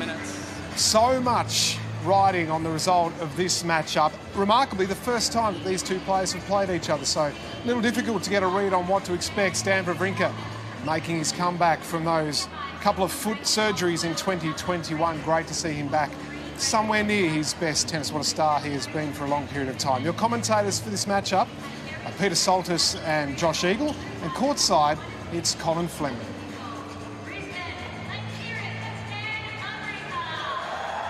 Yeah, I think he's really enjoyed the role as captain. I think it's given him that extra responsibility and real sense of purpose. His opponent, Hubert Hurkacz, another very popular player, 10th in the world, 25 years of age, and I'm looking forward to seeing how his career continues to progress.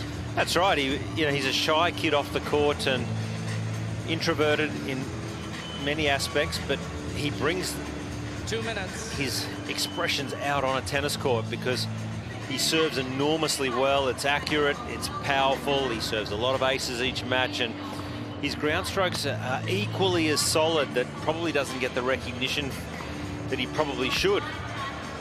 But there's no doubt this man is very capable of doing damage in any tournament on any surface, but particularly a surface like this, it definitely will suit him. It's fast, it's lively, and he'll get a lot of free points today on serve.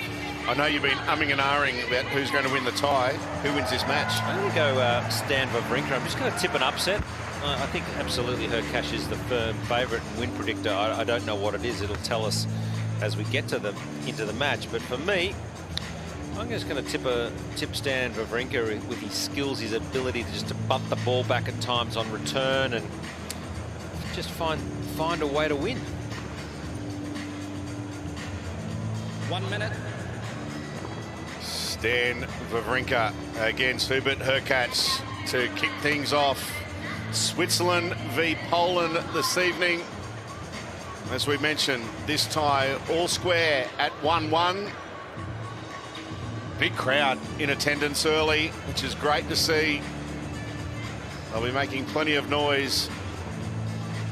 As we said, when teams are about to make their way out onto the court. 30 seconds. Plenty of Swiss flags, plenty of Polish flags as well.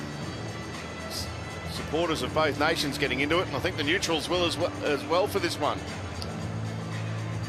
Yeah, it's a wonderful lineup tonight, and then after that, this match we have made the Lynette against Jill Teichmann, two very strong number twos in this competition, so they'll get their money's worth, and it could very much come down to the deciding mixed doubles. So,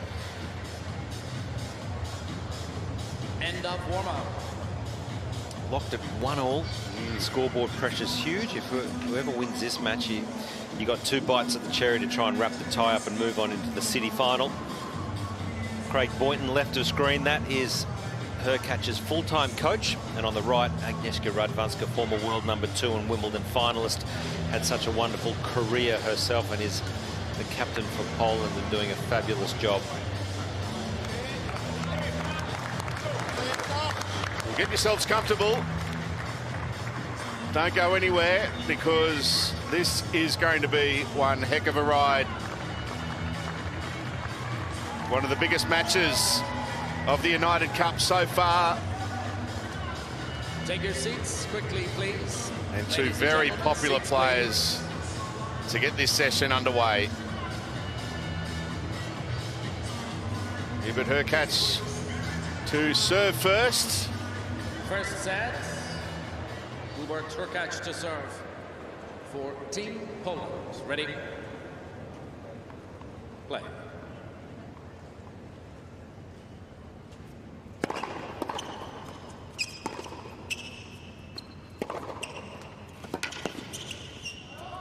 Already we're seeing the skills on that very first return, the ability to drop a hand and just bunt the return or chip the return back. He can build a lot of pressure with this return today.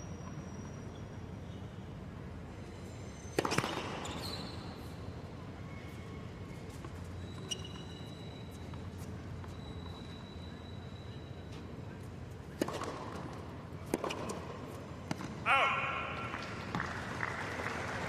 15 all.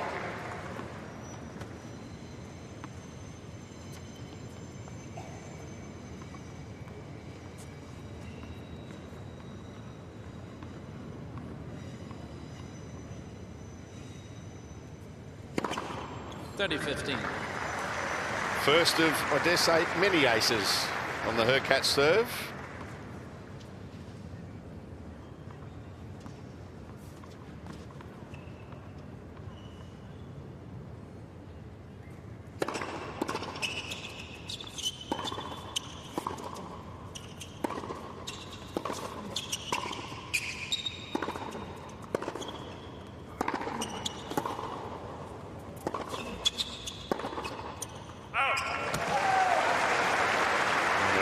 Of something else we'll see tonight. Some heavy hitting early on in this opening game from both players.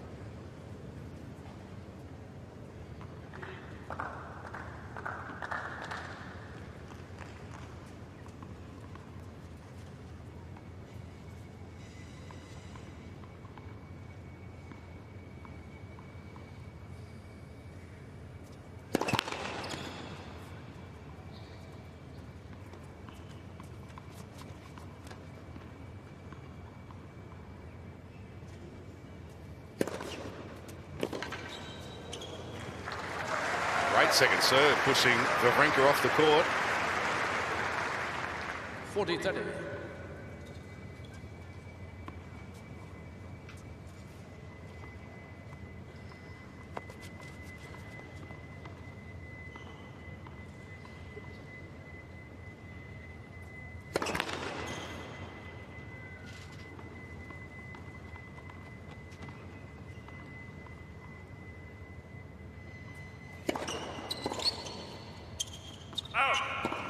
The return misses and a hold for Hurkacz in the opening game. The man with the best seat in the house for this match is Colin Fleming. Colin, this should be a good one.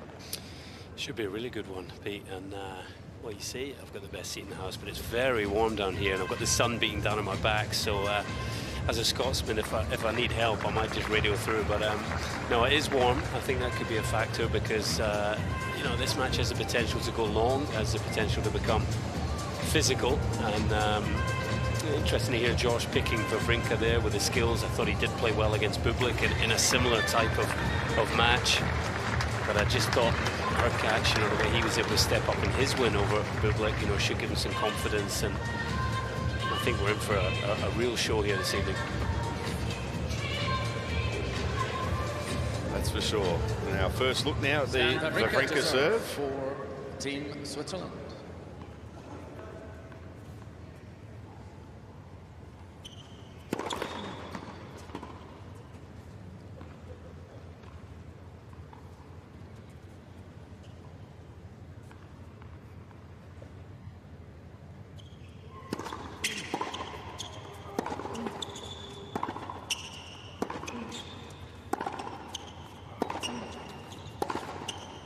And Colin, I suspect you're tipping Hurkacz, just a few too many weapons and power. I mean, he's favourite. He has to be favourite. I actually think Wawrinka has the advantage in the baseline exchanges. You know, he's one of the best ever, isn't he, really, from the baseline. I just wonder whether on this quick court, serve and return could be the sort of key deciding factor, and Hurkacz, one of the best servers in the game. And it may become frustrating for Wawrinka if he can't get into enough of the baseline points he wants, if he can't, you know, break serve. But look, it should be a great match. It should be tight, and I think it could well be a long one.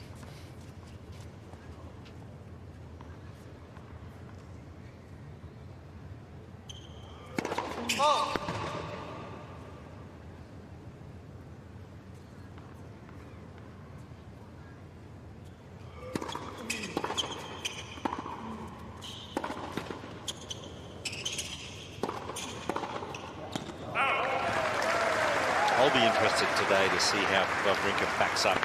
Thought he was excellent in that first match. Great win over Bublik, but the key is always backing it up as you age as an athlete. That gets harder to do.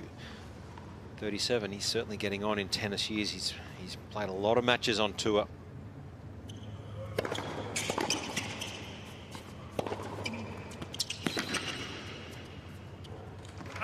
Comfortable holds, and we're at 1-all in the opening set. Excellent serving. Both players right up there in the serve numbers. If we take a look at the tournament so far, that's Wawrinka first serve accuracy. That is really, really impressive. The serve accuracy is so key because you then get a short ball generally unreturned. That's Hurkacz's unreturned at 73%. So just like that, it's got to be within a certain distance of each line. Herbert Hurkacz, 15 love. one of the best in the business, no doubt.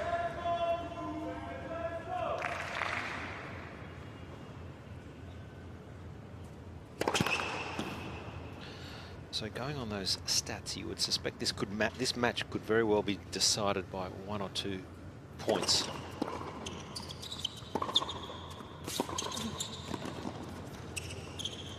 Oh, big miss hit there from Stan. 30 love. Maybe a little too nice there, guys. I thought the obvious shot was just to go right through Hurkacz. Tried to go around him, maybe just took his eye off the ball.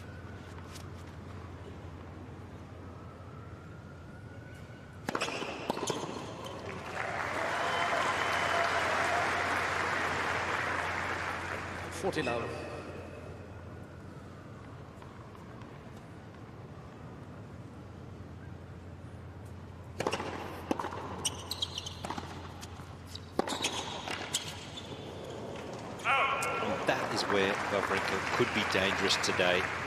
The ability to make her catch play that extra shot. 40-15. Not overly balanced at net is her catch.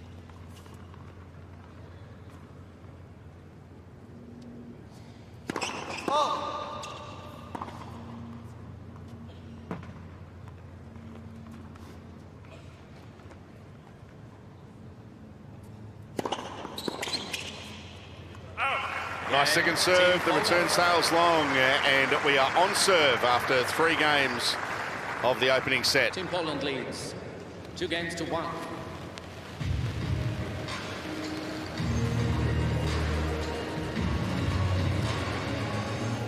The Great Barrier Reef to the north of Brisbane, over 2,000 kilometres of sheer beauty, and you can see it in so many different ways as well.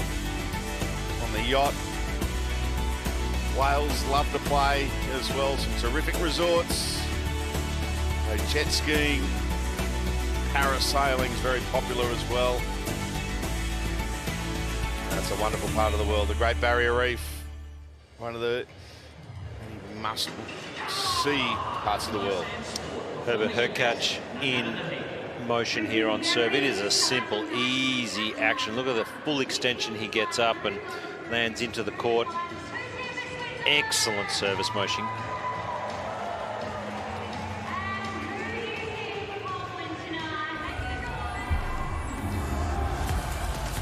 Play underway at all 3 venues around Australia at the moment. In Sydney, it's Team Spain against Team Australia. It's Jessica Buzaz-Monero. She took the first set 6-2 against Olivia Gadecki, and she leads 4-1 in the second set. 2 young stars in Perth. Speaking of stars, all-star lineup for Team Greece. Maria Sakkari and Stefanos Tsitsipas up against Kirsten Flipkins and Michael Gertz. Now, that's only early. We're on serve in the first set, but earlier today, Maria Sakkari victorious against Elise Mertens, 6-1, 7-5, which meant Greece are through to the final in Perth, where they'll play the winner of France and Croatia.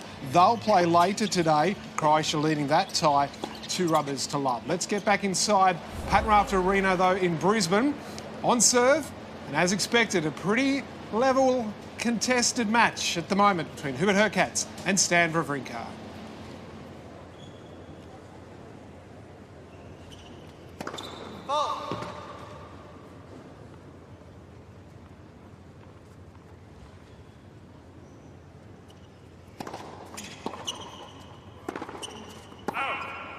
Love 15. Because it could have been very tricky for Stan down this end. He would have been staring straight into it. Yeah, and there's just a bit of hustle and bustle. I think a good number of the fans have come in at that 2-1 change of ends. Just, there's always a risk that, you know, that just unsettles the rhythm of the match. Wawrinka needs to keep his focus here.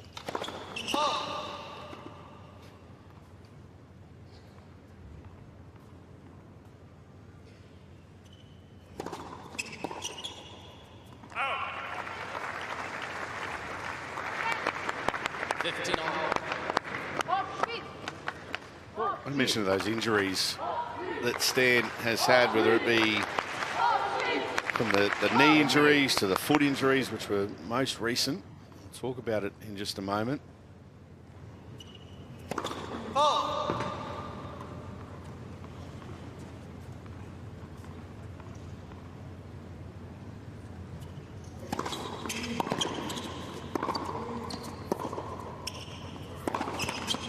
It says a lot for the nature of the man to be able to, after everything he's achieved, to still want to come out here and continue his career. Yeah, he had to go through a lot of rehab just to get back to the top level.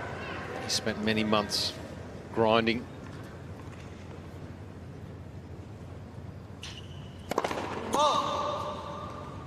In a little hole here at 15:30, now second serve for Hurkacz.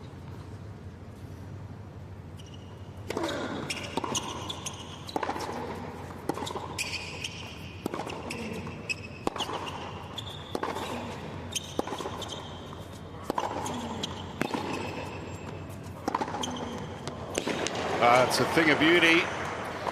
The Wawrinka backhands in full flight there. Well, he was ultra aggressive in his first up win over Bublik, and it looks that he's pretty keen to play the same game style today.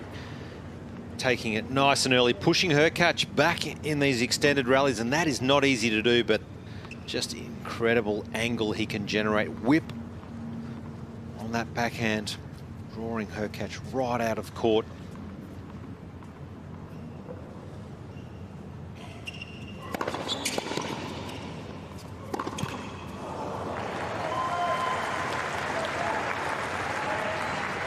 Break point now for Hubert Hurkacz and Team Poland.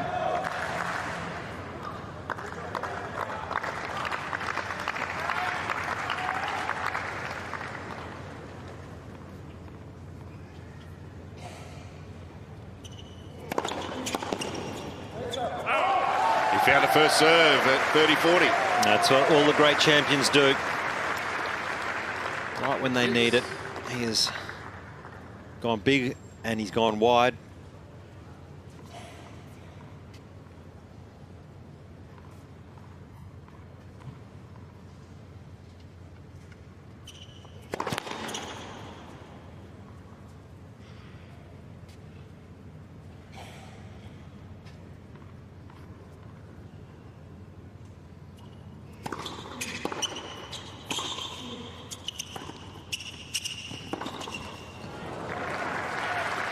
Nice stuff there from Hurkacz. Such an effective play on this court if you can knife it as he did there. I mean, that looked like it got maybe a foot and a half off the ground. Very tough to pass from there.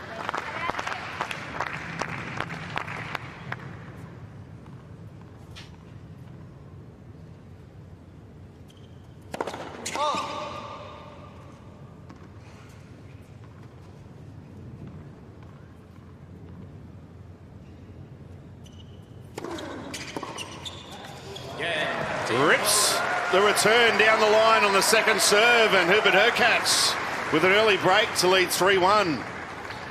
Yeah, this is just a perfect strike. Gets it nice and early. He's moving forward, anticipating it into the backhand, and just leans on it the right way. That's a clean winner against absolutely anyone.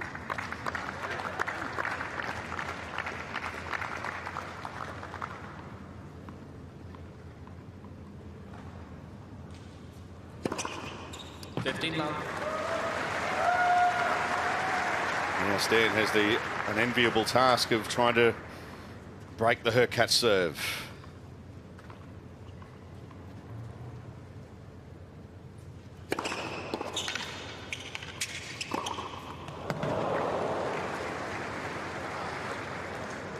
Sheer power. But missed. 59.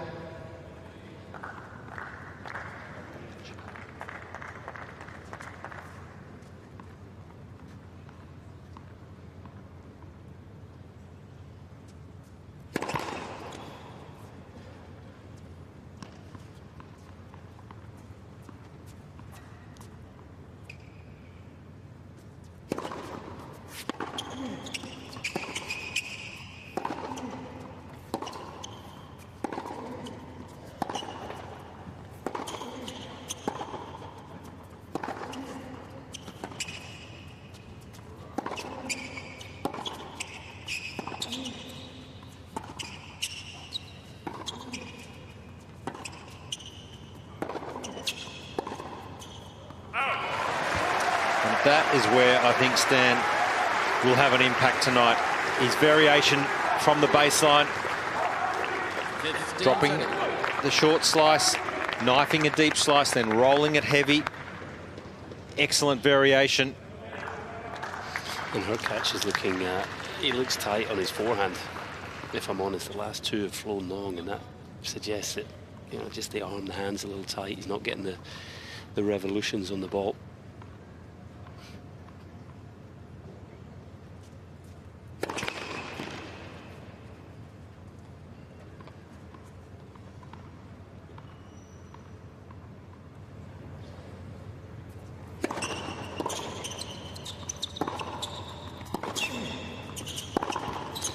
There's another one.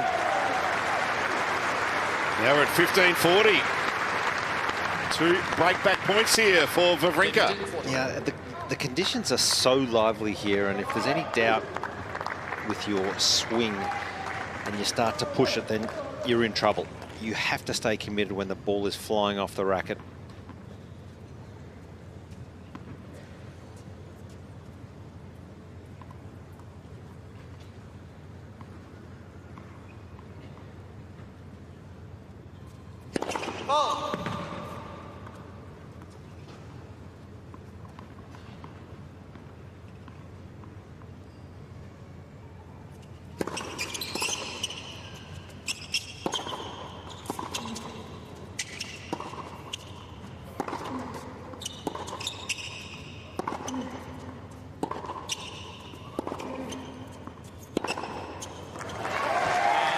He fights so well, Wawrinka, and gets the immediate break back. Team Holland leads 3 games 2-2.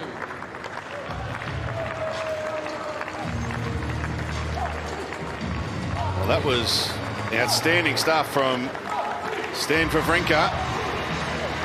Yeah, it was an important fight back, wasn't it? Because to get to 3-1, her catches looked awesome, and then all of a sudden he plays a loose game, misses 3 forehands. Let's just take a look at this.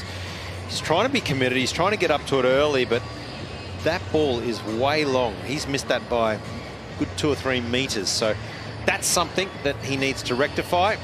He needs to just figure out why it's going long and try and eradicate any self-doubt whatsoever.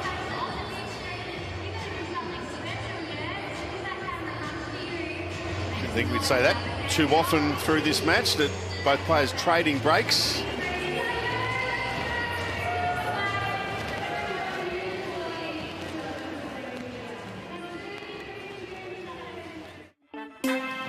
What a week they're having. Team Switzerland defeating Team Kazakhstan 5-love, and now 1-1 against Team Poland with a chance to get through to the city final. This is Lone Pine Sanctuary. They're enjoying themselves away from the courts as well, and what trip down under isn't complete without cuddling a koala and having an encounter with a kangaroo. Brisbane 2032 coming up. Add Lone Pine Sanctuary to your extensive must-see list in the Queensland capital. This is must-see tennis at the moment too. Players here trading breaks. So it'll be Stan Wawrinka to serve, trailing 2-3, the captain of Team Switzerland. Let's rejoin your commentators at Pat Rafter Arena for this Group B all-important clash.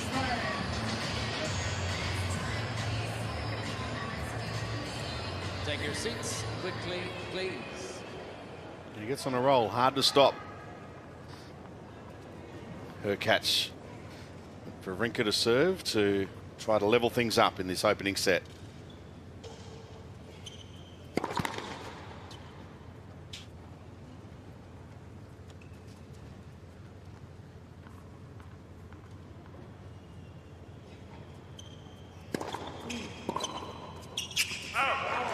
Colin, I thought it was unusual, 3 forehand errors in that last service game. What do you put it down to? He's just not feeling that shot. I think it's not helping him that it's hotter today. The ball is jumping up more, and he doesn't look comfortable with that. As you said, Josh, it's flying more, and if you don't accelerate, you're not going to get the necessary spin and control on the ball. But it just looks like he doesn't trust the shot. He wants to accelerate, but it feels like the ball's going to fly at him, so he's in a tough mental situation here.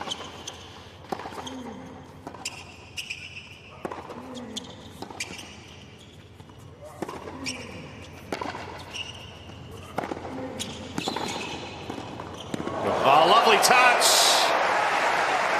Wawrinka at the net, terrific.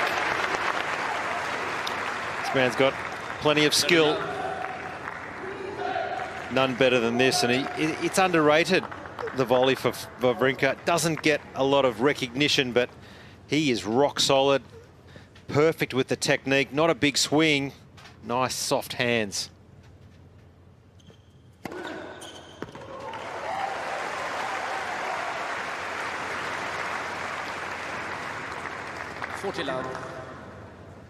First ace of the match.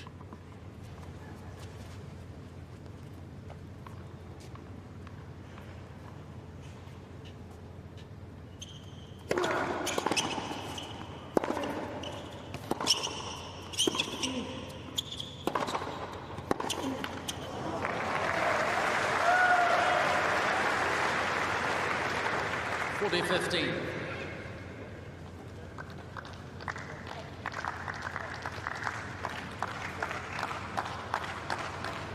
Still 2 game points here for Wawrinka.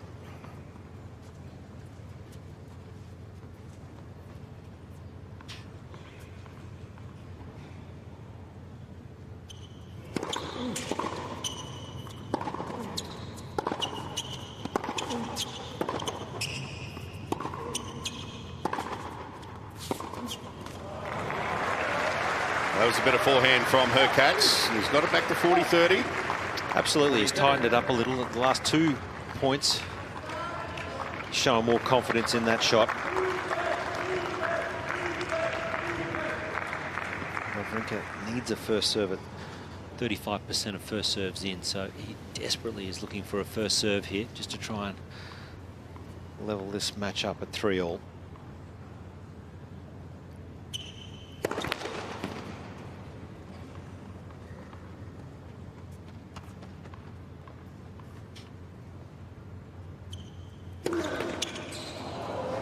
Double fault, went back to deuce. Yeah, hasn't looked comfortable on serve at all. Just rushing, just looks like at times when he doesn't serve well, it's like he's striving for power, trying to hit the ball too hard.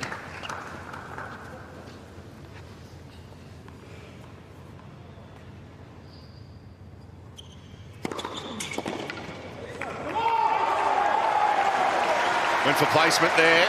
He got a first serve. Now he's got another game point. Advantage Team Switzerland.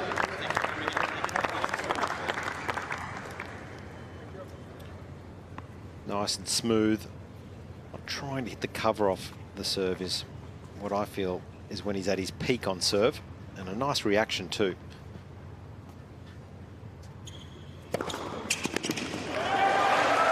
There you go. Eventually holds, and we are at 3-all. But if you look at the success that Wawrinka has enjoyed over the years, particularly at Grand Slam level, it's been off the back of excellent serving. And if he can serve well, we know he's got the ground strokes and the skill and the variation that goes along for the ride.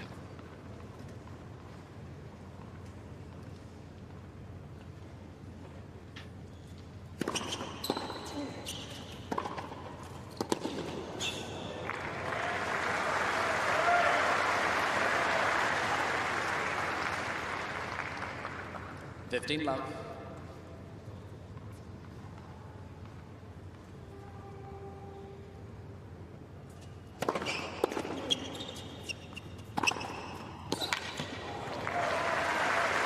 Impressive stuff from Hurkacz.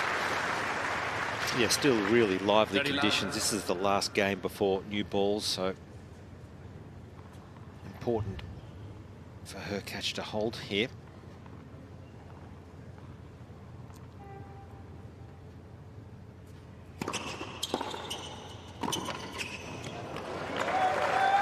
An example of what Josh was talking about before, making Hurkacz play that extra shot. It was an awkward one there for the tall man.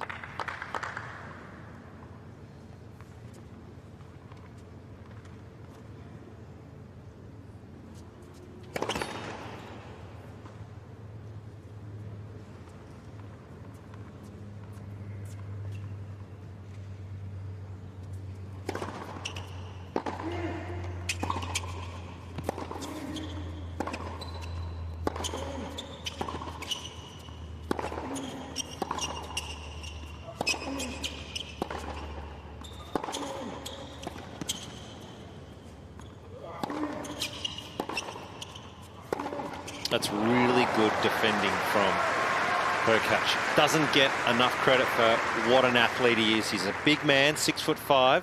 40-15. He was on the back foot, and Colin, he's a great athlete. It must be awesome to watch courtside.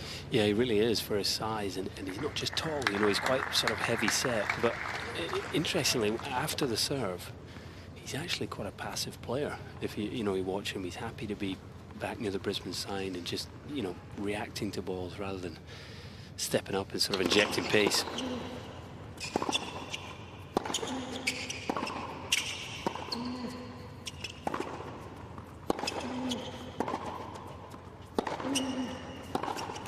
a great example. The first serve goes back into play, and after 2-3 balls, her catch ends up sort of giving away court position, and it's Wawrinka that's much more authoritative from the baseline. He really is the better player here in these baseline exchanges.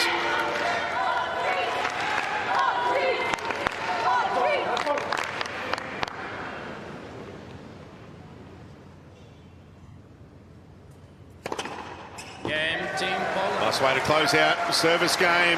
Hurkacz stays in front. Game's on serve in this opening set. Wawrinka to come out to serve at 3-4. New balls, please.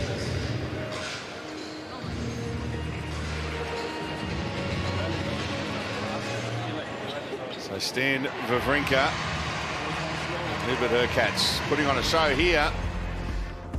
And as does the Queensland weather, always putting on a show. Great to spend time in the outdoors. Tobogganing there on Moreton Island. That is terrific. Make sure you do that if you're ever in this part of the world. Moreton Island, about half hour on a ferry or across on Moreton Bay from Brisbane. Great for a day trip. It is. Take a picnic. Go camping over there as well.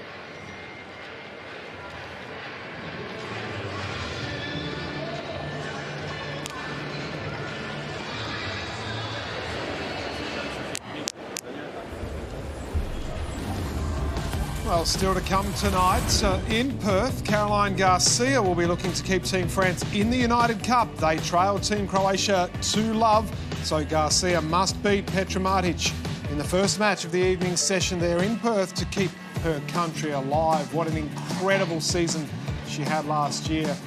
A highlight, of course, winning the WTA finals just a few weeks ago. Remarkable effort back inside the top 10. What a career she has had. Stopping for a quick photo with the fans as well. She's a lovely character. Really enjoy the way she goes about not only her on-court action, but the way she respects her fans and respects the sport in many ways as well. The world number 4 up against Petra Martic later today in Perth. For now, though, back to Pat Rafter Arena in Brisbane. Stan Wawrinka serving. We are on serve in this first set against Hubert Hurkacz. Of course, the winner of Team Poland and Team Switzerland in this tie through to the city final in Brisbane.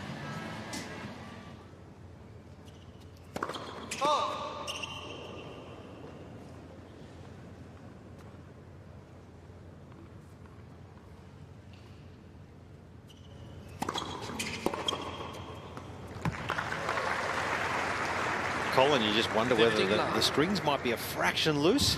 Yeah, I mean, the new ball there, that just flew on him.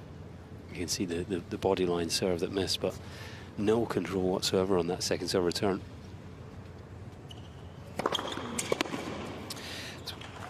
You're seeing it more and more guys on tour string their rackets a fraction looser that over the last sort of 3 to 5 years. They've just dropped, and you have to sacrifice. You can't have the power and still have the control. So maybe players prepared to miss a little bit, but get more power in the long run.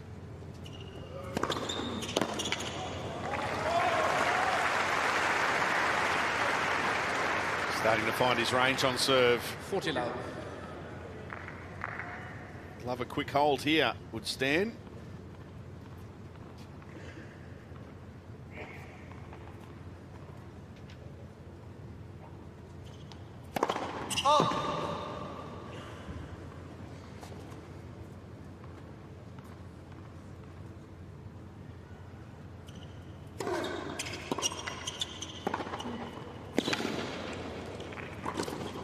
The backhand set up the point, the volley finishes it, and he holds to love, and we're at 4-all. Yeah, great play once again from Stan Wawrinka, 4 games all. showing us why he's got 3 Grand Slams to his name. Linda Bencic be in action in the mixed a little later tonight. And look how well he moves forward. No hesitation to take that ball out of the air.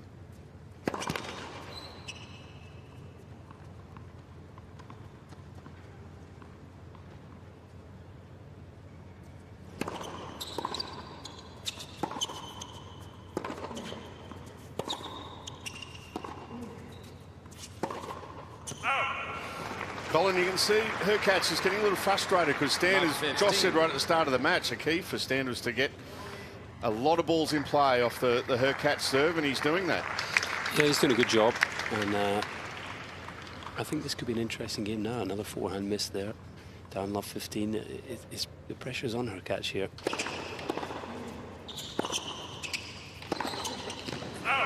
Well, he's got away well on there. It's a really timid approach shot. Nothing on it whatsoever. 15 all.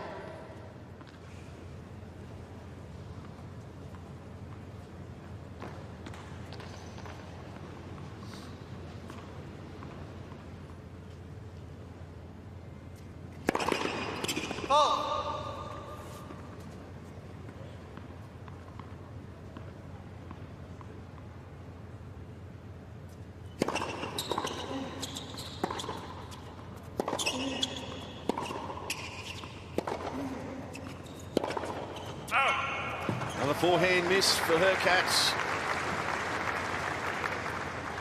He's got to dig himself out of this hole here at 15-30. Yeah, 12 unforced errors, and the bulk of those coming off the forehand side.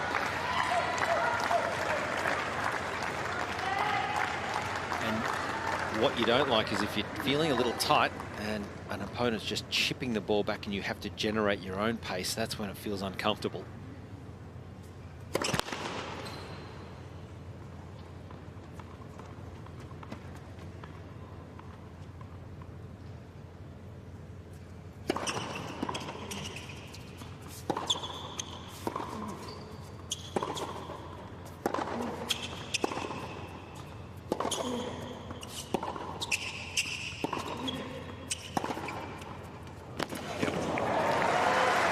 That's better. Big point there for Hurkacz. Not only in this game to get it back to 30 all, but just for his confidence. I'm sure Stan will be a little disappointed he couldn't get on the front foot to attack and be slightly more aggressive throughout this point here. This just drops in the mid-court and leaves it really in no man's land.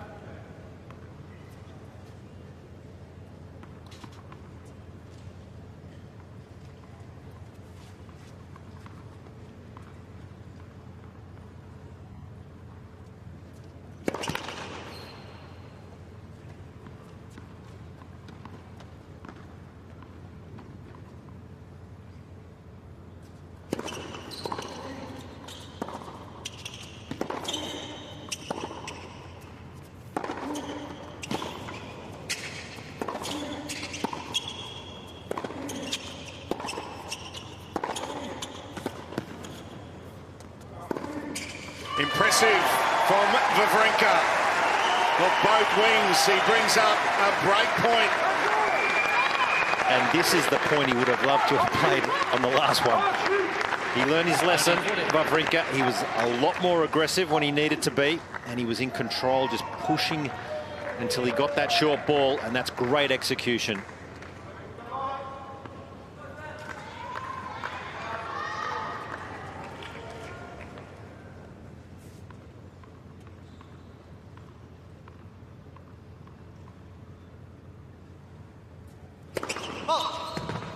Now he gets to look at a second serve on break point.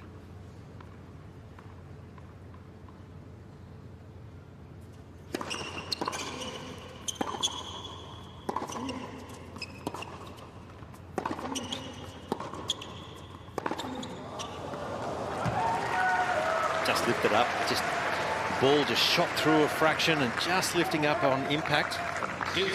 He's doing a good job though, isn't he, on his second serve returns, as you guys have alluded to. He's finding a nice court position, moving in, chipping them and getting into the point. A little surprised he didn't direct traffic into the Hurkacz forehand there.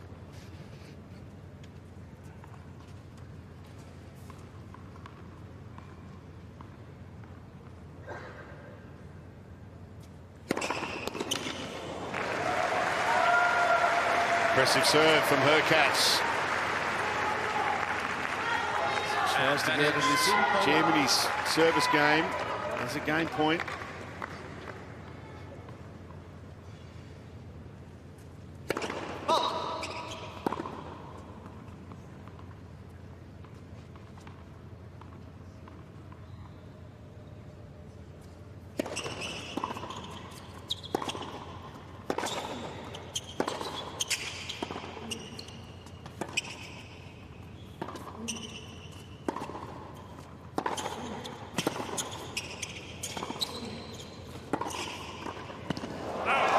does. And Hurkacz holds serve.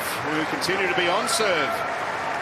In this set, the Polish player leading 5-4. Team Poland leads 5 games to 4.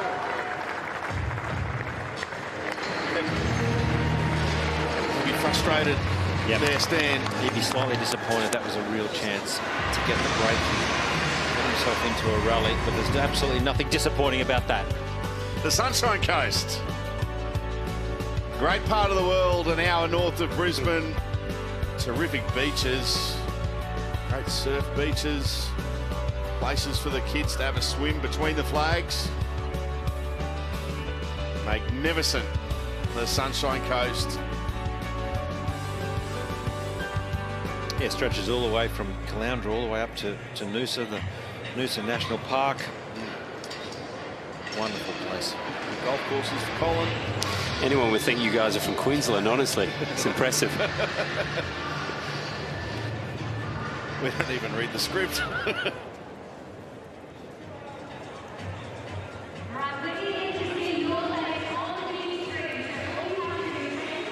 The business end of this opening set. And if you're just joining us, to fill you in on the tie, it is at 1-1. As we've been saying all evening, it's just, you just got that feeling that whatever happens right here in this singles match between Hurkacz and Wawrinka, that this is going to go right down to the wire tonight.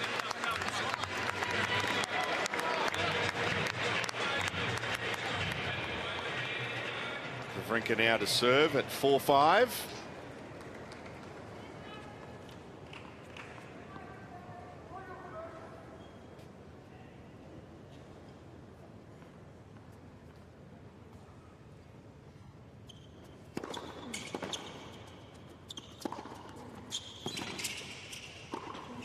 Makes no mistake of the forehand volley. This time, very alert, very quick to push forward.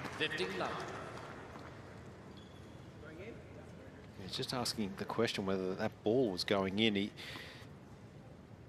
Sometimes when it's just flying, you doubt whether it's going to go in or not, but you have to play it if it's going to be close.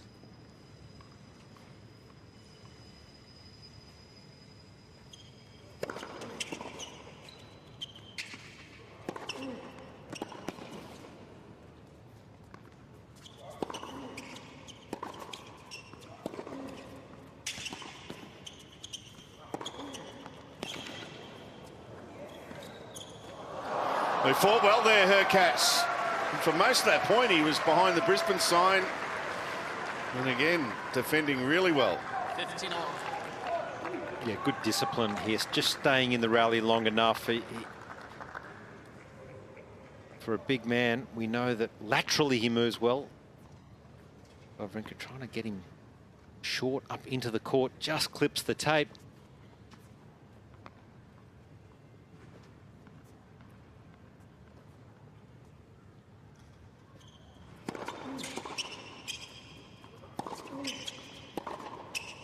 Better serving. He's nearly up at 48% now. First serves in. Wawrinka, who's down at 35%, if you can believe it.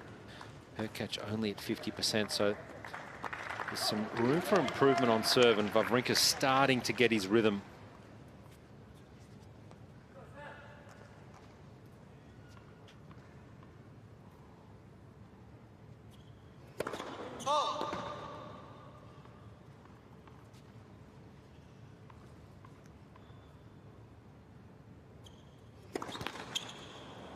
Well done, Josh. Good work. I was talking about the first serve. Got nothing to do with his second. Second double fold of the match for Wawrinka. Just wonder whether Hurkacz will move around a little bit on return of serve here. Just give Wawrinka a little bit of a different look. Just try and catch his eye.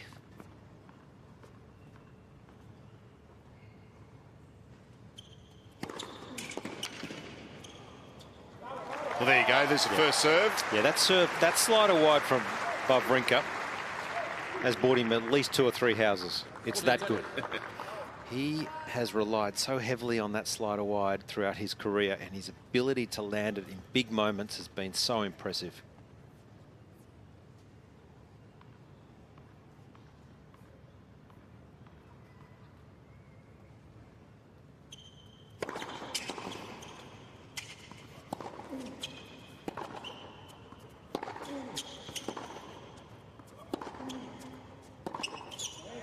Wawrinka holds, and we are at 5-all in the opening set. Colin, it's interesting. I haven't seen it for a while where Hurkacz has just lost control of his ground strokes this often. Yeah, and it's noticeably uncomfortable for him. You know, no player wants to be there where it can't quite control the ball, quite trust where the shot's going to go. And well, unfortunately for him, you then slow down the racket even more, which just makes it worse. It may well cost him as this set progresses.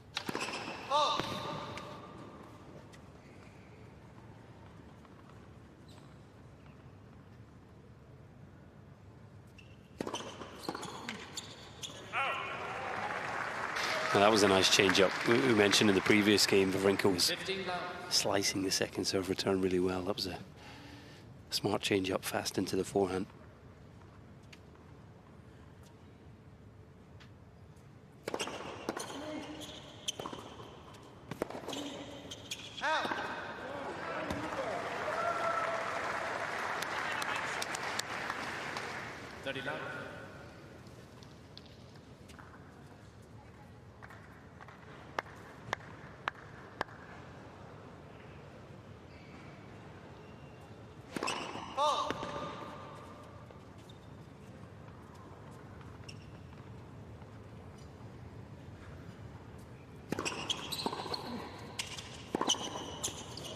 Yeah, just stay down, head down, got through the ball, really commits to this forehand. 40 love.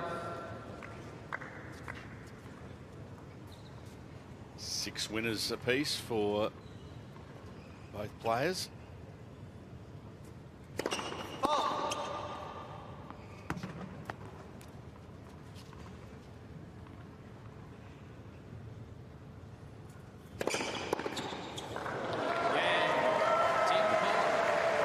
That's the way to hold serve. An impressive game from Hurkacz. Wawrinka to come out to serve in just a moment at 5-6 opening set.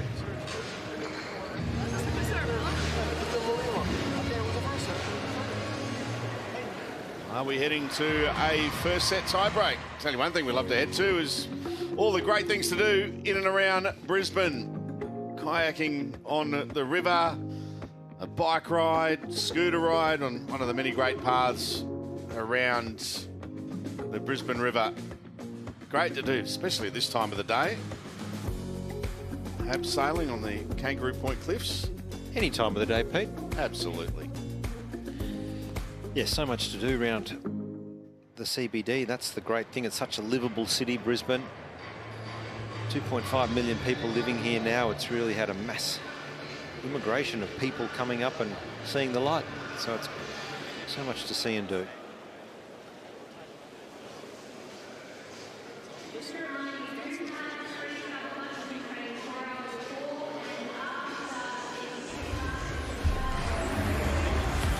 Quick check of the scores at the other venues in the United Cup at the moment. In Sydney, it's Team Spain against Team Australia. On court is Albert Ramos Vinolas up against Jason Kubler, who upset Dan Evans earlier in the tournament. And prior to this match, Jessica Buzaz-Monero got the victory for Team Spain over Olivia Gadecki. So Spain lead that tie 2-1. In Perth, it's the all-star lineup of Maria Sakkari and Stefanos Tsitsipas leading for Team Greece against Team Belgium. They took the first set 6-3 and they're up a break early in the second set. So back to Pat Rafter Arena in Brisbane, because this is a crucial contest and a crucial point in the first set. Stan Wawrinka serving to stay in it, the captain of Team Switzerland. The tie all square at 1 rubber apiece. Let's get back to the action. Pat Rafter Arena, Team Poland and Team Switzerland.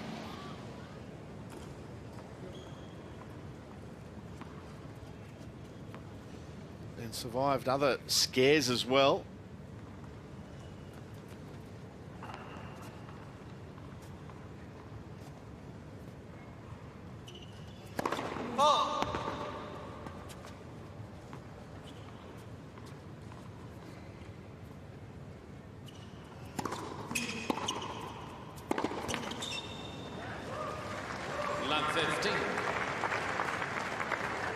Well, a few times he's dropped the opening point on serve and he's had to work hard to dig his way out of trouble, Wawrinka.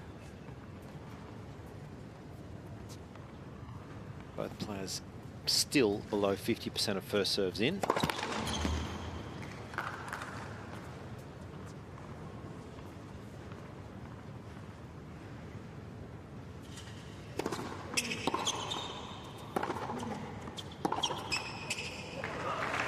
I think it's safe to say it's not quite hit the heights yet in terms of certainly sustained quality.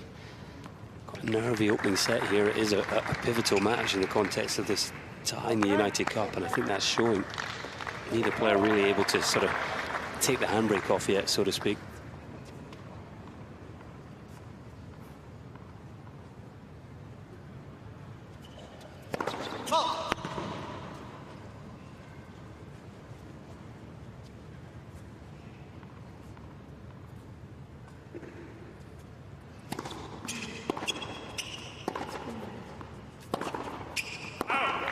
Colin is tense, isn't it? I think it's probably fair to say that 30-15. both these teams, with their teams, they know they've got a really well-balanced team and depth in every single spot. So they would like their chances, not just here, but even in the whole event. So much at stake.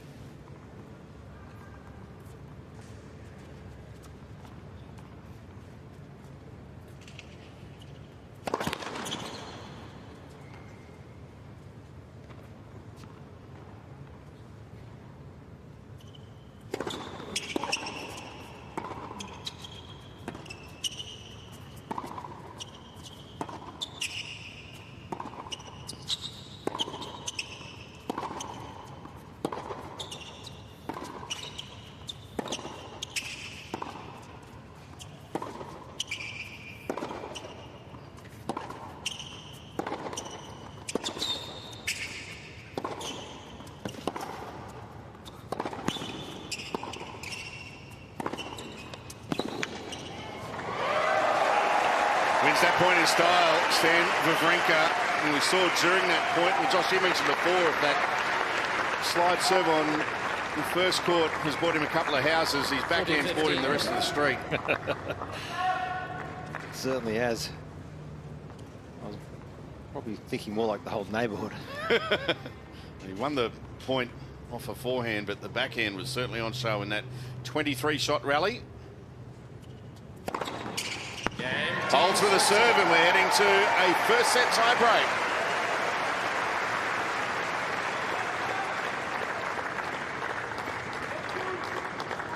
Well, both players played a few tie breaks so far at the United Cup.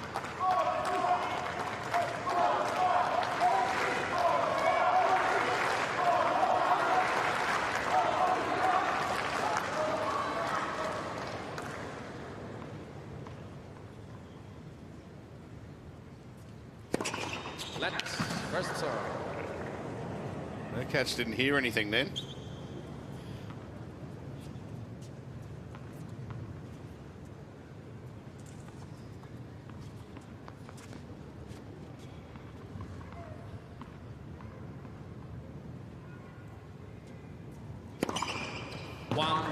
Gets the ace. Vital opening point of the breakup. Team Poland.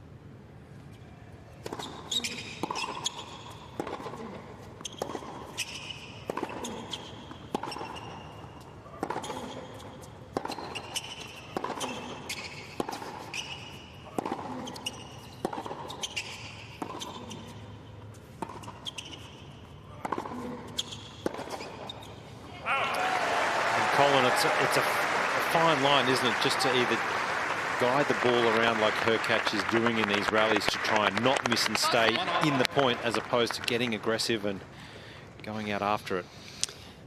Yeah, he's really just trying to manoeuvre the ball, keep it in play. It looks to me, Josh, I don't know if you're picking up on it, but he seems to hit his forehand a lot better when he moves to his left into his backhand corner. But Wawrinka's, I think, onto that.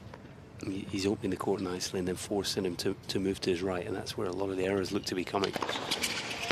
Just looks so uncomfortable, Hurkacz, as I say, moving right into his own forehand corner, certainly in this opening set. Team Switzerland.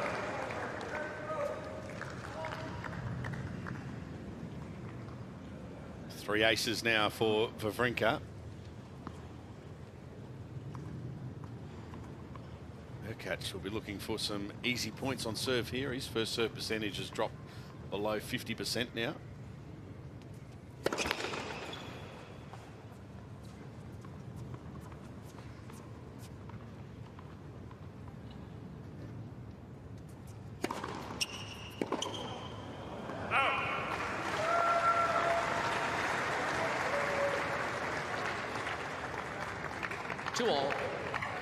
You can see Hurkacz at 47%, Wawrinka at 46.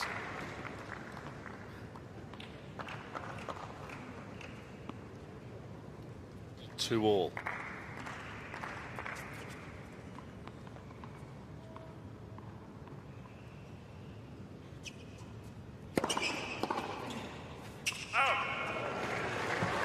Not sure about the change up there at 2-1 or 1-2.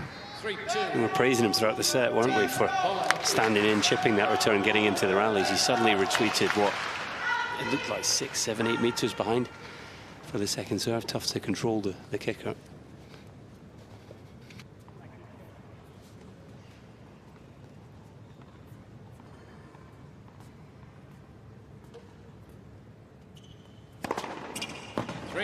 An ace takes us to 3-all.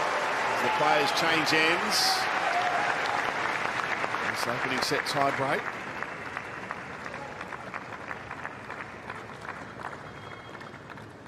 You both mentioned that this match was going to come down to a point or two in it. And there is nothing between either player.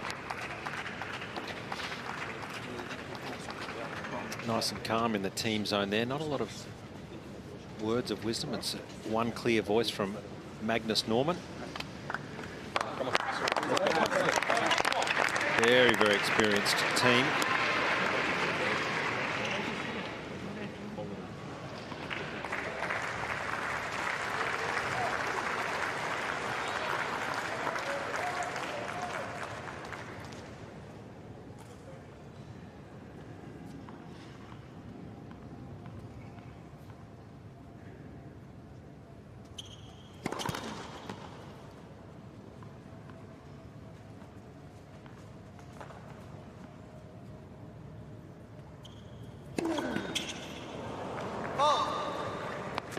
Double fault.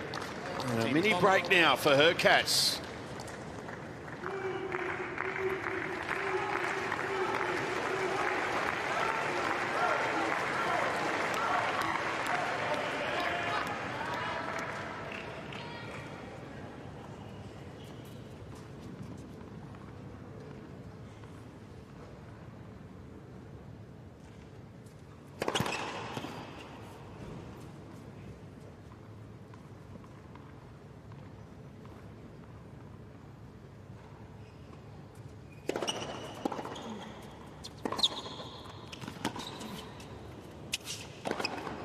Well, it's got to be an exceptional lob to get it over the head of that man. He puts the overhead away. Hurkacz now with a 5-3 lead in the tie break. Yeah, the good thing is he really commits to the forehand there, Hurkacz. A couple of times in this set, he's been a little tentative. Not so on that. Certainly not on that serve. 3 set points for Team Poland. It's his biggest of the day at 223 kilometres an hour.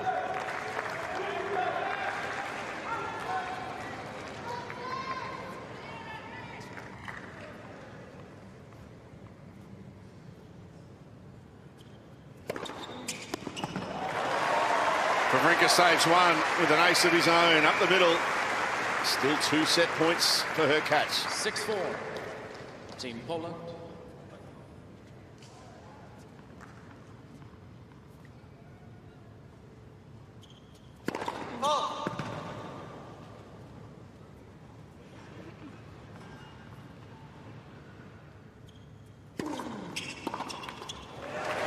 The eyes lit up. Put the return into the net. One more set point here for Team Poland, but this time it is on the serve of her catch. We'd love to close out this set just with an easy point.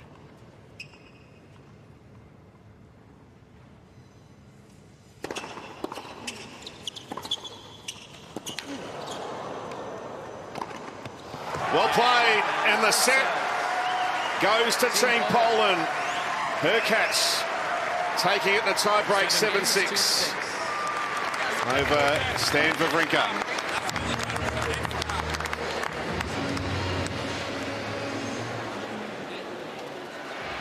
Gee, that was an unbelievable tie-break from her catch. He didn't blink at all. He was so solid, he was committed, and saved his best tennis till the very end. Great serving, a couple of really strong overheads. Not easy when you're feeling anxious or slightly nervous. And disappointment there for Stan Wawrinka. Did well to get back into the set, just couldn't quite find enough first serves. And it was the one double fault in that tie-break that just was the difference. So both guys got room to improve on first serve percentage. Below 50% there for Wawrinka. Striving for pace and power though. And the unforced errors for her catch, I'm sure he would like to tighten that number up. 18 unforced errors, and a lot of those were off the forehand. But really outside of those couple of stats, I thought it had good quality, good variation. And as we take a look at some of the highlights, it was great ball striking really from both guys. I'm sure from the back they're feeling pretty confident and doing a lot of good things. And as we saw, Wawrinka not afraid to come forward. He was more than happy to push forward, but in the end, it was Hubert Hurkacz just too good.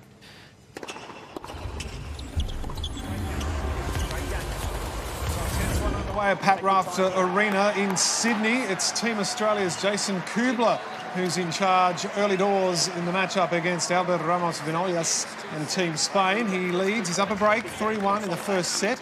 In Perth, it's Maria Sakkari and Stefanos Tsitsipas up against Kiki Flipkins and Michael Gertz, and it's Team Greece leading that tie 3-1. They're already through to the city final in Perth, and they're leading this one after taking the first 6-3. Their upper break 4-2 in the second set. So back to Pat Rafter Arena. This is a entertaining duel between two of the better players in the world. In the world number 10, Hubert Hurkacz. Take your seats quickly. And Stan Wawrinka, the former world number 3. Wawrinka, the captain of Team Switzerland. What has he said to himself? What was the message after that tight tie-break to decide the first set in which Hurkacz took it 7 points to 5? But it'll be the Swiss to serve to get us underway in the second.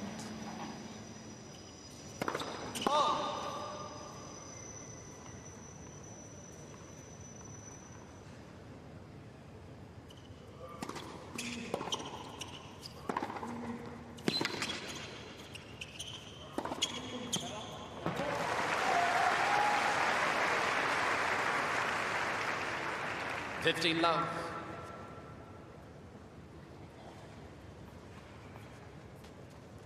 This forehand down the line been working so well today.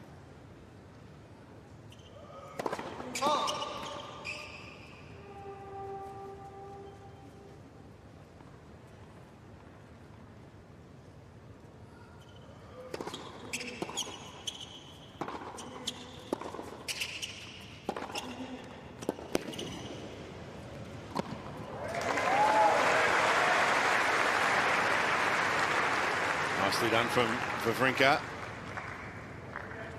30 love. Takes the 30 love. Colin, he's down your end of the court. The body language from Wawrinka. He came out very positive despite dropping that opening set in the breaker.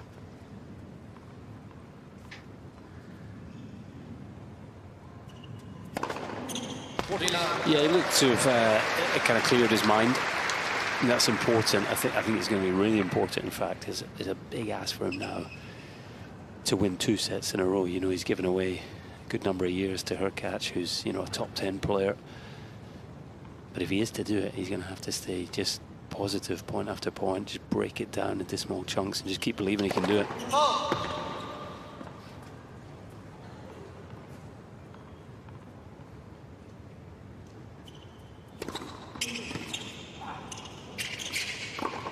Holds to love.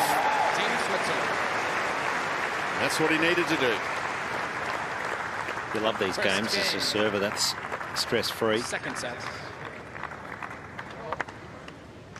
He certainly will still feel he's absolutely in this match. Stan Wawrinka, there's no doubt. He's been around the traps long enough to know that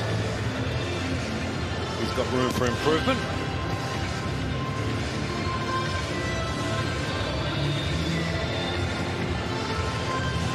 Craig Boynton there, his full-time regular coach. They met at Saddlebrook, which is in Florida.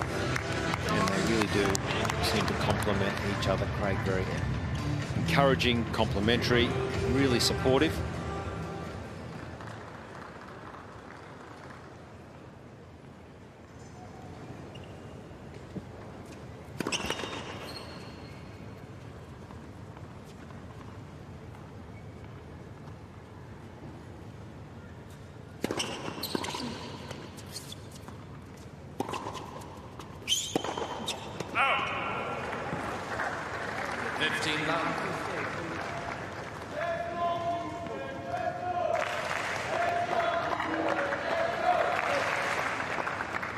There's the win predictor, a 12% swing in the way of Hurkacz.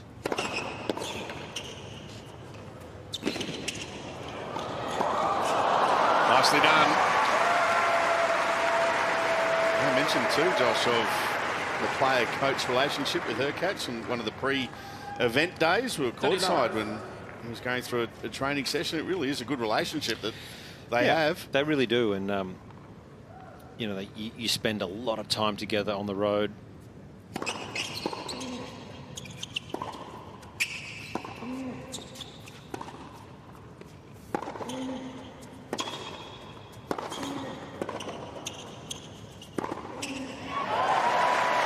And it's not just on the court or, you know, practice sessions or sitting there courtside for the matches. You're with them. You go to dinner, breakfast, lunch. It's all day, every day, week in, week out. So you've got to get on with them. And it's quite often times at lunch or dinner is where you can actually really impact the player and have a good discussion about where the game's at.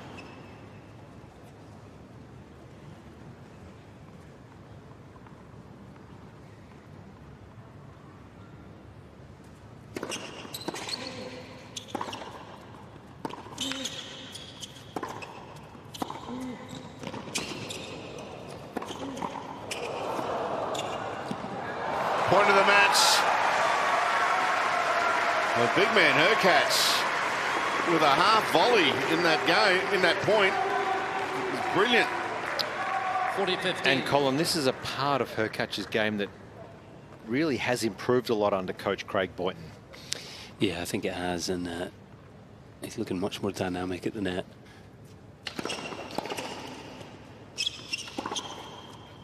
It's a much better forehand there from Hurkacz, and something that's evident down here, court level, there's a real mutual respect between these two. You know, we've had a few fun points and happy to exchange a smile and a thumbs up, and this match has been played in a great spirit.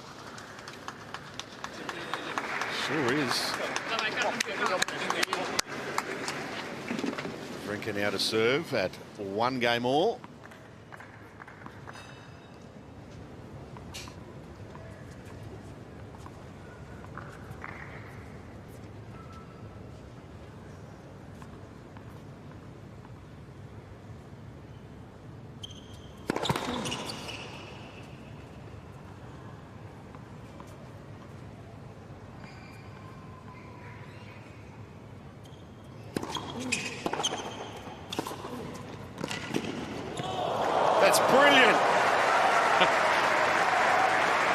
Wawrinka just gives Hurkacz a clap. The crowd liked it. Team Poland liked it. And this is a great view of it. Lovely touch. Just a ridiculous volley there. Just cut the legs off it. Almost apologetic. Nothing to apologise for there. That's genius. No.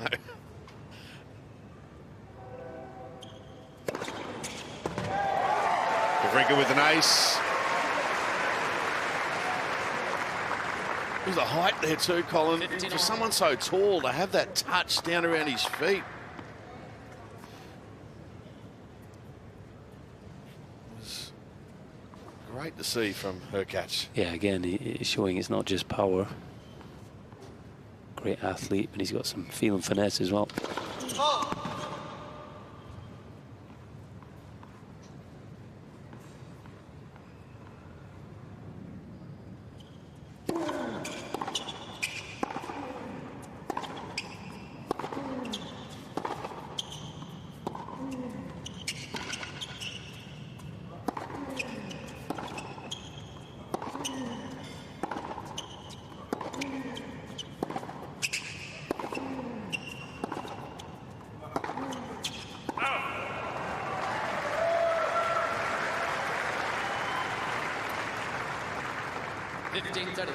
$15.30.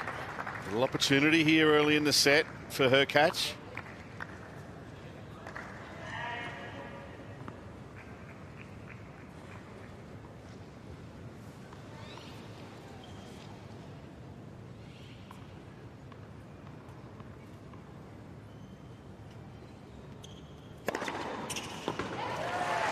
.210 kilometres an hour out wide, and we're back at 30 all. 30 all. Yep, and 38% of first serves in this second set, so still room for improvement. He needs a lot of first serves, Wawrinka, to get his way back into that match, I suspect.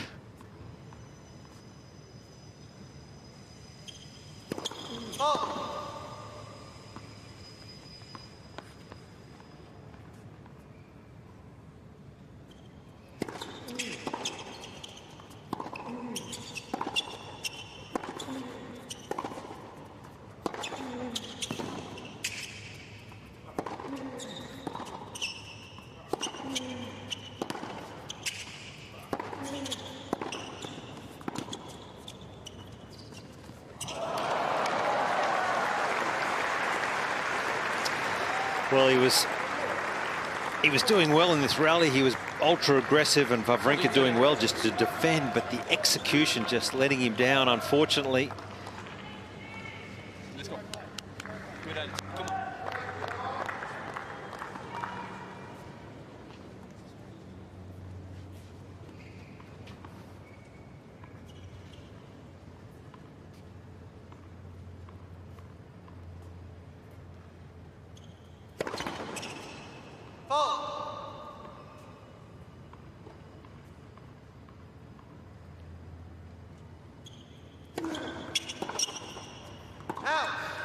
We got out of it. He was down 15-30, but Wawrinka holds. He leads 2-1 in this second set, having lost the first in the tie-break. New balls, please.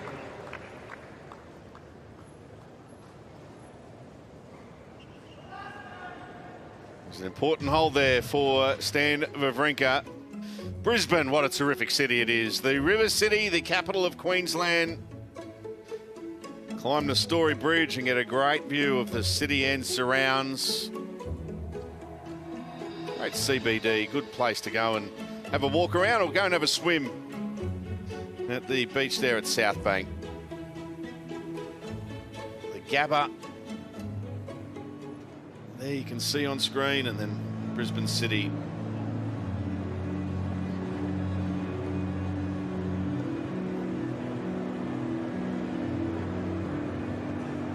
Yeah, such an imposing figure at the net is Hurkacz. He's got a big wingspan, hard to get the ball around.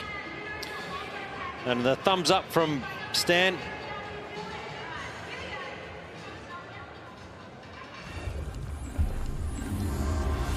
checking in on the action at RAC Arena in Perth, where it's Team Greece up against Team Belgium. This is the mixed doubles match, and this is match point. So there it is, done for the all-star lineup of Maria Sakkari, Stefanos Tsitsipas over Flipkins and Geert. 6-3, 6-2. That means that they have taken the tie 4-1, confirming that score for you. And it was Sakkari whose victory earlier today against Elise Mertens secured a passage through to the Perth finals for Team Greece. They'll play either Team Croatia or Team France, who will be next on court at RAC Arena. And it's a big one too, because Team Croatia are leading 2 rubbers to love. Caroline Garcia, the world number 4, so much on her shoulders. She must beat Petra Martic to keep Team France alive. So Team Greece through, 4-1 winners over Team Belgium. And that's a pretty impressive start to the season for Sakkari and Tsitsipas.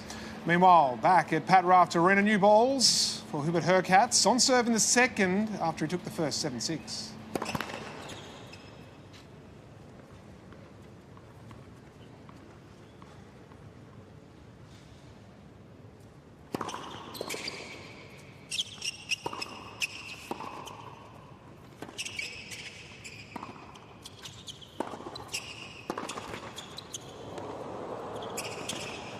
Got lucky with the net cord, did Wawrinka.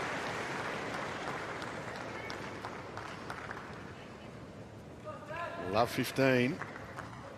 Love 15. A little casual here, goes for the no-look flick forehand. Just trying to fake his opponent out.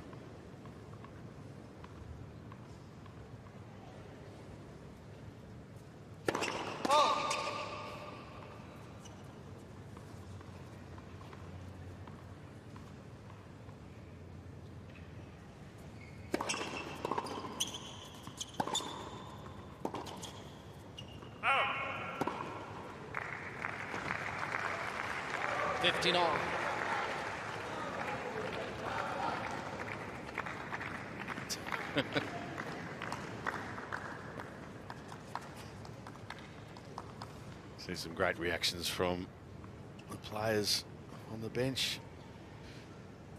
We'll be able to see Swiatek in action in the mixed doubles later this evening.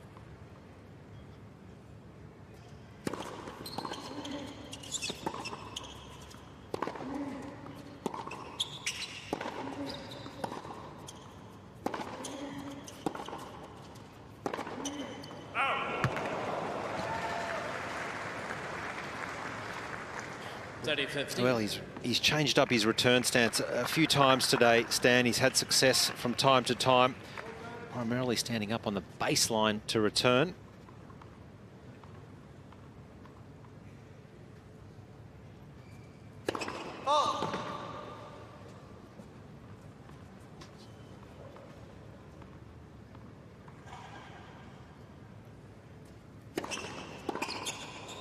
This time he's up, but I actually don't mind it when he drifts really deep to return, just to buy a little bit of extra time. A couple of returns, I mean, pretty much standing next to the ball boys or ball kids.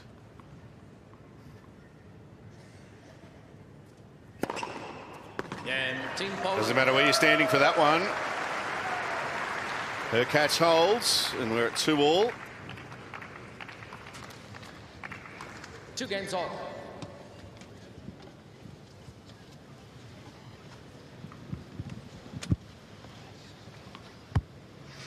Yeah, I'm in the Team Poland team zone here. Just quickly, Iga, congrats on the win yesterday. How do you see this one going for Hubie? It's a tight match, a really pivotal match. Thank you. Well, I'm not an expert, but honestly, I have a pretty huge belief in Hubie. I know that if he's going to be disciplined and really, focused, he can do a lot and break stands. So, yeah, we're really cheering for him. But honestly, I don't know a lot about men's studies, so I'm just going to talk about belief. And I know Hubie is really focused today and motivated, so I think it's going to go pretty well. But Stan is so experienced that he also has like a lot of skills. They all have a lot of skills, but yeah, I'm just really curious what's going to happen. First set showed us that Hubie can break him. He just has to, keep it on the same level till the end of the set, and I think it's going to be fine. Well, you sound like an expert to me. Are you ready to go for mixed doubles? Always ready. I feel much more comfortable on court than answering the specific questions. So hopefully it's going to be 3-1 for us, but it doesn't matter the score. I'm going to be fully focused on mixed doubles. Well, we'll let you relax now and give you some peace. Thank you, and good luck. Thanks a lot. 40 love. Impressive serve from Wawrinka. 215 kilometres an hour. He's starting to, not wanting to put the mock on him, starting to hold a little bit more comfortably.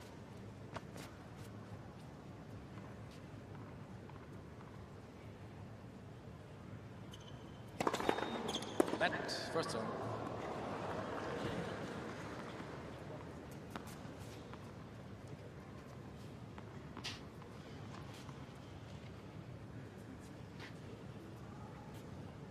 Nice evasive skills.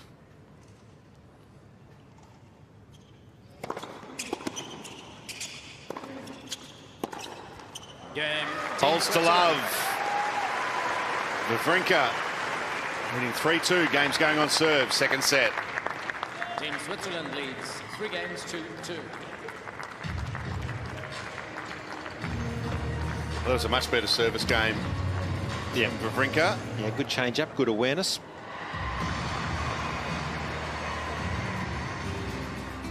So much to do around Brisbane, including going and seeing a show at the Powerhouse, or an art display there as well. And then on the other side of the river is Goma, the Gallery of Modern Art. There's some great exhibitions there. There was a Marvel exhibition there not all that long ago that was terrific. But so much to do culturally around Brisbane. Well, we don't just have the weather and great sporting events, but we've got culture as well, Peter. Yep.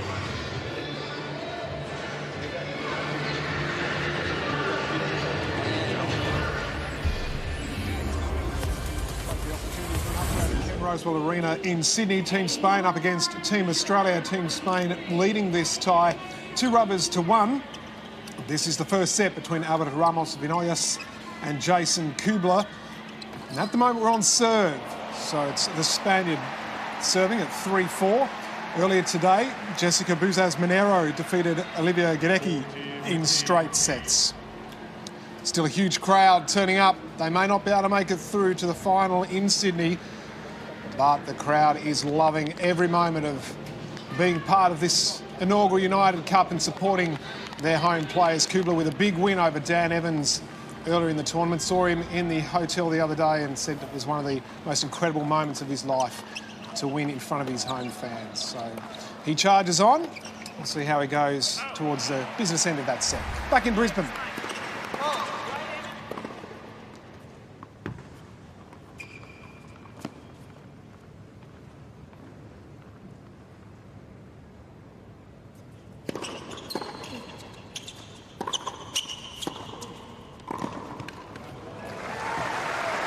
Come forward really well. Her catch. See there with great success as well when he has ventured to the net. Yeah, Stan just getting a little caught here. He's standing up to return on that second serve, and Hurkacz is doing a great job of going hard and fast into the forehand and catching him out of court position.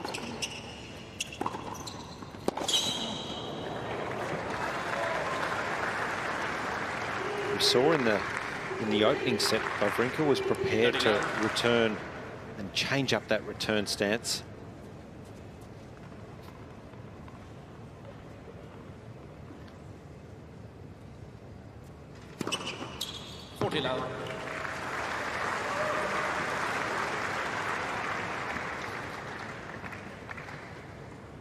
Comfortable service game so far for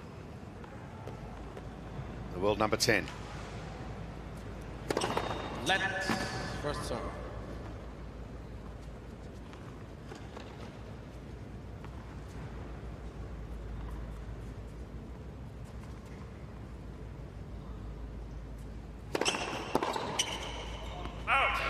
No problems for her catch on serve. And take a look at the return stance. That's Wawrinka, the second serve return hit points. 76% of the time he is up in the court.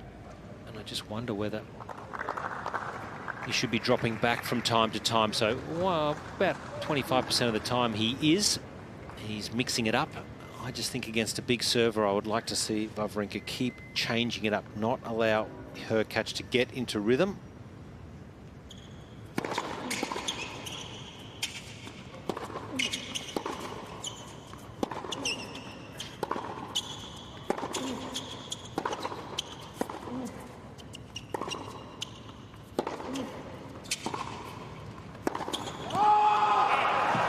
Frustration from Wawrinka, but some sensational hitting there and movement from her catch.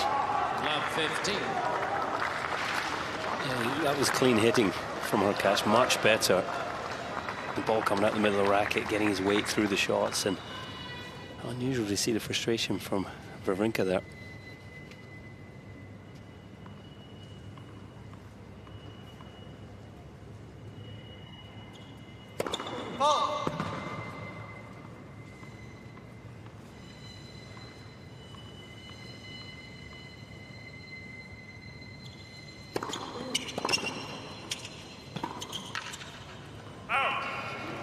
Yep, just getting burnt because the first serve is not finding its location. Ball toss a little low. And that's typically when he struggles on serve, just a little rushed and not quite getting up at full extension. So, difficult moment here for Stan the Man.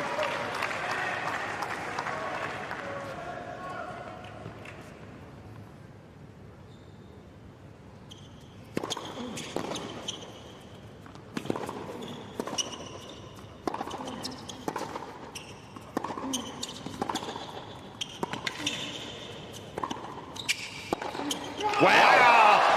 What a shot!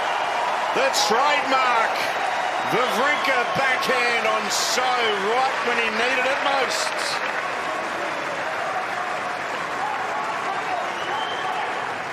Well, if that isn't shot of the day, 15-30. I'm unsure what is. This was just unbelievable. 150 kilometres an hour behind the Brisbane sign. I was going to ask the winner speed there. It felt like 250. That thing flew across the net. Well, if he was on the baseline, it would have been about 250. That was so good. And now he's got it back to 30 all. And what about the point in the match as well to produce it? You know, that could be the shot that, you know, we look back on if Wawrinka goes on to win this.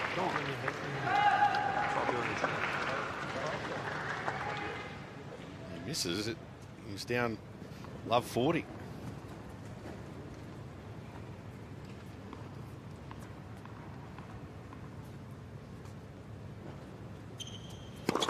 Lennox, first serve.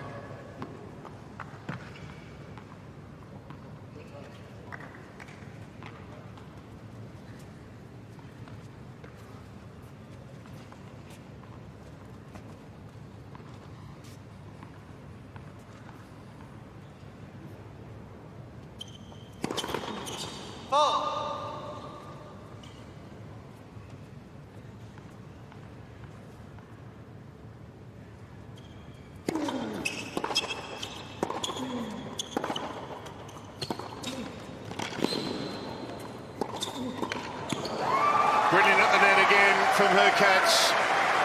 Another terrific half volley, setting up the volley winner. And now a break point for Team Poland. Been so impressed with his ability to dig out some tough volleys and then close the net down. You can see he's really pushing forward. I wonder whether the lob is next for Wawrinka, but it's so hard to control a lob in these conditions.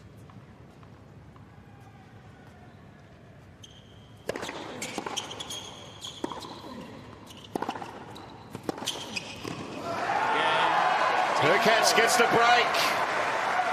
Leads 4-3 and a set to love. Poland leads 4 games to 3. Now listen.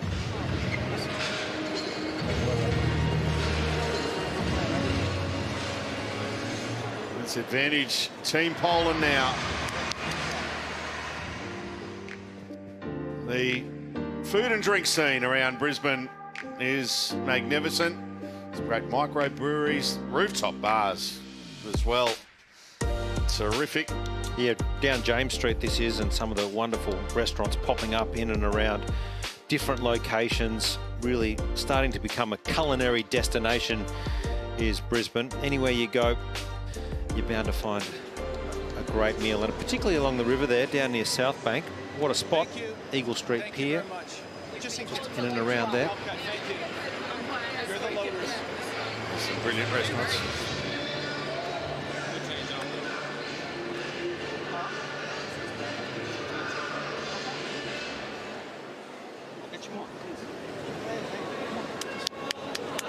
Well, it is advantage. That man now. Hurkacz with the break. Wawrinka conceded a break in the opening set and then broke back straight away, and he needs to do that now.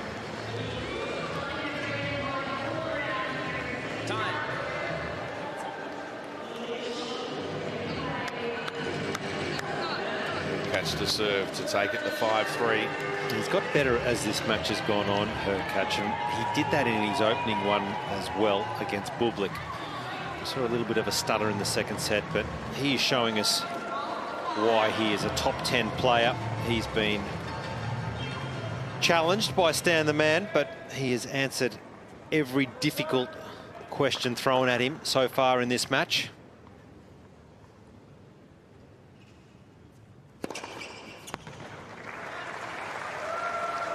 Big ace, 2-15. 15 love.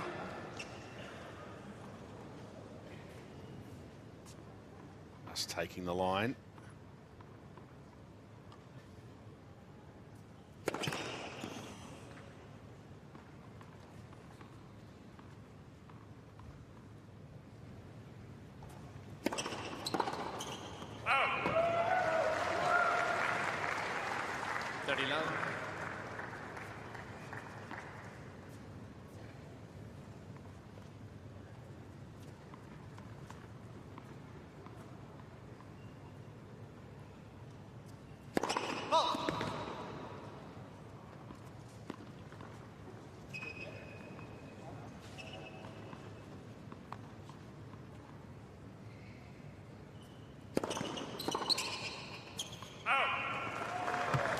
Probably hasn't returned quite as well as he would have liked in this second set. He was chipping and bunting that ball back beautifully in the first set. Just hasn't been able to build much pressure or enough pressure on return in this second set.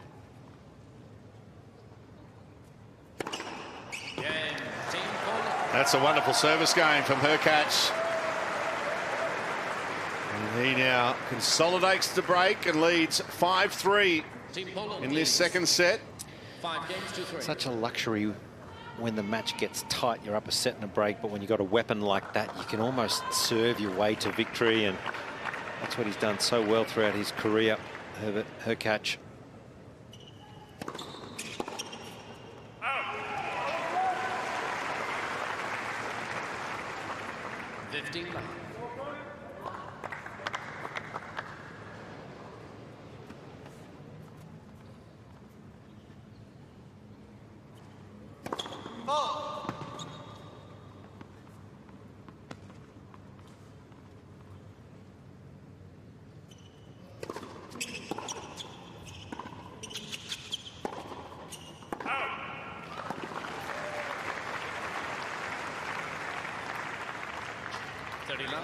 So far, so good in this must-win service game for Wawrinka.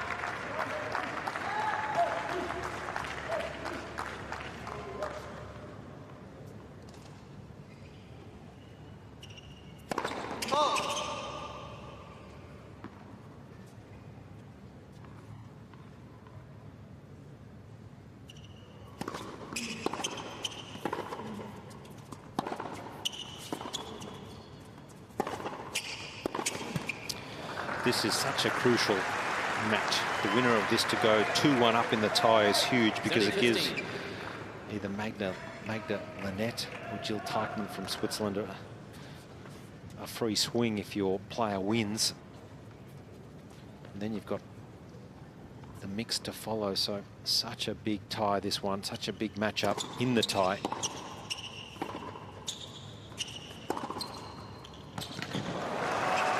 So far so good at 30 love. Now it's 30 all. All of a sudden her catch is 2 points away from the match.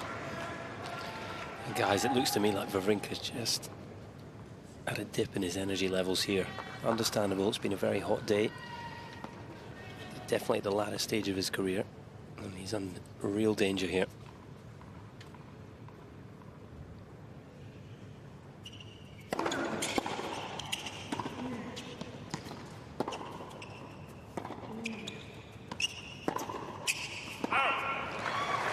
You'd just love to see Wawrinka hold on here, hold serve and sit down, regather the thoughts with his wealth of experience and just ask the question one more time.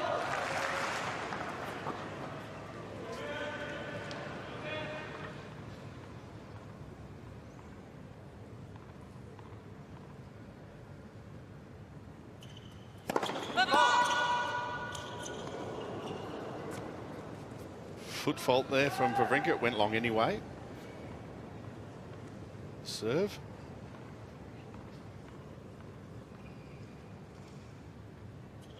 He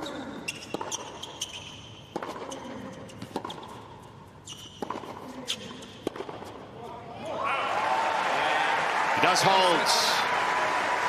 Still trailing the break though.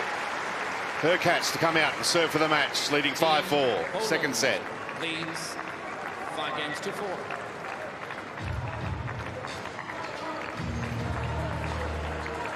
One game away. That meant Hurkacz from winning the match, giving Poland a 2-1 lead in the tie. Brisbane by day is fantastic. By night, it's magnificent. Get on the river, head over there to Howard Smith Wharves. Great bars and restaurants under the bright lights of the Story Bridge.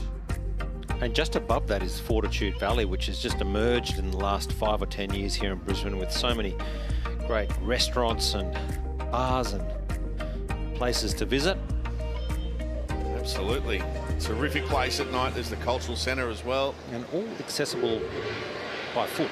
That's what I love about the city. You can walk around and get to any spot.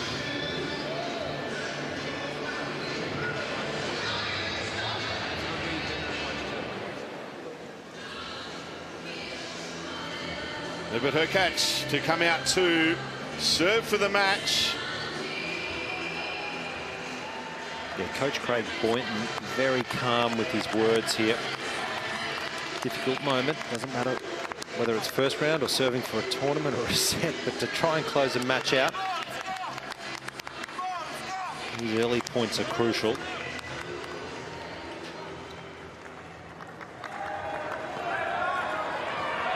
Serving for the match and to give Team Poland a 2-1 lead in this United Cup tie.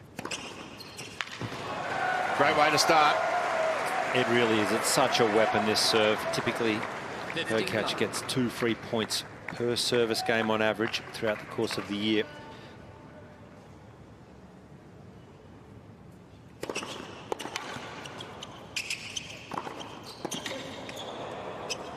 And there they are already. 2 points away. 39.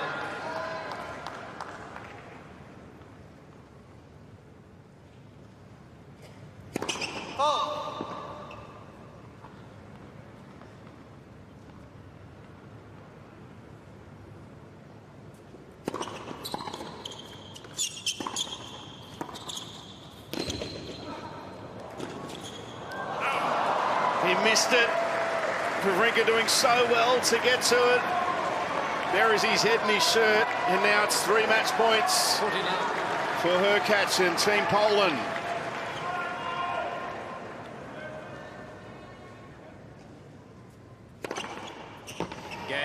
seals it with an ace. And a vital tie in this United Cup for Poland. They get the win in straight sets. Hubert Hurkacz defeating Stan Wawrinka 7-6, 6-4. It was a vital match, Josh, and he got the job done, and it is advantage now, Team Poland. Yeah, it really is. He deserved to win that, Hurkacz. He was the better player. It was tight in the first set, there's no doubt about it. It was only 1 or 2 points that separated both players, but in the end, the younger man who's played more matches over the last 12 to 24 months looked more confident in the big moments today, and that is a well-deserved victory for Hurkacz. And now you'd have to say Team Poland looking in really, really good position to move on through to the city finals tomorrow. They have the advantage 2-1, so it's a free swing now for the next 2 matches. We saw good stuff though from Wawrinka. Great to see him playing some of his best tennis. His ball striking was excellent. I just thought the serve was the key. Just didn't quite get enough first serves so he could build pressure with it. But this man, he was really, really impressive. Played the big points better and got better as the match went on. He sure did. That was impressive from Hubert Hurkacz. In the second set in particular, played a great tiebreak to close out the first. And he is now courtside with our own Colin Fleming. Hubert, huge congratulations. The tie, 1-1. It was a big match. It must feel really good to come through and get the win, get the 2-1 lead. Yeah, I mean, definitely, never had a chance before to play against Stan, so I was really looking forward for that match. And he's, such a legend of the sport. I was watching, him winning the Grand Slam, and now I can share the court with him. So that was a huge pleasure for me. And yeah, definitely a very big match, and obviously very happy to get a point for Team Poland. So really excited about it. It was a big point for us, and we keep fighting. When you look back on the match, how will you assess the performance? It looked a very tight first set, obviously going to the tie break. Maybe neither of you quite at your best, and then you really move through the gears. How important was that first set tie break in particular? Yeah, obviously it gives...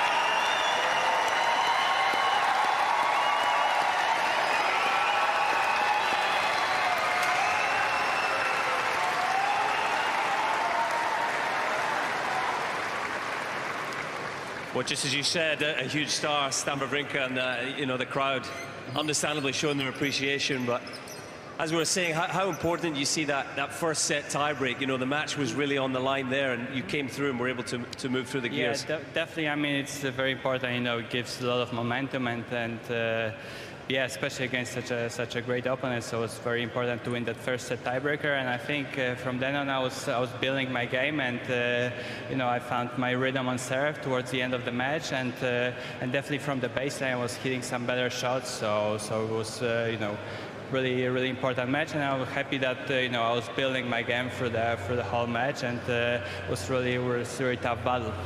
And here at the United Cup, the nice feature, you have your coach, Craig Boynton, beside you. You have one of your co-captains, Agnieszka Radwanska. You have the whole team. How much does that help you? It's got to help a lot in such a close match with all the hopes on the line. Yeah, I mean, so much pleasure, to have Aga and the whole, obviously Craig and the whole team behind me, and it's always great to represent the country, and of course, having such a great fans here, that's so much fun for us to play in front of such a great people. So I hope you guys enjoyed it as well. Certainly did enjoy it. And just finally, are you listening to everything Aga's telling you on the bench? I mean, here and there. Yeah, no, it's a great team spirit in Poland. Congratulations on the win, ladies and gentlemen. Hubert Hurkacz. Thank you so much. Thank you for the support. Thanks, guys. Thank you. Thanks a lot. A Crucial win for the world number 10 over the three-time Grand Slam champion and captain of Switzerland, Stan Wawrinka, 7-6, 6-4 for Hubert Hurkacz as he signs the Australian Open at the Dunlop Balls that will be belted now into the crowds. Great crowds at Pat Rafter Arena too. Team Poland now leading 2-1. We'll take a look at the Group B standings because the winner of this tie, as we know, between Team Poland and Team Switzerland goes through from Group B to be the representative in the city finals in Brisbane. Magda Linette and Jill Teichmann are to come for that one. So all to play for the rest of the evening at Pat Rafter Arena.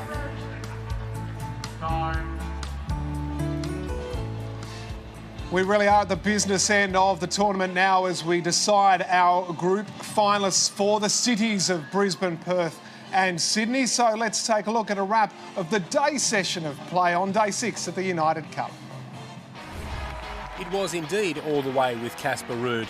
A loss by the world number 3 and Norway's hopes were dashed. Matteo Berrettini put that plan into action for Italy. It's gorgeous stuff, isn't it? Break opportunities were rare, but when Ruud presented one, Berrettini capitalised. Gets it. That's too good. Matteo Berrettini gets the first break. The Italian won the first set 6-4. He would get just one chance to break in the second as well. That's all-out attack. And once again, it's Berrettini with brilliance. Italy through to the Brisbane City Final on Wednesday. Well done. Thoroughly deserved. Berrettini was brilliant today. Lucia Bronzetti completed a singles sweep for Italy, defeating Ulrike Ekeri in straight sets. Steps in and puts away that second service. Tournament top seeds Greece wasted little time booking its spot in the Perth City Final. Well, she looks dangerous, doesn't she, when she's on the move forward. Needing to win just one more rubber to stamp its ticket, Maria Sakkari made good 6-1, 7-5. So it's Sakkari for the win, and Team Greece are on the way to the final here in Perth. Zizou Berg's rubber was dead, but his shot-making was alive and well. Oh, wow. Team USA had already guaranteed its place in the Sydney City Final, but made it a rout over Germany for good measure. Oh, that is absolutely out of this world. Jessica Pegula and Frances Tiafoe won their respective singles before teaming up to take out the mixed double.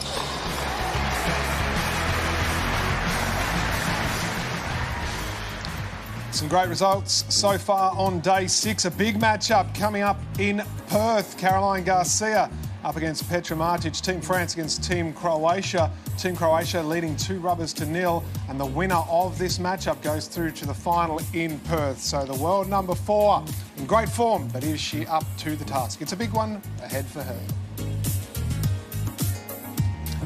Hubert Hurkacz, that's a great victory for him against Stan Wawrinka, number 10 in the world, the 25-year-old, the top Polish men's player in history, ending 21 at number 9, ending 22 at number 10. The consistency is there. Big win over Daniil Medvedev as well in 2022 on his way to the title at Halle. He is a star and he's still on the rise, I think that's fair to say too. Team Poland in the box seat in their clash in Brisbane at the moment. We're going to take a look now at some of the lighter moments from the media conferences as we build up to Team Croatia and Team France in Perth. There's been some funny moments at our inaugural United Cup. Jason, good timing to have got that new watch. There's always a lot of...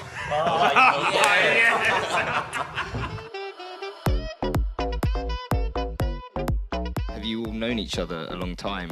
Oh, it's the first time that I see them. I don't know this. That's why we have the name cards. First event I played like a father without the baby with me. I lost first round. Second event, traveling with the baby. I was out in the group stage. WTA Coach of the Year.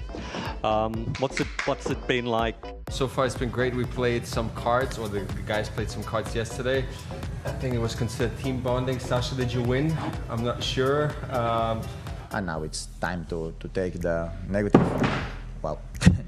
Is it an advantage or a disadvantage having so much time in Perth before you actually play? Well, I came here hoping it would be an advantage. That's why I'm here. She's making friends with the koalas. I think what everyone loved the most is your The drama, right? The drama, the fighting You want spirit. some drama? I give you some drama. The other guys and girls, they had dinner together last night, which I heard wasn't a success. David, you had a lot of success last year with Jess, obviously. Well, of course, all her success is because of me. All credit is to them. If one player loses, it will be my fault. But if they win, it's all credit to the players. Never. How excited are you to play in the spotlight like this? Why aren't you showing off the bling, mate? I lost my match. That's it, no? Every time that I'm coming to a press conference, seems that I have to retire. Hopefully Taylor and Jess and Maddie really carry me. Yuri, what's happening to your men players? They're breaking down. Yeah, I don't know. I mean, in Czech, we are really tough with the girls. We have so many girls. And finally, we get some couple of boys in top 100. We have 2. One of them is injured, third one as well. So it's tough. We have to somehow improve boys in Czech Republic. You've got a lot of experience under your belt. Is that a way of saying that I'm old, or? Not at all. Veteran. Not at all. Yeah, okay. Got it. We'll be very, very careful with that one to the journo, putting the question to Madison Keys. All-star lineup, Team USA are through to the final at Ken Rosewall Arena. They'll be playing Team Great Britain there tomorrow, so looking forward to that one. Got superstars all around the country, including in Perth, where earlier today it was Maria Sakkari and Stefanos Tsitsipas together on the same side of the court. This was in the final rubber in this clash between Team Greece and Team Belgium. They got the victory once again, the second time they've combined for victory so far in this United Cup. An outstanding result too, 6-3, 6-2 over a pretty experienced pairing of Kirsten Flipkens and Michael Gertz. So they ended up winning that tie 4-1 over Team Belgium. They're through to the final. Let's hear from the victors. Well, Team Greece, congratulations. Maria, if I could start with you, you nearly got into trouble there, that last game. Did you think he was going to run into you there when he came over for that backhand?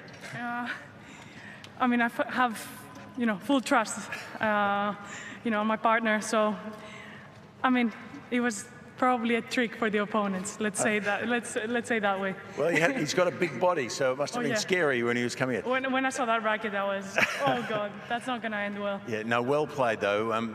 Your experience as a mixed doubles team is not too extensive. How did you find that experience with him? I mean, since day one, we've been communicating very well on the court. Our chemistry, I think, is great. I don't know. I just feel very good with Steph on the court. Obviously, it's a lot easier for me to play with him because of his serve, because of his ground strokes, because of his overheads, his volleys. Like, he has everything. So he makes my life a lot easier on the court. Hey, he's a handsome man too. Yeah, of course he is. Yes. Stefanos, well done. This has been a big week.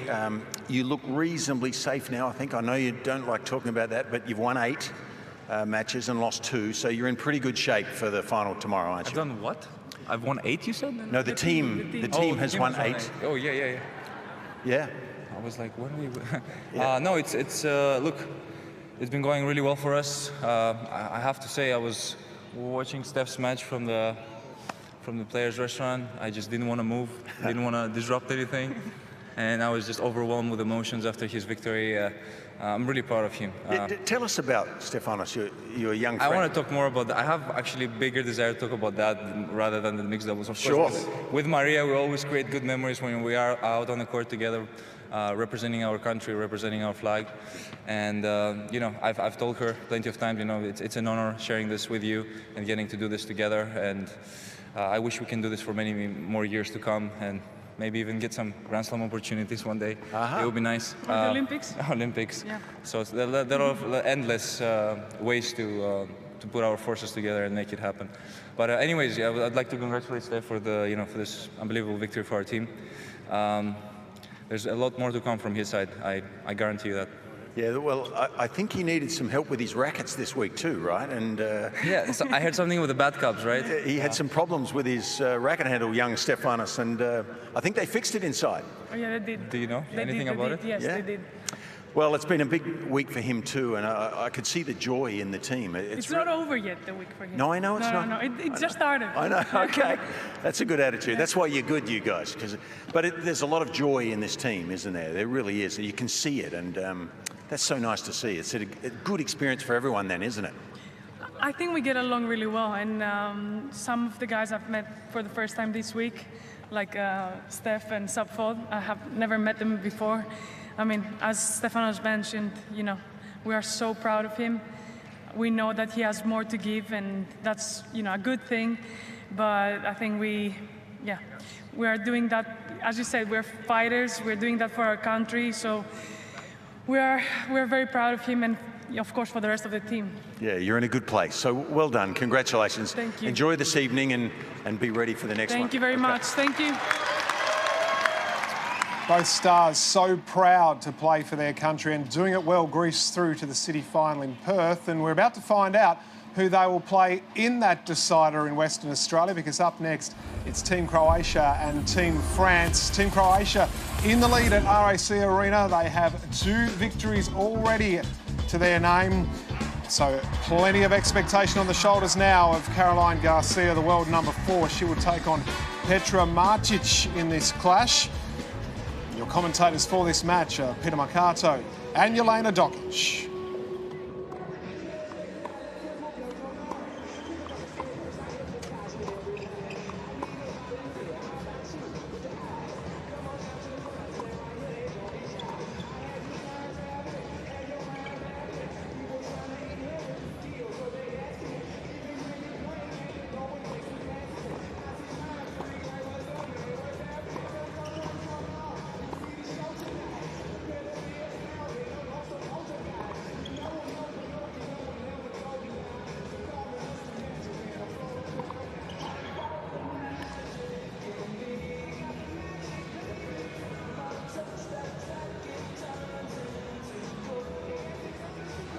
Minutes.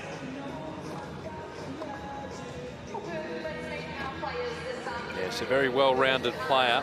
So is Caroline Garcia, 29 years of age, ranked 4 in the world. Started 2022 at 74. Has made a huge rise, particularly at the back end of the season. We need to mention winning the WTA finals among 4 titles that she won on the different surfaces as well. Yeah, and she actually made the semi-final, the only semi-final in the first 6 months of the year. Didn't get past the first or the second round in that first half of the year, but from there everything changed. She won Bad Homburg on grass, made the 4th round at Wimbledon, as you said, won 4 titles, but also made the semi-finals at the US Open.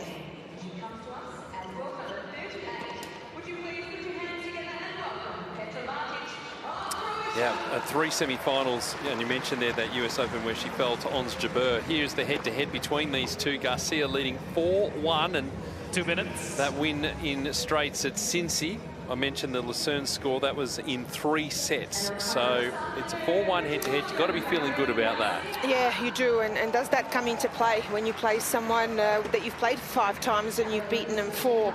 But Petra Martic, she'll have to try and take a lot out of that one win that she got last year and what happened in that match. But for Caroline Garcia, look, for me, she just looks like a different player. Very confident, a lot of self-belief, and that is something that over the years has been missing, because we know what a great player she is. Very explosive, a huge forehand, a big serve, really physical, moves well, but just at times has struggled with that pressure and expectation. She actually has been a size 4 in the world a few years back, and then just struggled a little bit with form. But for me, she's just really comfortable with who she is, but also who she is as a player now. She's really sure of the type of game that she wants to play, and that's what we saw in 2022. It was good walking around the city today. 33.7 Celsius still at the moment. It's going to be hot tomorrow. But the conditions ideal here at the RAC Arena. A magnificent stadium for the players and the spectators. So not too far away from the start in this one. Caroline Garcia needing to win this match. Here is Eva Maioli, another player you know very well, Jelena Dokic. Have you done your research? I have. You have? So you know. 4-2 head-to-head record later on. That's why I'm mentioning it. I know you do your homework, Pete. even the parts that you don't have to, I know you're ready. Yeah, absolutely. Eva Maioli, I've known her for a very long time. She's the captain of the Croatian team. And Eduard Roger Vazelin, well, he's the playing captain of the French team. We did see him the other night in the mixed doubles as well, and I'm sure tonight as well, especially if he does come down to that mixed doubles, he will be playing. Yep, here's the win predictor. I think that's a bit harsh, to be honest. Do you? 77%. I think I give Martic more than a 23% chance of winning this match. You do, but I think a lot of that just has to do with the year that Caroline Garcia has had. She's 4 in the world if you look at the rankings, but also the opening match from Caroline Garcia. I mean, she was impressive, lost 2 games, and that's probably where that win predictor gives her that much bigger chance of winning this match. Both with wins over Nadia Podoroska from Team Argentina. Different matchup here for Caroline Garcia. Tonight, the crowd building up at the RAC Arena. Croatia with a 2-0 leads. And it will be Caroline Garcia of France to get us underway.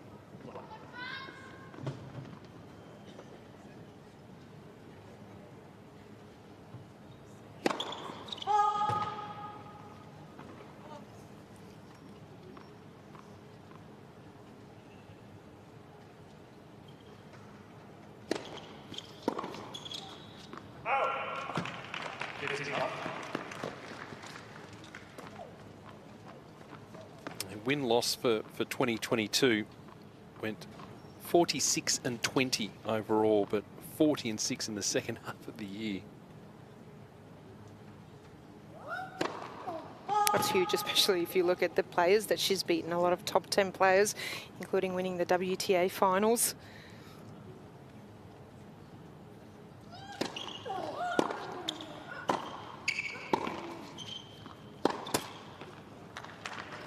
For me, Caroline's always been a great player, and we did mention that she's already been to 4 in the world where she is now, but I just think it's a little bit of, it turned into a little bit of pressure. I'll never forget Andy Murray watching her match against Sharapova at Roland Garros in 2011, and during the match actually tweeting, this girl is going to be #1 in the world one day.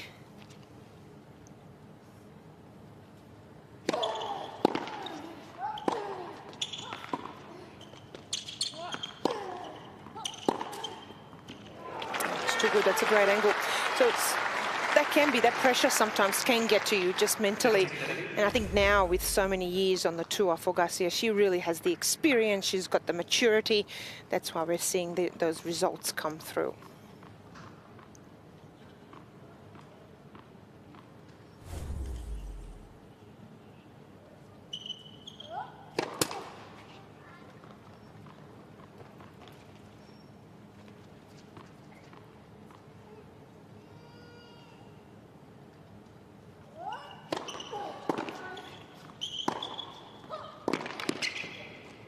Oh, good depth already here from Garcia. Well, one of the reasons for the success in 2022, leading up to this event, she won 80.3% of her service games across the year.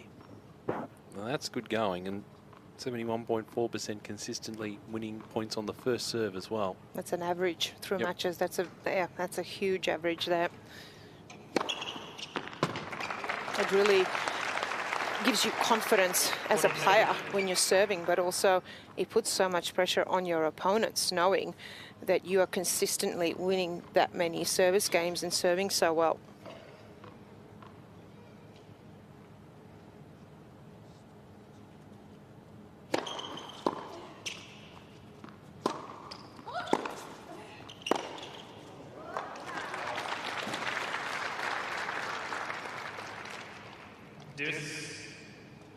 And for Garcia, one more little fact on the serve, she had the highest number of unreturned serves on tour out of any top 10 player last year. I think I said that right? Yep, yeah, absolutely. It's massive. And don't forget that she didn't have a great start to the year, so most of that is coming in that last 6 months of the year.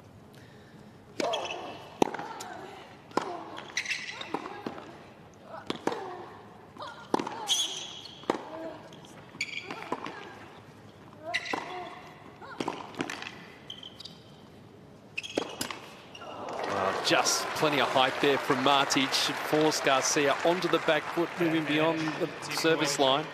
Early break point. Yeah, it was a difficult overhead there because it was so high, but Martic early on here in this opening game already, just you can see doing a lot of running, a lot of defending, and really trying to get that extra ball back to extend the rallies.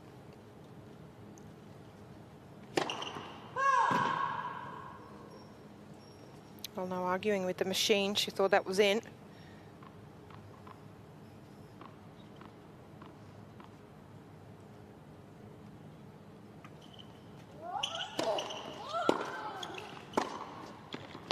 And caught the line this time. This time Martic is the one who can't quite believe it, but it'll come up on the big screen, I think. That was good, though, free from Garcia, because look at Martic. She attacked that second serve. She was inside the baseline from Garcia there. She held her baseline, but also just that couple of steps to the left to use her forehand, the whip, the heaviness.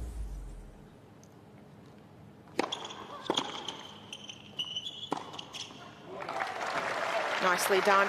Moves up to that ball beautifully. It was under the height of the net as well, so not easy, but gets under and over it beautifully. Top doubles player as well, winning Roland Garros last year. So knows that transition game, that moving forward game so well.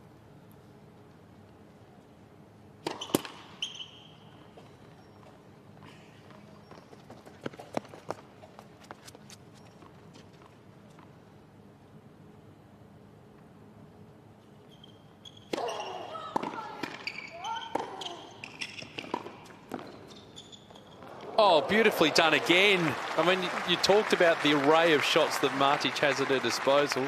She saw Garcia come. It was the only option she had, really, full stretch. Oh, nicely done. First of all, here, great feel, but have a look at how far back she is, but also the disguise, and smart to go over the left side there. Really hard above the left shoulder to have the strength there to hit that shot.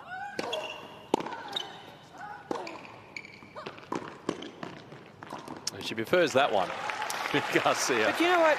You might think, oh, this is an easy put away there on the approach shot. She's already done it a couple times in this game, but also just look at the intent and how committed she is here on this shot. She's already inside the baseline after that serve, and after that backhand, she knew she was coming forward. I love the commitment to coming to the net.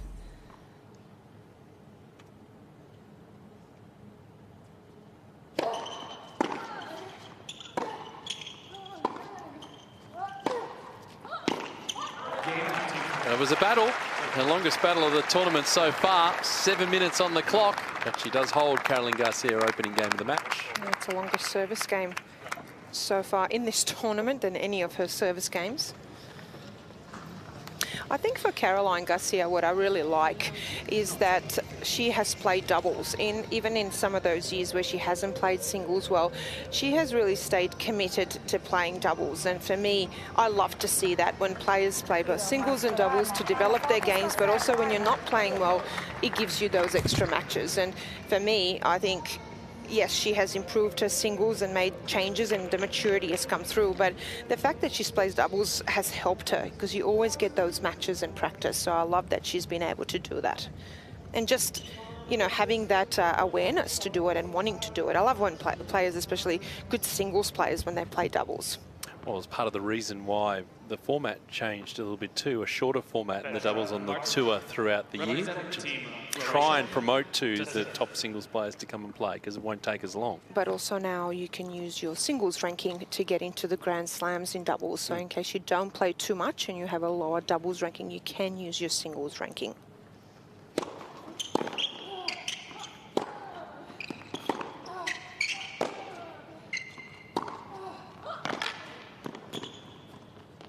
Well, there's that intent again, trying to come forward. One of the interesting things, Helena, here we saw against Podorovska, the match with Garcia, where Garcia was standing for the return was metres inside the baseline. I doubt that we're going to see that as much this evening.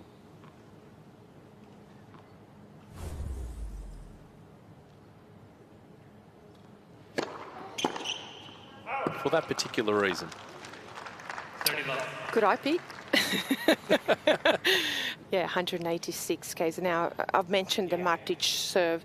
She's got a big first serve, but also on the second serve, she's got a really good kick serve that really jumps up. So we'll see how Garcia handles that tonight, because her intent, even last year, was to attack the serve, especially the second serve of opponents. Another big one there, 185 k's an hour, but also good placement.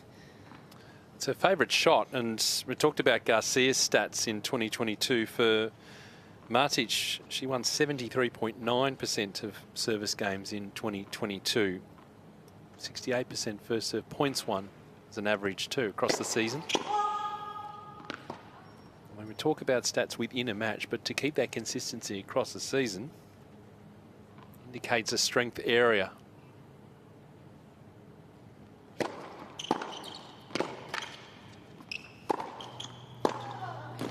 It really is first strike tennis at the moment.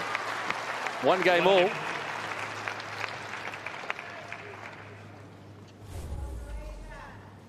It's good defense here from Martic to absorb this space, but also good anticipation here.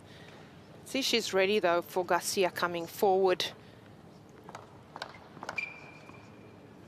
And for Martic already, even though she is a little bit further back behind the baseline than Garcia,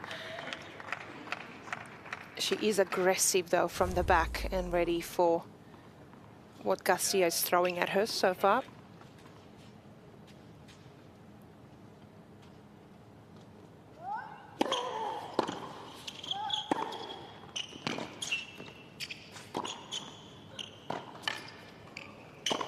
Wonderfully done. Firstly, with that high backhand volley, that's a tough one to make, let alone get it deep, and then the overhead. Well, phenomenal athleticism, wasn't it?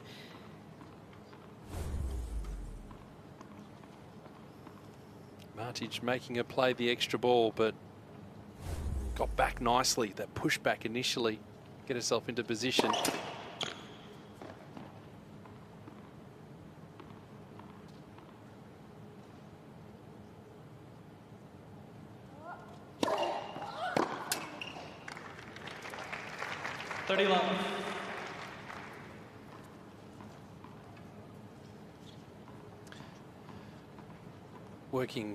Adding a new coach to her team as well, Caroline Garcia, Juan Pablo Guzman. They started working together late last year.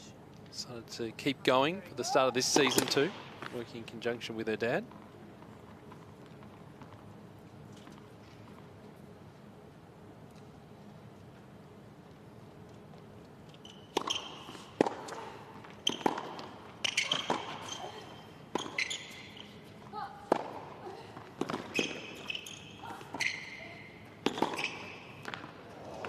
Made that one too. Well, the intent from both players is really, really positive. Oh, absolutely. Well, Martic is a little bit further back behind the baseline, which is understandable with the firepower that Garcia has. But what she's doing well, though, as soon as she does have the opportunity, she's recognising the shorter ball or to come forward.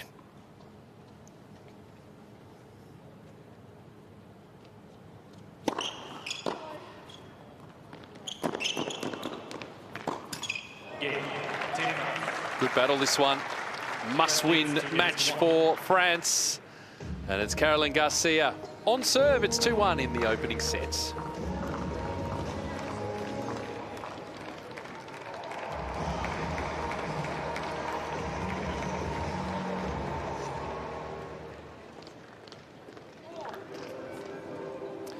So 12 minutes into this contest, an entertaining one.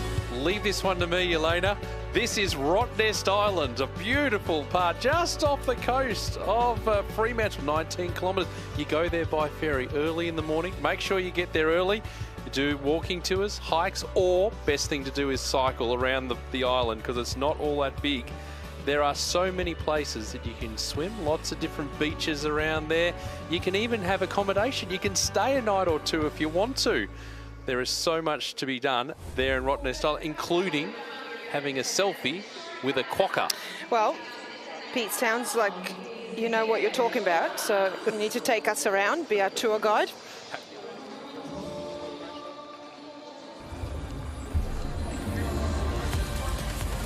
Players on court around all three venues at the moment, but checking in at Brisbane because this is the critical one with Team Poland and Team Switzerland, and it's Magda Linette continuing the role of Hubert Hurkacz, who defeated Stan Wawrinka in the opening of the evening session matches.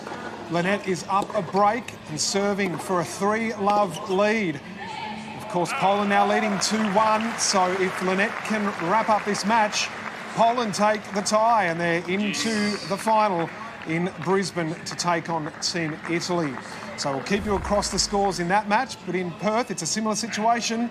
This one a must-win match though for Caroline Garcia, the world number 4.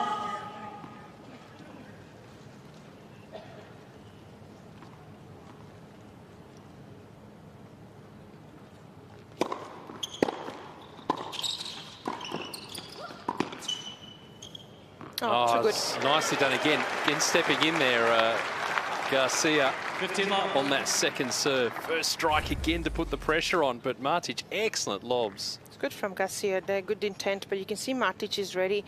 And this is good tactical awareness, but court awareness as well, because Garcia is closing the net really well. She's very close to the net.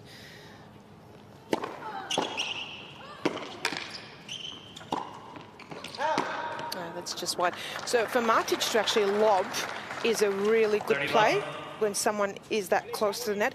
Have a look at this as well. The average first serve speed for Martic against Podoroska was 148 k's an hour. But have a look at this against Garcia already in this match today. The average 189 k's an hour. So she's really stepped up that first serve speed.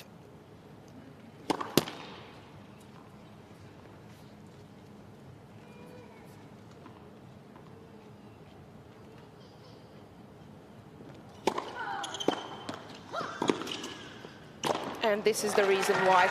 So you do got to step up the first serve speed, keep up the percentage, but also if you are hitting your second serve, this is what happens. Have a look at where Garcia's standing. Good meter inside the baseline, attacking the serve, but also coming forward. This puts so much pressure on you as an opponent. Really gets into your head, but also just narrows the whole court down.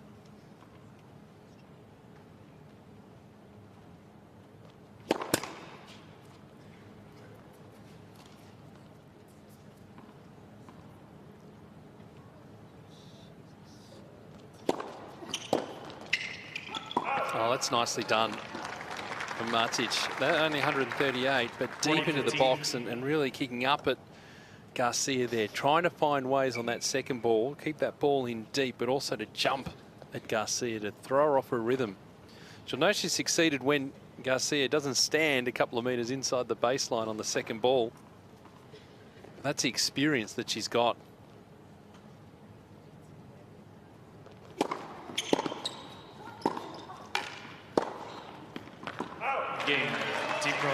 So level things up in this opening set.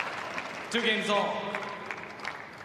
Petra Martic has 7 wins against top 10 players across her career. 3 Ona počeni sama, istišći ju. Ajmo break, ajmo majstore. I think for Eva Maioli there again, just also saying that the second serve of Garcia is jumping up high, so you decide whether you're getting on top of the bounce or whether you go a step back to hit that return. And that's always a challenge. You know, what do you do when someone's got a good kick serve? Do you take it on top of the bounce and step in? Or do you go a step back and wait for it to get into your hitting zone and give yourself more time?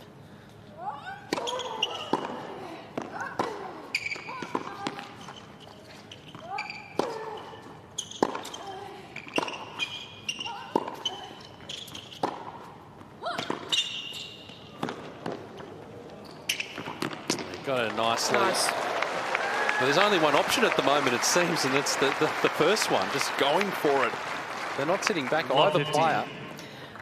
Love what Martic is doing on the defense here, though. Have a look at this beautiful slice. He keeps it low, not easy, balanced. But even this one as well, didn't panic, held it long enough. The space was there.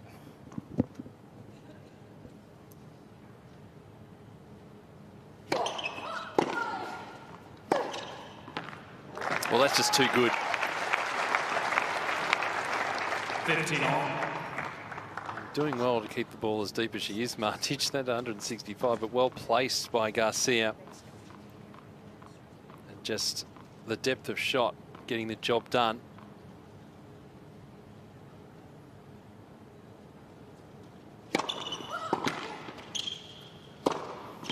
Wow. It's just confidence, isn't it, to be able to do that? Well, we talked about the percentages and how many games or points she's also winning on her serve and behind the first serve, especially at the end of 2022. And this is the reason why, the big first serve, but also what she does after it and how ready she is and looking for a forehand and committing to it.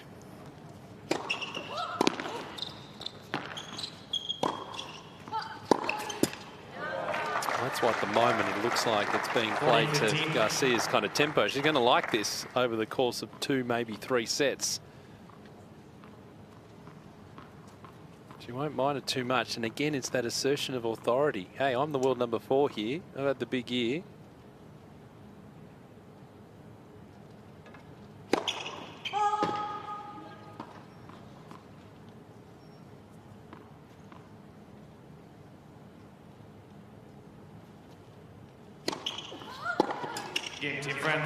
So Garcia holds, and we are on serve in this opening set. Must-win match for France. Garcia leading 3-2 in the opening sets.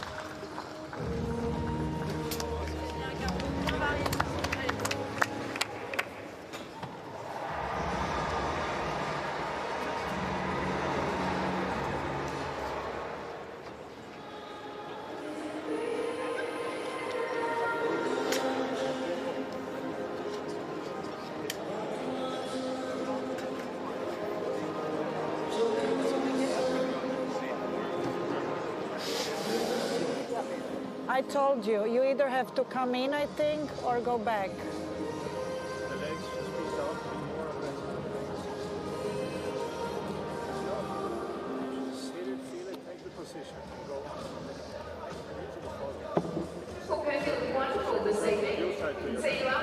Igraj slobodno, nemaš...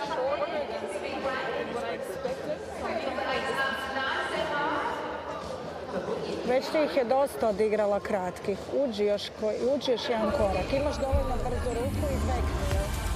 Score update for you from Brisbane, and it is Magdalene who is leading. She's up a break, 3-1. So that's great news for Team Poland as they look to wrap up that tie against Team Switzerland and get themselves through to the city final in Brisbane to take on Italy. Some crucial clashes across the country. From one side on the eastern seaboard in Brisbane, Team Poland and Team Switzerland fighting for the final, while thousands of kilometres away in Perth, it's Team France up against Team Croatia. Caroline Garcia up against Petra Martic. It is on serve in this first set. Martic to serve. She trails 2-3.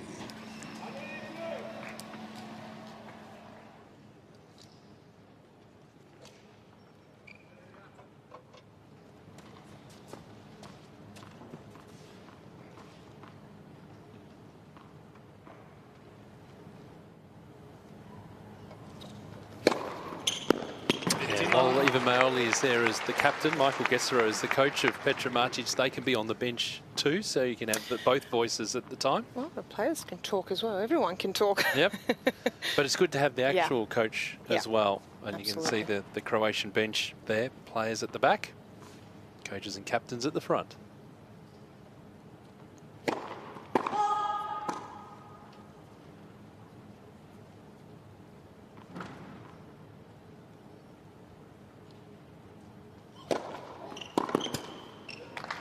I think Garcia's got a little bit of that decision to make like that as well, because they've both got really good second serves, kick serves that kick up. So again there, Garcia, even she was getting a little bit stuck there, that ball getting up high above the left shoulder. So it is a decision for both. Do you go in a little bit further, take it on top of the bounce?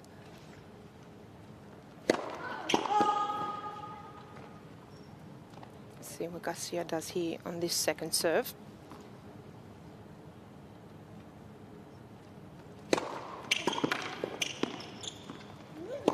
Yeah, well done. Yeah, good placement. And she was trying to be aggressive and get on top of it. Just that the serve was too good. But that will be, I think even for Garcia, that will be the decision. I doubt she'll go back. But if someone's serving this good, do you go and change your return position, go a couple steps back and give yourself that time and opportunity to return?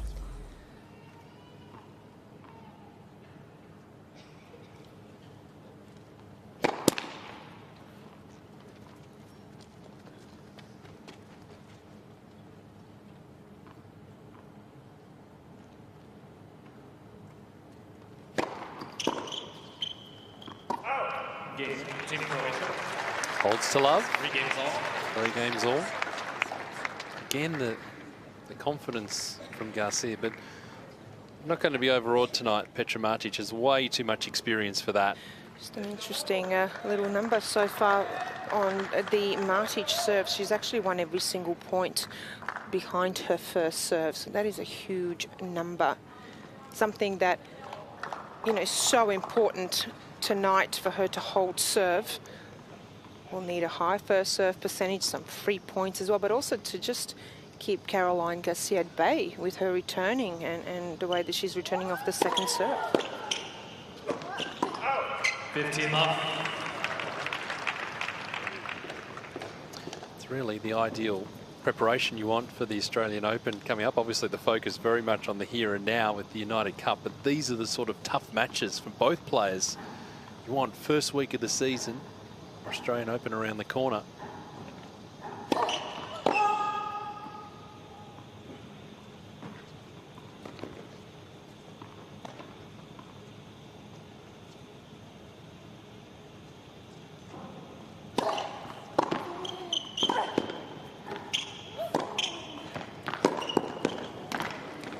Nicely done. That's what she's doing well tonight, Martic. When she is on the defense, she is a little bit further back behind the baseline because there's a lot of firepower coming at her. But when she does have a short ball, she's recognizing it very quickly, committing to that mid-court ball right here. Beautiful little low volley there, got down with her feet well.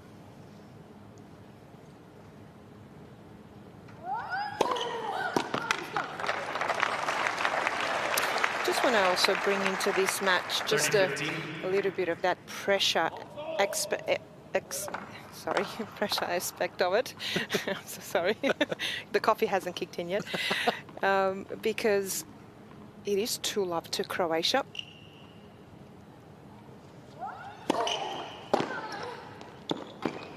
Beautiful. Wow. Just made the line there, I think, as well. 30 all. But you have to think about the pressure of this tie and the situation here, because if Garcia is to win this match, it, you know, brings it back to 2-1, and what happens in the next match as well, because France is a favourite in that one with Mannarino, but Goyo has nothing to lose, so such an important match, this one.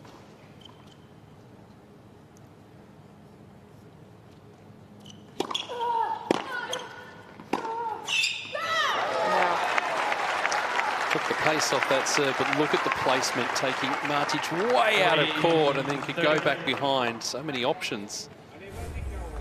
Look at this forehand though. She didn't go back.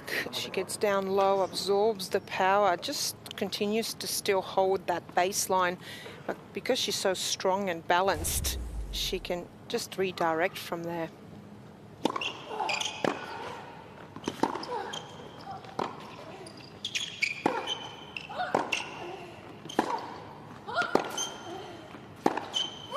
Again, taking it on, taking it early.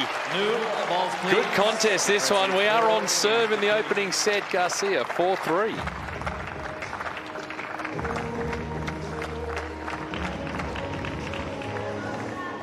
like these sort of contests. It's Grace taking that, coming forward, not taking a backward step. Yeah, yeah, yeah, it's fine. That's the confidence also. That's the confidence also. Okay. You know it's 2-0? It's okay. Wait for your chance. It will come. Don't worry. Ne brini. Drž svoje.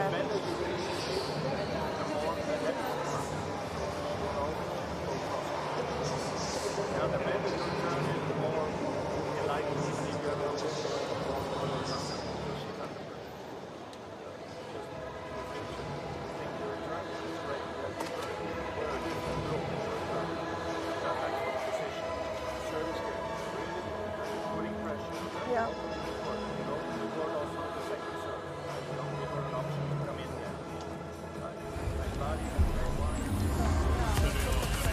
Checking the scores across the country. In Sydney, it's Team Spain and Team Australia. It's Jason Kubler in front of his home fans up against Albert Ramos Vinolius. And one set apiece and on serve early in the third set. Kubler serving down 1-2. While in Brisbane, in the decider, up in Pat Rafter Arena, it's Team Poland and Team Switzerland. At the moment, it's Magda Linette doing it for Team Poland. She's up a break in the first set, 3-1. So if Linette can repeat the victory of Hubert Hurkacz earlier this evening over Stan Wawrinka, that tie will be decided and Poland will play Italy in the final in Brisbane. So it's a similar situation in Perth. It is all to play for between Team Croatia and Team France. Caroline Garcia leading 4-3, but we are on serve.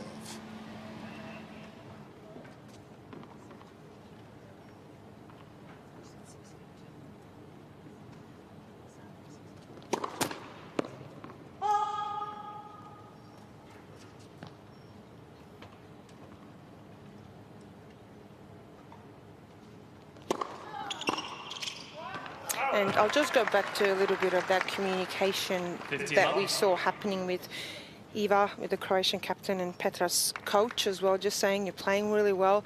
Also on the serve, sometimes on the first serve, you go into the body, jam her, because she likes angle to work with, and Garcia's got big reach, so change it up sometimes into the body. So good feedback there, just to also have variety as well.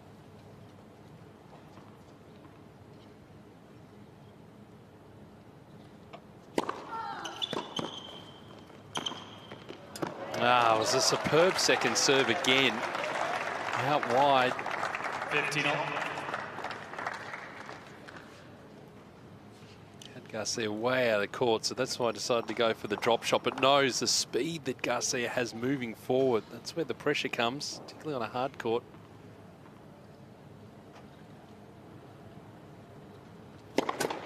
Led for serve.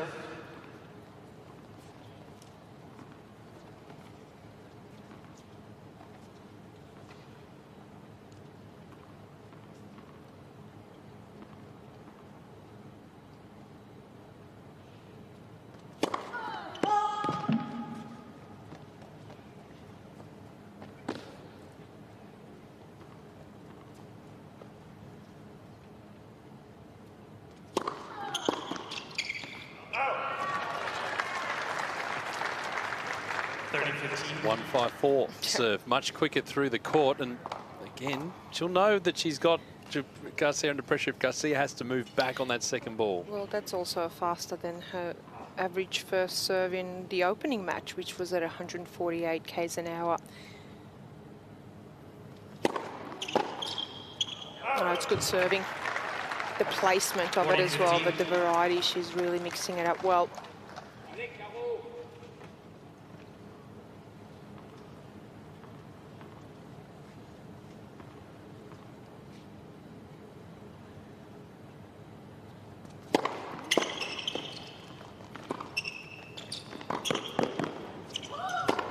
Great reach. That is a hard shot to make. Martic made it look easy. It's 4-all in the opening set. I like that approach. This one right here, the slice, but look at the depth of it as well. Garcia threw up a really good lob there. Martic had to even take a couple of steps back. Not an easy overhead there. moving backwards, really strong, kept her eye on the ball. Great to see the smile as well, having fun out there. It was almost behind her Yeah. to try and play that as an overhead. That last reach. Beautifully done, and it keeps the pressure on Garcia.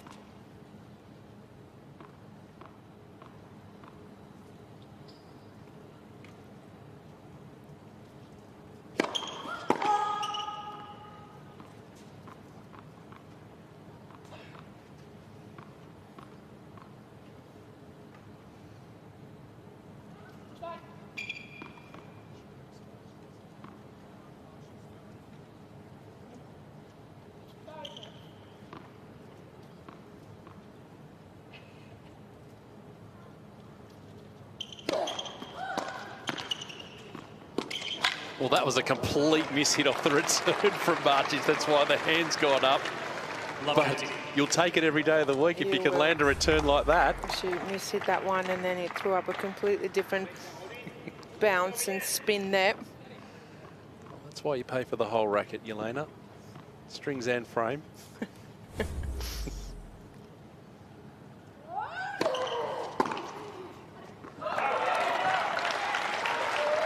15 all.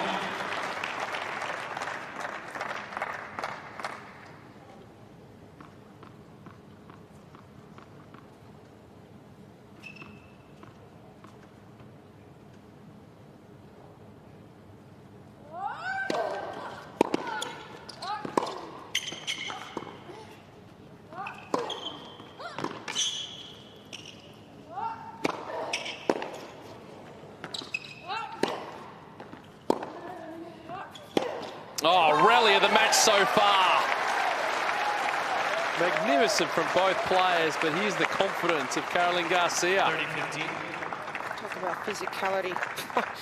That was not an easy overhead either midway through that point. But the forehand, look at the heaviness here on this cross-court, then cuts off the angle and flattens out the one down the line, but still doesn't overplay, doesn't go for the line too much, and that's just a confident player right there.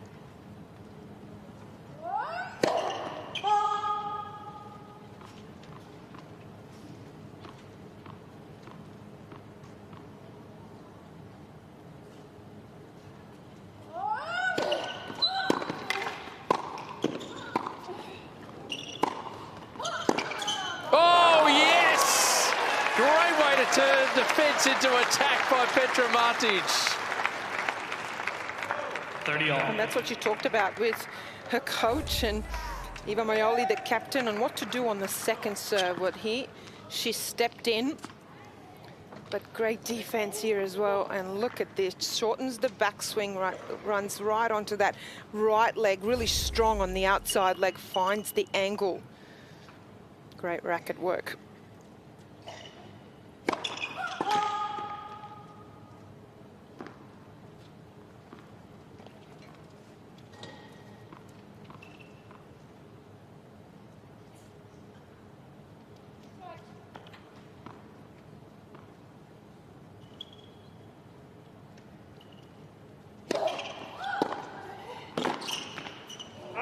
Oh, she's missed it. What a return. And that's exactly what Eva Maioli was talking about, Yelena. Yeah, that was the decision. Does she go back a couple steps and hit a deep return back, or does she step in? And she is deciding to step in, and it's paying off. Great point here.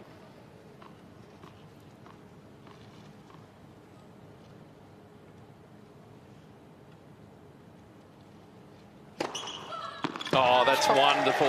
That is a top 10 player right there. When you're down, you find a way to get out of it. Well, this is the confidence and the self-belief that we talked about early on in the match. Why she's now playing so well and is 4 in the world. This is because she comes up with this type of tennis on the big points and when she is down.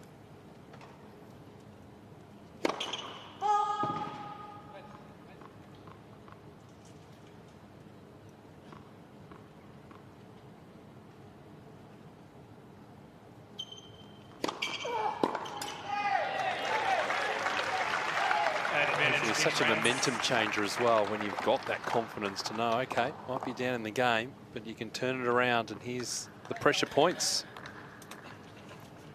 And they are in Caroline Garcia's favour, 6-2, and that is because of she's had to save a couple of break points, and she's done it so well. And again, saves the break point, keeps herself in front. We are on serve in the opening set. It is Garcia, 5-4.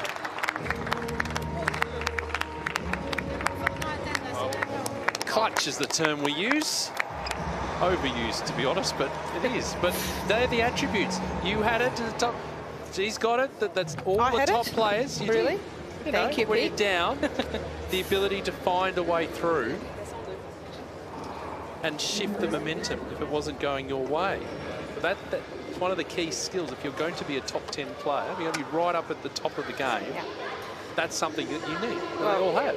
How well did she serve there from a break point down? And that is why she's now at the top of the game and is in the top 5, because of how well you play on the big points and the pressure points and break points as well. And that's that confidence and the self-belief that she now has. Very interesting here, though. Garcia's coach, a lot of communication there. The captain.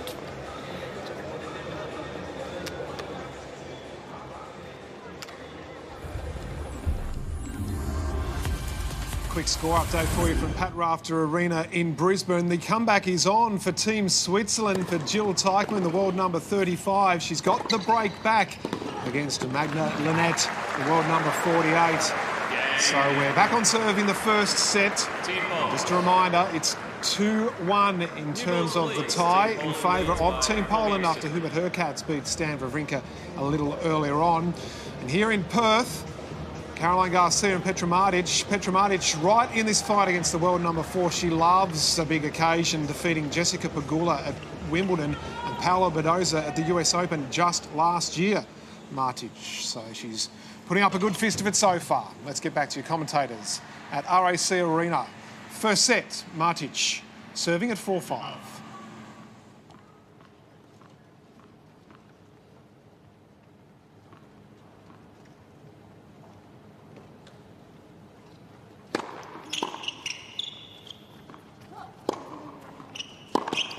One into the body there as well, the serve, so it is changing, and that's the variety that this player has. That's what Eva was saying as well, sometimes go into the body, and that's what she did. She jammed Garcia, even though she got that return back into play.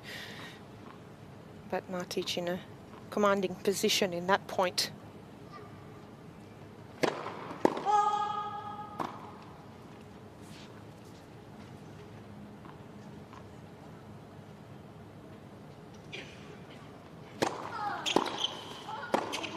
Oh, wow. Just got down low, just absorbed the pressure, took the pace from Garcia and redirected. That is so hard to do when a return is coming at you that fast through the middle after your serve, because Martic is almost not even finishing her motion there, and the return, you see it straight back. Have a look at this. But she gets down low, shortens the backswing. Beautiful.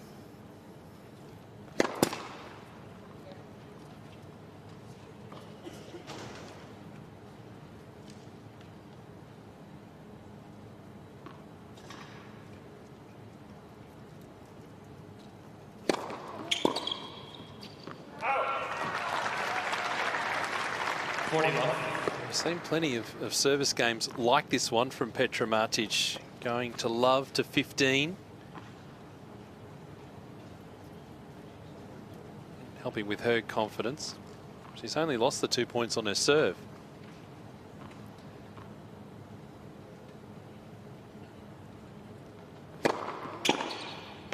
Pattern continues.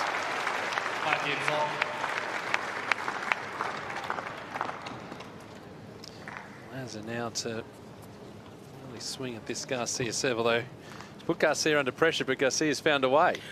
Well, I actually said in a previous match with Garcia, with how far inside the baseline she was standing on the second serve, and even on the first serve, she was right on top of the baseline. Whether that will change with players that come through and hit big and have a big serve. At the moment, she's trying to do the same thing. She's not exactly 2 meters inside the baseline, but she is really still trying to dictate. I just wonder whether sometimes it's better just to change up your return position, even also for your opponent, to give them a different look.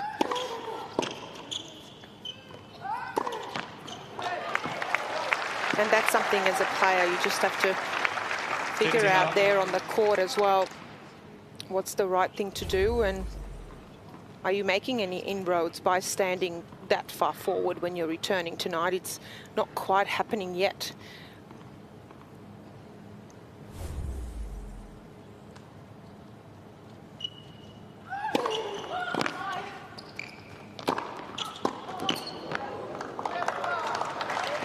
That attack is going to go at 100 miles an hour anyway from Garcia. She's not going to back off.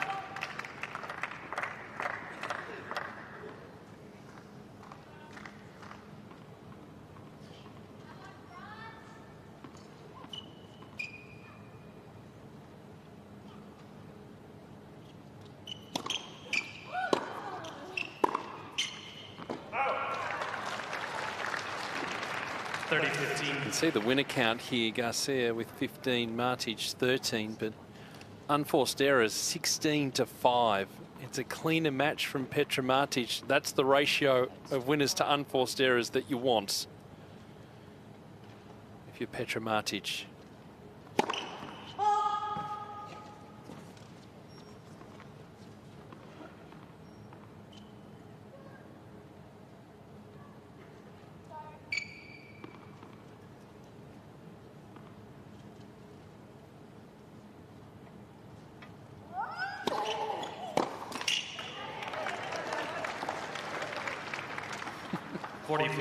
Oh, she knows what she wanted to do, though. It was taking it on top of the bounce, that second serve, and try and put pressure on Garcia. And right thing to do there. Just the execution just came down on the ball, just smothered it down a little bit, and she knows it as well.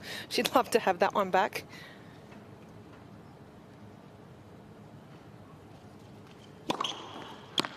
Oh, wonderful from Garcia. Again, we continue on serve. It is Garcia leading 6-5 in this must-win tie or match for the French.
Checking all venues for you in Sydney at Ken Rosewell Arena. It's Team Spain and Team Australia, and it's Albert Ramos Vinolas serving to stay in the match against Jason Kubler of Team Australia. Kubler with a win over world number 27 Dan Evans earlier in the competition, and now he's ahead of the world number 39, having a great tournament. And in Brisbane at the moment, you can see it's a spectacular part of the world for tennis, but I can tell you that Jill Teichmann has hit back in the first set for Team Switzerland against Magna Linette of Team Poland. On serve in the first set. Teichmann to serve next 4-5. Let's get back inside, though, RAC Arena in Perth, where Petra Martic is serving to stay in the first set.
it's unreturned, Yelena. We've seen plenty of them in the set. Yeah, first serves unreturned. This is a huge number. Martic's first serves are unreturned 60% of the time.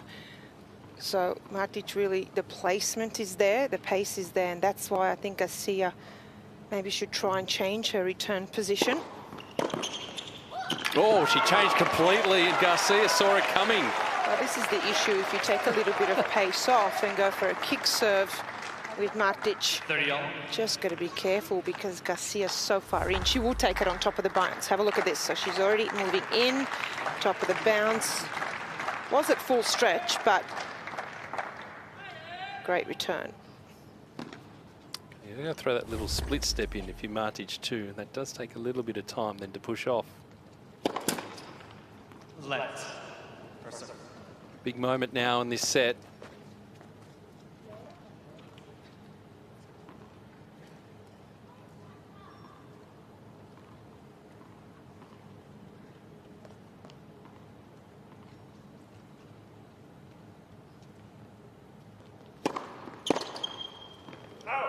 Just missed.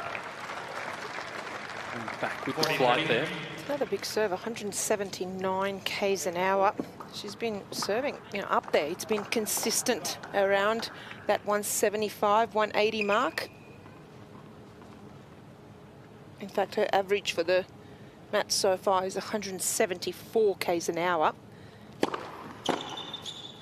Off to the tie break we go.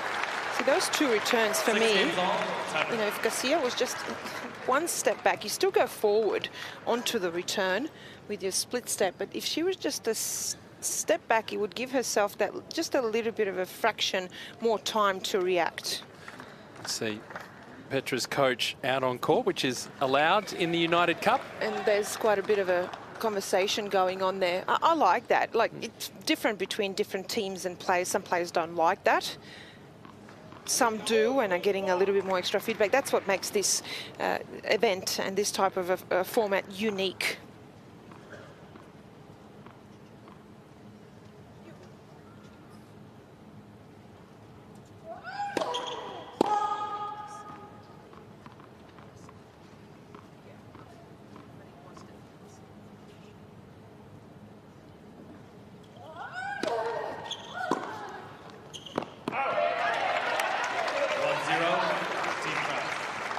You can see there, that towel's been waving around. This team dynamic here, Yelena, you've got, the captains at the front, the players. This is like the Australian mullet. Business at the front, party at the back. That is what the team benches have been like across this United Cup. That is a nice explanation, Pete. I did not see that coming. Nice.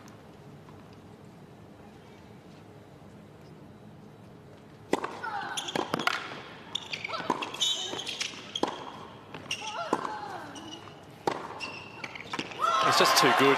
Huge. And consistent too. 2-0, Team France.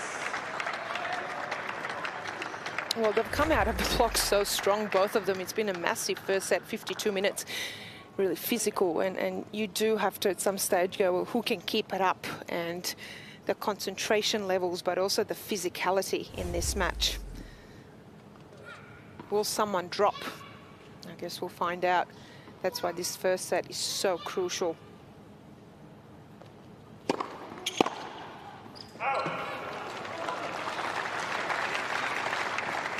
2-1, Team France.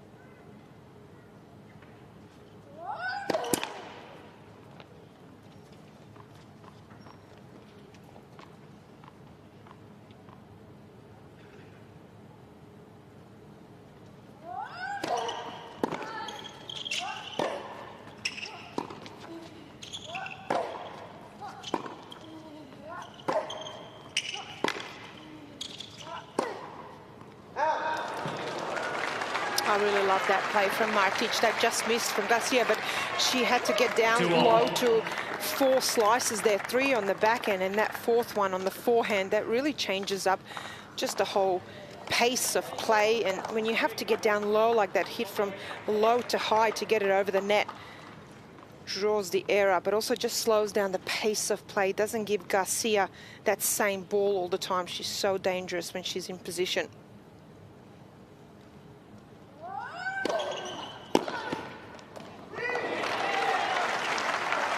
Team France. That's why Martic is such a dangerous player, a dangerous opponent. That's why she's had 7 top 10 wins in her career against top 10 players. Yeah, has been as high as 14 in the world, and she's got every shot in the book, every trick in the bag. We've seen it today as well, so much variety.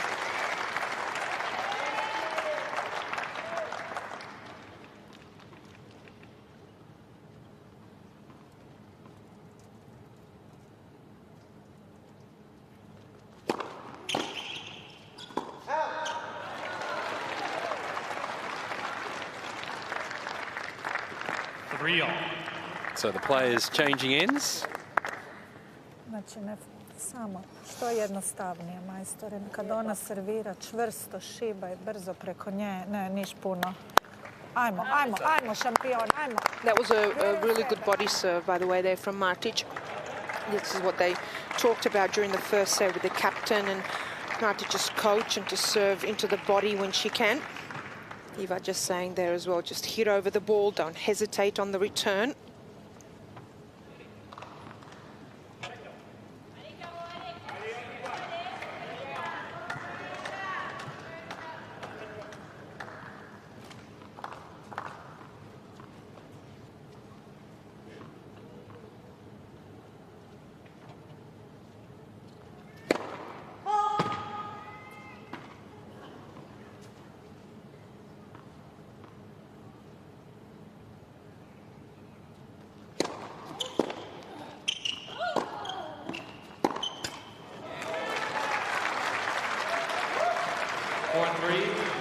Just smart play from Martic there. She was under pressure, had to hit a second serve that goes into the body.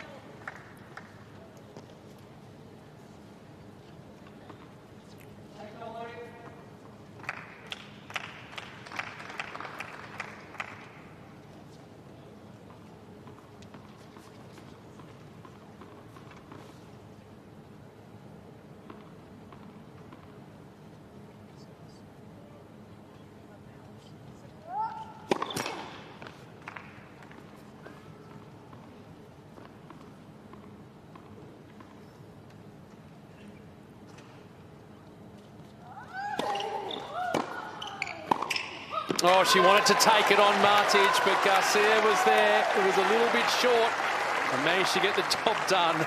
The towel flying again. Arthur Rinderdesh, who's just a little bit injured, looks like there too, by the way. Well, icing more than anything. When you've got that much ice on your hand, hard to swing that towel.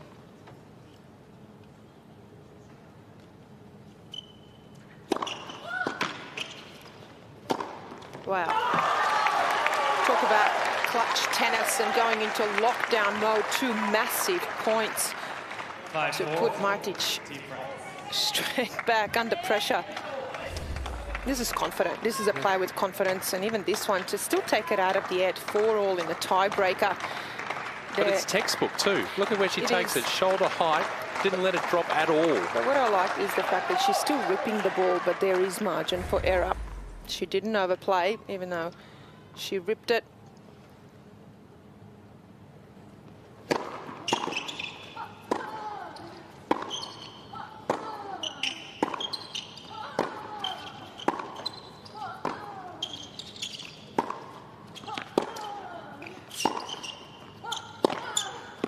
Great angle again from Garcia. And she's earned herself a couple of set points. 6-4, Team France. The angle, keeping the pressure on Martic, had to cover so much ground. Almost an hour on court, and Garcia with set points.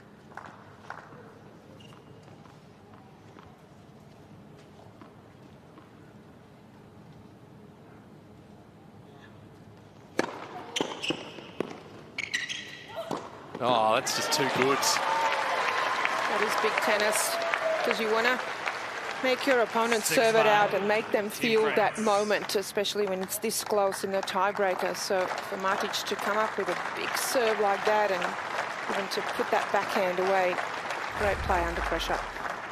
Well, it's still a set point here for Garcia, but 2 points to come now on her serve. And she's not going to take a backward step here, Caroline Garcia. Martic well back in the court for this first serve.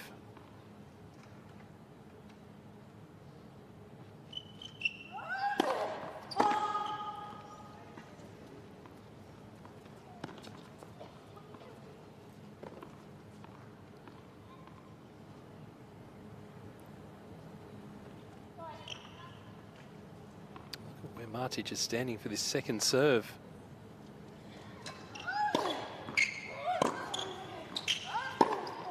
Saying hit it out there because I'm going to be ready for it. Players will change ends again. 6-all. Nothing wrong with that second serve, but Martic taking a couple of steps back to give herself the time and went for just making that return with a lot of safety there. Still was able to get it outside of the hitting zone for Martic, but what she did there is she didn't go hard and fast, which is what Garcia has been used to coming from Martic on that return, and that change of pace and different position has actually, just for Garcia, they just really upset the rhythm on that forehand. Quick score update for you from Pat Rafter Arena in Brisbane. This is set point for Jill Teichmann. She was down the break early, fought her way back into this opening set, and now she's taken it 7-5. Huge for her country. Team Switzerland looking to fight back and remain in that tie in Brisbane. Back to Perth.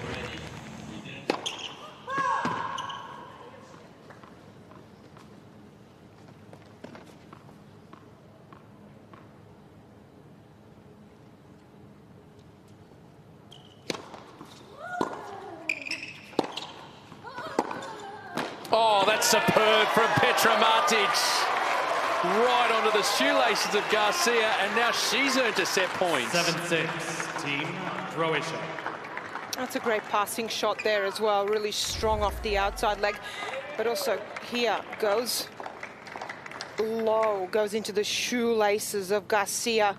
Really hard there to pick whether to hit a volley or a half volley. Really hard off that much pace to hit a half volley. Set point Martic. And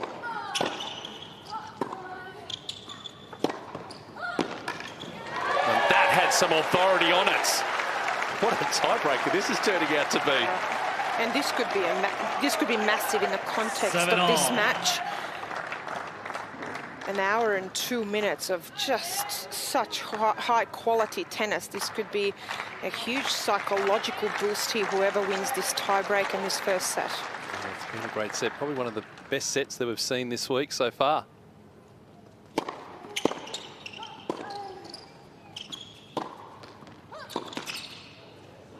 And now we continue on serve. And we continue the set point game, this time for Garcia. Look at that. That's what you want. That's what this United Cup's all about, really, isn't it? Having the players at the back. I think Arthur Rinderknecht there is just swinging that towel so much, he might have to ice his left hand in a minute.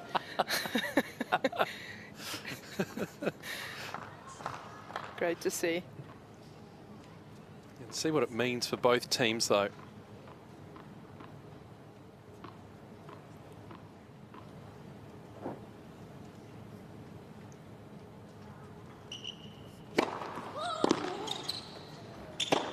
Oh, she went big. Well, she hasn't missed one of those so far in the match today. Has been flawless on this drive volley here. Oh, just overplays that one. I think she was indecisive there. I think she wanted to go inside in and then changed her mind a little bit too late.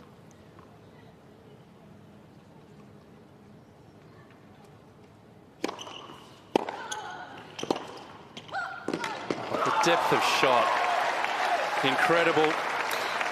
It's also the fact that she's actually getting, she had to do a couple of steps to get out there, so she cuts off the angle, but she's so strong getting out there. The movement from Garcia, I actually think that she's moving even better than she did in the last 6 months of last year. Just really sharp.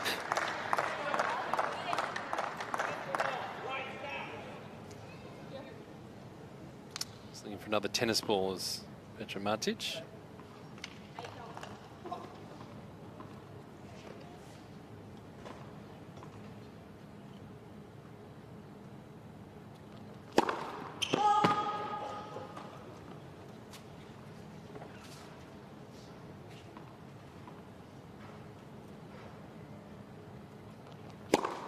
Oh, look at that! Under all sorts of pressure. 9-all. She comes up with that.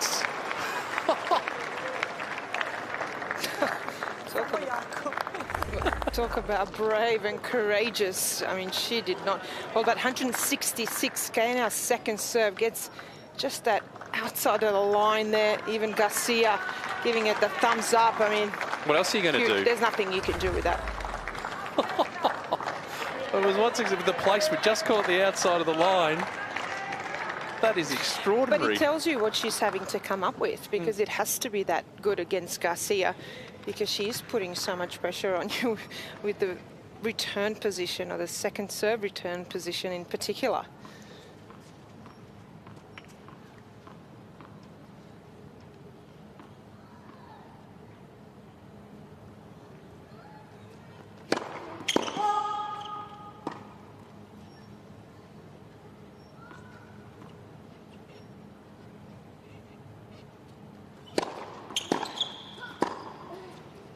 The pressure just a little bit too much there. So set point number 5 now for Caroline Garcia, again on her serve.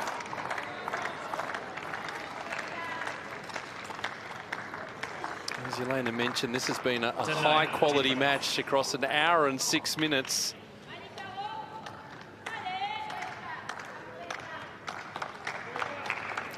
Garcia with another chance to finish this opening set.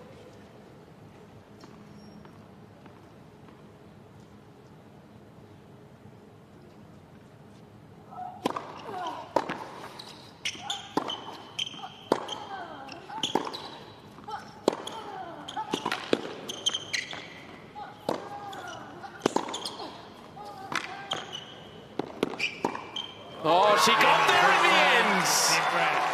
Caroline Garcia, 1 hour and 6 minutes on court. What a opening set of tennis that was. It goes the way of Team France, 7 games to 6.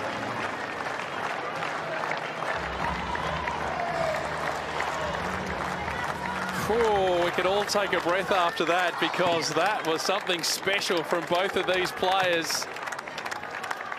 Their opening matches of the season. Bathroom break coming up for Petra Martic. And well, she'll feel disappointed. She's very much in this contest. Meanwhile, down the other end, that was a huge battle for Caroline Garcia. But, Elena, she found a way. She has found a way, and a player full of confidence and self-belief, and just so calm and composed, because they both faced set points there and both had to save set points and break points.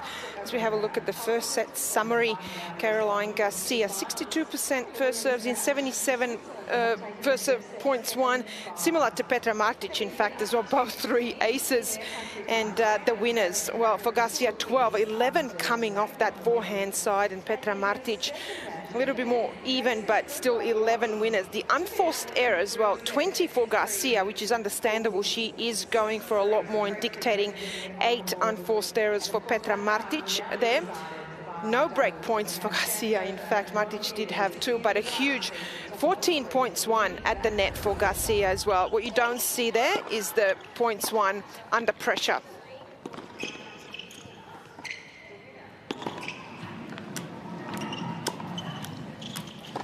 We work our way through the highlights of this opening set, and this package could go on for at least 5 or 6 minutes, because there were highlights aplenty from both players. Oh, huge. Just really impressive how they were both able to come out and play so well.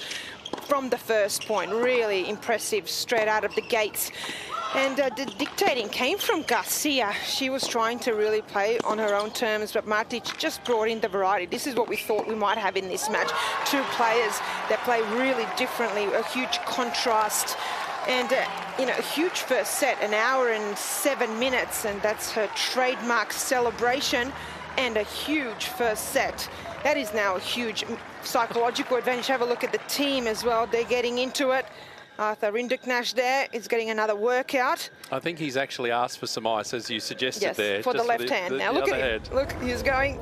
But it shows you what it means for Team France in particular there, and for Caroline Garcia to get through that set, because you can see in the bottom right-hand corner here, they're 2-0 down in the tie. They need to win all of the matches tonight to get through to the final. Well, this is the beauty of tennis and this type of event, because they are 2-love down.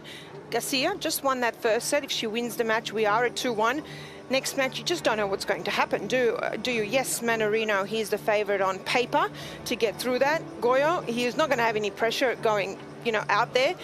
If France manages to maybe win that match, you just never know what can happen, and we then all of a sudden have a live mixed. And wouldn't be the first time that we've had that kind of scenario play out. So this match, obviously, is such a huge one, not just for France to stay in it, but then all of a sudden you've got a very, very different tie on your hands. Well, as usual, Caroline Garcia races from the chair, and you can see her in the background just warming up. It's very much the focus that she has, also a little bit psychological as her opponent walks out onto court, just to say, hey, I'm ready, let's go. Well, good for Garcia to get out there and just to be bouncing around, because sometimes when you do have, you know, even a 2 or 3 minute break, although this was a little bit longer, maybe 4 or 5 minutes there, you can just cool down and lose that momentum. Wouldn't be the first time that we've seen that happen. Martic, she took that bathroom break there, so we'll see what happens, because often when you've had such a huge set like this, someone always drops off. And for Martic, really important to start strong. Eva Maioli just telling her that you're playing great, just keep it going. Good to see her coach too. They've got the iPad with all the stats and all the Hawkeye and everything, so they have access to all of that too. And just for Martic, really important not to get down on herself there, because she did play a phenomenal first set. There was really not much in it, 1 or 2 points. Oh, serving first now in the second.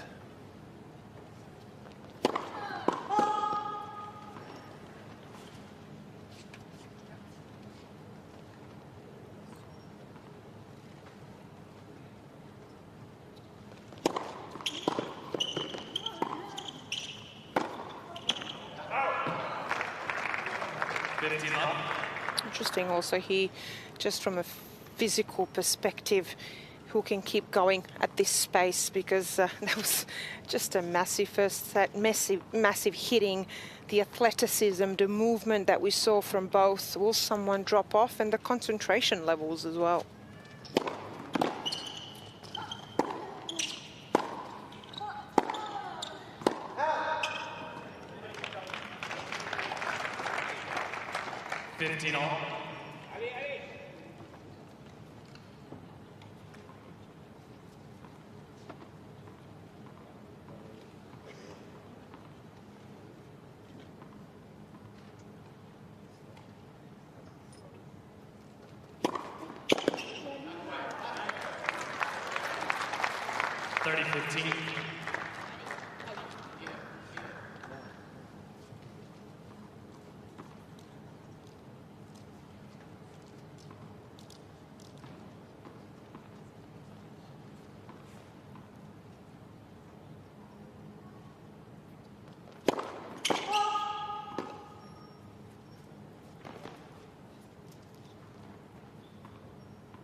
how early she takes the ball, but also the court position right up on the baseline. Not giving up the baseline there at all.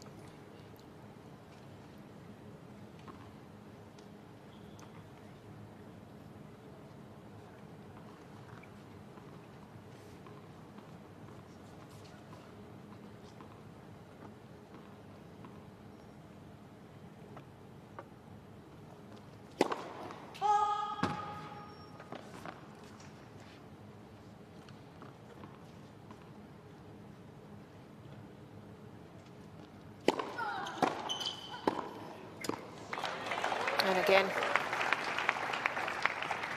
relentless. Here's the win predictor. I'll tell you what, that doesn't strike me as being right either. Pre-match and now current 12% for Petra after that first set. Really? You're really taking on the win predictor, aren't you, Pete? Well, I just think that it's a lot more even contest than that's showing at the moment.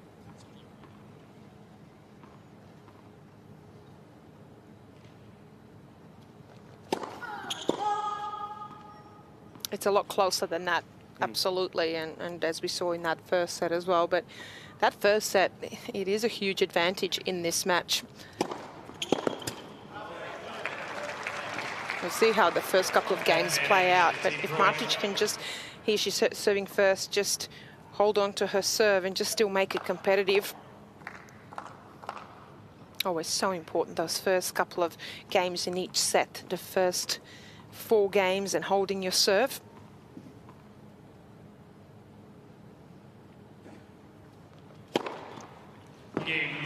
Well, a little bit of a battle there for Martic in the end, but she does get through.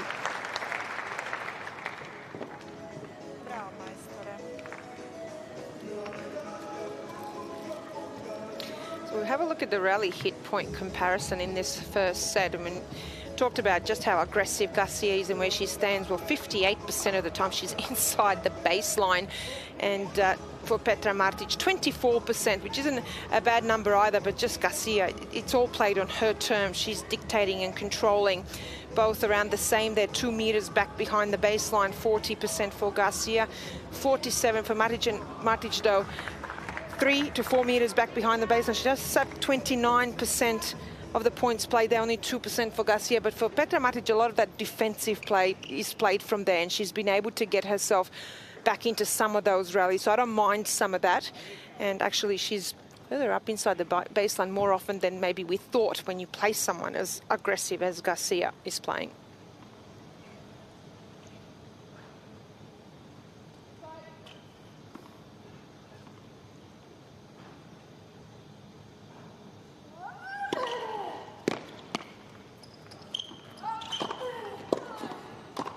Ah, well done there by Martic.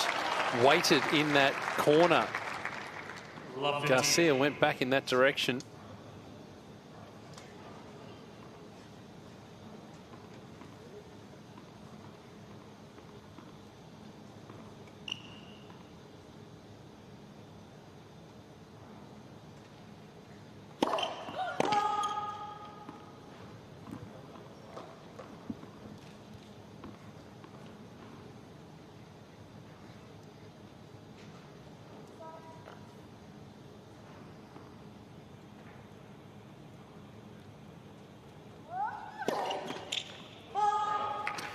Well, a change-up again, just as you were talking about, Yelena, with Martic in the court. We saw in the tiebreaker that she'd stand back meters behind the baseline, changing it up all the time. It's so clever. Well, she's giving herself the opportunity to change it up. To some of them to step in, take it on top of the bounce, some to go back and hit the return back deep and give herself time. But also, that gives your opponent a different look when they're serving, which is what you want to do. That's how you try and upset that rhythm that they've got with the serving, but also just with the eye, what they see. It's very different if someone's standing further up on the baseline or going back. You can play with your mind a little bit when you're serving.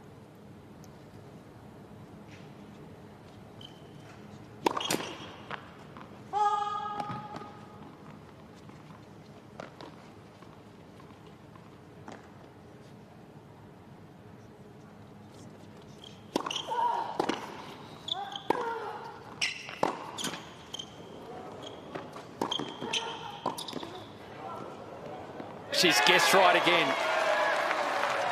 Guessed right again. She again was waiting in that ad-court corner this time, and we've seen in the opening set how well Petra Martic can execute the lob. 15-40. Right here, knew the direction it was going in as she waited in the corner. Here she is. Beautiful. She's got great feel. Really well executed there. Plenty of topspin.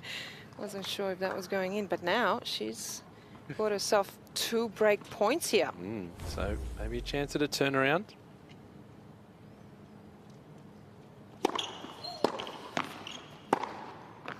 Oh, wow. Courageous after that first serve, but also just to go that forehand and create an angle. So first break point opportunities of the match here for Martic.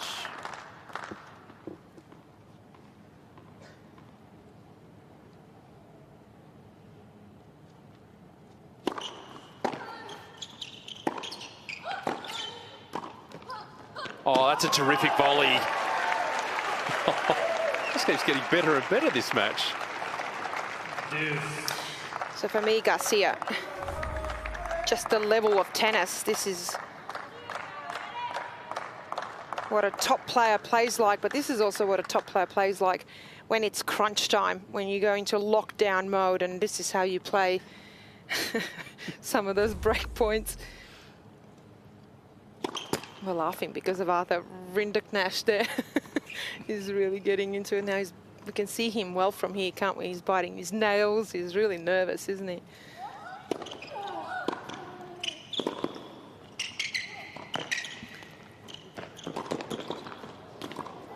Oh, well done. Again under pressure. The good hands at the nets. Yeah, Petra not happy with herself there. That's because she had those break point opportunities more than anything. This had a little bit too much air, not enough backspin. But here as well, I think she thought that that was going to be better than it actually was. She got caught getting really ready for something really fast to come at her, but it was a lot slower than she anticipated.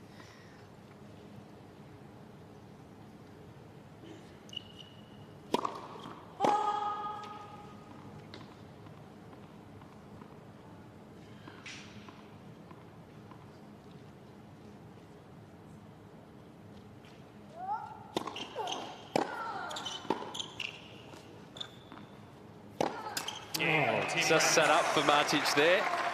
Garcia survives a challenge in that game.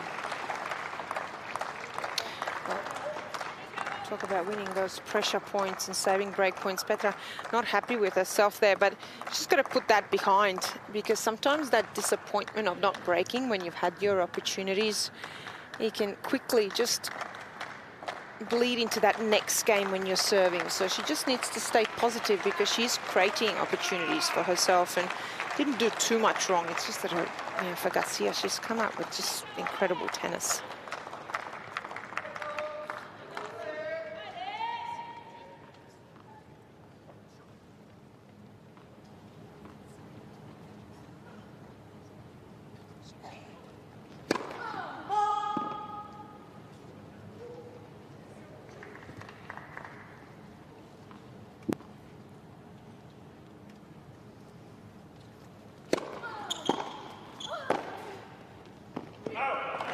Good return there on the second serve. Again, continues to step in.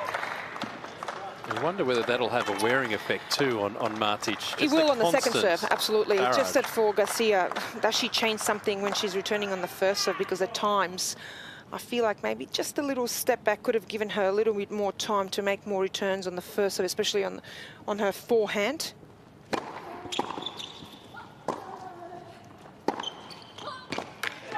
Because she had unreturned serves. She had 60% unreturned in the first set. This is the Garcia return hit points. Have a look at this on the first serve, but especially the second serve. And that's on, someone's huge serve like Martic. I mean, 2 meters for the second serve. It's still 1 meter on the first serve. She did go back twice, and both times that she went just back a little bit, she actually won those points. So maybe just something to look at. But a sign of intent maybe for 2023. It is great intent, absolutely. But if you're playing someone with a huge serve on, and maybe you're not doing as well on the first serve return, maybe just looking at that.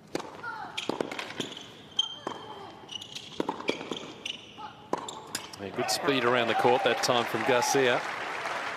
3 break points.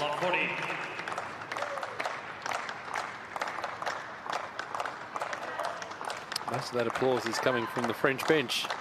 There they are. Applause and a towel. This is how quickly it can turn when you've had break points. You create those opportunities for the first time in a match and they get taken away from you very quickly. You can find yourself in trouble on your own serve.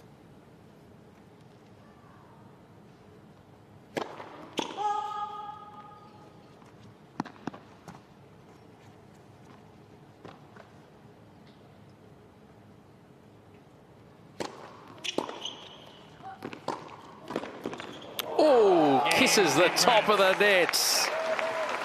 But there's a little bit of a momentum shift. Garcia with the opening set in a tie break, and with the break now, 2-1 in the second.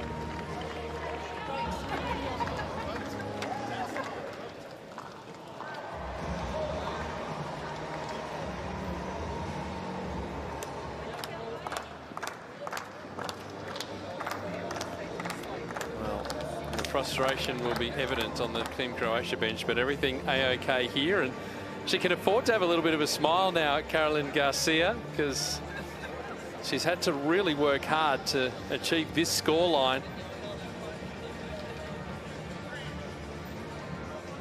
But it just shows that the kind of vibe that we're going for here with the United Cup and having the team right there on the bench. And this is similar to the Croatian team, both her coach and then also, of course, Roger Vazelin, the captain, the playing captain. He's there as well. And they've got a very clear communication there, who's doing what. Really good to see.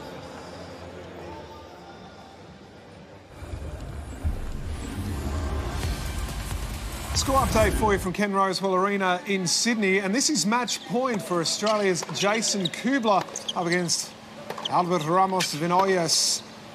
Kubler ranks 107 in the world, putting on a real show against the world number 39. The Aussie beating number 27, Dan Evans, earlier in this tournament. And that'll do it. That one's long from the Spaniard. And Kubler celebrates in front of his home fans. His ranking will now move up to a predicted career high of 81. So that tie is now level at 2-all. And it's Jessica Buzes-Minera and David Vega Hernandez up against Sam Stowes and John Peers in the mixed doubles in that one. This is Brisbane as well, on the right-hand side of your screen. Team Poland, Team Switzerland. Now, this is crucial because Team Poland lead 2-1 in the tie. And the first set went the way of Team Switzerland's Jill Teichmann, 7-5, but Magdalene is up a break and serving in the second set. So crucial point in that match. Likewise, in Perth, let's get back to the action, where it was Caroline Garcia taking the first set 7-6. And she's serving up a break in the second.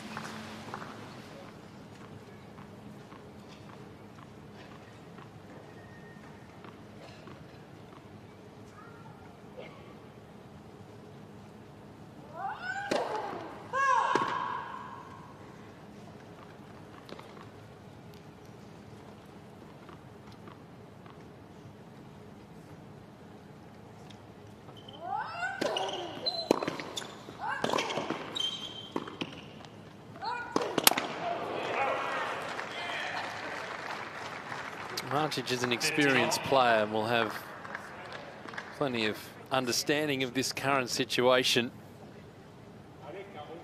Expect to see all the variety coming out of the Martic game here, just to try and unsettle Garcia, try and upset this rhythm that she's in right at this point in time.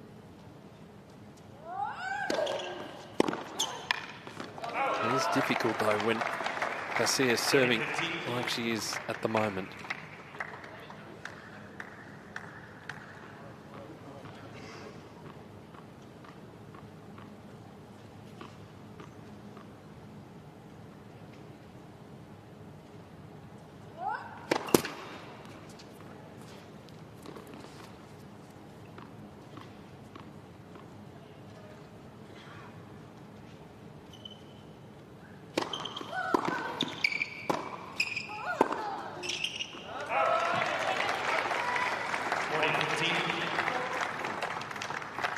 that from Garcia there on that backhand.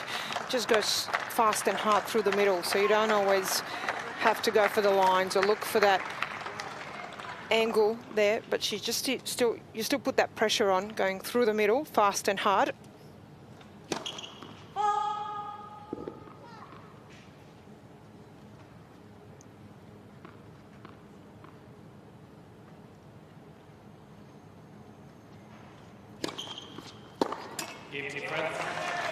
That's a comfortable hold.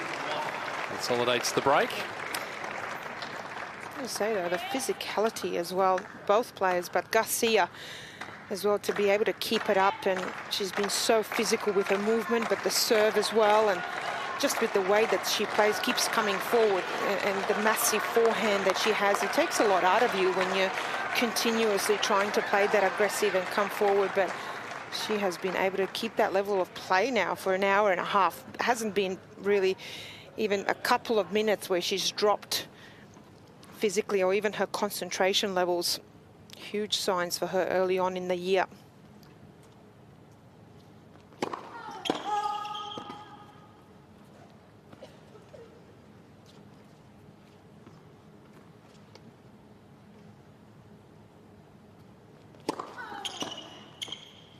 Smart. Into the body. 15 love. Especially when someone's standing so close or inside the baseline, just to go into the body to jam them. Not easy to get out of the way. Particularly if they are bearing down and moving forward into the court.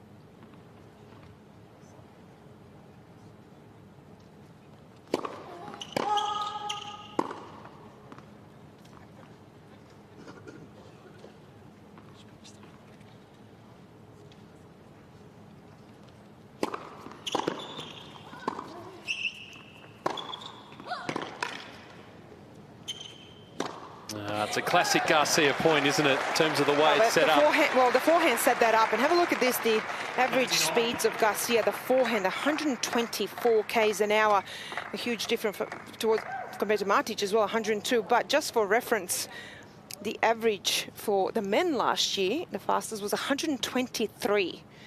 So Garcia really just unloading on that forehand. Huge. And for the women last year, the fastest average was Samsonova, 124. Madison Keys, 123.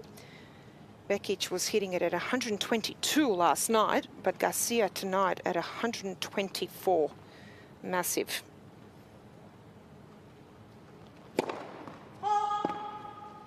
It's just crushing the ball, really, Yep. but also just that she's still able to have so much control. It's unbelievable.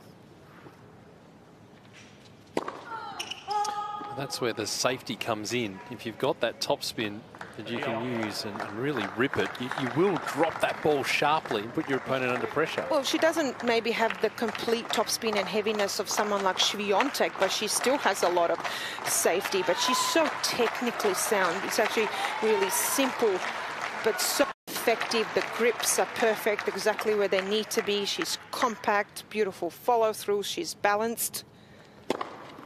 Allows you to go for it that much more. Yeah, exactly. And also you will see her as well go through the middle. She'll have still big margins, but she'll be able to rip it because she's not going for the lines.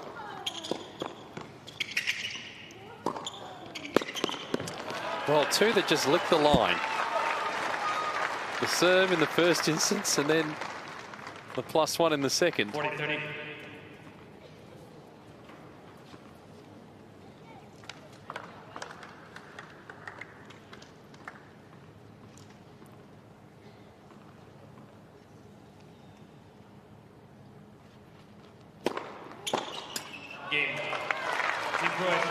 So good hold for Petra Martic. Still down a break though.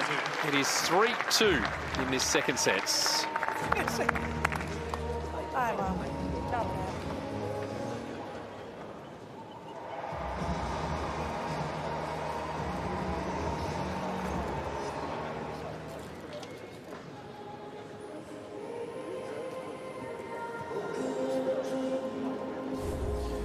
As we continue our odyssey around WA, now this is a beautiful part of the world, Yelena. Cygnet Bay, 2 hours north of Brisbane. It's on the Kimberley coast. There's pearl farming. Now, if you like your pearls, I don't know whether you do or not, Yelena. I haven't asked you that personal question.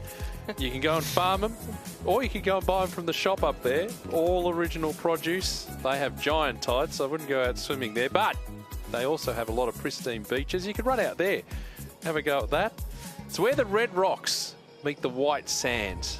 And it's very isolated up there, so if you just wanted to kick back and have a great time, just getting away from it all, that...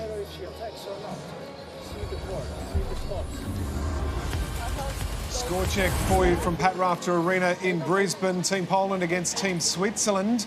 And it's Magdalene. If she wins this, Poland are through to the final in Brisbane. But it was Jill Teichmann who took the first set 7-5.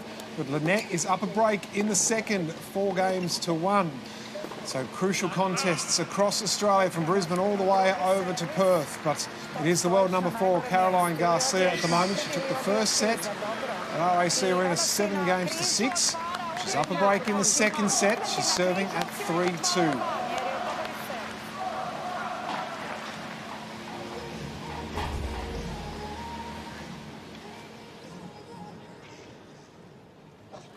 Quick look at the total work rate here, and you can see Martic having to work hard. Yeah.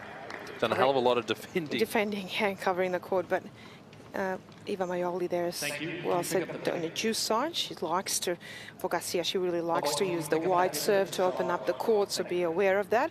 But also, there still seems to be confusion with Petra where she should stand when she's trying to return the second serve. Does she still go aggressive in and take it on top of the bounce, or go back? They're telling her to go in.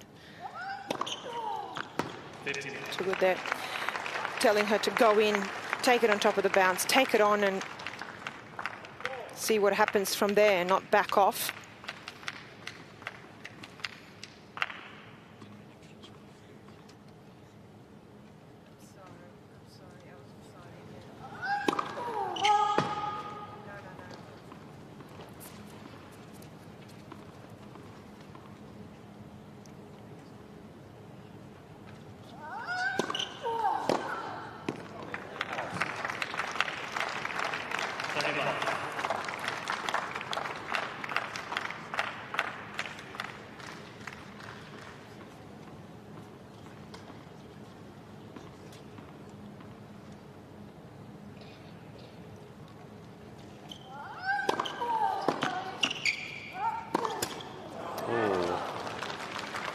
To get down for that one. 30-15. Ball kept just a little bit low. Still to come here in Group F this evening in Perth, Adrian Manarino and Borna Goyo. It's looking to keep the tie alive and try and get through to the final. The city final, that is. Greece already through. Winner of this tie will play them tomorrow.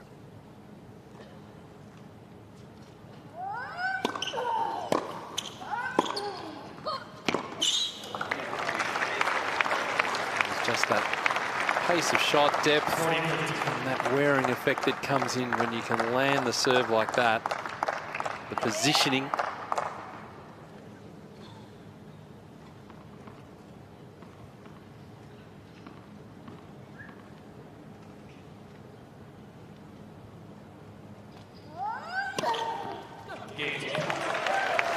That's the wide serve that the Croatian team was referring to, especially when she needs a point. She's been using it well, Garcia. She takes a lot of pace off, but she cuts around, and that ball to take the pace off, that was 143 k's an hour, but it was the placement. Does it so well. Does it off the same ball toss as well, so it's very hard to read.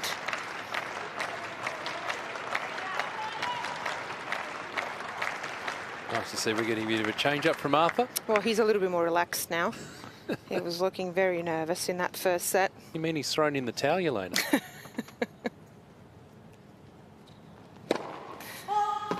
Well, don't say that. No, it's a set and a break. He's just a little more comfortable out there.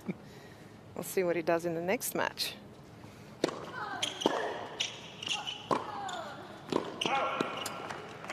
Okay, so important for Martic. She still needs to hold her serve. It's only one break. You never know what can happen, or when your opponent just might drop their concentration and level of play a little bit, but got to stay there with them.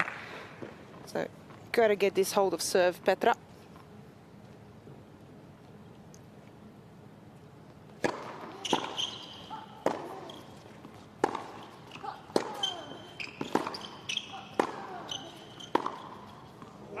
Good hitting. Went through the middle deep there, didn't give Garcia any angle to work with.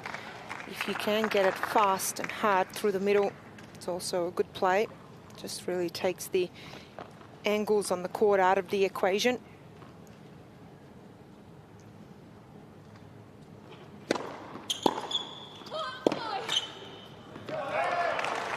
That's what happens if you can't land that serve. That was right into the hitting zone of Garcia, and one of the easy returns to hit when you go back with the flight of the ball in that angle direction.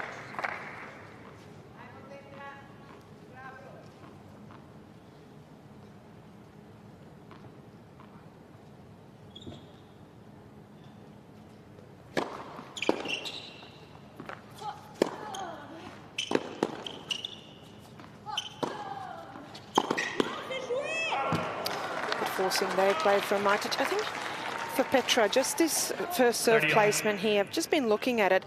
So due side 64% into the Garcia forehand, 60% also on the ad side. And it's for me just a little bit too predictable. There's not enough going to the backhand or into the body, but especially with the way that Garcia's hitting that forehand. It's massive. I mean, she was able to get this one a little bit out of the hitting zone, but that's just a lot of pressure and power coming at you, because we've mentioned just how fast she's been hitting it at 124 km an hour average today.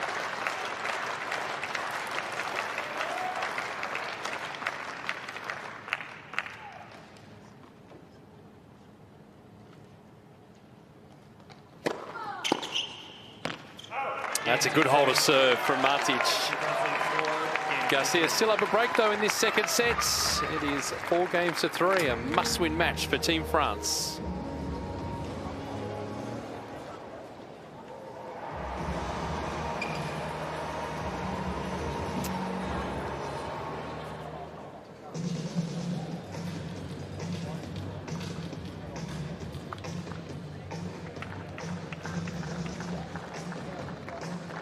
Well, the highlights have been happening on the court, but also off the court too.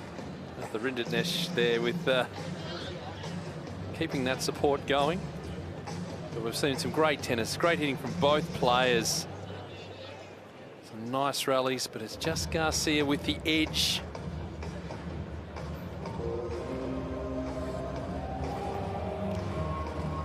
Sad si trebaš ruku malo namjestiti, ali napadaj, nema šta drugo.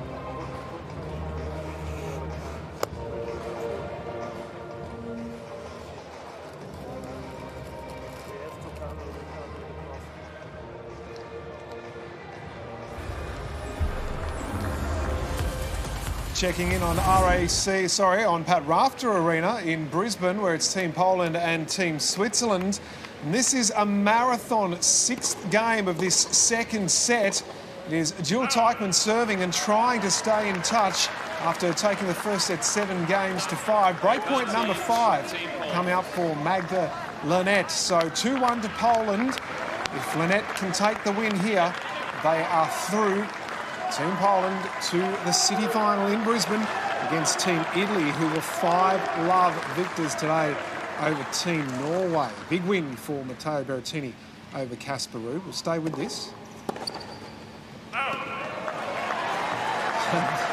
There we go again. Juice number 7 at Pat Rafter Arena. Let's get back to Perth.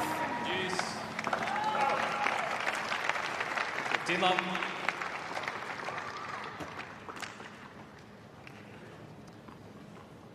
59% first serves into play for Garcia, winning 78% when that ball lands.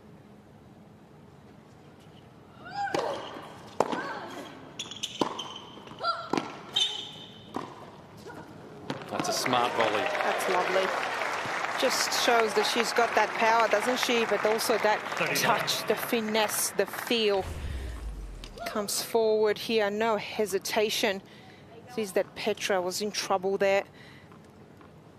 Go short with the volley to make Petra run forward smart.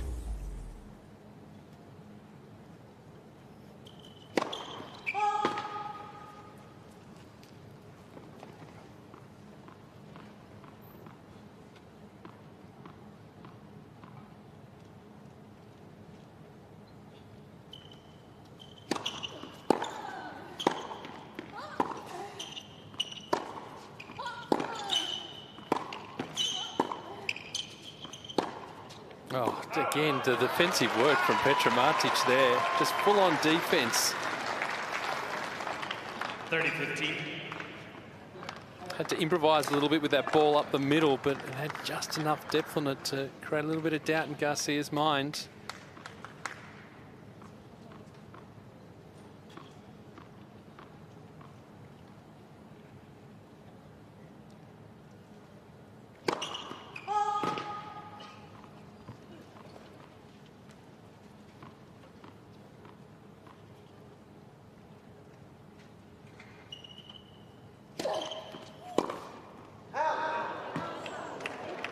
Oh, she tried to go for it.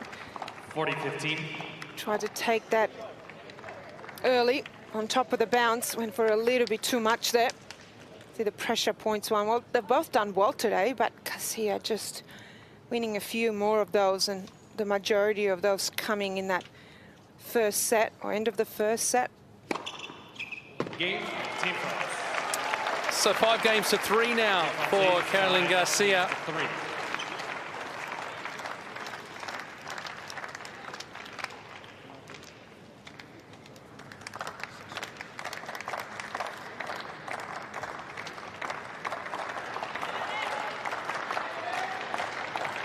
Can Petra Martic keep herself in it?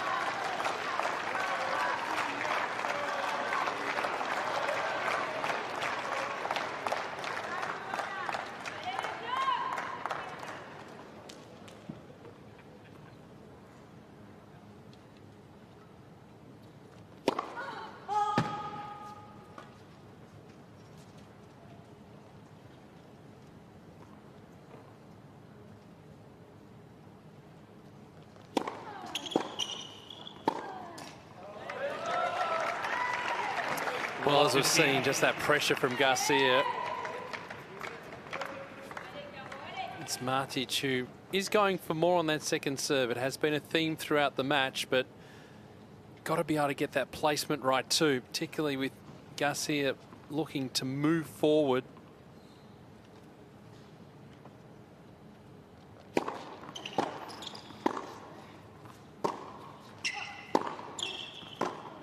And when she is able to defensively get that ball back into play, Martic just done well to neutralise the contest initially, and then gets the opportunity to really lay into the ball.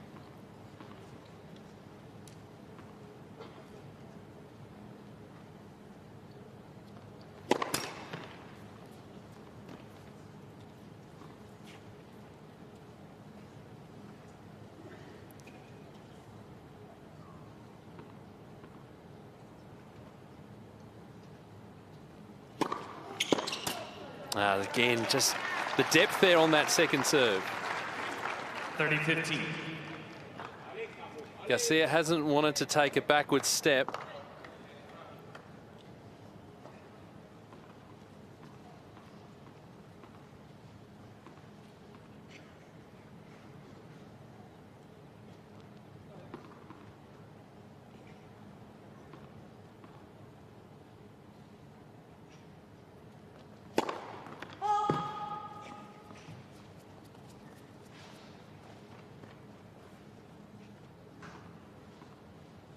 Time back on the baseline, Garcia. And that's why. So that's the effect Martic is having on that second serve. 40-15.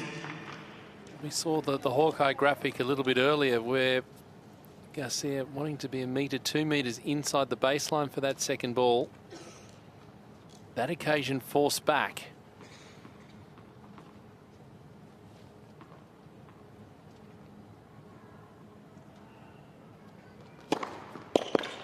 And again, under pressure, comes up with a big serve. Team Pro.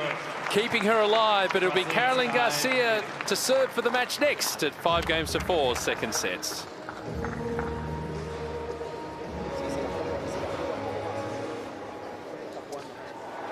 And she'd have to be feeling pretty good about things now, Caroline Garcia. A really tight opening set.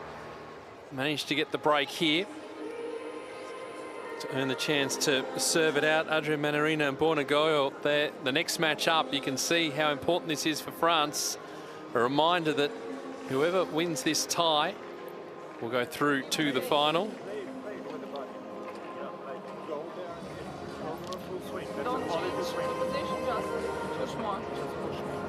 Ali ako staneš daleko na drugi, moraš i duboko odigrat brzo, znači ono... A first.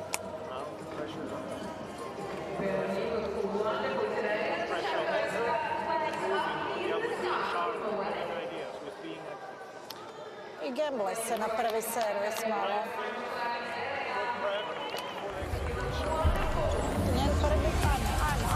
So tensions are high in Perth, but likewise in Brisbane between Poland's Magdalenette and Team Switzerland's Jill Teichmann.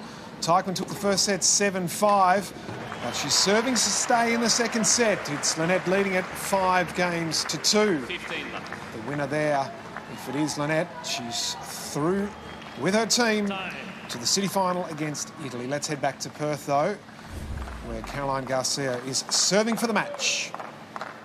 Serving for the match and to keep France alive in this tie.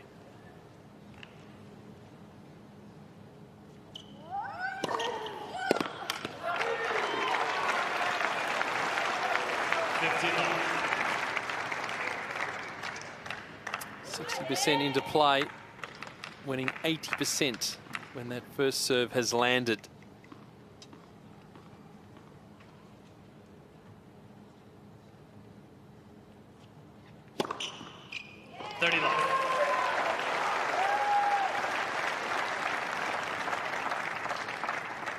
Hasn't been broken. Wants that tennis ball back.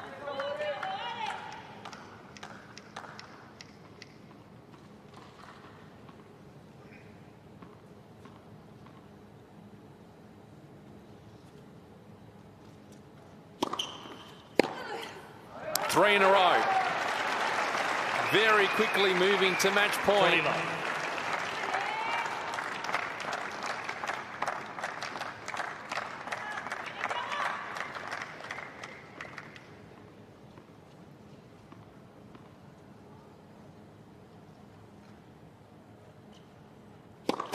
Let for serve.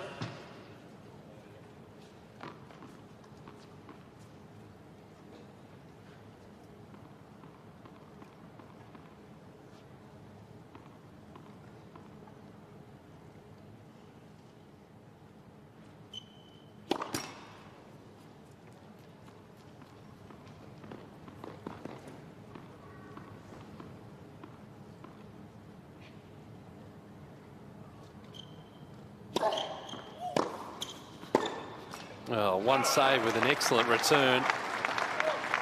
Straight up the middle of the court.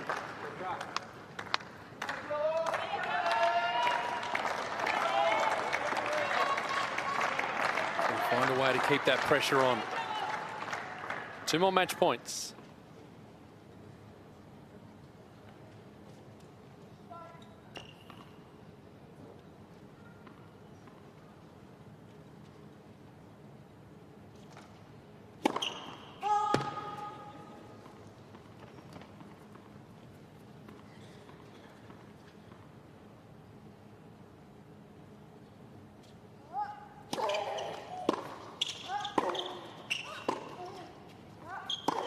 That's a strong way to finish. A strong way to keep France alive in this tie. 1 hour and 53 minutes on court. That was a stern test for Caroline Garcia against a quality opponent. They could afford to smile. Well, that was a tough encounter. High quality tennis, but Garcia gets it done 7-6, 6-4. Love that reaction between the players.